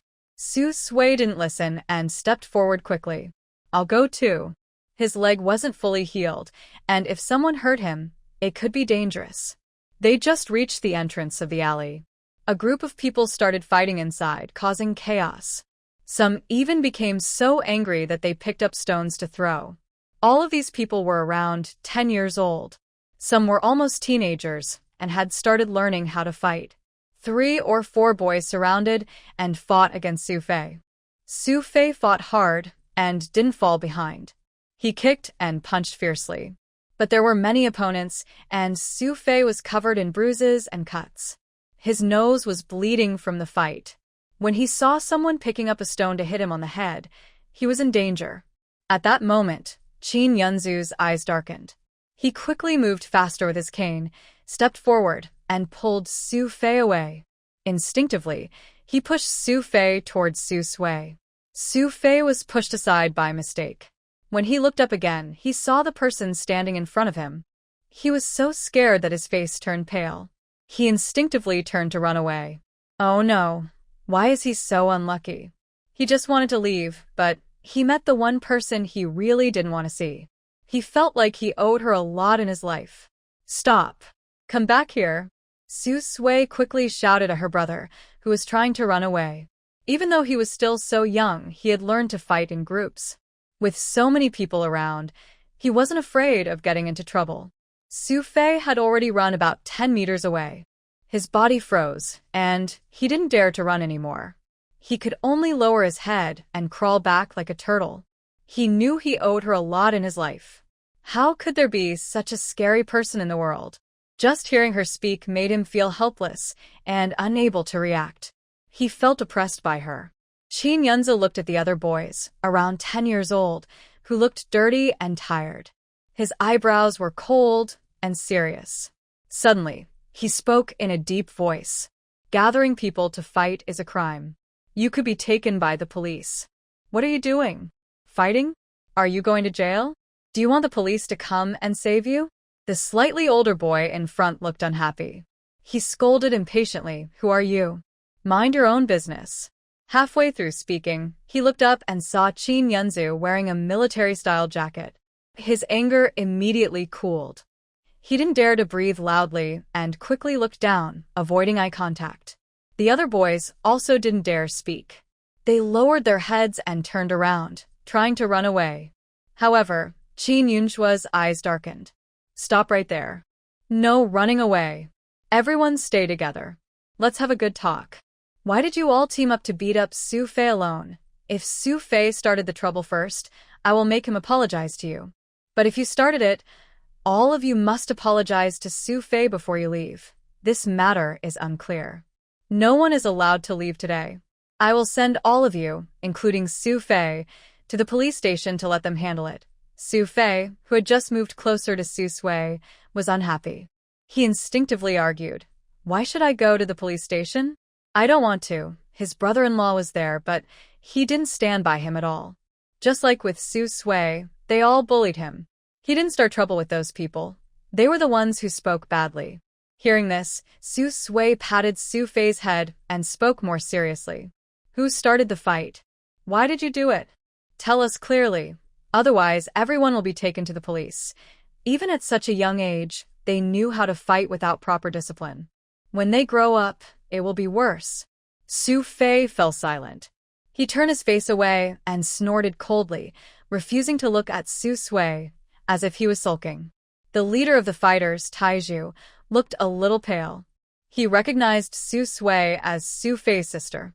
Soon, he remembered Su's son-in-law, a wounded officer who was resting at home. He instinctively took a few steps back.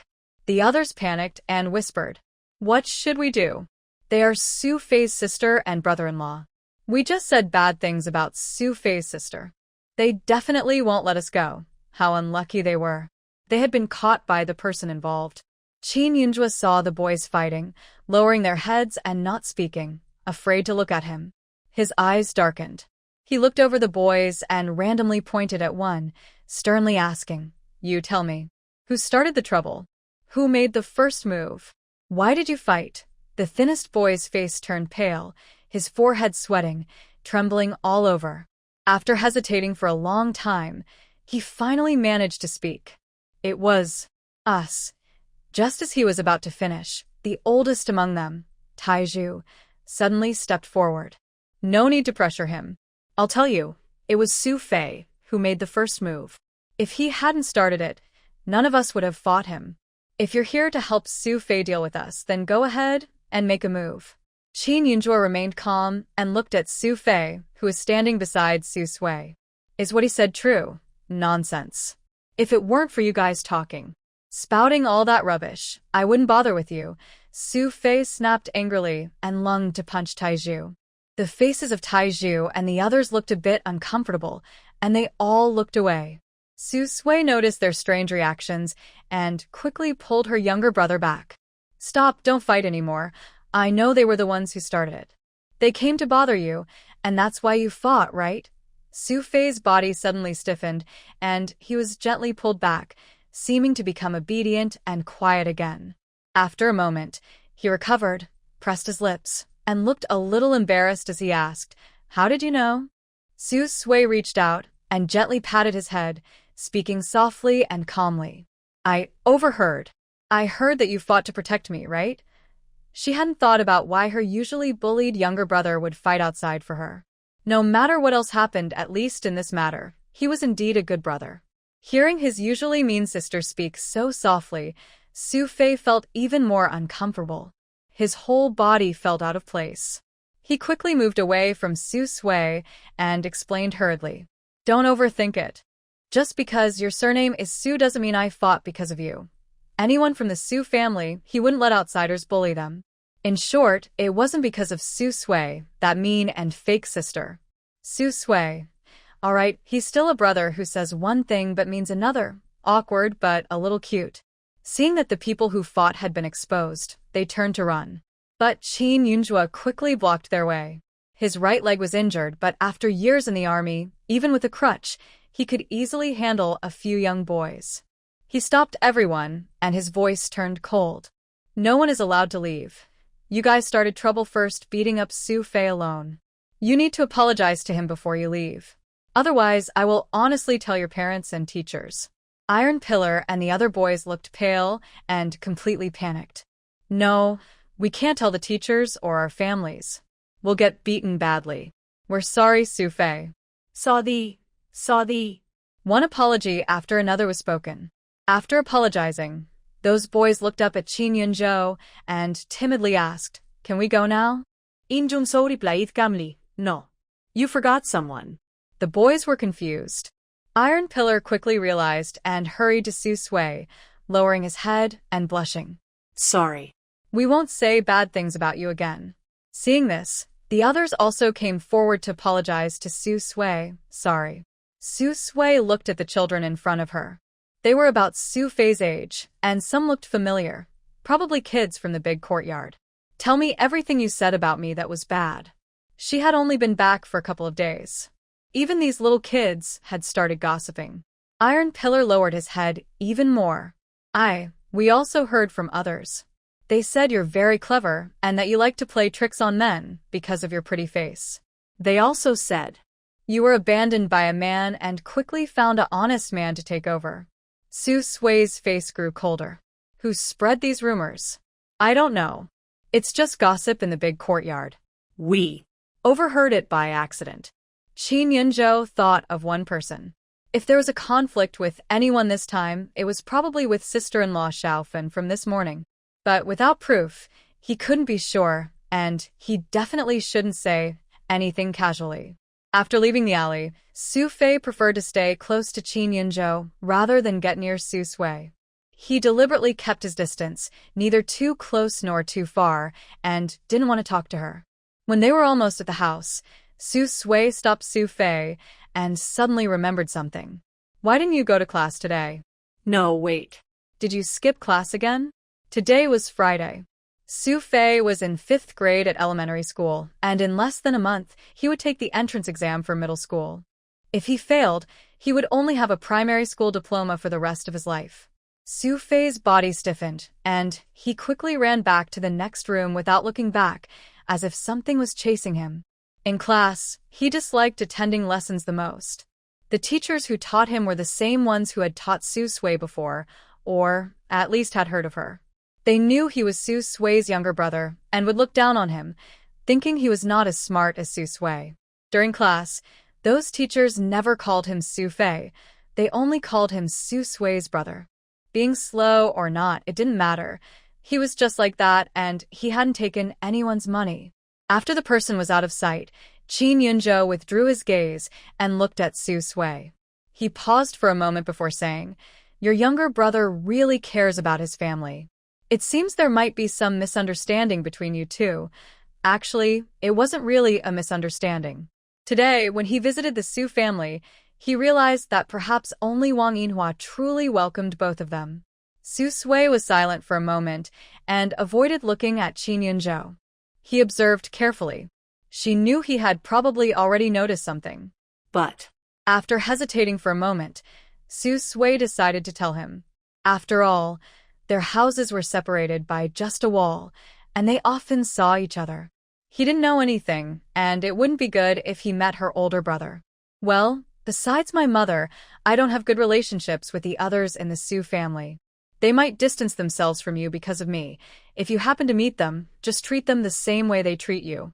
Qin Yunzhou's eyes paused slightly, showing some surprise but not too much. After all, Su Sui had been in the army before, and it was normal for her to have a poor relationship with her family. However, after getting married, she had changed a lot. He almost forgot what kind of person she used to be. "I think Su Fei probably cares about you. Otherwise, he wouldn't have fought so many people for her." Hearing this, Su Sui pursed her lips. Yes, I know, Su Fei, this younger brother, was probably the only person besides Wang Yinhua who currently protected her a little. Qin Yunzhou seemed to notice her feelings. "We can stay at our old home for a while. During these days, maybe your relationship can get better. Family ties are stronger than water." Since Su Fei defended her in front of others, it shows he still cares about sister Su Sui. It's just that due to misunderstandings or pride, he didn't say it out loud. Su Sui was silent for a moment and nodded. She hadn't planned to get too involved with anyone in the Su family except Wang Yinhua, because those people didn't welcome her. But after hearing Su Fei defend her in that small alley, her thoughts changed a bit. Forget about others. Maybe having a younger brother isn't so bad. The two returned to the Qin family. It was already late in the day. Tianhua went home and was cooking at the stove outside the door. When she saw them return, she looked up and smiled, still chopping vegetables. "You're back. Rest inside. The meal will be ready soon." Su Sui saw her cooking. "Mom, Yunzhou, and I had dinner next door. You just do your part, no need to worry about us." Tianhua paused, then nodded. "All right, I won't make your share. Go back and rest."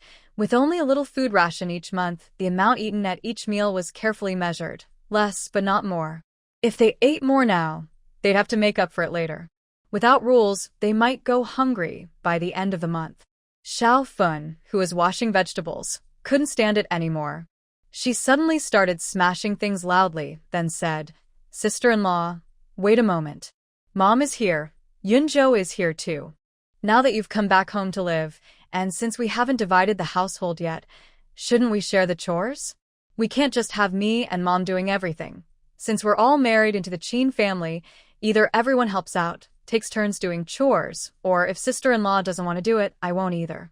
Whoever wants to do it can do it." Su Sui was about to go back to her room when she paused and looked at Tianhua. "Mom, is that what you think too? Without dividing the household, the whole family living under one roof should share the chores. But this could be discussed calmly, sitting down and talking it over." However, Xiaofan was shouting loudly in the yard, making sure the neighbors knew that the two daughters-in-law of the Qin family didn't get along. "No, Sui Shui, don't overthink. You don't have to do these chores at home. Go back and rest." Tianhua quickly shook her head, then turned to scold. "Oldest daughter-in-law, what are you doing? Sui Shui and the others just came back from the army. Are you trying to tear this family apart? If you really care about these things as the mother-in-law, I should sit down and settle accounts with you too." The eldest couple had been married for many years. When they married, their parents helped with the bride price and the wedding arrangements. Even the work at the wood factory was supported by the family. Over the years, they never paid a single cent for household expenses. Yunzhou just came back, just married, and hasn't enjoyed many benefits at home. Their parents didn't contribute a penny to the bride price. It was all her own choice to marry. Emotionally and logically, the Qin family owed Yunzhou. How could they let his wife do these chores? As Tianhua kept talking, Xiaofan felt more uncomfortable. She suddenly overturned the vegetable washing basin. Mom, you're being too biased. What's wrong? Is the second daughter-in-law a person, but my eldest daughter-in-law isn't? All daughters-in-law from the Qin family are under the same roof. Why am I supposed to be half a step lower and serve others? Yunzhou was only recognized by the Qin family after over 20 years outside. The Qin family owed him. But as the eldest sister-in-law, she didn't owe them anything. Why should she do laundry, cook, and clean? Sui Shui doesn't have to do anything.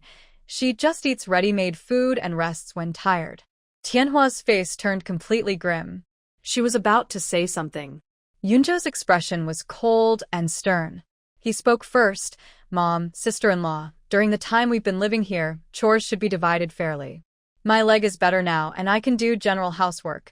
He was injured now and couldn't go out, but he could still do chores. As for Sui Shui, he remembered she wanted to find a job after returning. That won't do. No, Yunzhou, your leg isn't healed yet. You still need crutches to walk. How can you work? Tianhua instinctively shook her head to refuse. There's not much work at home. You and Sui Shui don't need to do anything. I'll handle your share. Just focus on healing well. Once you're better, your dad and I will feel at peace, even if we pass away now. Su, don't listen to your sister-in-law. Your mother still has the final say in this family. Just stay with Yunzhou, and you don't need to worry about anything at home. Xiaofan couldn't hold back any longer. Mom, are you being too biased? Both Su Sui and I are your daughters-in-law. My husband and the second son are your biological sons. You can't just look down on your eldest son working as a temporary worker at the wood factory because the second son is an officer in the army. I'm telling you, if you dare to help them, I won't do any chores here anymore. Whoever wants to do the work can do it. I refuse. Making fun of someone isn't supposed to be like this. Inside the house, Grandma Qin heard the noise outside. She quickly went into her room, closed the door, and pressed her ear to the window to listen. Let them make a fuss. As long as it involves her old bones, she might as well watch the fun. She looked at her newly found grandson. He seemed quite capable. He had milk powder and meat and could get anything he wanted. Even if she didn't get along well with him, she shouldn't offend him too much. Although he isn't her biological grandson, he is still a senior member of the family.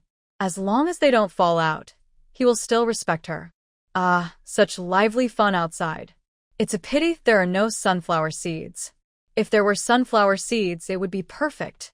In the yard, Xiaofan's dissatisfaction immediately attracted many neighbors who came to watch, especially the family in the small courtyard.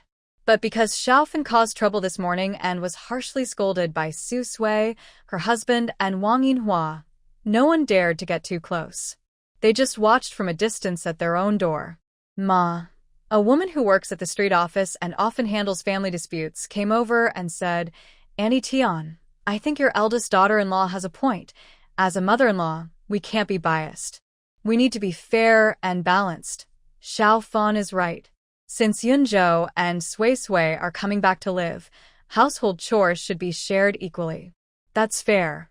Every family does it this way.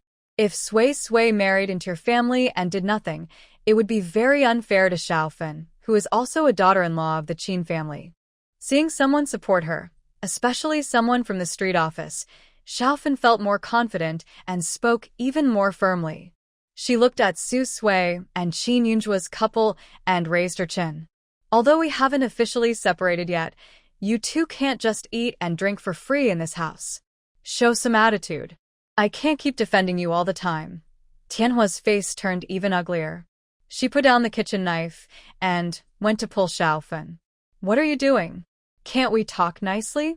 Yunzhua and his wife just came back a couple of days ago. As the eldest sister-in-law, are you determined to turn this family upside down? Among the three sons, the one who received the most help from the family was not the eldest. In fact, the second son and his wife didn't get anything from the family at all. Xiaofan rolled her eyes. Mom, you're really biased. Anyway, this matter must be settled today. If not, I'll go back to my parents' house. I'll come back once this is resolved. Tianhua wanted to say more.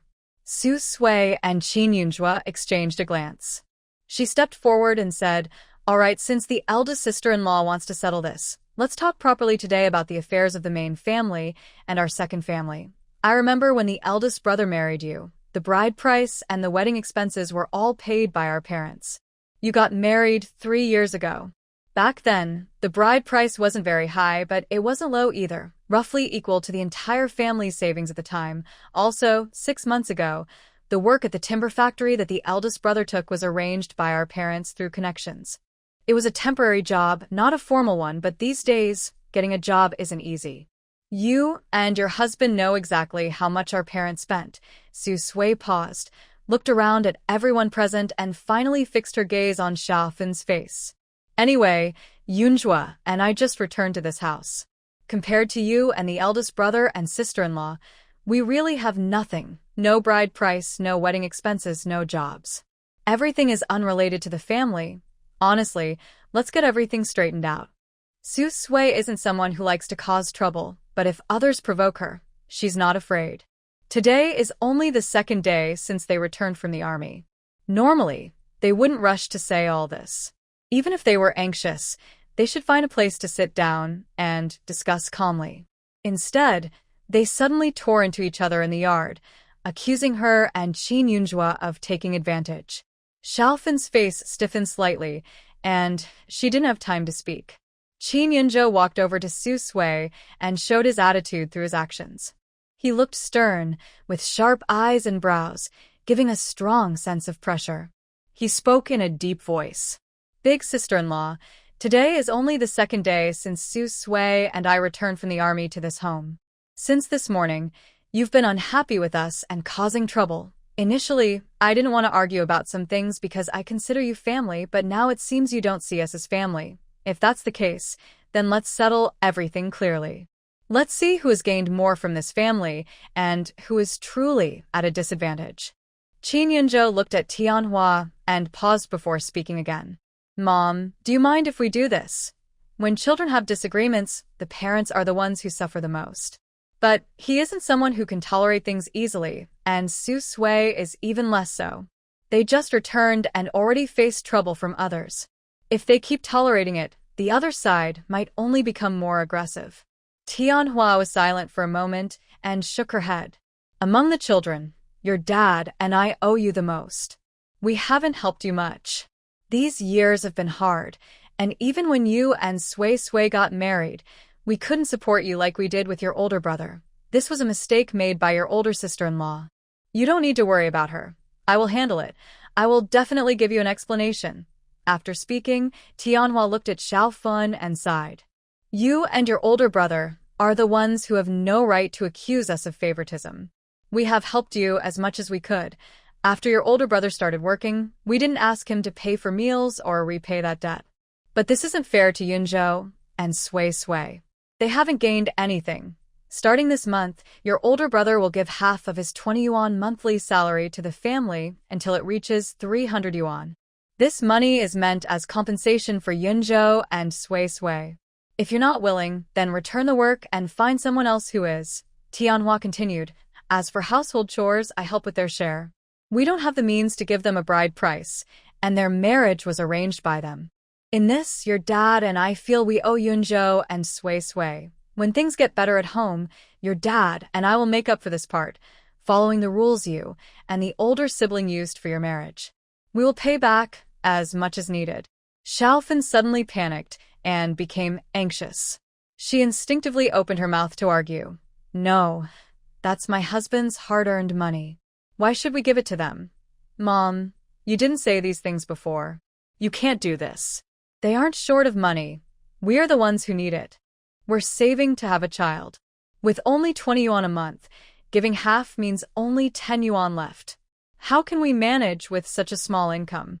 Tianhua's face darkened, and she waved her hand, saying, "No need to talk about this anymore. If you want fairness, let's leave it like this for now. Yunzhou and Sui Sui, since you're not eating, go back to your room and rest. From now on, You don't have to do household chores, and you don't need to worry about your sister-in-law. Mom can handle this family. Su Sui nodded without even glancing at Xiaofan. Thanks, Mom. Yunzhou and I will go inside first. Back in their room, Su Sui closed the door, cutting off everything outside, and sat on the bed, sighing. Today, I asked my mom about the house. She said it's hard to find a good place. Now, every family is crowded, with dozens of people squeezed into a small space. If there was a better place, someone would have taken it already. The Qin family doesn't have many people, but not too few either. Where there are many people, conflicts happen. Look at us, less than 2 days back, and already there are problems. If we lived alone, many troubles would be avoided. In the next few days, a friend I met at the grain station should come to visit my leg. I'll ask him if he has any ideas. Yunzhou also knows this isn't easy, but we have to try. It's up to us to make it work. He hasn't spent much time with the Qin family, honestly. It's a bit uncomfortable. And another thing, the Qin house is really too small. His 2 younger siblings don't have their own rooms. Usually, they sleep in the living room, separated by a piece of cloth. Su Sui nodded when she heard this. It's worth asking. Maybe they have a solution. She's doing okay now, but in a few months, she'll start to show. With so many people in the house, there's not enough space, and she might bump into someone at any time. It would be bad if I got hit. Also, she doesn't like being crowded with so many people, always scheming and fighting. By the way, I plan to look for a job these days to see if there's any place hiring. I'll give it a try, Su Sui said her thoughts and plans. Although she isn't short of money for now, holding that 600 yuan bride price makes her feel a bit wealthy. But she still needs a job. She decided to find a job first, then study high school knowledge from this era, and try to see if she can get into college. It's summer now. After she gives birth and recovers from her confinement, she can take the college entrance exam next summer. Next year is 1961, and there are 5 years until the big upheaval in 1966. 5 years is enough for her to finish college before the rural policy starts, get a degree, and be assigned a good job as a senior technician. Su Sui has always admired learning and knowledge. In modern times, she managed to get into a prestigious university by collecting trash, driven by her desire to become an intellectual. The same applies to this era. A high school diploma isn't low in this time, but she wants to go further, to college in the 2000s, to improve her education and learn about the development of machinery technology. She wants to become an excellent female technician, outstanding in both education and skills, so no one can find fault with her. She hasn't told Qin Yunzhou about her plan to go to college yet. She plans to tell him after she finds a job. The next morning, early, someone knocked on the Qin family's door. Old Mrs. Qin, just out of bed, frowned and put on her clothes to open the door. Who is it? Coming so early to knock? Probably someone with an urgent matter. It's bright early in the morning, even before most workers get up. Old Mrs. Qin is the earliest riser in the family because she works sweeping the streets, earning 13 yuan and 50 cents a month. This job requires waking up very early, sometimes before dawn. When she was young, she definitely couldn't do this job, not because she didn't want to, but simply because she couldn't get up. But now that she's older, she can't sleep much and wakes up on her own. She decided to find a street cleaning job, earning a little over 10 yuan a month to save up. No one would give her money, not even her own daughter. Having some money in hand made her feel secure. Even if something happened later, she wouldn't have to beg others for help. It's not that she's overly cautious, but that's just how people are. No one can predict the future. She's not naive. Even if she's just a stepmother, or even if she were her biological mother, when they grow old and can't work anymore, even the most caring children might become impatient. Having money doesn't solve everything, but it can fix most problems. When she opened the door, old Madame Qin squinted and looked inside. Oh, isn't that the child who lives with his parents and uncle and aunt in the big courtyard? I heard he was working around helping people and running errands recently, saving for next year's school fees. This child is quite brave. She had seen him in the black market before. Xiaofeng, why are you here so early? What do you want from us? Grandma Qin, Brother Yunzhou and sister Sui haven't gotten up yet. I have something to ask them. Xiao Feng instinctively tried to hide what he was carrying in his basket.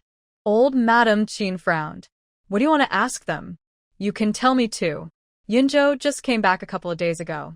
How does he know people in the big courtyard? Did Su Sui do something again? Probably not, Grandma Qin. Can I go inside and find Brother Yunzhou and them? Xiao Feng tiptoed and looked into the house. Old Madame Qin's gaze fell on the basket Xiao Feng was carrying, just about to lean in and see what was inside. Don't be fooled by his young age. This kid is actually involved in black market dealings. He wouldn't carry useless things. Suddenly, someone came out of the house. Grandma, Xiao Feng is here to see me. You go to your own thing. Su Sui stepped forward, blocking old Madame Qin's view of the basket, smiling to interrupt her. Inside, there was meat. Freshly slaughtered pork. 7 or 8 yuan per jin. With a meat voucher and connections, he could buy good meat in advance. Old Madame Qin grew more suspicious about what was inside the basket. Maybe it was something valuable. She thought she smelled a hint of pork meat, but she quickly dismissed the idea. Pork is very precious. It's not something you can buy just because you have money. You also need a meat voucher. Even if you have money and a voucher without connections, it's very hard to buy pork during these hard times. Unless you have connections. Thinking of this, Grandma Qin couldn't help but feel excited and asked quietly, leaning closer to Su Sui and the others. Sui, Xiao Feng, tell the truth to Grandma. What's in that basket? I smell meat. It's been years since she last tasted meat. She almost forgot what it tastes like. Xiao Feng's heart tightened. He didn't expect someone to notice. He instinctively moved closer to Su Sui. Sui Jie. I've already delivered the stuff. Do you want to take it now? This elderly lady knew very well that outside, Xiao Fen was causing trouble for them. But she didn't come out to stop the fight. Instead, she hid inside and peeked through the window, eager to see the chaos unfold. This person was quite clever. Old Lady Qin looked at all the big pieces of meat and couldn't help but start salivating. She had almost forgotten about going to work. She raised her hand to wipe her mouth and kept her eyes fixed on the meat. No ruse, no ruse. Missing a day or 2 won't matter. Someone will help me. Sui, my cooking skills are really good. I have lots of experience. I personally prepare this meat, so it will definitely make you all forget your worries and want more. We won't waste such good meat. Although usually your mother-in-law and your older sister-in-law cook here, I taught them how to cook after they married into the Qin family. Even though I haven't cooked myself in recent years, I believe they are not as good as I am. Seeing all that meat, Old Lady Qin felt both hungry and excited. She no longer cared about her pride as an elder. What is pride? It can't be eaten anyway. Nowadays, so many people are starving. Nothing is more important than a good meal. Su Sui thought for a moment. It's not impossible, but Grandma, you're about to start work soon. Are you sure you won't go today? She remembered that this elderly lady was very active early every morning, sweeping the streets to avoid losing a penny. Her monthly salary was saved up and untouchable. Besides Qin Yunzhou, she was the richest person in the Qin family. With this money, her rural daughter sometimes borrowed from her to help the family, but she wouldn't dare really fall out with her. Old Lady Qin waved her hand. No, I won't go. You young ones don't understand how to cook meat. Grandma needs to stay and help you. Today, our family will have a good meal, and everyone in the yard will see that your husband is capable. Marrying a good man who can provide meat for you, those who gossip about you will be jealous to death. Su Sui. She knew how powerful a piece of meat could be, but she didn't expect it to be so impressive. This was a bit exaggerated. This meat can be handed over to you to cook. But I need your help with one thing. No one in the yard knows more about the news than you. Grandma, can you help me find out who has been spreading rumors about me these past 2 days? Su Sui asked after some thought. If I find someone, I will give the meat to Grandma to cook. After it's done, I will also give her 2 extra large pieces of fatty meat, completely without lean parts. Compared to lean meat with little fat, in this resource-scarce time when clothes and food are hard to come by, people prefer to eat the fatty, oily meat. Grandma Chin's eyes immediately lit up. She suddenly patted her thigh, excitedly. She was about to agree, but then hesitated for a moment. She extended 3 fingers. Sway, is 3 pieces okay? I will give Grandma 3 extra large pieces of fatty meat. I promise I will handle this matter well, and within 2 days, the rumors about you will be completely gone. If anyone dares to bother you with those things, I won't let them go. Sway pretended to hesitate. Well. Okay, but this must be done well. If it's not, then nothing will happen. Of course I know who I am, Sway. You grew up in our big yard, and you know my skills well. Don't worry, I will definitely handle this. Grandma Chin clapped her hands excitedly. Thinking about that big, oily piece of meat, she couldn't help but feel excited. Sui smiled. All right, then it's settled. Oh, I forgot to mention one thing. There are 2 gene of meat in total. Half of it stays here, and the other half needs to be sent to my mom's place. The weather is pretty hot, so the meat can't be left out for too long. I'll go next door first and deliver my mom's share to them. As the day gradually grew late, most of the people who had to go to work had already gotten up. While the 2 of them were talking here, the Chin family members had also started to wake up. Oh, Sway, you're holding. You're not carrying meat, are you? Ma Dajia, who lived across the street, just pushed open her door, ready to go to work. She casually glanced up and immediately saw the long strip of fatty meat in Sway's hand. Such a large piece isn't common. These days, who can afford so much meat in one go? Her face instantly changed. She didn't bother about work anymore and hurried over to the Chin family's door, trying to see if it was really meat. Grandma Chin was quick to react. She quickly stepped in front of Sway, pushed Ma Dajia away, and pulled her outside. What are you doing? You bumped into me first thing in the morning. You're probably going to be late for work. Hurry up and leave, don't waste time. Sister Ma suddenly started to laugh. No matter how Grandma Chin tried to pull her away, she wouldn't leave and kept running towards Sway. No need to rush. Auntie, don't pull me. I'm just looking, I won't eat your family's meat. By the way, where did your family get so much meat? Can you finish it? Maybe I can trade some meat with you for grain. I promise you won't lose out. Although they had little grain, it was enough to avoid starving. But this meat was different. Their family was much better off than the Chin family, eating better and having more. They didn't expect the Chin family to secretly get so much meat without anyone knowing. When she said this, Grandma Chin's face instantly turned red with anger. Hey, I say, you really know how to count. No trade. You're dreaming. You should go to work early. After saying that, she turned to Sway. Sway, don't listen to Aunt Ma's nonsense. We won't trade with her. She's just trying to take advantage. You're supposed to be delivering meat to your mom. Hurry up. Grandma is waiting at home. When you come back, she'll cook some meat for you. Just as she finished speaking, the others in the Chin family came out of the house after hearing the noise. Among them were Chin's father, mother, Chin Yunzhou, and others. Except for Chin Yunzhou, who knew it was meat, the others were shocked to see the big piece of meat Sway was carrying. They thought they were seeing things. It was really meat. The youngest, Chin Yun, couldn't help but shout excitedly, "Mom, the second sister-in-law is carrying meat. A lot of meat, and it's big, fatty meat."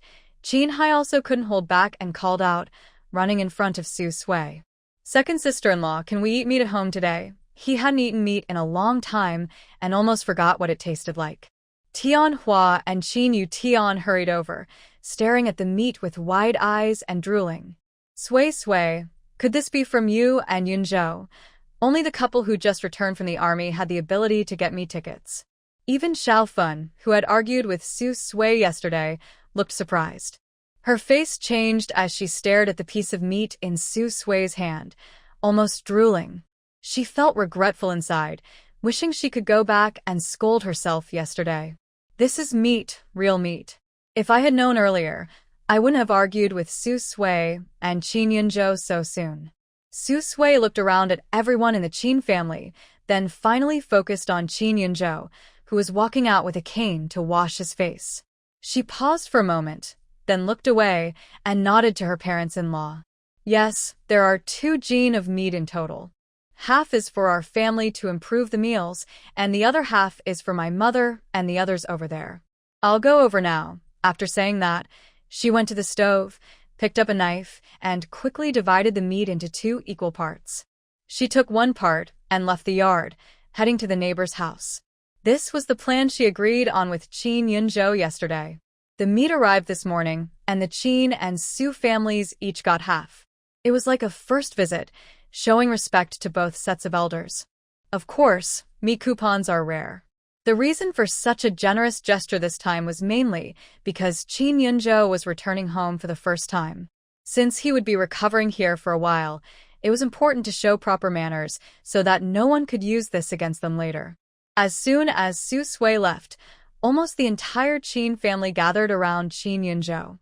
The 2 youngest children of the Chin family looked at him with bright, admiring eyes. Second brother is so amazing. Yes, second brother is the best. He managed to get so much meat. The previous second brother was also impressive, but they were young and about 10 years apart. When they were very little, that second brother had already joined the army. They didn't remember much about him. Now, their real second brother seemed pretty good, not as bad as others said. The head of the family, Chin Yutian, who usually didn't talk much, patted Chin Yunjo's shoulder and sighed. Yunjo, you're a good kid. Don't spend money on these things in the future. Your mother and I don't need to eat such good food. He had just come back and bought so many things, including a lot of meat. But as parents, they hadn't taken care of him at all. This child finally returned home, yet he and his wife had to suffer the anger of the eldest daughter-in-law. Tianhua felt a mix of emotions inside, both touched and guilty when she saw so much meat. Yunjo, your dad is right. This meat isn't cheap, and you need connections to get it. In the future, don't spend money like this. Save your money, and when you have children, you'll need it for many things. Old Madam Chin, who was planning how to cook a good meal with the meat, couldn't hold back her words. What are you 2 talking about? This is your act of filial piety, Yunjo and your wife. Not everyone has such obedient children and daughters-in-law. Many people outside envy you. All right. Yutian, you should get ready for work. And you, daughter-in-law, if you have nothing to do, help the eldest daughter-in-law clean the house. Thanks to Yunjo and Sui, we can enjoy a good meal and get some nutrition. After washing her face and wiping it with a cloth, Chin Yunjo nodded slightly. Mom, Dad, Grandma is right. The meat and the things from yesterday are my and Su Sui's way of showing respect. It's not just us. The Su family next door also did the same. Su Sui and I plan to stay in this county for a while. We might need your help and to bother you sometimes. Now that we're all family, there's no need to be so polite. He could feel that his Chin family parents felt guilty about him. The more guilty they felt, the more polite they became. In the past, when Gu Shu bought so many things, the Chin family would probably be happy and grateful. But for him, it was different. His first reaction was to refuse, as if guests had brought things over. Just as Su Sui carried the meat and knocked on the Su family's door, she was seen by many neighbors, and the news spread quickly. Suddenly, many families in the courtyard couldn't help but feel jealous. Yesterday, Su's daughter and her husband visited. They brought a lot of good things, expensive items like malted milk, snow cream. All costly. That was understandable, given the hard times. Eating well was important. But no one expected that Su's daughter's husband was so generous. They had only been married for a short time, yet he was willing to bring such a big piece of meat to his mother-in-law's house. Nowadays, most daughters who marry out don't bring their husbands or children back just to eat. But Su Sui was different, giving her family all these gifts. Meanwhile, the Su family, Wang Yinhua and Lu Feng both work at a textile factory. They were just getting ready to go to work when Su Fei also planned to go to school. Just as they were about to leave, they heard a knock on the door. When the door opened, their daughter, looking lively and bright, stood there holding a large piece of meat. Mom, sister-in-law, Yunjo, and I got some meat. We're bringing some to you. It's hot now, so it shouldn't stay out too long. You should cook it quickly. Wang Yinhua was shocked, her eyes wide open. Is this brought by my son-in-law? She knew well what her daughter was capable of. Lu Feng also couldn't help but be surprised. She stared at the meat without blinking, swallowing hard. Su Sui placed the meat she was holding into Wang Yinhua's hands. Yes, Yunzhou just happened to have 2 gene of meat coupons, so we decided to share some with both families to improve the meals. Mom, I won't delay you and sister-in-law from working. I'll go back now. Wang Yinhua quickly reacted, stepped forward, and held her daughter's hand. She leaned in and asked hurriedly, Sui, since you're bringing so much meat to your in-laws' house, they probably have no objections, right? Maybe you should take it back. Although her daughters-in-laws were generally easy to get along with, the old lady from the Qin family and her daughter's older brother and sister-in-law were not simple people. If they had any sense, they wouldn't have argued with her daughter and son-in-law right after they returned from the army. Wang Yinhua hadn't tasted meat in a long time, but she wasn't the kind of mother who would cling to her daughter and suck her blood. Seeing her mother's worried look, Su Sui thought something serious had happened. She was surprised it was just about this. A warm feeling rose in her heart. She gently patted Wang Yinhua's hand and said softly, "Don't worry, Mom. Your daughter and son-in-law are showing you respect by bringing you something. No one has the right to criticize. We already agreed with Yunzhou that the meat would be split equally, fair and square. The Qin family won't have any objections. Even if they do, it has nothing to do with us." Wang Yinhua sighed in relief. "That's good. But in the future, try to bring less from home. You're newly married, and your relationship with your husband is good. Many things he won't mind, and most things he'll let you do." She leaned in close to Su Sui's ear and lowered her voice. "If the excitement wears off, most men won't be so easy to talk to anymore. So, Susa, couples need to know how to get along well to stay together.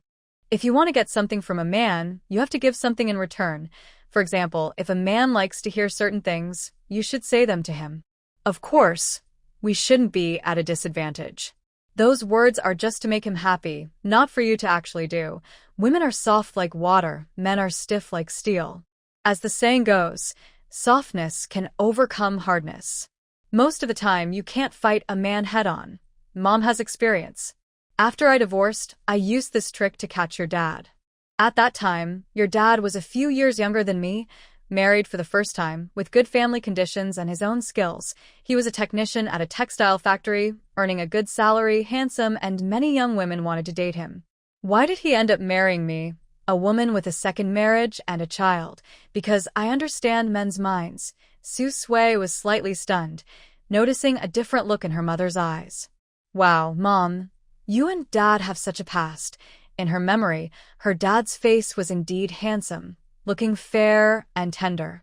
Standing next to her mom, one was mature and beautiful, the other youthful and handsome, like a pair of attractive siblings. Unfortunately, her dad had an accident and passed away young. Thinking of the past, Wang Yinhua felt a bit emotional, her gaze at Su Sui becoming more complicated. "You look the most like your dad in this family, not just in appearance but also in your aura. Your dad was quick-witted, smart, and good at studying. In our family, you're just like him, someone who loves to learn. If you had continued studying last year, maybe you would have been our family's first college student." Su Sui thought for a moment, but didn't tell Wang Yinhua her plans. She had already left school, married, and had children. She wasn't sure if she could still find a way to go to college. She decided to wait until things were settled. She stepped forward and took Wang Yinhua's arm, changing the subject. "All right, Mom, I understand. Go to work quickly or you'll be late." Wang Yinhua immediately reacted, looked up at the sky and said, "Oh, right, it's getting late. I should go now. Give this meat to your older brother. He's at home with nothing to do, and he's in charge of the household chores now. Never mind, never mind. Mom has gone, girl." Wang Yinhua hurriedly left. Next to her, Lu Feng, who looked like a transparent person, glanced at the meat in Su Sui's hand and also quickened her steps to go to work. Su Fei is in 5th grade. He was almost late for school. He stiffly called out to his sister, and then ran off. Soon, only He Quan and his son remained in the Su family. He Quan had already seen Su Sui coming, but he didn't say anything. Over the years, their sibling relationship had been very tense. When Wang Yinhua was around, She sometimes spoke a few words. When no one was around, he basically said nothing if there was nothing to say. When everyone else left, the atmosphere here suddenly became quiet. Su Sui felt a bit uncomfortable with this quietness. She placed the meat on the table inside the house and turned to leave. At that moment, He Quan suddenly called out to her, "Wait, what happened between you and Gu Shu?" Su Sui paused, with her back to her half-brother, and hesitated for a moment. "It's nothing. We just broke up because we weren't suitable for each other. If there's nothing else, I'll go now." This time, He Quan didn't call her again. He just said, "Since you're married, you should live well with your husband." Others didn't know about this sister, but he did. Because he had seen more than once how she coaxed the men who pursued her outside, making them give her money and gifts. At that time, Su Sui already had a fiancé, but she still accepted gifts from other men who pursued her, including one who was already married. Her husband's wife almost came looking for her. Su Sui didn't turn around or say anything. She just responded with a hum and then left directly. After she walked away, hiding inside the house, Jin Bao peeked through the door crack, ran out, and hugged his father's leg. He said uncertainly in a soft voice, "Dad, Annie seems different from before." This time, his aunt didn't hit him once when she returned. She even brought him milk candies with his new uncle. Those white rabbit candies were high quality. The other kids in the courtyard had never tasted them. Only he had eaten one alone, and when he told others, they all envied him. They came over every day, wanting to play with him. He Quan frowned and thought for a moment. Yes, she did seem a little different. Stay away from your aunt in the future. At first, Su Sui didn't know about the incident where he hit Jin Bao secretly. It was only later, when his wife noticed the injuries on the child's body and asked, that he learned the truth. Later, he was so angry that he even fought with Su Sui. As a result, the matter was reported to his mother. In the end, Su Sui described it as an accident. The problem was minimized and it was quietly resolved, so they let it go easily. Next door, Su Sui finished delivering things and returned to the Qin family. Both Qin's father and son had gone to work, and the children went to school. Except for Qin Yunzhou, everyone else gathered around the stove, watching how Grandma Qin handled the meat. Most of the meat was fat, with only a small part being lean. Grandma Qin, who had lived for many years, had rarely eaten meat in her life, but she handled this piece of meat skillfully. She cut quickly and cleanly. In no time, she separated the fat from the lean meat on the chopping board. The fat was cut into chunks and the lean meat was sliced very thin. "Grandma, I will help you stir the fire," Xiaofan said. Without needing to be told, she ran over to light the fire with wood. Tianhua helped by passing things and assisting, making the old lady look like a young bride with her quick hands and feet. The large iron pot heated up. The sliced fat was put into the pot, and in a moment, the oil and water started sizzling and bubbling out. When Su Sui arrived, he smelled the rich aroma of pork fat. The entire yard was filled with the smell of rendered pork fat. In this era of water shortages, just smelling this aroma made some people unable to resist coming over. Soon, many neighbors in the courtyard caught the scent and came to see what was happening. When they saw that the meat was from the poorest family in the courtyard, the Qin family, they looked surprised. The meat was bought by Qin's second son, who had just returned home. Not only did he buy meat for the Qin family, but also for the neighbor's mother-in-law. Everyone's expressions changed. Some felt envious inside, thinking, this Qin family is really lucky. After losing a talented son, they have a more impressive one now. That's true. Look at him just coming back. He's got high-quality milk powder and big chunks of fat. Some say he left the army because he was injured. Actually, I checked and found out that Qin's second son never retired from the army. He only went back home to recover from an injury. Once he heals, he will return to the military. During lunchtime, Qin's father and son were both at work and didn't come home for a meal. Because of this, the hearty, greasy meal was saved for the evening when everyone gathered together to eat. To save food, Qin's family only prepared some cornmeal porridge and a simple soup for lunch. Su Sui didn't like eating this. It was too harsh on her throat and hard to swallow. After a few bites, she lost her appetite. She left the food in front of her, looking conflicted about what to do. Qin Yunzhou saw her expression and asked sideways, "Not hungry anymore?" Su Sui nodded, but before she could say anything, Qin Yunzhou took her half-eaten bowl of cornmeal porridge and ate it without changing his expression. Su Sui was surprised and looked at him in shock. This This was what she had eaten. Looking at the others at the table, they seemed to think it was nothing special.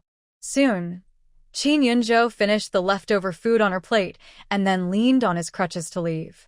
Not long after everyone finished lunch, Grandma Qin pulled Su Sui to a quiet place, looked around, and then handed her a bowl containing half a bowl of boiled greens with oil residue, speaking softly. "Sui Sui, you didn't eat much just now. Yunzhou specifically asked Grandma to make this for you. It's hard to tell, but Yunzhou is quite thoughtful. Try Grandma's cooking." The greens with oil residue was a rare, tasty dish with some oil and water. In recent years, due to food shortages, ordinary families often couldn't enjoy this dish during festivals. Su Sui looked at the bowl and was surprised. Yunzhou actually asked someone to make this for her. "Thank you, Grandma," Su Sui said softly, suppressing her complicated feelings, and started eating bite by bite. The crispy, fragrant oil residue and the refreshing greens made her feel better. Not to mention, she was very hungry. In this era, anything with oil and water was delicious when you were starving. Soon, she finished the last bit of soup in the bowl, and her stomach felt warm all over. After eating, Su Sui looked up and saw Grandma Qin staring at her with wide eyes, saliva dripping as she watched her eat. She quietly withdrew her gaze, pretending she hadn't seen anything. "Mom, I'll go wash the dishes. You can go back." Old Lady Qin quickly waved her off. "No need. You go rest inside. I can handle these small chores." After saying that, she snatched the empty bowl from Su Sui and ran off. Su Sui. She had never seen this old lady so eager to help with chores before. Curiosity made her follow. It was fine to follow, but she was really surprised when she did. Old Lady Qin actually poured hot water into the empty bowl she had eaten from, added some salt, and started drinking. She sipped and mumbled, nostalgically sighing. "Still smells better with lard." Seeing this, Su Sui quietly left and went back to her and Qin Yunzhou's room, then closed the door. "Was it you who asked Mom to bring me food just now?" Qin Yunzhou usually had nothing to do, so he liked reading in his room, occasionally walking around with his cane to stay active. At this moment, he was reading, and without looking up, he asked, "Did you eat?" Su Sui nodded. "Yes, I did." "Thank you." She changed the subject. "I plan to start looking for a job tomorrow." Since she had decided to prepare for exams, she wouldn't take a job that kept her in the workshop all the time. She wanted something relatively easy and manageable. But these days, every position is competitive. Having a formal job is like a guaranteed stable job. Not only in office jobs, even factory workers are rarely hiring outsiders. If they do, they prefer to hire relatives or friends of current staff, and they don't advertise openings publicly. Her mother, Wang Yinhua, works at a textile factory. She's considered a factory kid. So, if there are openings at the textile factory, it might be easier for her. Her mother had already looked into this for her. Qin Yunzhou put down his book and thought for a moment, then asked, "What kind of job are you looking for? I might have someone who can help ask if their company is hiring, but even if there is, you'll need to pass your own skills and efforts to get in." Su Sui shared her thoughts with him. "I have a high school diploma, and I'm good at writing. During those school years, I won prizes in writing contests. Most of the ceramic cups and towels in our home were gifts I received from those competitions. I'm also good at making bulletin boards. Since I was young, I've helped design most of the wall posters in my class and school. My handwriting is decent too, and I've won awards in calligraphy competitions. If possible, I'd like to find a job in the publicity or human resources department." Qin Yunzhou thought for a moment and gave Su Sui a heads up. The chances of getting a position as an officer are pretty low. Sometimes it takes years to find one. But it's worth asking around. If one place doesn't work out, there are other places. I'll ask someone to help you inquire. Officer positions are easier and more respectable than factory worker jobs. Usually, they require higher education and other qualifications. She has a high school diploma, which is quite good, so that shouldn't be a problem. Su Sui looked at Qin Yunzhou and realized he always managed to surprise her. Wow, you know quite a few people, even here in this remote place. Are they all your former comrades who returned home after retiring from the army? Qin Yunzhou shook his head. Not as many as you think. Right now, in Fengyang County, I only have one good friend from the army. He retired last year and now works at the county grain station. He paused, seeming to think of something. You probably know him too. Su Sui was momentarily stunned and quickly thought of a name. Are you talking about Hong Tao? Qin Yunzhou's comrade was probably not someone she knew well, but since he was in Fengyang County and a former comrade of Qin Yunzhou, he must have been a comrade of Gu Shuwang as well. So she had heard of him. Hong Tao's relationship with Gu Shuwang was average. She had heard of him, but had never met him. Qin Yunzhou nodded. Yes, I expect he'll visit me in the next couple of days. When that happens, I'll ask him if there are any job openings at the grain station. The grain station was a good place. During these hard times, it was even more desirable. Even working as a temporary worker there would attract envy from many. Su Sui smiled gently and said, Then I'll trouble you. Having connections is definitely better. Who doesn't want to take shortcuts through relationships? Nowadays, without some connections, not only is it hard to get into school, but you might not even know when jobs are available. At night, the entire Qin family gathered together and enjoyed a hearty, greasy meal full of meat. The smell of meat spread through the neighborhood, making many neighbors feel envious and sigh about their simple, watery meals. These miserable days. When will they end? After the meal, even Xiao Fun, who had argued with Su Sui twice just now, calmed down a bit. Seeing her, Xiao Fun was less confrontational. She even took the initiative to talk, smiling warmly, as if nothing had happened before. Living under the same roof, Su Sui saw what kind of person her sister-in-law Xiao Fun was. But as long as she didn't bother her, Su Sui didn't want to provoke her either. She decided to just treat her as a stranger. Meanwhile, the neighboring Su family also had a good meal, filled with the smell of meat. After eating and drinking their fill, Wang Yinhua turned around and went next door, planning to tell her daughter about the job opportunity she heard today. Honestly, there really was a vacancy at the textile factory. They hadn't announced the job opening publicly. If she hadn't overheard the HR director accidentally mention it in the bathroom today, she might not have known. Wang Yinhua specifically waited until after the Qin family finished their meal before heading over. After all, these days no family was easy. If she went during mealtime, given their relationship, they wouldn't refuse to invite her to eat. Then she'd be caught in a tricky situation. Either eat or not eat. Any perceptive person would choose to go when they weren't eating, to avoid awkwardness. But halfway there, Wang Yinhua hesitated again. She thought, this job news isn't exactly a secret anymore. The Qin family had many members, including some who didn't get along with her daughter. If those people overheard her talking with Sui Sui and caused trouble behind her back, it would be bad. The more she thought about it, the more she felt it wasn't a good idea. Wang Yinhua turned back and went home. She called her younger son, Su Fei, who was doing homework. Xiao Fei, go next door and call your sister back. Just say, I need to see her. When he heard it was to find Su Sui, Su Fei instinctively wanted to refuse. I don't want to. Just a piece of meat, Wang Yinhua said calmly. Su Fei immediately changed his mind. I'll go, but I want to eat the meat first. Without saying a word, Wang Yinhua ran into her room, took out a key, opened a cabinet, and took out an oil jar. The jar contained some pig fat, with a few pieces of cooked meat soaking in it. She carefully picked a piece of meat with chopsticks, waited a while to let the oil drain off, then put it into her son's mouth. Hurry up and go. Remember, you must bring your sister back home. After tasting the meat he had been craving, Su Fei's eyes lit up. He ate with his mouth full, greasy and chewing loudly on the fragrant meat, nodding carelessly as he ran off. Soon after, he arrived at the neighboring Qin family's house and knocked on the door. The person who opened the door was Qin Hai, the third child of the Qin family, who was in the same class as Su Fei. They were about the same age. Seeing him, Jean Hai quickly pulled him aside and whispered, "What are you here for? I haven't finished my homework yet, so I can't let you copy." Su Fei hurriedly covered his mouth and warned in a low voice, "Who said I want to copy your homework? Don't talk nonsense. If others find out, my reputation might be ruined." Suddenly, a familiar voice came from behind. "Xiao Fei, Xiao Hai, what are you two doing? What copying homework? Did either of you copy each other's homework?" Su Fei's body stiffened instantly. Oh no, she heard everything. She would definitely make fun of him.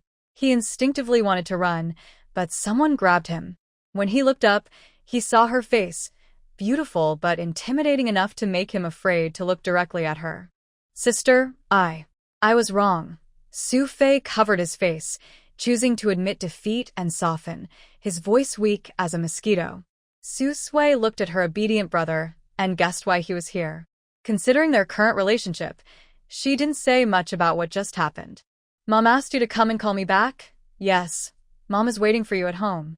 "Hurry up, or it will be too late to turn off the lights." Su Fei nodded quickly, showing no sign of the bravado he had just before.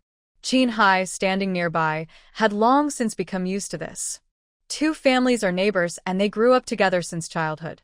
Su Feitian is fearless of everything, except for his sister's gaze. This matter has already spread throughout their entire class. However, if someone dares to speak badly about his sister, he will not hesitate to fight that person. Su Sui patted Su Fei's head and sighed. "Let's go. In the future, don't always copy others' homework. You can ask if you don't understand, but don't copy." Su Fei kept his head down and said nothing, walking behind her. He didn't want to copy either, but he's just not good at studying. They have the same parents. Why is there such a big difference between the brother and sister? Back at the Su family home. As soon as they entered, Wang Yinhua pulled Su Sui into her room, closed the door, and whispered in her ear. "Mom found out that there's really a job opening at the textile factory, and it's an office job. But that position is probably a placeholder position meant for factory children, requiring a high school diploma and under 20 years old. It's likely that a leader in the factory arranged it for their child or a relative. Getting in won't be easy." "Su Sui, maybe I should ask around at other factories too. That placeholder position was probably already assigned to someone, and the exam was just a formality. Maybe the person in charge already has the exam questions." Su Sui thought for a moment and asked, "Mom, do many people know about this job opening?" "Not many. The factory hasn't officially announced it, so only the leaders probably know about it." Wang Yinhua shook her head.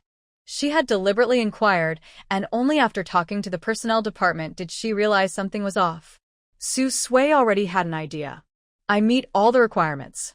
It's worth a try. If they dare to hire, they should be prepared for others to hear about it and also sign up for the exam." Wang Yinhua thought about it and agreed. Anyway, trying costs nothing. She suddenly smiled. "My daughter is so clever. Okay, let's give it a shot. My daughter even got into the art troupe before. This exam shouldn't be a problem. Even if I don't get it, it's just a placeholder position. Not getting it doesn't mean my daughter is not good." Su Sui felt warm inside and couldn't help but smile. She reached out and hugged Wang Yinhua, snuggling into her embrace. "Mom, once I pass the exam, in the first month when I get my paycheck, I will buy you a silk scarf. I want everyone to see how beautiful my mom is. In her past life, she was an orphan with no family or parents, always alone. In this life, heaven gave her such a good mother, and it seemed like nothing had changed even in this era." Wang Yinhua gently pocketed Su Sui's forehead. "All right, Mom will wait for your silk scarf. Study hard. Whether you pass or not, I will always support you." She had only this daughter, and she loved her dearly. Even after her daughter got married, she still saw her as a child. While mother and daughter were talking in the next room, in the dark night, the light was dim and yellow. Lu Feng was sewing a tear in her clothes. She asked, "Did she say anything to you today?" Her younger sister-in-law often looked down on her, and now that she knew her job was taken by her, she probably wanted to cause trouble. He Quan, who was washing the child's face and feet, paused for a moment, but didn't look up. No. Lu Feng was surprised, seeming a bit taken aback. She looked toward the next room. Do you believe that Su Sui and your mom are probably talking about me now? Don't think I don't know what your mom and sister are saying about me. They probably say I'm scheming, using tricks to marry into the city, and maybe even say I'm secretly stirring trouble between you and your brother. Did they get your sister's job for themselves? She knew no one in this family respected her. But she didn't need their respect.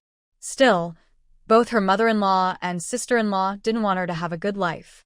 She married He Quan because she used some tricks. But Wang Yinhua was just a country girl who married into the city. She was only trying to imitate her mother-in-law. What right did they have to criticize her? Repeating these words over and over, He Quan felt annoyed and rubbed his forehead. Enough, don't think too much. The problem with the job is partly our fault.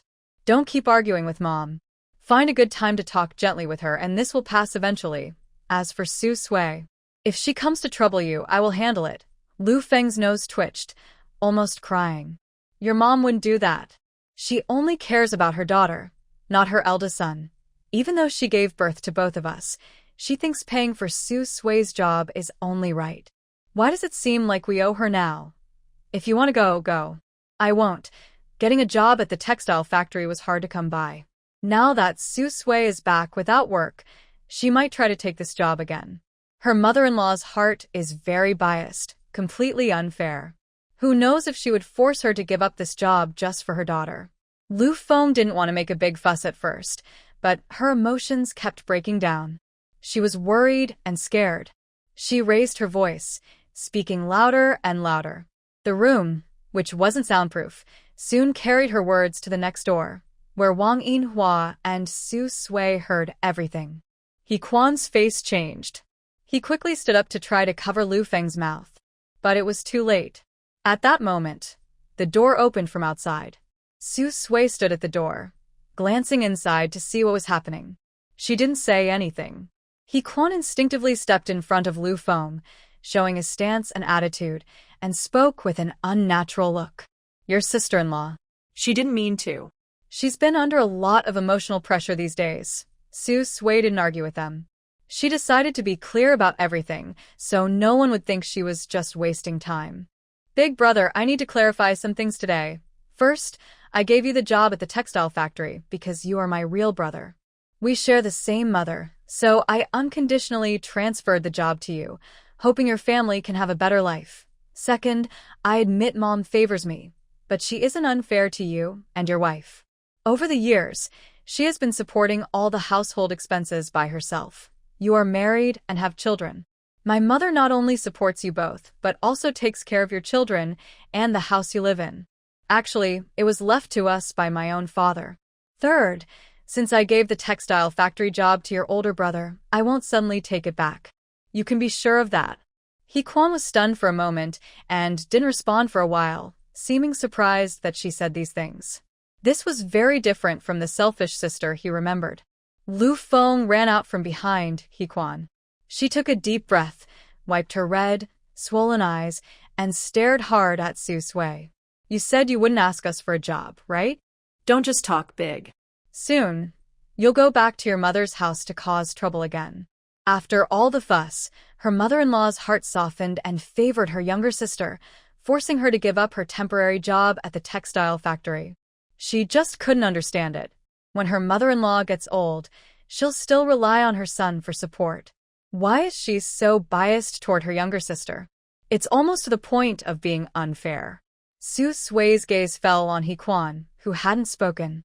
Seeing him avoid her eyes, she knew that her older brother was on his wife's side. Don't worry, I won't take that job back. But that job was paid for by my mother, and she found it for you. Over the years, she's been kind to both of you. Honestly, she's done her best to support you. Even giving you this job, she didn't ask you to pay her a single penny. When I gave you that job, it was because we share the same mother and our siblings. Since you're so wary of me, there's nothing more to say. I don't need to have an older brother and sister-in-law. Just live your lives, and I'll live mine. As long as you treat my mother well, and remember how she supported your family for so many years, that's enough. After saying this, Su Sui didn't bother to see their expressions. She turned around and greeted Wang Yinhua. Mom, it's getting late. I'll head back now. Honestly, She never intended to please those who didn't like her. Whether it was He Quan or Lu Feng, if they didn't like her, she didn't care. She didn't need their approval. Everyone should live their own lives and not bother each other. That's fine too. Wang Yinhua had just heard those words and felt a mix of emotions, feeling a bit confused. She waved her hand, signaling her to go back. After Su Sui left, the Su family suddenly seemed very quiet, with no sound at all. The atmosphere was heavy and dull. Outside, the night was pitch black. The youngest, Jin Bao, sensed something was wrong and didn't dare to speak. Su Fei walked into the house from the yard, saw the scene, and felt confused. Before he could say anything, Wang Yinhua said, "Xiao Fei, take Jin Bao to your room, close the door. Your older brother, sister-in-law, and I need to talk.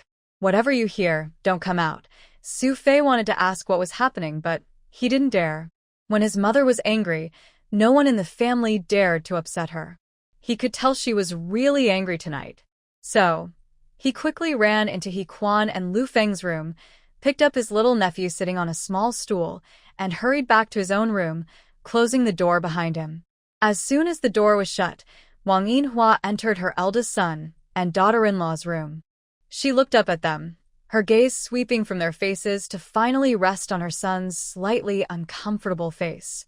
She paused for a moment and said, "Quanzi, you're the first child I had. Over the years, I haven't neglected you, right? When you were little, your father passed away. Others advised me to leave you with your grandparents and remarry while I was still young. You were only a few years old then. Everyone was urging me to abandon you and remarry. At that time, several good men wanted to marry me. The only condition was that I couldn't bring you along. But I refused. I, Wang Yinhua, am not a good person, but since I chose to have you, I would be responsible for you, whether you are good or bad.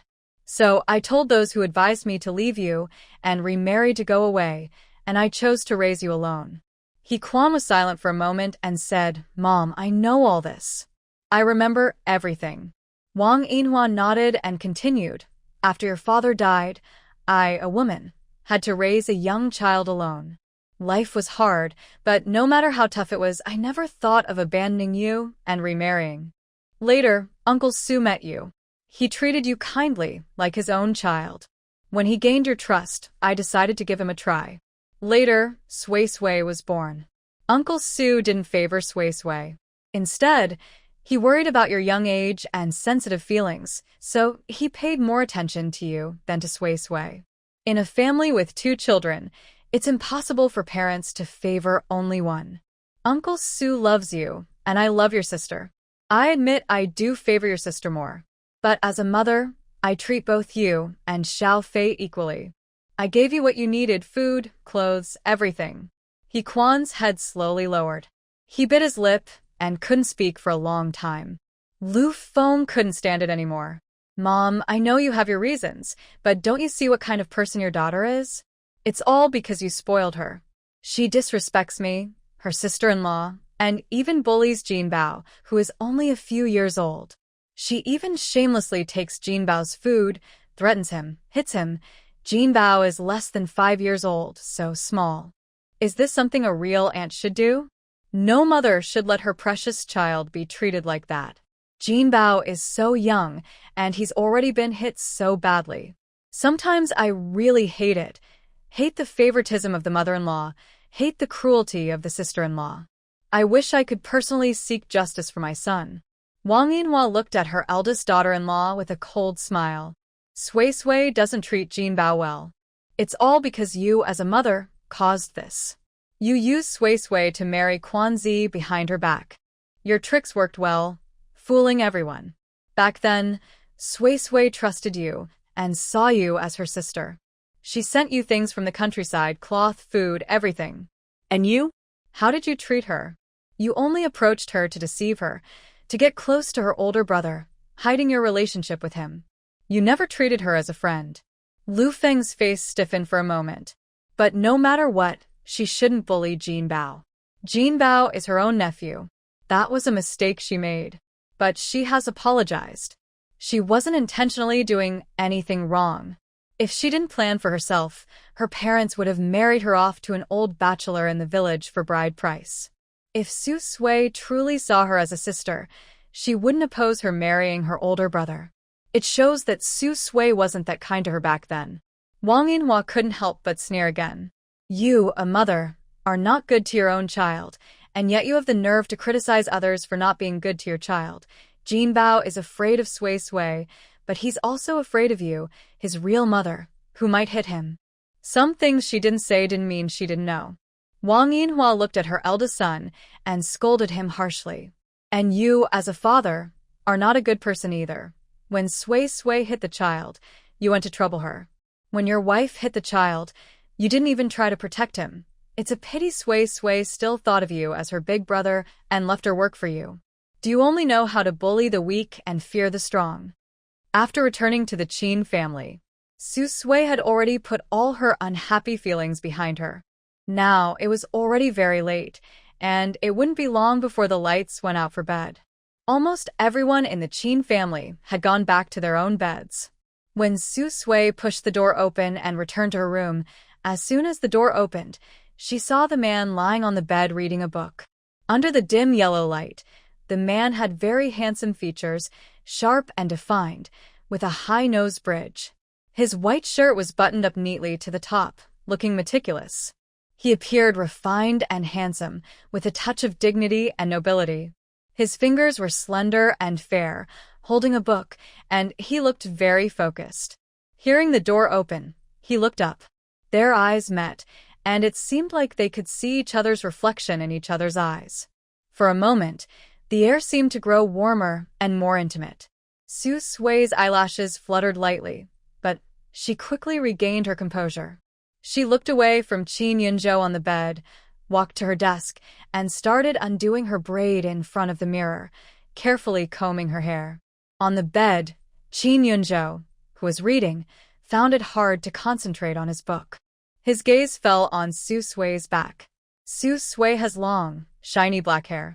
She pins her hair in front of her chest and gently combs her long, glossy hair. Her bright and charming side face looks even more beautiful and eye-catching under the dim yellow light. A faint, pleasant scent fills the air. This kind of gentle fragrance. Every night, after she falls asleep, he can unconsciously approach her and smell this scent from her hair. It's light and nice, like a faint floral smell in the morning sun. Qin Yunzhou can't help but glance again at the person combing her hair. Suddenly, he sees his reflection in the mirror. At this moment, Su Sui also looks into the mirror. Their eyes meet briefly in the reflection. Both of them pause for a moment, surprised by the other's gaze. Qin Yunzhou's face suddenly flushes, and he quickly looks away, lowering his head as if to pretend to read a book. His fingers tighten on the book, turning white at the knuckles. Su Sui notices Qin Yunzhou's reaction in the mirror. She doesn't hide or avoid. She looks back openly through the mirror. She sees that the mirror only shows part of his face. She adjusts her angle, and soon, most of Qin Yunzhou's body appears in the reflection. She notices some small details she hadn't seen before.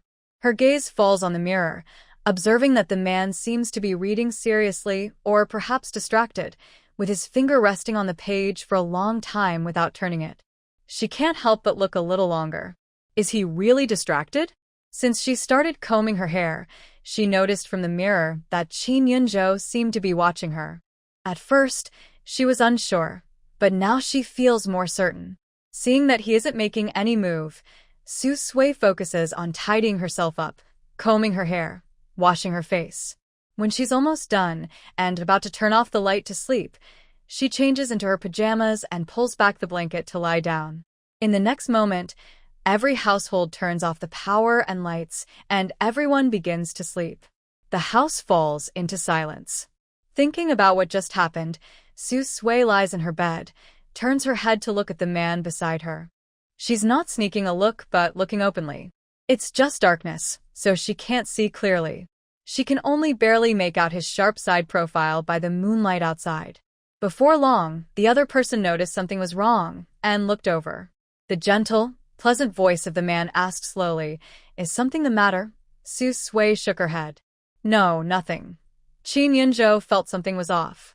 Usually, when she went to bed, she would close her eyes and sleep immediately. She never looked at him like that. This didn't seem like she was fine. So he asked again, "Are you sure there's nothing wrong?" Su Sui thought for a moment and then asked, "Just now, when I was combing my hair, what were you doing?" Qin Yunzhou's face suddenly warmed up again, and he cleared his throat awkwardly. "Reading a book." Really? Su Sui blinked and looked at his side profile in the dark for a while. She slowly added, "I find that hard to believe." She had seen it herself. He was watching her. The room was very quiet, with no sound at all, extremely peaceful. It was as if she could hear the heartbeat of someone speeding up. Thump, thump, thump. Qin Yunzhou knew he couldn't hide it anymore. He cleared his throat softly and spoke uncomfortably. "Sorry." He didn't want to peek, but there was a faint floral scent in the air. It made him curious about the source of the fragrance. He wondered why she smelled so fresh and nice. "It's just a small thing." "No need to apologize," she said. As soon as she said, "Sorry," Su Sui pursed her lips and suddenly felt more distant from him. It was a very polite kind of distance, and she didn't like it. Suddenly, she lost the desire to continue asking questions. She even yawned and decided to close her eyes and sleep. She slept well, having pushed away those unhappy thoughts just a few minutes ago, and drifted into a deep sleep. Hearing the steady breathing of someone asleep nearby, Qin Yunzhou was silent and a bit confused. Was talking to him so boring? They had only exchanged a few words. He remembered that when Su Sui was dating Gu Shu, they could talk on the phone for a long time. The next morning, the morning light was not yet too bright or hot. When Su Sui woke up, she found that the man was no longer beside her. When she woke up and looked outside, she saw Qin Yunzhou exercising in the yard. His leg was still injured, but his hands were fine. Even sitting on a bench, he was still lifting weights or hitting a fixed spot on the wall with small stones to practice his aim. Today is the weekend. School is on holiday. Qin Hai and Qin Yan, the siblings, were circling around their second brother, Qin Yunzhou, who had just returned home. It seemed that after eating meat yesterday, they had become very familiar with him. In less than a day, they were calling him second brother easily and loved to follow him around, chattering nonstop. Wow. He hit it again. Second brother is so amazing. Second brother is the best. Second brother, teach me too. Just as Su Sui was about to go to the water tap to fetch water and wash up, she was suddenly pulled by Qin Yan, who was excited, to stand next to Qin Yunzhou. "Second sister-in-law, look. What is this? Isn't second brother so impressive? This bird was just shot down from the sky by second brother with a stone. Second brother is the best. Don't you think so, second sister-in-law?" For a moment, Su Sui was still surprised and hadn't fully understood what was happening. Suddenly, she met Qin Yunzhou's gaze. She paused slightly, then smiled gracefully, her eyes bright and clear. He's quite impressive. That smile stunned both children. Second sister-in-law is really beautiful, more beautiful than actresses in magazines. Qin Yunzhou's gaze also involuntarily fell on Su Sui, looking at her a few more times. His heart seemed to beat faster for a moment, strong and hot. Su Sui had just woken up. Her shiny black hair was a little messy, but it didn't affect her beauty at all. The morning sunrise lit up half of her elegant face, giving her a golden glow. Her features were lovely, and her eyes deep and bright. She had a graceful figure and an outstanding temperament. Even without much makeup, she looked especially striking. Especially when she first spoke, her eyes seemed to talk, bright and clear, dazzling enough to make people unable to look away. Su Sui didn't notice the man's gaze. Her face hadn't been washed, and her teeth hadn't been brushed. She needed to hurry to the water tap to wash her face and brush her teeth. It was now August or September, and the weather was hot. In the morning, she didn't need to deliberately heat water to wash her face. These days, resources are hard to find. Whether it's firewood or coal, it's not easy to get much of either. Most families are careful with how they use them. Soon, Su Sui went over to wash her face, keeping some distance from the three siblings. Qin Hai ran to Qin Yunzhou's side and looked at Su Sui, who was bending over to wash her face at the faucet. He whispered in Qin Yunzhou's ear, "Second brother, is second sister-in-law pretty? I just saw her." "You've been staring at her." Qin Yunzhou slowly came back to himself, looked away from the water faucet, and glanced at his younger brother, who was not even as tall as his chest. "Yes, she looks nice." Qin Hai's eyes lit up immediately, almost shouting out, "I knew it. You were secretly looking at second sister-in-law just now." Big sister-in-law had even told big brother that second brother and second sister-in-law didn't seem like a real couple because they seemed so distant. He wanted to say that wasn't true. At a critical moment, Qin Yunzhou was quick and grabbed his loud younger brother, feeling a bit nervous. He looked over at Su Sui, who didn't seem to notice anything, and then he relaxed. "No shouting, no talking about it." Qin Hai nodded, understanding. He immediately held out his small hand. Next to him, Qin Yan saw this and also ran over, holding out her hand. The twin brother and sister had very similar faces. They whispered, "Second brother." Although Qin Yunzhou wasn't very familiar with this younger brother and sister, he understood what they wanted. He reached out and gave each of them 2 coins. "That's your hush money. Don't say anything, and definitely don't go telling your second sister-in-law." Their eyes lit up again. It was really money. Second brother was so generous. 2 coins each, enough to buy several pieces of candy. They had money now, so they could buy something to eat.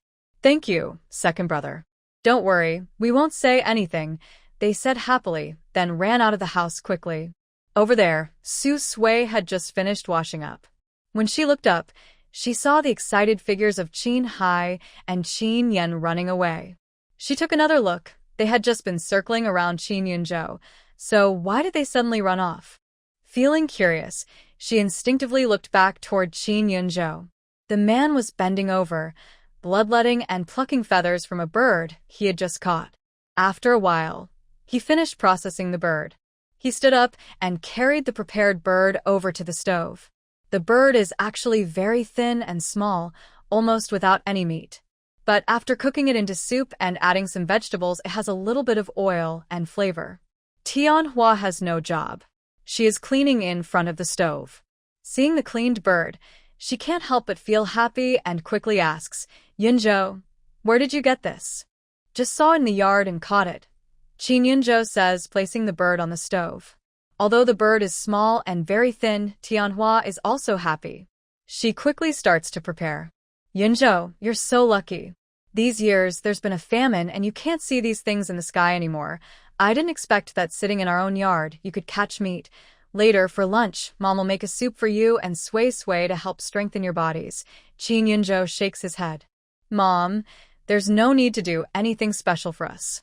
Whatever you eat, we eat too. I and Su Sui bought some malt extract for the family before. Don't be stingy with it.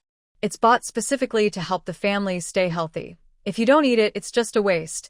Tianhua is very thin, the kind of severe malnutrition. Her face is yellow and her skin is thin, with dull yellow hair.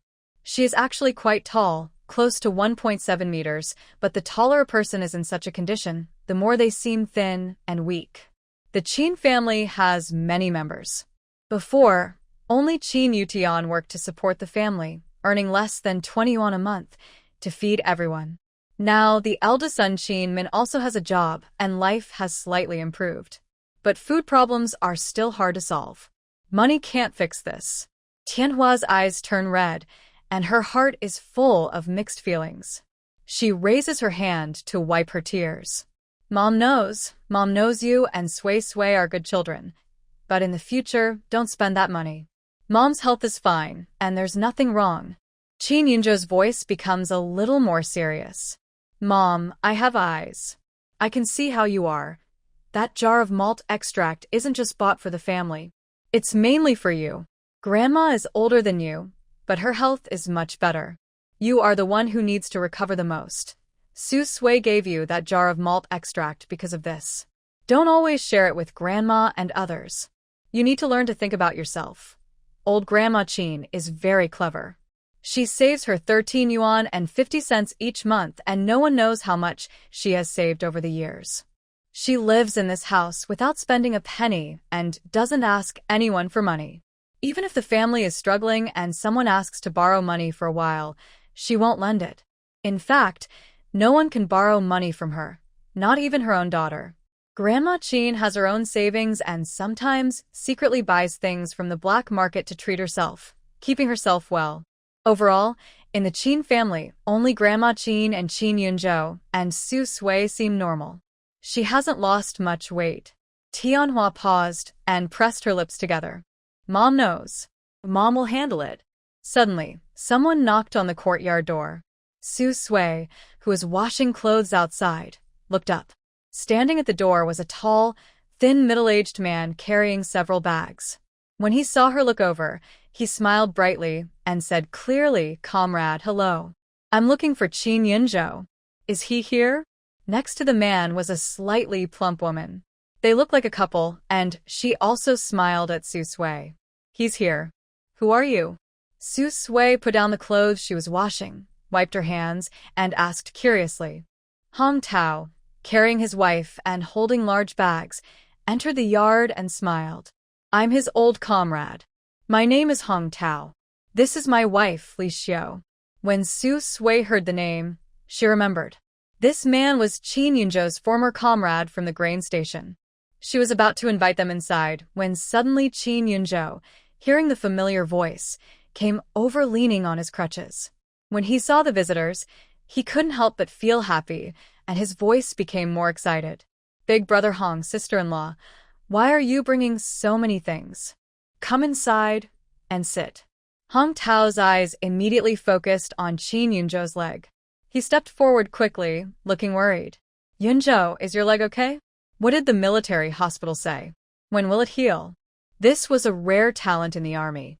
A few years ago, when he left the army, he was still in good shape. But now, seeing him again, he had changed so much. Li Xiao looked at Chin Yunzu's injured right leg and sighed. She tugged at her husband's clothes and said, "All right, you've asked so many questions now that Yunjo can't answer properly." Since he was hurt, he couldn't stand all the time. "Yunjo, let's find a place to sit and talk. By the way, I heard from your older brother that you got married. The lady you brought today is your wife, right? She looks very beautiful. I've been alive for decades, but I've never seen a girl as pretty as your wife. This is a wedding gift from me and your older brother. A quilt cover I embroidered myself. I wish you both to work together on the revolutionary path, support each other, and become true partners in the cause." As she spoke, Li Xiao went to stand beside Su Sui, smiling as she took her hand and handed her a large cloth bag she was holding. "I chose some festive embroidery patterns. I don't know if your sister-in-law likes them." Su Sui realized what was happening and responded confidently with a warm smile. "Thank you, sister-in-law. This gift is too precious. You and your family are too kind. Just come to visit. There's no need to bring such expensive gifts." Meanwhile, Chin Yunzu, leaning on his crutch, came over to Su Sui and said, "This is a token of Brother Hong and sister-in-law's kindness. Please accept it." Then he looked at Li Xiao. "Sister-in-law, let's go inside and sit." At the stove, Tianhua saw two well-dressed guests arrive. When Chin Yunzu led them inside, she quickly went to Su Sui and whispered, "Sui Sui, these people don't look ordinary. We must treat them well. We don't have any tea at home. Boil some hot water. I'll go to the supply store to see if they have tea to buy and serve." Su Sui grabbed Tianhua's arm. "No need, Mom. I have tea at home. I'll go and make tea." Actually, Chin Yunzu had quite a few good teas. When they were packing to return from the army, she found many good teas, like Pu'er and Mao Jian. Now, those teas are stored in the cabinet. Tianhua relaxed and said, "All right, I'll boil some hot water. Sui Sui, you go and entertain the guests. I won't go inside. Just call me if you need anything." She is shy and timid, afraid of meeting new people. She finds it especially hard to talk to strangers who dress well. Just thinking about being in the same room with them makes her feel anxious, and she often stammers when speaking. Most of the time, she prefers to stay at home alone and do household chores. As a longtime neighbor, Su Sui knows this about Tianhua. "Mom, it's okay. Yunzhou, and I can handle greeting them. Su Sui quickly walks into the house, smiling at the people talking. Big brother, sister-in-law, you two sit and chat. I'll go make tea for you. Qin Yunzhou, who is about to get some tea leaves, slowly sits back down. He nods at Su Sui and then starts to entertain Hong Tao and his wife. Li Xiu watches Su Sui busy making tea, feeling very curious. Yunzhou, you're really lucky to find such a handsome and kind wife. By the way, what's your sister-in-law's name? Where is she from? I don't think I've heard you mention anyone you're dating before. How did you two meet? They have known each other for many years. Before, seeing Qin Yunzhou alone and without anyone close to him, they thought about introducing someone to him. But he was not interested. He only cared about work and the army. No matter who introduced as a partner, he would refuse without hesitation. There was no sign of him wanting to settle down. The organization was worried he wouldn't marry until he was over 30. But just a year after leaving the army, he suddenly married a wonderful wife without saying a word. Hong Tao chuckles and teases. You used to refuse to look for a partner. Turns out your standards are high. He had just seen clearly. This wife of his is not only beautiful, but also has an outstanding presence. She looks like someone special, even more impressive than the stars of the army's cultural troupe. Qin Yunzhou glances at Su Sui's graceful figure as she leaves with the tea leaves, and his eyes pause slightly. Big brother Hong, sister-in-law, her name is Su Sui. We met in the army. Plus, our families have a marriage agreement, so we became husband and wife. Su Sui, you mean she is? Hong Tao's face changes. Suddenly, he remembers Gu Shu's fiancée. He quickly connects her with Gu Shu and his fiancée, realizing they are from two families with a marriage agreement. Li Xiu also knows the general situation. She is a bit surprised and thought she heard wrong. Looking at Qin Yunzhou's expression, it didn't seem like he was lying. Yunzhou, are you and Gu Shu having issues because of this? The rest of the sentence was left unsaid, but all three of them understood what was meant. It was probably about whether Qin Yunzhou and Gu Shu had a falling out because of Su Sui. Qin Yunzhou doesn't like to lie, especially not to people who are kind to him. He paused for a moment and said, part of it is because of that, but not entirely. These things are in the past. There's no need to bring them up again. Su Sui and I are doing quite well now. In the end, both Su Sui and Gu Shu made mistakes, and so did he. As a soldier, he lacked caution and easily drank something he shouldn't have, making a big mistake. He's not entirely innocent. His friendship with Gu Shu, after so many years, has completely broken down, but it's not entirely anyone's fault. As for his relationship with Su Sui, their married life doesn't seem so bad either. Hong Tao and his wife instinctively looked at each other, hesitating for a moment, but not saying anything more. After all, this was a matter between a young couple. They were living their own lives, and as long as they felt it was right, that was enough. At this moment, Su Sui had already prepared tea, carrying a teapot and several cups. Big brother Hong's sister Li, here, have some tea. She poured tea for each person in turn, then poured herself a cup and sat next to Qin Yunzhou. Li Xiu picked up her cup, smelled it, and a hint of surprise flashed in her eyes. She looked at Su Sui instinctively. I didn't expect my sister-in-law's tea-making skills to be quite good, almost as good as some people who have studied tea-making for years. My dad loves to research how to brew tea, but after studying it for most of his life, the tea he makes is just so. It's not as good as yours. The tea leaves were the same, Xinyang Mao Jian. They had this tea at home too, but the brewed taste was different. Hearing this, Hong Tao was a bit surprised. His father-in-law was a man of taste, from a wealthy family and well-educated. Only someone like that could raise a daughter-in-law who is so cultured and understanding. His old husband didn't have many hobbies, but he enjoyed tasting tea, practicing calligraphy, and occasionally studying how to brew tea better. He truly had some skill in this. Really? Then I must try it carefully. Hearing his wife speak, Hong Tao couldn't help but pick up the teacup in front of him. The tea was still a bit hot, so he couldn't drink it yet. He could only lift it closer to smell. Honestly, the aroma was quite different, more fresh and pleasant. It was not much worse than the tea his father-in-law brewed, Even a bit better. Not bad. I didn't expect my sister-in-law to have this skill. Su Sui smiled and shook her head. It's nothing special, just something I practice sometimes. It's one of her hobbies. In modern times, when doing business, it's important to understand people's preferences. Some people like tea art, so she took some time to learn about it. Having many skills is never a bad thing. If she's interested, she always spends time studying. Qin Yunzhou was slightly surprised. He gently blew on the tea to cool it, took a small sip, and found it quite different from what he usually drank. Even though it was the same type of tea, it gave two very different impressions. He tilted his head to look at the woman beside him, his gaze naturally falling on her face. Being close to her really gave him new feelings. It made him think that he was seeing two different people pass Su Sui and present Su Sui, almost as if they were two different persons. The tea cooled a bit and was no longer so hot. Li Xiu took several sips, and her eyes brightened more and more. She became more convinced of Su Sui's tea-making skills. She didn't use fancy tea sets, just a simple teapot with the words, "Labor is glorious," printed on it, far from the high-quality purple clay teapots her father used. But the tea she brewed was just as good. It seemed that not all rumors about Su Sui were true. Dear sister-in-law, you're welcome to visit our home sometime.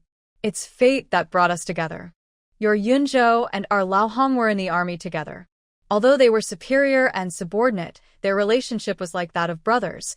I thought that after Laohong retired and went back home, we wouldn't see each other often. But unexpectedly, we ended up meeting again. By the way, sister-in-law, I heard Yunzhou mention that you're looking for a job. This isn't something secret. Having more friends means more opportunities and more information you might not know. Su Sui nodded and said, yes, staying at home all the time isn't good. So I plan to see which places are hiring and try to get a job. There's still more than a year before the big famine ends. During this time, it's not good to stand out too much. My skills, whether in technology or business, are not suitable to show now. But I don't like just staying at home without my own work. So, overall, the best plan is to find a job first, work while preparing for exams. If I pass next year, I can sell the job for some money. From every point of view, this is a safe and good plan. Hong Tao thought for a moment and said, the grain station might have a job opening soon. The news isn't confirmed yet, but it's probably true. I'm worried that the position might be a fake job created by the higher-ups. If that's the case, it's almost impossible for others to get it. After all, these past few months are the time when students look for jobs. Families with connections often create positions for their children. This is very common. He is just an ordinary deputy director at the grain station, mostly knowing about job openings in advance. He can't do much to help. Recently, most of the units that are hard to get into are related to grain. Su Sui thought about it and nodded. It's okay, Brother Hong. If the grain station's job opening is confirmed, please let me know. Trying won't hurt. If it doesn't work out, I can see it as practice. The grain station's job openings are usually not announced publicly. Only internal staff know about them, and often they consider recommendations from current employees than people with city household registration. Hong Tao listened and agreed. All right, when the job opening is confirmed, I'll ask your sister-in-law to tell you. I'll also write a recommendation letter for you. Su Sui was very happy and said, thank you, Brother Hong. Thank you, sister-in-law. Having a recommendation letter means two different levels of treatment. People usually don't share job openings at the grain station publicly. She didn't have a recommendation letter and wasn't even qualified to apply.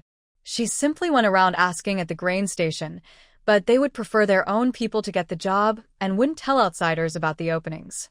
It's okay. We haven't been much help to you. You still need to work hard and pass the exam yourself, Hong Tao said, waving his hand. At this moment, Li Xiu thought for a moment and said, if the grain station doesn't work out, I can help write a recommendation letter. There's a temporary teaching position available at Hongqi Commune Primary School nearby. The pay is average and the location is a bit far from the county town. If your sister-in-law doesn't mind, as long as she has a high school diploma and passes a simple exam, she can easily get the job. Nowadays, having a high school diploma isn't low. Many people with this qualification don't want to stay at a small commune primary school. Su Sui smiled and said, thank you, sister-in-law. No problem. Yunzhou is very close to our old Hong, Li Xiu said with a smile. The two men over there started talking mostly about their time in the army. Li Xiu and Su Sui, who had just met less than a day ago, also started chatting. Before long, they became quite familiar with each other. Li Xiu liked her sister-in-law more and more. She suddenly called her Sui Sui, which felt more friendly. That was good. People probably spread rumors, damaging the reputation of young women like her. Li Xiu held Su Sui's hand and glanced at Qin Yunzhou, who was talking to her husband. Sui Sui, do you think you and Yunzhou are too unfamiliar? She was experienced. She knew what newlyweds looked like when they were deeply in love. Although they seemed harmonious, they didn't really act like a married couple. Instead, they looked like two strangers who had just met. Su Sui was slightly surprised, not expecting to be seen through so easily. Sister-in-law, Yunzhou and I haven't been together for long. In fact, since they became a couple, it's been less than 3 months. During these 3 months, they weren't always together, so it's normal not to be very familiar. Li Xiu thought about it and nodded. Su Sui was once engaged to Gu Shu, and Gu Shu was good friends with Yunzhou. If they got too close, it might seem like Yunzhou had stolen his good friend's fiancé. Sui Sui, your sister-in-law wants to tell you something from her heart. Yunzhou is really a good person. Before you, he never paid much attention to any woman, and he has no messy relationships. Yunzhou is one of the most promising young men in the army. I don't know what happened between you three, but I can honestly tell you that everything Yunzhou has now is earned through his true ability and hard work. It has nothing to do with the Gu family. Even if he's no longer connected to them, his skills and talents are still there. If you stay with him, in a few years, your life will definitely be good. Su Sui knew that if she hadn't already known this, she wouldn't have confidently decided to marry Qin Yunzhou. After all, they didn't get together out of love or romance at first. She just wanted a man who was responsible, kind, honest, and had a bright future, someone who could give her and her child a good life. Sister-in-law, I understand. Don't worry, we will be fine. Li Xiu saw that Su Sui truly understood and gently patted her hand. In the future, come visit us at home whenever you want. This girl was quite good, open-minded, and smart. Knowing she had a past with Gu Shu, she was worried the girl might feel disappointed. The relationship between Gu Shu and Yunzhou was a bit awkward. One was the true son recently found by the Gu family, and the other was the adopted son abandoned by them. Yunzhou had also been injured and was resting at home for now. It seemed she was overthinking. After chatting for a while, Li Xiu and her husband, Hong Tao, left.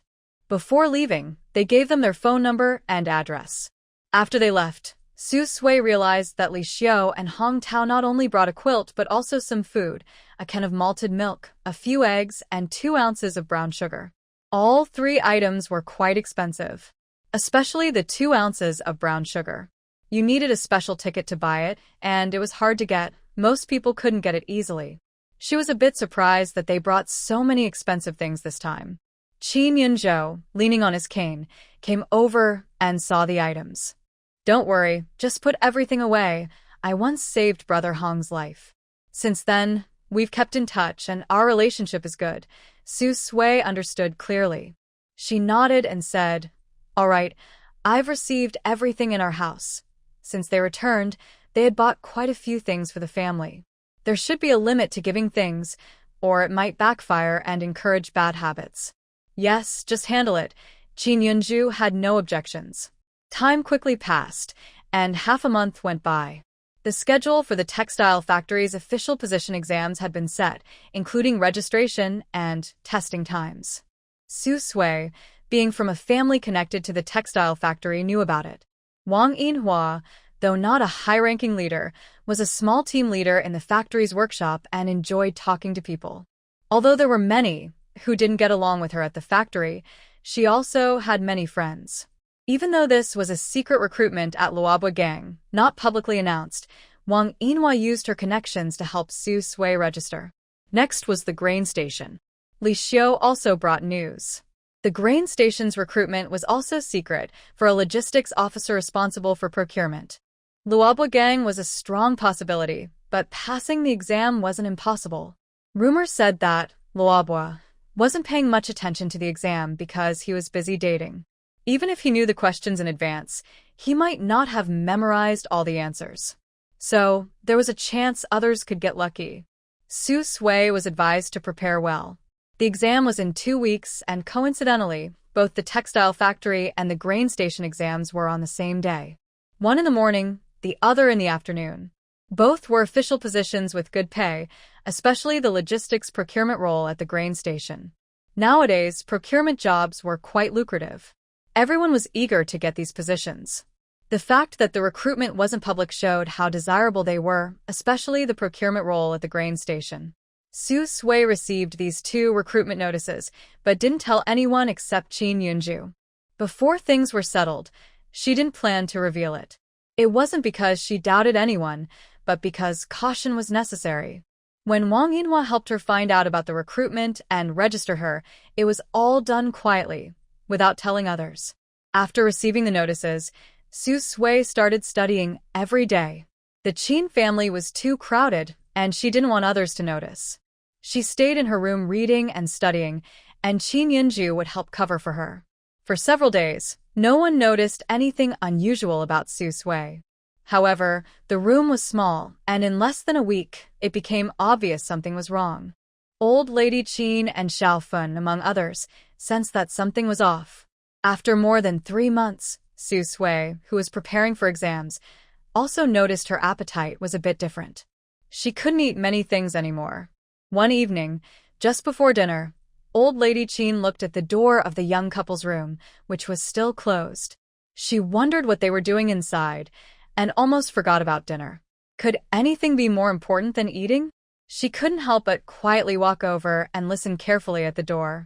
After a while, she heard nothing but the sound of pages turning. Qin Yen, who was in her teens, saw this and tugged gently at her older brother's hand, whispering, "Brother, what do you think Grandma is doing? Is she up to something again?" Qin Hai looked in the direction of his sister's gaze. And it was true. His grandma was usually very clever, but when something happened at home, she would just shrug and ignore it. Yet, when there was something good, she was the first to rush forward. For example, this time, when his second brother and sister-in-law bought malt extract and fatty meat, his grandma was always the one who ate the most quietly and without fuss. The others in the family only got a little, and even their parents' share was given to the old lady. His parents were honest and filial, never saying much, and believed these things were just normal. "Yanzi, wait here. I'll go see what's going on." Qin Hai quietly tiptoed behind Old Lady Qin, patted her shoulder, and loudly called out near her ear, "Grandma, what are you doing at the door of second brother and sister-in-law's room?" Suddenly, this loud voice startled everyone inside. Old Lady Qin was so frightened she jumped and glared fiercely at the little troublemaker, then quickly ran away. In the next second, the door opened.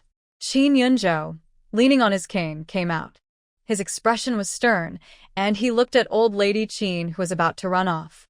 He slightly frowned and called out in a deep voice, "Grandma, why are you running?" Old Lady Qin, facing away from Qin Yunzhou, froze. She couldn't run, but she also didn't want to stay. She cursed Qin Hai silently several times in her mind, took a deep breath, turned around, and forced a shy smile. "Hey, Yunzhou, Sui, and you are always staying inside the house. During the day and night, you both go inside. Your younger siblings are still little. You 2 young married couple, is this okay?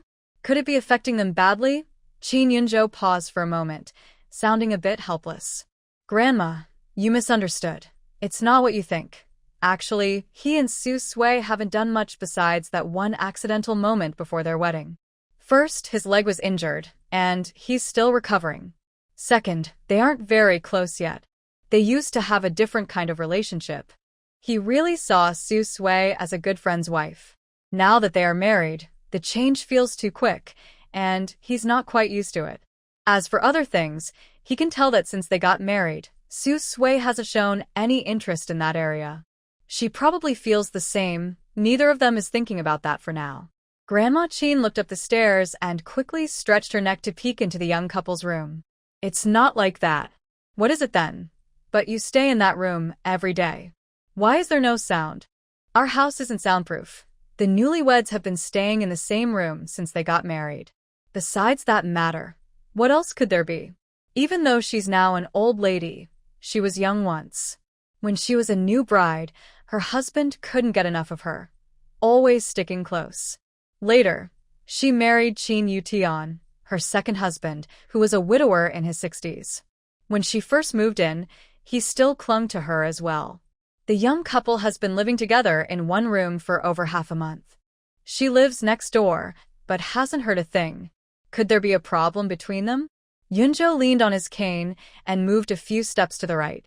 His tall, strong figure silently blocked Grandma Chin from looking inside. His expression grew calmer. Grandma, next time, don't eavesdrop at our door. If you catch us again, Su Sui and I will buy some things for the family and you won't get any. Hearing this, Grandma Chin's face instantly changed. She quickly waved her hands and shook her head. No, I won't do that. Yunjo, Grandma was just curious this time. Next time I won't do it again. She is not like Xiaofun, who can't see the situation clearly. Although this second grandson, just returned, isn't as close as Xiao Shu, who grew up with her, he has talent and ability. People like him shouldn't be offended, at least not be enemies. Moreover, the meat from last time was really delicious. She hopes to have the chance to enjoy it again through this grandson and his wife. Chin Yunjo nodded slightly, didn't look at old lady Chin again, and suddenly closed the door with a bang. Inside the room, Su Sui, who was studying intently, suddenly smelled a strong egg odor from outside. She immediately felt nauseous, her face turning pale. She quickly covered her mouth with a piece of tissue, stood up, and squatted down to vomit. Chin Yunjo, who had just closed the door and was turning around, saw Su Sui's face looked strange. He hurried over with his cane, worry in his eyes he didn't even realize. He took out a handkerchief and handed it to her. What's wrong? Are you feeling unwell? I'll take you to the clinic to check. Su Sui squatted on the ground, vomiting for a while. The nausea gradually eased, but the egg smell still drifted in from outside, making her want to vomit again. She took Chin Yunjo's handkerchief, covered her mouth, and started to vomit again. Her face grew paler and more weak, her pretty face looking sickly. She had no strength to speak. I smelled the egg smell outside, and I wanted to vomit. She had never felt this way before. Why did it suddenly happen? Chin Yunjo quickly helped her sit on the bed, then took a hot water bottle from the corner and poured her a cup of hot water, handing it to her. Drink some water first to settle your stomach. I'll go check outside. He was about to turn around. Suddenly, Su Sui grabbed his hand tightly, trying to resist the nausea and the urge to vomit. She shook her head and said, "It's rare for the family to eat eggs. They must have prepared them well. Let them eat first. We can talk after. Eggs aren't eaten every day. I'll go outside to get some fresh air. Maybe a little fresh air will help." Chin Yunjo looked at her pale, weak face. He felt uncomfortable inside. This was the first time he saw her so fragile. Let's go. I'll go out with you. It's also a good chance to visit the hospital. Su Sui instinctively touched her belly, counting the time. It's been over 3 months. It's time to go to the hospital and check on her condition. This sudden feeling of nausea really surprised her. Okay, let's go check it out. Chin Yunjo sighed in relief, worried she might refuse to go to the hospital. He looked at his watch. It was around 6 o'clock. The nearest clinic was small and less equipped than a hospital. The only hospital in the county was a bit far away. Let's go to the county hospital. Su Sui hesitated for a moment, looked outside at the darkening sky. It was almost night. They would have to walk home in the dark. She was fine, but she worried about his leg. He usually used his cane to walk around the yard, but walking too long could be dangerous, especially on the way back when it was dark and harder to see. I think I feel better now. Maybe we can go tomorrow during the day. Seeing her pale and weak face, Chin Yunjo frowned slightly. Suddenly, he grabbed her hand and looked directly into her eyes. Let's go now. I'll go with you. His health was not good and he couldn't delay. What if it got worse? His attitude was firm, and the smell of eggs still lingered in the room. Su Sui also didn't want to stay inside any longer. She looked at Qin Yunzhou's leg and asked again, "Are you okay? If not, I can go alone." Actually, whether he went with her or not didn't matter much. As an orphan, she had been handling everything herself since she was young. Even when she was too sick to get up, she would force herself to crawl out, find someone to take care of her, and then deal with other problems before she would let herself faint. Ok, infine. My leg is much better now. Walking slowly won't be a problem. While speaking, Qin Yunzhou picked up a military green bag, put a flashlight inside, added some money, and packed everything he might need. Then, leaning on his cane, he said to Su Sui, "Let's go. The sooner, the better." Su Sui looked at his tall, strong figure, smiled slightly, and followed him. They just came out of their house.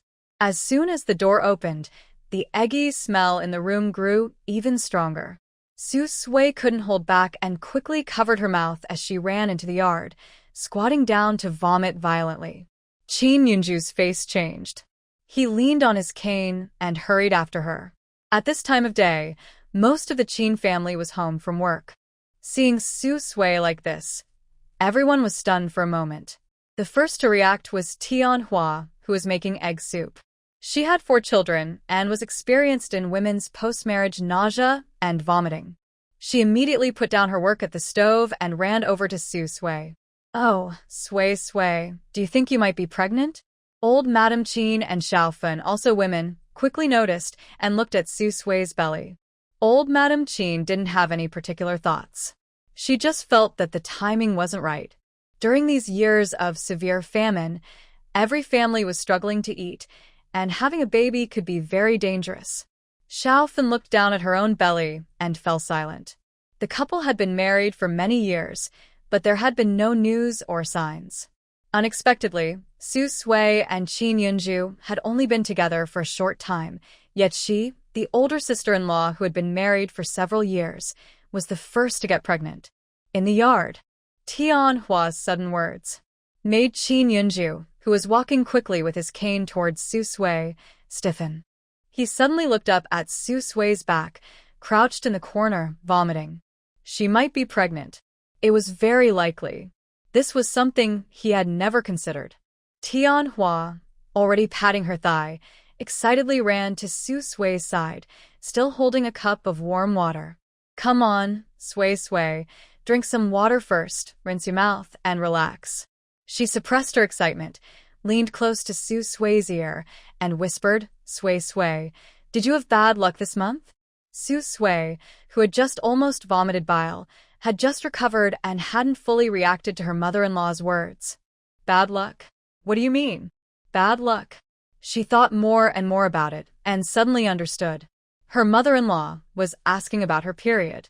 Su Sui rinsed her mouth, spat out the water, and took a deep breath. She finally felt less uncomfortable. "Mom, it didn't come." At this moment, Qin Yunzhu, suppressing his emotions, came over. He took out a handkerchief and handed it to Su Sui. Can you walk? The outside air was much better now, and the smell of eggs was not as strong. Su Sui felt much better and slowly stood up, nodding her head. "It's okay now. Let's go. Mom, I will take her to the hospital to check." "You don't need to wait for us to have dinner," Qin Yunzhou said to Tianhua. Suddenly, he remembered something and added, "Su Sui can't smell eggs right now. Later, don't leave any eggs for us." Tianhua was surprised. She couldn't smell eggs? If she was really pregnant, how could she get proper nutrition? "Okay, you all go." "Wait, Yunzhou, your legs are not good, so you don't need to go. Mom will go with your wife." It was already late at night, and outside was very dark. What if something happens? Old Madame Qin and other members of the Qin family also came over and advised, "Yunzhou, you better not go. Your mom can go with Sui." Qin Yunzhou shook his head. "No need. I can go. I'll go with Su Sui." He knew his own body well. Qin Yutian took a puff of dry tobacco and was silent for a moment. "All right, let your mom go with you too. Don't argue about it. If your wife is really pregnant, your mom has experience and can take good care of her on the way." Qin Yunzhou thought for a moment and didn't refuse anymore. So, the 3 of them left. Just as they stepped out the door, they met Wang Yinhua coming from the neighbor's house. She immediately saw her daughter. Even though it was getting dark, she could tell her daughter's face didn't look good. This scared her a lot, and she hurried over. Sway, why does your face look so pale? Did something happen? Could she have been bullied by the big family at old Qin's house? Su Sui hadn't spoken yet, but Tianhua, who was nearby, noticed her mother-in-law's suspicion and quickly explained. Yinhua, Sui just vomited because she smelled eggs. She hasn't had her unlucky month yet. I suspect she might be pregnant, so Yunzhou and I are taking her to the hospital to check. Wang Yinhua was stunned. She instinctively looked at Su Sui's belly. She didn't see anything unusual. Su Sui couldn't help but smile and stepped forward, taking Wang Yinhua's arm. Mom, don't look anymore. You can't tell anything just by looking. Oh, and it's so late now. Where are you going? Wang Yinhua still kept her head down, staring at Su Sui's belly. Her feelings were mixed. She didn't feel much when her daughter got married before. She still thought her daughter was too young. But now, in the blink of an eye, she was almost a grandmother. In her memory, her daughter was still small, but being pregnant was a good thing. After giving birth when young, her body would recover quickly. It's nothing much, just going out to throw away some trash. Aren't you going to the hospital? Let's go.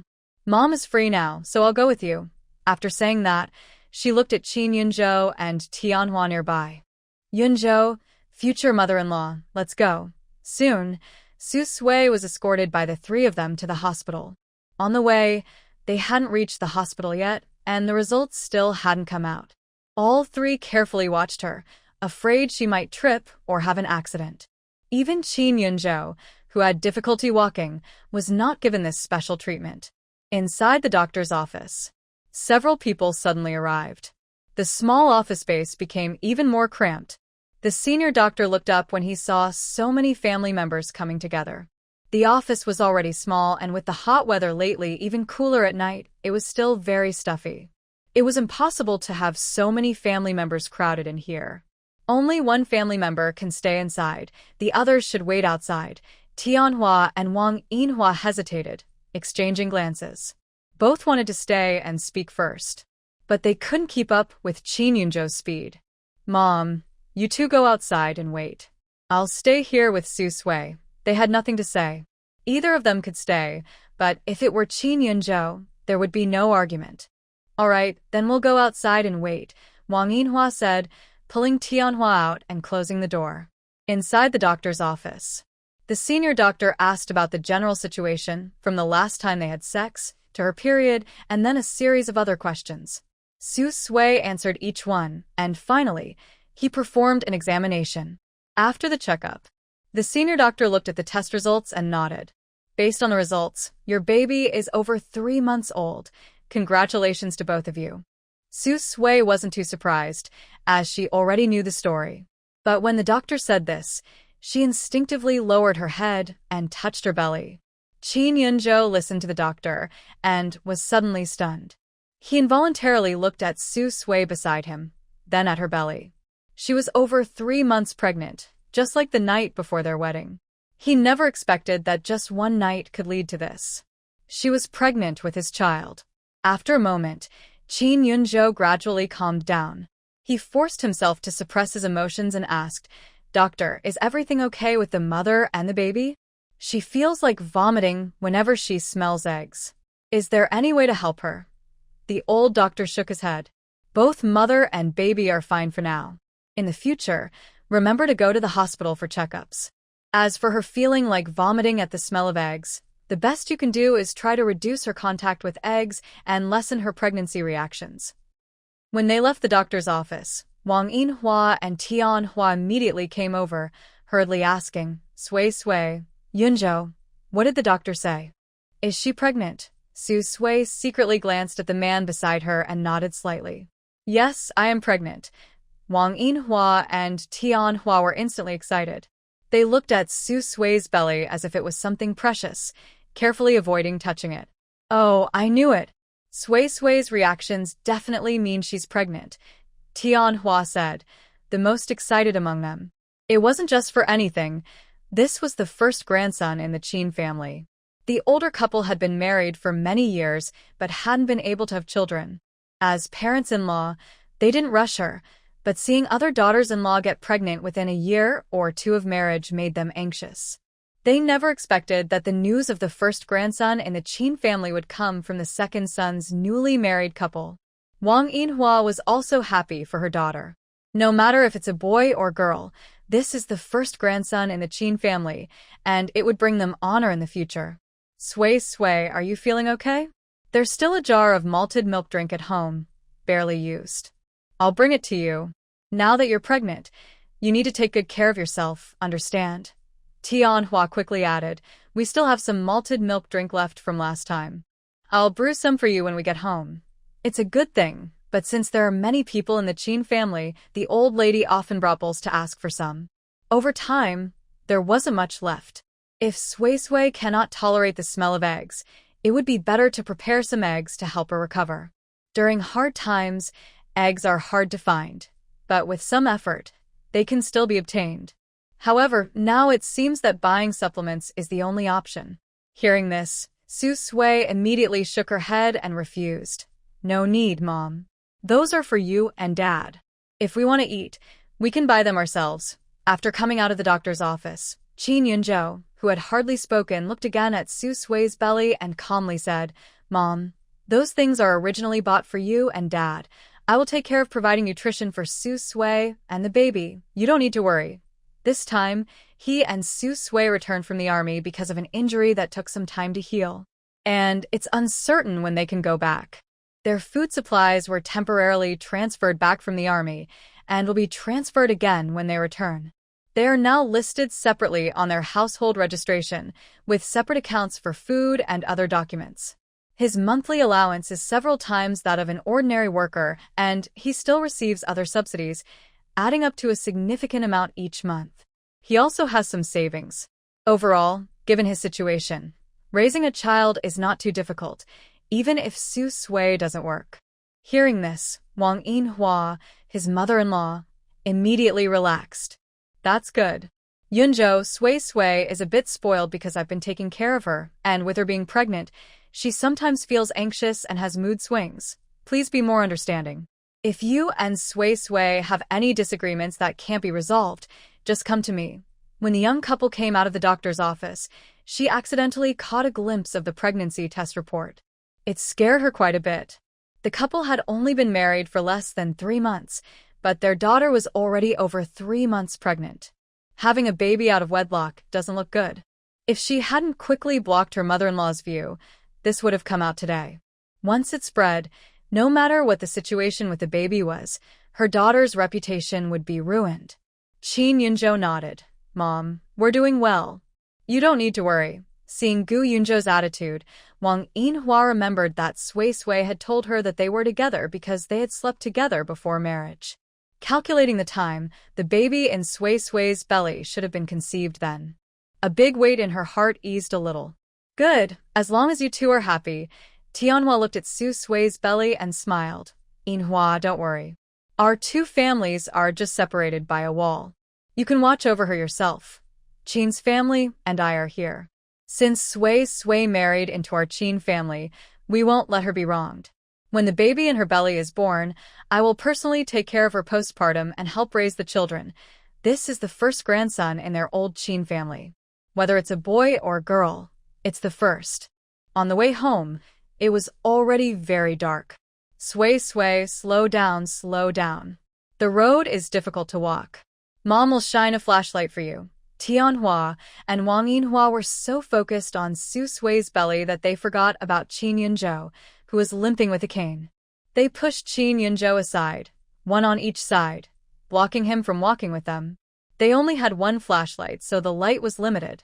Sui was the first to notice something was wrong. As they walked, she realized Qin Yunzhou was no longer beside her. She turned around and saw he was still behind. She stopped and took the flashlight from Tianhua. Mom, give me the flashlight. I'll light the way. Tianhua was about to say something when she looked up and thought, where did her son go? Until Sui stopped and turned around, shining the flashlight on him. The dim yellow light illuminated the handsome, refined face of the man, his tall and straight figure, and his slightly uncomfortable cane and leg. Tianhua finally realized she had just left her son, who was limping behind. She hurried over. Yunzhou, are you okay? Be careful, walk slowly.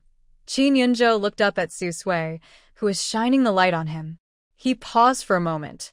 She was the first to notice he was left behind. Then he said to Tianhua, Mom, I'm fine. Keep walking. No need to worry about me.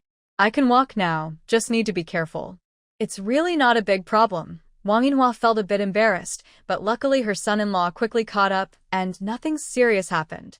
After they returned home, it was already late in the evening, almost time to turn off the lights.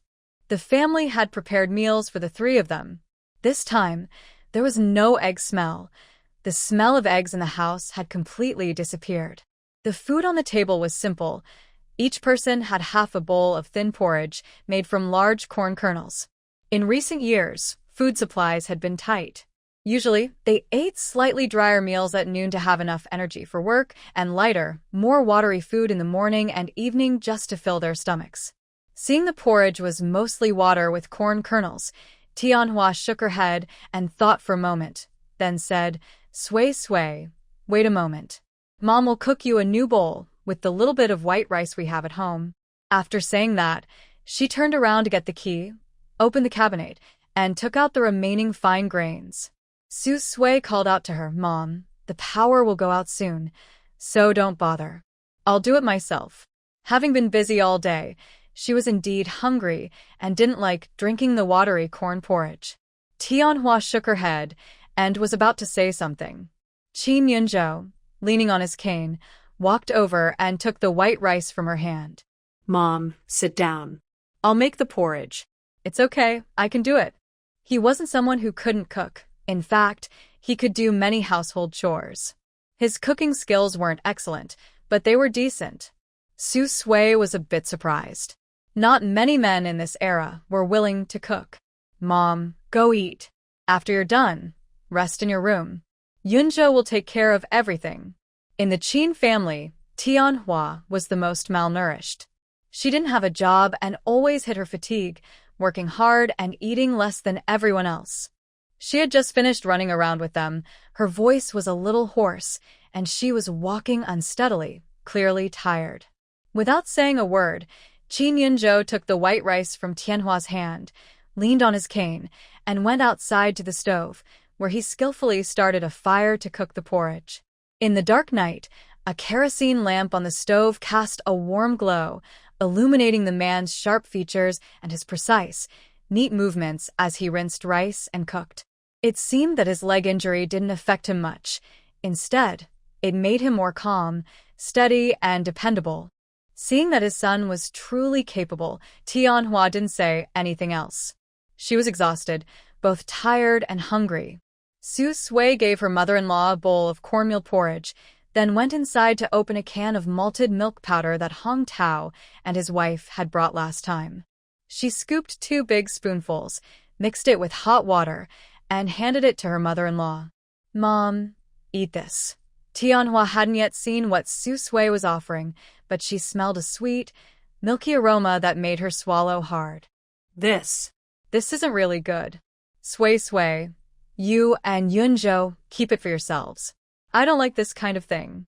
Last time, you and Yunzhou bought some malted milk powder for the family, and there's still some left. Su Sui pushed the prepared malted milk toward Tianhua. Mom, you should try it. I made it just for you. You need to take good care of your health. Don't keep secretly saving food to cut corners or you'll ruin yourself.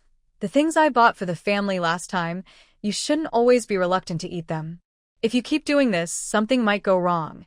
In that historical story, after the original owner ran away, Tianhua soon learned that not only had her grandson been lost, but her son's money had also been stolen. She was deeply shocked. Plus, her health was severely malnourished. She secretly starved herself to save food for the family and eventually died of hunger just before the famine was about to end. During famine years, it was not unusual for people in the countryside to die of hunger, but in the city, where there was monthly grain supply, people generally wouldn't starve to death. It was very rare for someone to die from starvation alone. Seeing the hot, fragrant malted milk in front of her, Tianhua took a sip and couldn't help but tear up. A warm feeling filled her heart. Sui, you understand? I will do my best. The same words in the whole family, except for her husband, were first spoken by Yunzhou and Sui, the couple. She wasn't someone who didn't understand anything. She could still tell who was kind to her. Sui smiled softly at her words, feeling relieved inside. Then she looked up through the window at the man outside the stove, who was boiling porridge for her. By this time, the power had already gone out, and most people were asleep. The yard was silent. In the dark night, Yunzhou's figure was not very clear, but his seriousness was obvious at a glance. Sui guessed the time and scooped 2 big spoonfuls of malted milk for Yunzhou. Of course, she wouldn't neglect herself either. She made herself 2 big spoonfuls as well. While eating, she waited for Yunzhou to finish boiling the porridge he was making for her. Soon the porridge was ready. Tianhua had already gone back to rest. Only Sui and Qin Yunzhu, who was busy at the stove, remained awake. A kerosene lamp barely lit the dark room. The surrounding silence was broken by the night wind, which cooled the warm autumn air. When the porridge was brought over, Sui immediately smelled a delicious aroma. Looking up, she saw it was not plain white porridge. It had finely chopped meat and vegetables mixed in, making it a tasty vegetable and meat porridge, steaming hot and fragrant. During this special time, being able to enjoy such a bowl of meat porridge was truly rare. She couldn't help but feel a little surprised and looked up at Qin Yunzhu. Where did we get the meat from? The last time they ate meat was when they first returned to the Qin family home. Since then, they hadn't had any more meat. Qin Yunzhu placed the meat porridge in front of Sui. It was saved just for this moment. Most of the fat was cooked into lard, and a few lean pieces of meat were fried and hidden at the bottom of the pig fat jar by Grandma. I just happened to see it. The lard had solidified into a milky white color. Although there wasn't much, the meat was only a few pieces, hidden underneath. As long as you didn't lift the lard, you wouldn't know what was inside. Stored this way, as long as it was kept in a good spot, it wouldn't spoil even after many months, no matter how hot the weather. The Qin family used to be from the countryside. In the city, they mostly ate rapeseed oil, but rural folks preferred pig fat because they thought it tasted better. So, after the lard was made, it was kept there, untouched and uneaten. The family's food and oil supplies were carefully managed every day. This month's rapeseed oil hadn't run out yet, so no one would touch the pig fat, and no one would discover the hidden meat. That was Grandma Qin's clever trick. But she never expected her small move to be seen by Qin Yunzhu. After hearing this, Sui was slightly stunned. She hadn't realized Grandma Qin was so clever. No wonder she was eager to personally handle the meat. But this was a good thing for her. Do you think Grandma might have already smelled the meat and gotten up from the bed as soon as she said this? Not only did Grandma Qin get out of bed, but other neighbors in the same yard also couldn't sleep because of the strong smell of meat. They got up quickly, drawn by the aroma. Across the street, Sister Ma and her family couldn't stand the smell of meat either. They knew whether they had meat at home. The couple was salivating in bed and peeking out the window, whispering angrily. Who is it? Staying up late and secretly cooking meat on purpose to make everyone crave it and stay awake. Yeah, so mean. The old Qin family's oil lamp is still on. They must be eating meat late at night. They're really something, making it hard for others to sleep. While sniffing the meat smell and salivating, the couple whispered complaints. The adults could endure it. But their young son, about 14 or 15, couldn't hold back. He was at the age of growing and developing. He was the couple's long-awaited youngest child, a precious little boy after several daughters. When he smelled the meat, he ran straight into Sister Ma and her husband's room, causing trouble and whining. Eat meat, I want to eat meat. This fussing really tired the couple. In the Qin household, Grandma Qin was the first to rush out. She hurried to her oil jar, opened it, and looked inside. It was as if her parents had just died. She suddenly slapped her thigh, her eyes instantly turning red, and tears welled up.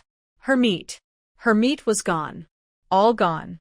At the dining table, Su Sui quietly started eating. Spoonful by spoonful, she found that the meat porridge made by this man tasted quite good, neither greasy nor oily. It was the most nourishing meal she had had in over 2 weeks. Qin Yunju didn't pay attention to Grandma Qin's sadness. He sat beside Su Sui, drinking a bowl of cornmeal porridge and eating the malted milk she prepared for him. He sat upright, calm and steady, with a stern look in his eyes. The couple ate slowly and calmly. In the room of Qin's eldest son Qin Min and Xiaofen, the couple had been awake since Su Sui arrived because they had just gotten pregnant. Now, they couldn't sleep either. Hearing the smell of meat outside, they became even more restless. Xiaofen nudged her husband and whispered softly, "Look at that man. He treats his wife so well, even cooks for her himself, and it's meat. Unlike you, I've been married to you for so many years, and I haven't had a warm meal from you. I don't know how I was blind enough to marry such a useless, cowardly man who looks good but is no good. But that's not all. Everyone outside is talking about how she can't have children. Tonight, Su Sui's pregnancy just came out, and the whole Qin family, old and young, look at her with strange eyes.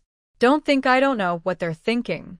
They're just comparing me to Su Sui, criticizing me for not having children all these years." Qin Min was annoyed and held his head in his hands, muttering, "Men are capable. Why didn't you find a man like that? Look at your own wife.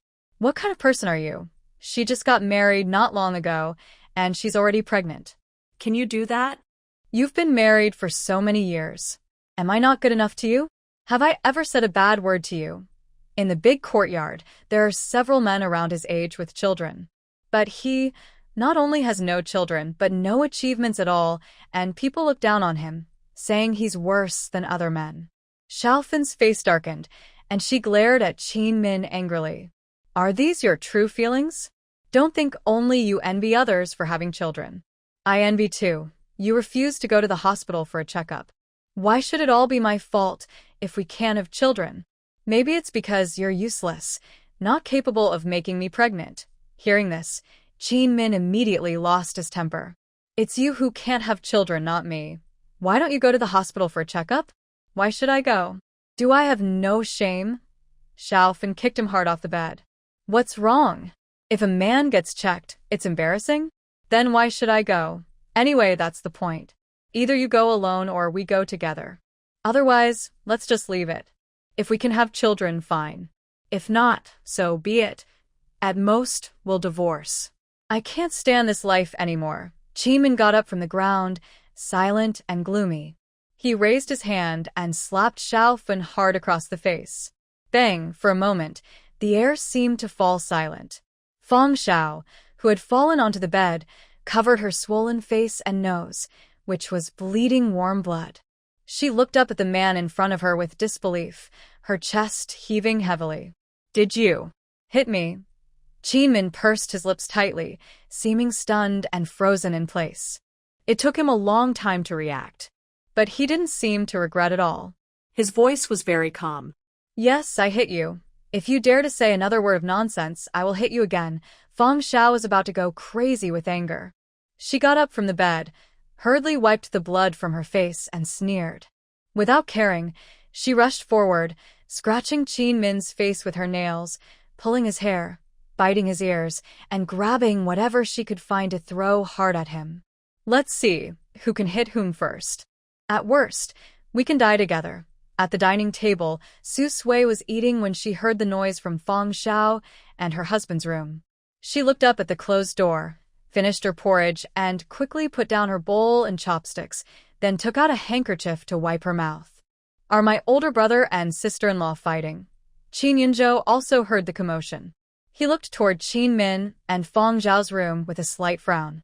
It seems like they are fighting. Since returning to the Qin family, he hadn't spoken much with his older brother Qin Min, who shared the same parents. One reason was that Qin Min worked at the lumber factory and was busy every day. The other was that they didn't seem to have much to talk about. Qin Min was very quiet and reserved, similar to their father Qin Yutian. Now, late at night, encountering such a situation, he didn't feel it was appropriate to go and knock on the door directly. Su Sui understood this too. She was in a similar situation. Her relationship with Feng Xiao was just SOSO. If she went to knock now, people might think she was deliberately watching their quarrel. So, neither she nor Qin Yunzhou thought it was right to intervene. But leaving it alone and causing a big fuss late at night wasn't good either. It would disturb everyone's sleep, and the neighbors would start complaining. I have a way, Su Sui thought for a moment. She got up and pulled over old lady Qin, who was holding a small oil jar and looked distressed. She was about to say something. Suddenly, creak.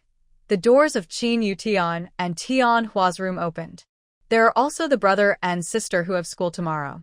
They were disturbed by the noise and got out of bed, heading towards the door of Xiao Fun and her husband's room. Su Sui saw this and thought, no need to look for anyone else. Everyone was already awake from the commotion. She went to Qin Yunzhou, who was cleaning up the dishes, and said, I'm a bit tired. I'll go back to my room first. It's better to avoid trouble.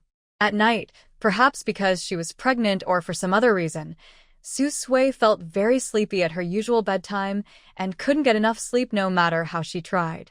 Qin Yunzhou noticed her drowsiness. He paused while washing dishes and looked unconsciously at Su Sui's belly. Well, you should go rest. I'll finish washing the dishes and then go to my room. Hearing this, Su Sui instinctively looked down.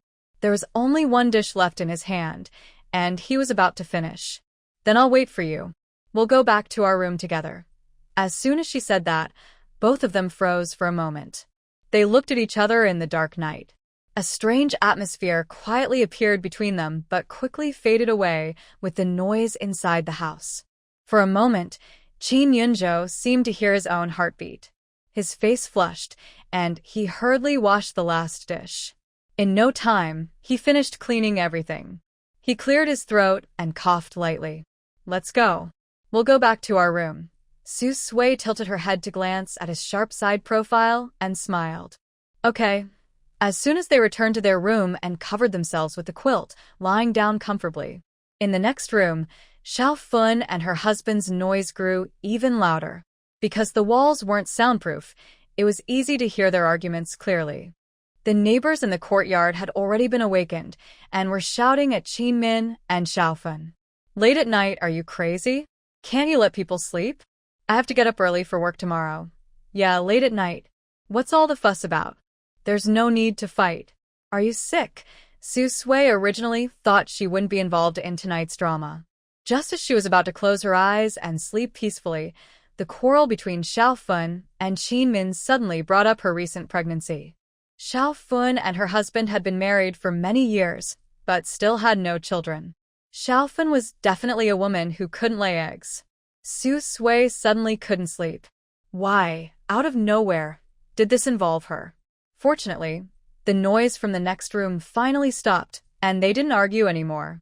It's not that they truly calmed down, but because they almost caused a serious accident. The neighbors nearby all came over, and Qin Min, who was beaten unconscious, was taken to the hospital. Su Sui didn't go out to see, but since the two rooms are separated only by a wall, and that wall doesn't block sound, she could hear everything clearly. She probably guessed what had happened. It was simply Qin Min hitting Xiao Fun, who fought back and then grabbed a stool, hitting him hard on the back of his head. He bled a lot and was knocked out. Tian Hua saw this and started crying. She quickly called someone to take her son to the hospital. The noise outside gradually quieted down, and the night became silent. Most of the Qin family had gone to the hospital. It seemed only Su Sui and Qin Yunzhou were still in their room. They closed the door, lay on the bed, and both chose not to pay attention to what was happening outside. The people outside didn't bother them either, since one was disabled and the other was a pregnant woman. After the noise outside completely stopped, in the silent, dark night, the two lay on the bed. Qin Yunzhou suddenly turned his head to look at Su Sui. Can I touch him? Su Sui was slightly startled and didn't immediately understand what he meant. After waiting a moment without a response, Qin Yunzhou fell silent. It's okay if I can't. Just go to sleep. But then, in the next second, A soft hand reached out from under her blanket and slipped into his, placing his warm palm on her slightly rising belly.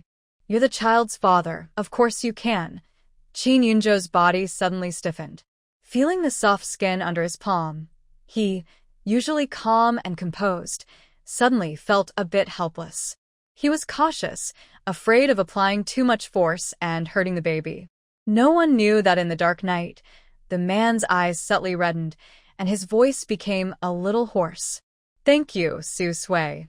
Since learning she was pregnant, everything seemed almost unreal. He never thought he would get married, and naturally, he never thought he would have a child in his life.